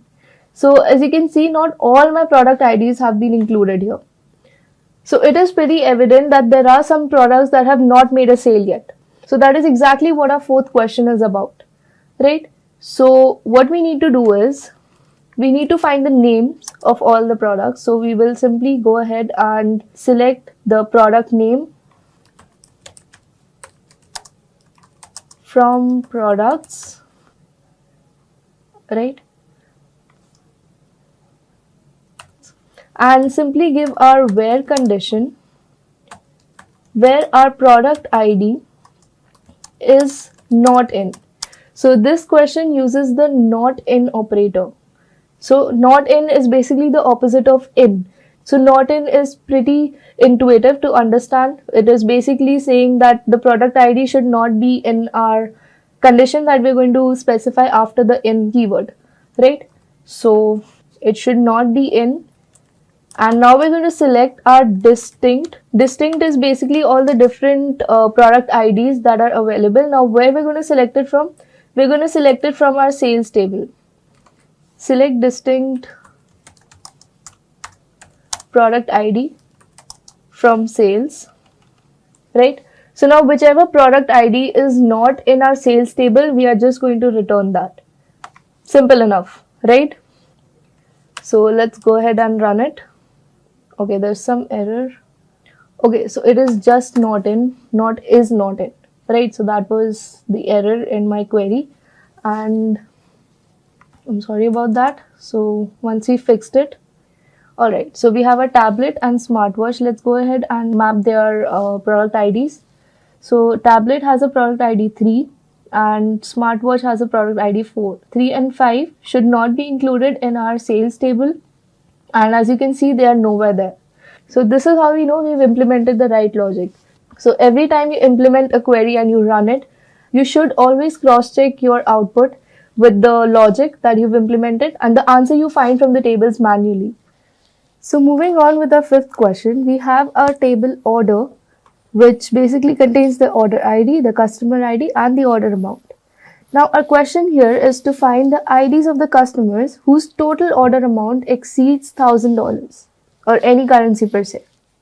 So mainly over here we'll be using group by and having, right? So since we need the total order amount, you can intuitively think that we'll be using a sort of aggregate function which will be sum over here, and we will also be using a condition where we'll be saying that our sum amount should be greater than $1,000. Now we need to find the IDs of the customers. So now for every individual customer, we need to find the total order amount. So in order to do that, we will go ahead and implement our select. We need the customer ID and we need the sum of the order amount. Sorry, just okay, order amount, and we'll give an alias name as total order amount. All right, now we're selecting this from my table order, and since we need the IDs of all the customers separately, we are going to group our query by the customer ID. Now we need to give the condition that the total order amount or the sum of the order amount for each customer ID individually should be greater than 1,000. Alright, let's run it. Right, so as you can see, this is our output over here. So we have two customers respectively with 101 and 103 customer IDs having the total order amount as 1100 and 1770. So as you can see, we have implemented the right logic and we did get our answer as well. So now let's move on to our sixth question. So for our sixth question, we have our table products and we have our table stores. And we have a third table over here, which is sales. So unlike our previous questions, in this question, we'll be dealing with three tables, right? So we will also learn how to join three tables together and get the queries respectively. So in our products table, we have our product ID, we have a product name and a category ID. Then in our stores table, we have a store ID, a store name and a city where the store is located. Then lastly, we have our sales table, which has a sale ID, product ID, store ID, quantity and the sale data. Right. So now our question is basically to find or to get the total quantity sold for each product in the laptop and table category from stores located in Los Angeles during the year 2023. So now in order to solve this particular question, let's break it down into simpler terms. So first let's look at the main terms over here, which is total quantity sold for each product. Right, so from these two terms, we know that we need to find the aggregate or the sum of the quantity column over here, and we also need to group by the product ID, right, because we need it for each product. Then we also need a condition where we segregate the laptop and tablet category. Then we need another condition specifying that these particular categories should have been sold only from the stores located in Los Angeles. Then our third condition is going to be the year 2023. So once that is clear, let us go ahead and understand this in a little more detail. Right. So as you can see over here, we have our products table having product ID, product name and category ID. Now you can see over here product ID is a common column in products and sales over here. Store ID is a common column in stores and sales table, right? So over here you can see sales table is our one table connecting these two other tables, right? Now in order to perform a join between these three tables, we're going to have our sales table as the common table between these two. So the order does not matter, but we will have to first either join the table sales and products or sales and stores, and then we can join the third table with these two tables, right? Or the first two tables. So after performing a join on these two particular common columns, this is what our table is going to look like. So we have our sale ID, product ID, basically all the data from the above three tables, right? So now that we have understood the basic join logic for the three tables, now let's go ahead and implement the query for the particular question. So we will not complicate things, rather we will just follow the order of the question given to us. So we need the product name first,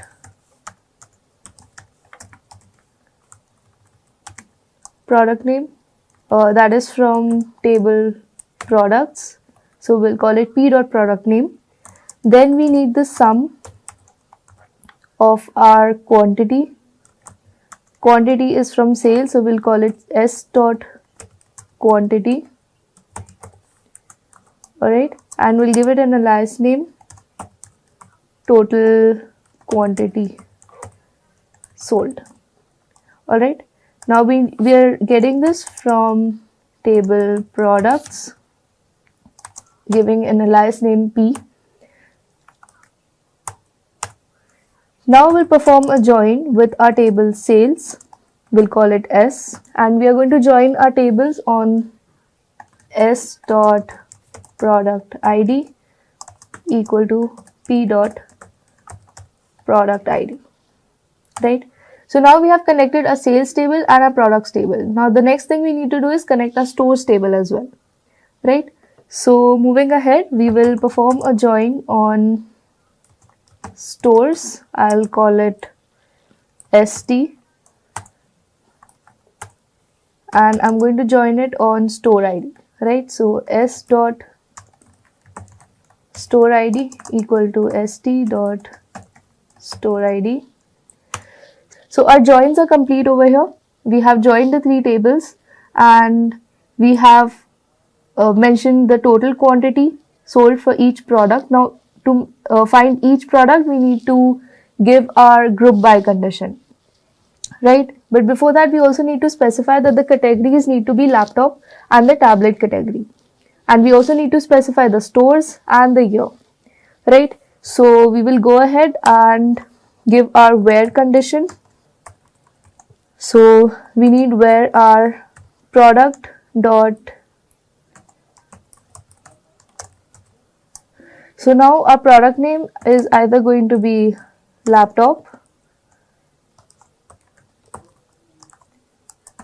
or it is going to be tablet, right? So our first condition is satisfied over here. So now our next condition is that our stores need to be located in Los Angeles, right? So I'm going to give my second condition is my st dot city is equal to Los Angeles. Moving on to my third condition, the year is supposed to be 2023, right? So my sale date, so my s dot sale date is equal to, so my sale date needs to be 2023, but as you know, this is not the complete date format, right? I have my month and my day as well, but since I only need the year over here, so I'm going to use the year function over here to fetch the year from my sale date, and that year is supposed to be 2023. Alright. Now all these conditions have been implemented except for one, each product. So lastly, we are going to group by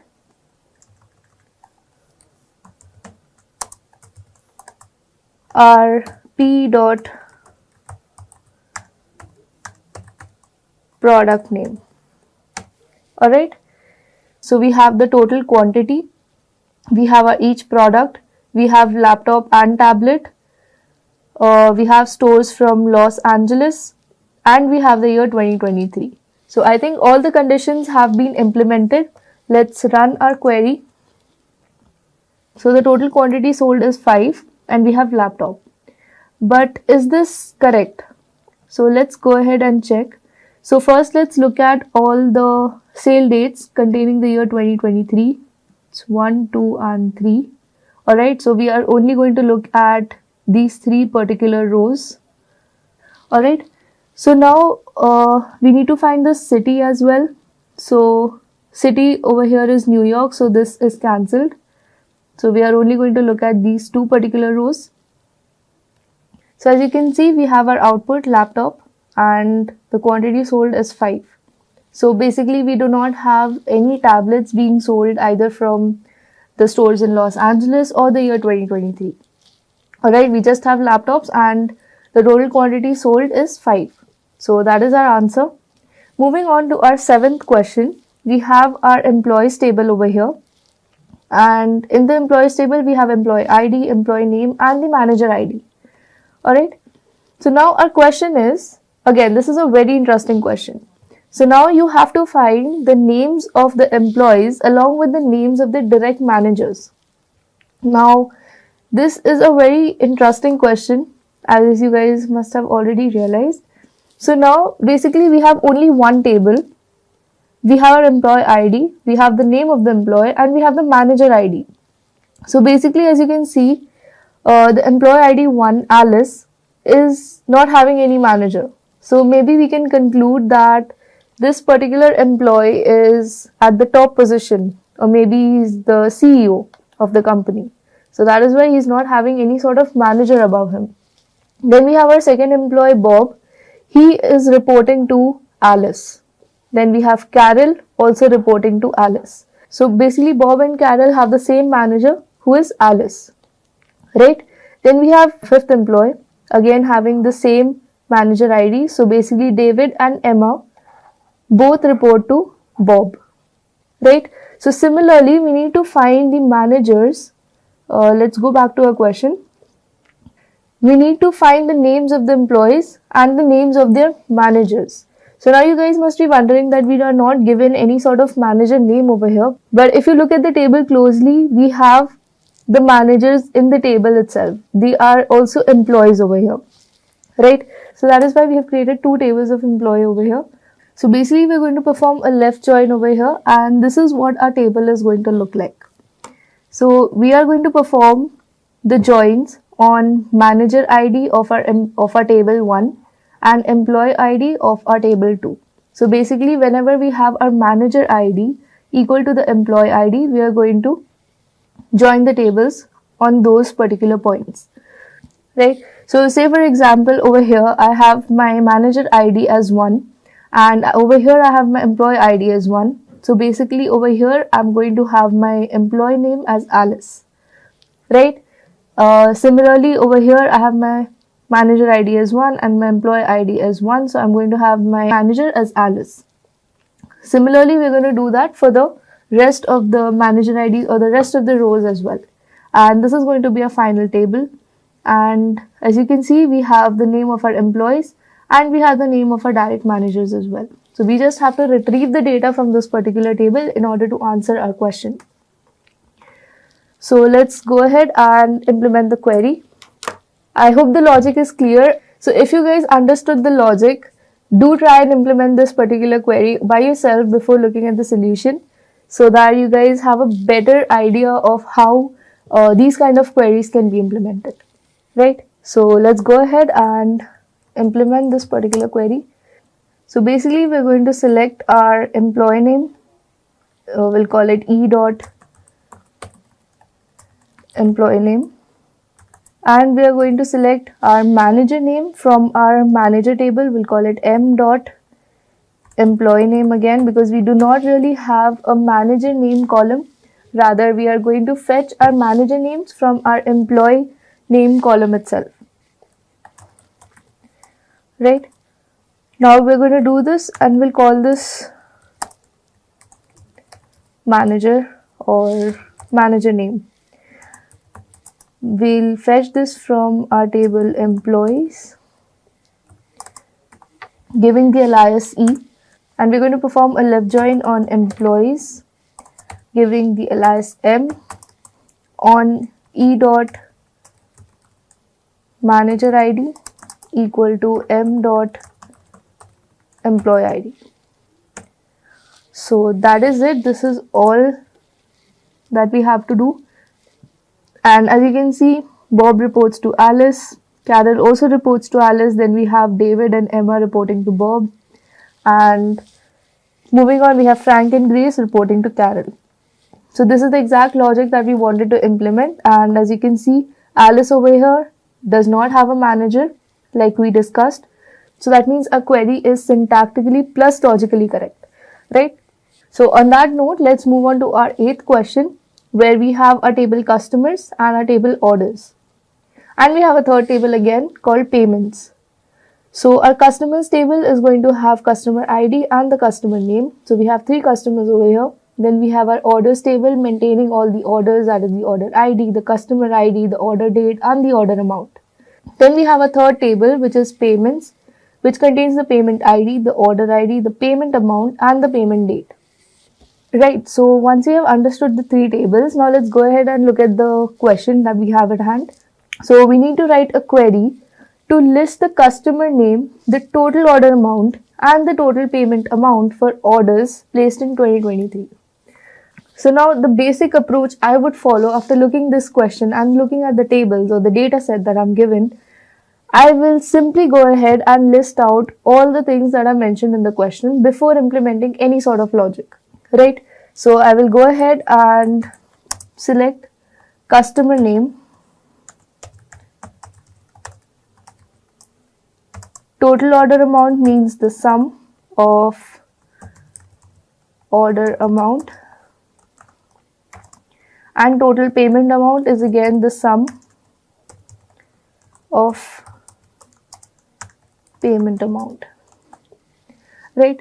For orders placed in 2023. Now I do not know which table these 3 particular columns come from. So now I'm going to go ahead and look at that. So I have my customer name from customers, order amount from orders and payment amount from payments. So I will go ahead and give the alias name for each of them, O.order amount and P.payment amount, right? Now in order to understand the very first table I'm going to access my columns from, I need to find the common table between the 3 particular tables that are given to us, right? So we have our customers, orders and payments. So as you can see, I have my customer ID over here and customer ID over here. I have my order ID over here and order ID over here. So basically orders table is our common table which is connecting the 3 particular tables together, right? So basically I'm going to use my orders table to initiate the query from orders O,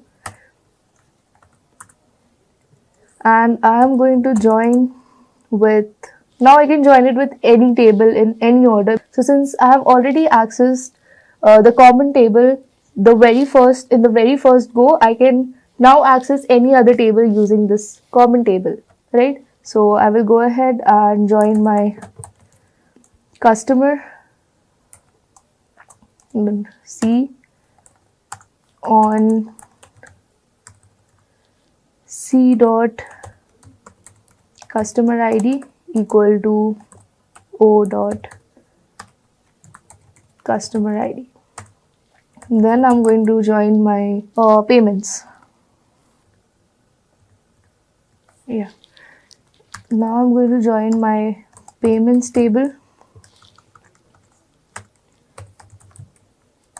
Call it P. And I'm going to access on P dot payment ID equal to O dot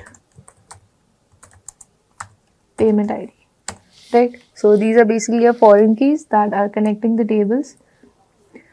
Now that I have joined the tables, I have accessed these particular columns that we want to display in our query. Now is the time to give the conditions. Now we need to give the condition that our orders should be placed in 2023. So I will just give my where condition. So now our payment table and order table are actually going to be joined with order ID and not payment ID. Alright, so this was an error on my end. I'm sorry about that. So now we need to give a condition where the year of our O dot order date is equal to 2023. Right? Now we missed one condition over here, a very important one, which is each customer's name. So we forgot to implement the group by condition over here. We are going to group by C dot customer name. Alright, so let's run it. So we have an error. Okay, we misspelled customer somewhere over here. It's CUST customers. Alright, let's run it there. So basically we have the total order amount for Alice as 250, and this one has already paid the entire amount. Bob Johnson has also cleared his dues. So Charlie Davis has also cleared his dues. So as you can see, this is a very practical implementation of real world scenarios where a simple query can be used to find out all the customers who have their dues uncleared or are still left to pay, right? So this is how a simple SQL query can help you make really big analysis, right?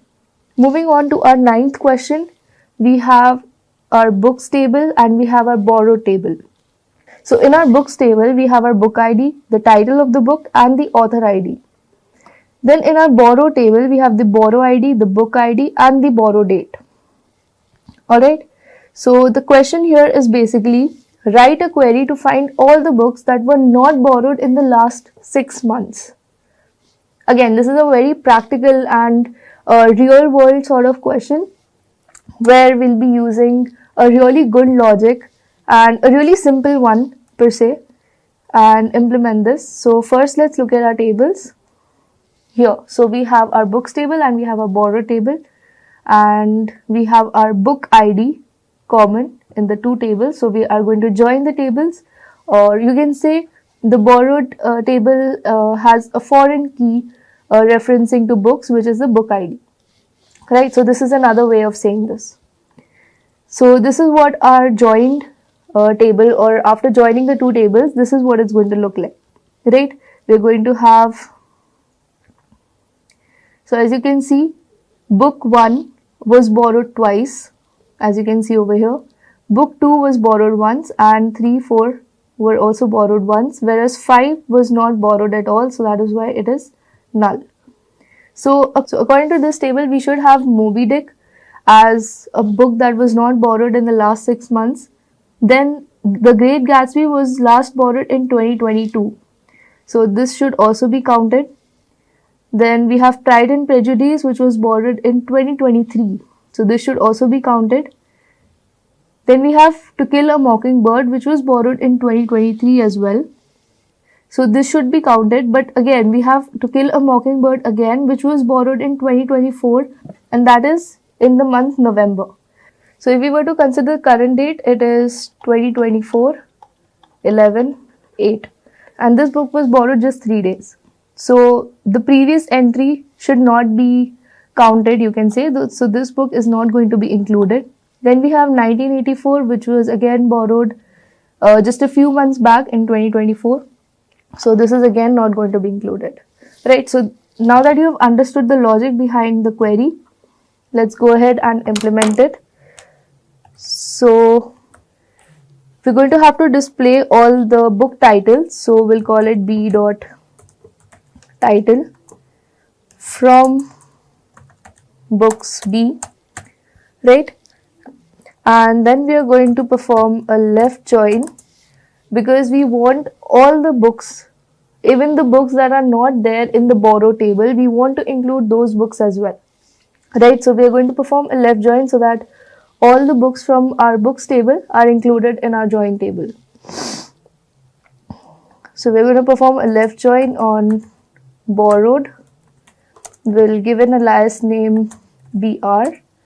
Alright, we're going to perform the join on b dot book id equal to br dot book id.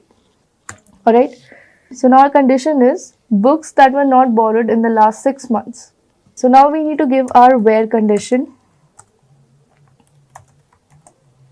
where my book id should not be in the subquery that I write now. So I am going to select all the book IDs from borrowed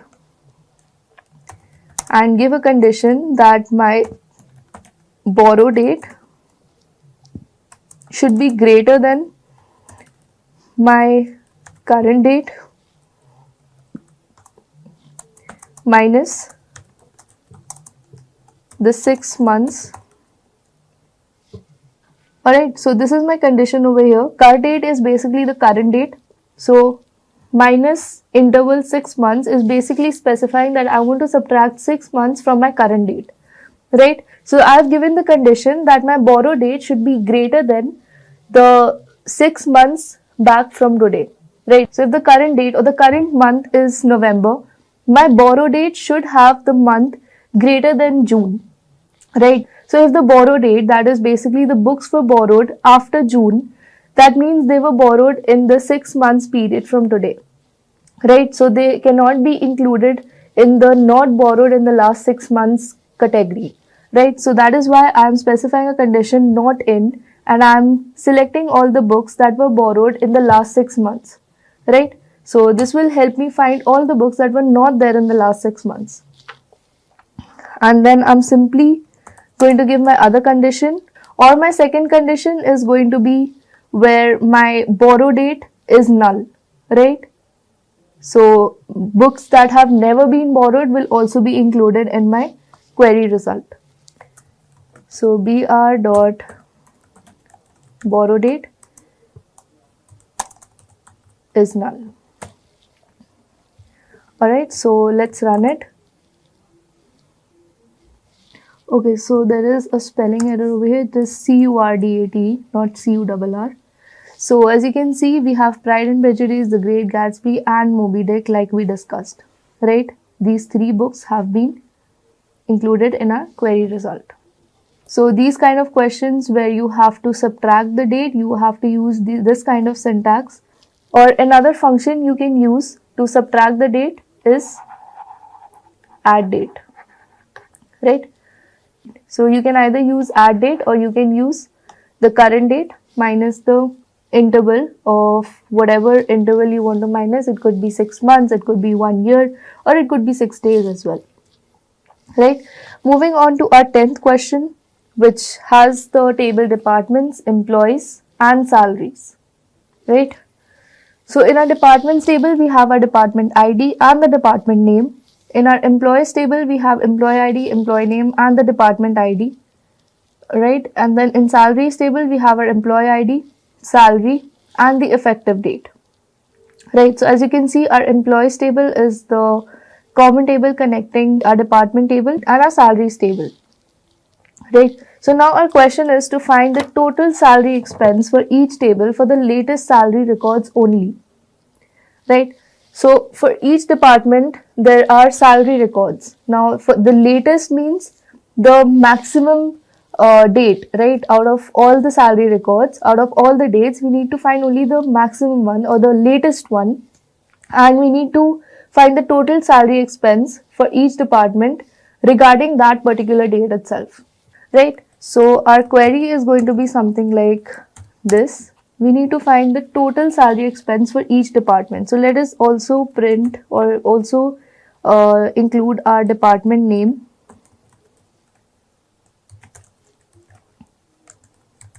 In the query, and we will have our sum of our salary right, as total expense.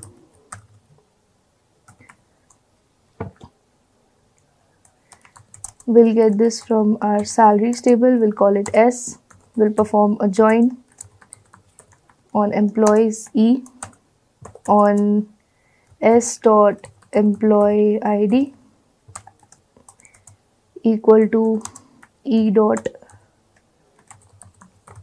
employee ID. Then we'll perform the other join on departments. Call it D on E dot department ID equal to D dot department ID. Alright, so the joins are clear. Now we need to find the total salary expense, which is over here. For each department, we also need to give a group by condition for each department, right? So let's look at the department table over here.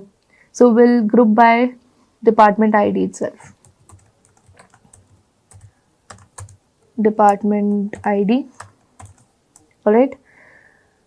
Now before this, we also need to give a where condition, where we need to find the total salary expense for the latest records only. Latest salary records.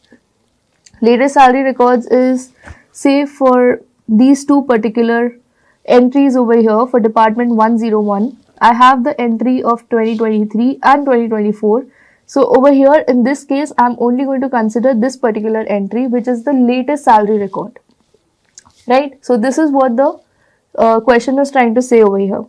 So for this particular logic, we're simply going to give the condition where our S dot effective date is equal to, we're going to perform a subquery over here. We're going to select our maximum effective date from our salaries table, and we are going to give a condition where employee ID is equal to E dot employee ID.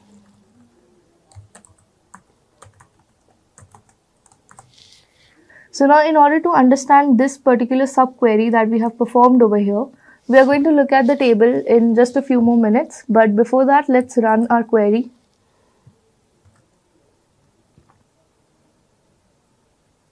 I'm sorry, the name of my table is employees underscore. Alright. So let's run it again here.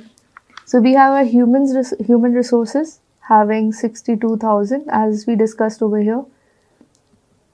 This being our latest salary record, right?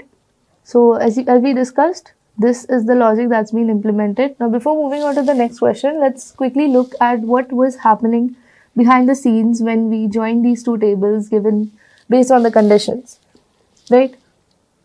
So we have our effective dates bifurcated over here. So now as you can see, for each department, we have a particular salary associated.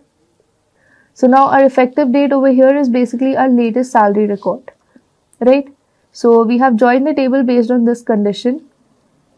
So now in order to get a better understanding, let's match our query result with our table over here that we get after performing all the joins and implementing all our conditions, right? So as you can see over here, for department name human resource, I have my salary as 62,000 and this is my latest salary records over here. Right, so after giving the conditions, my effective date over here is my latest salary records. For engineering, it is supposed to be 80,000. For marketing, it is supposed to be 55,000. And for finance, it is supposed to be 70,000. So now let's look at our records. We have 62,000, 15,500, 55,000 and 70,000. So apart from engineering, we have all the records matching over here. So let's go ahead and look at our query. So you can see engineering has the department ID 2 and this department ID 2 is being accessed by 102 and 104 employee IDs, right? So employee ID 102 and 104, as you can see over here, this and this, right? So these both are going to contribute to the engineering department. So that is why the sum of 75,000 and 80,000 has been displayed over here as 1550, right? So now I hope that was clear. Let's move on to our 11th question. And for that, I have created a separate database, as you can see over here. We have our two tables for 11th question, which is products and orders. So products table is going to have product ID, product name, and the price. And then the orders table is going to have order ID, product ID, and the quantity. Right, so our 11th question basically wants us to find the names of all the products that have been ordered more than 5 times across all the orders. Right, so now we have our orders table over here, which is keeping track of all the orders that are being placed by the customers. So what we need to do over here is we need to find the names of all the products that have been ordered more than 5 times across all the orders. Right, so now this question can be performed in two ways. It can either be performed using joins, which we have been doing till now, or it can also be done using subqueries. Right, so here we do not need to join the two tables and then find our particular answer. Rather, we can directly perform subqueries and apply all the conditions that are mentioned in the question. So I will show you the query approach. You can go ahead and implement the join condition yourself. So for the subquery method, we're going to use our product name from products table, where my product ID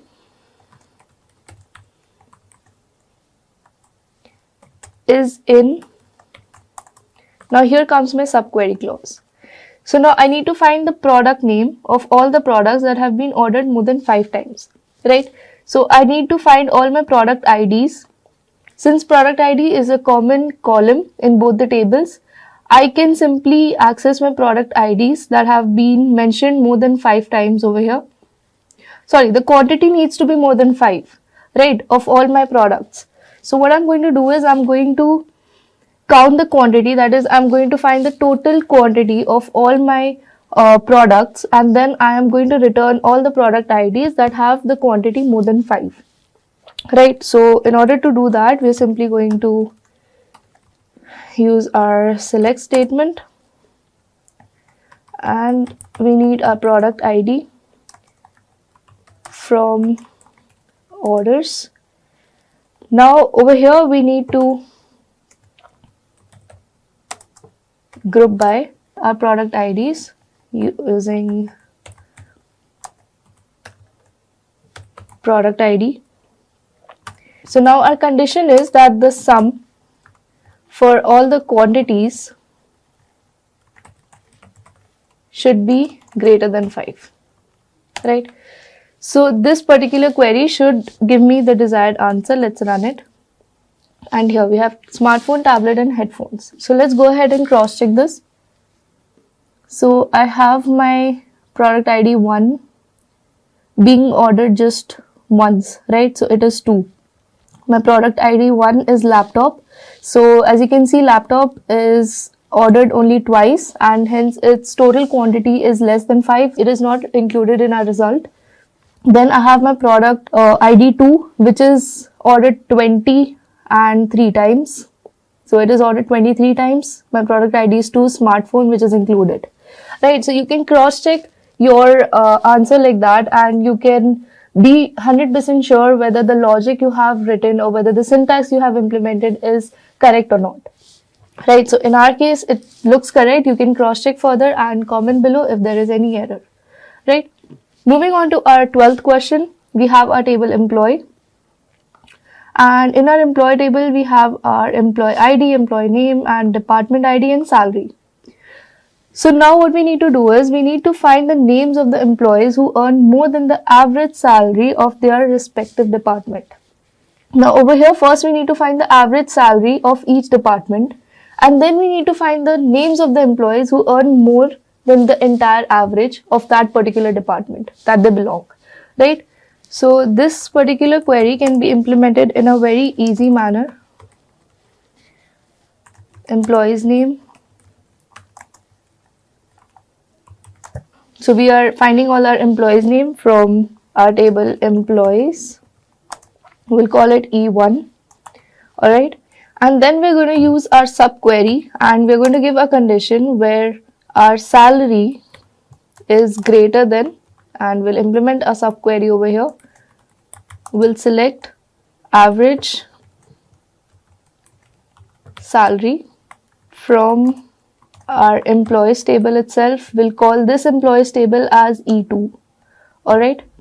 Now the condition is either we can use group by, right? We can use the group by clause, or we can use this clause E2 dot department ID is equal to E1 dot department ID. So basically it acts like a group by clause, but instead of implementing it twice over and over, we just do it with this simple line. So this is basically going to find the average of the salaries department wise, and this is the condition that helps it do so, right? So if we implement it, it's employee name, right? Let's also print the salary. Okay, so let's also print the salary to get a better idea. Okay, right. Oh, what if I wanted to print the average salary over here?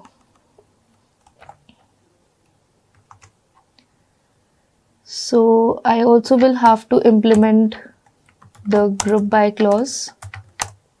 So I will have to group by my department ID, right? So these are the average salaries for these particular employees, right? So this is the other way of implementing it, but this is our solution over here, right? This is going to be our answer. David Brown, Emma Stone, and Rob Davidson. Alright, so this was all about our 12th question. So now let's move on to our 13th question, which contains the table sales. Now this sales table has a salesperson ID, it has a sale amount and a sale date, right? Now what we need to do is we need to write a query to find out the rank of each salesperson's sales for each product based on the amount, with the highest sale ranked as 1. Now what this question is basically saying is, so now we have the salesperson 1 and we have 2 entries. Okay, for now let's just consider these 3 rows, and we have 2 entries for salesperson ID 1. Right, now what the question is saying is that we need to rank the sale amount based on the highest sale. Now over here the highest sale over here is 5,000. So this is going to have rank 1, and then 4500 is going to have rank 2. Right, so this is a very good implementation or a very good example of using the rank function. So let's go ahead and implement it. So let's display the sales person ID and let's display the sale amount so that it is easier for us to cross check. And then let's implement our rank function, right? So now rank has a mandatory syntax where you need to use rank, or it could be row number or any sort of syntax like that. Wherever we use the window functions or the ranking functions, we need to use the over clause along with that. Like we need to have the over followed by the previous function.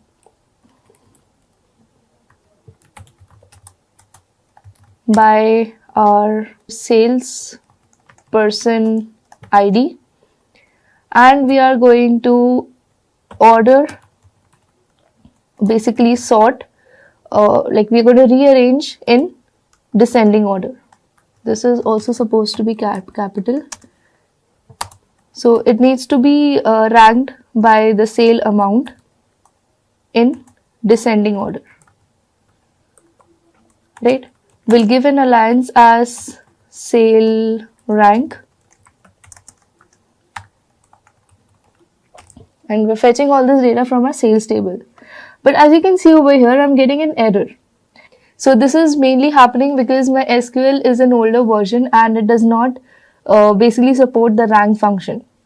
So what I'm going to do is I'm going to run my entire query on an online compiler. Okay. Here, so as you can see, this is my result. I have all the salesperson ID 1 and I have given the rank 1, 2, 3, 4 based on their sale amount, right? 5,500 gets 1 because this is the highest. Then we have 5,000, then 4,500. So this is basically arranged in a descending order, right? So this was all about question 13.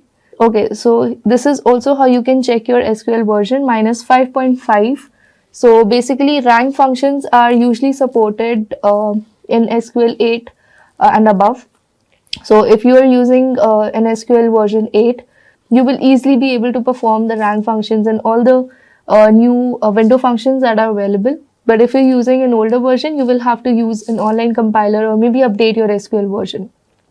Alright, so moving on to question 14, we have a table daily sales. Alright, so now in our daily sales, we have a sale date and we have our amount. So now our question here is that we need to calculate a 7-day moving average of daily sales amounts.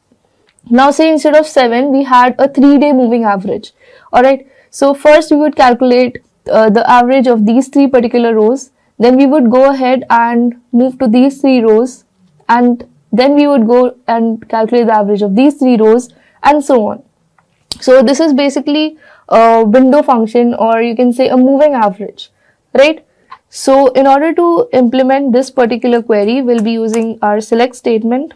So we have our sale date and our amount. So we'll display that using star. Then we'll go ahead and display the average of our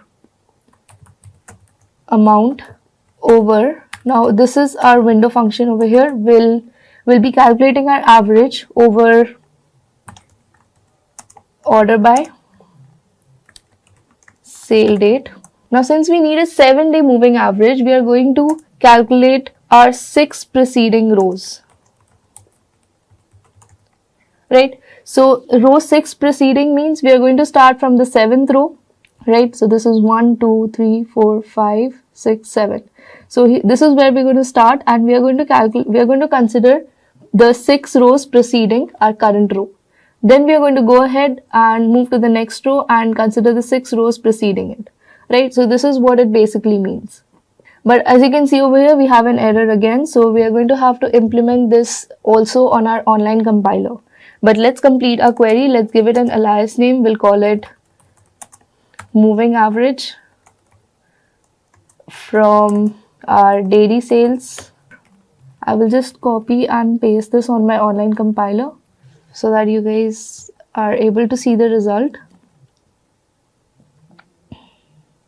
Okay, I'm sorry, it is rows.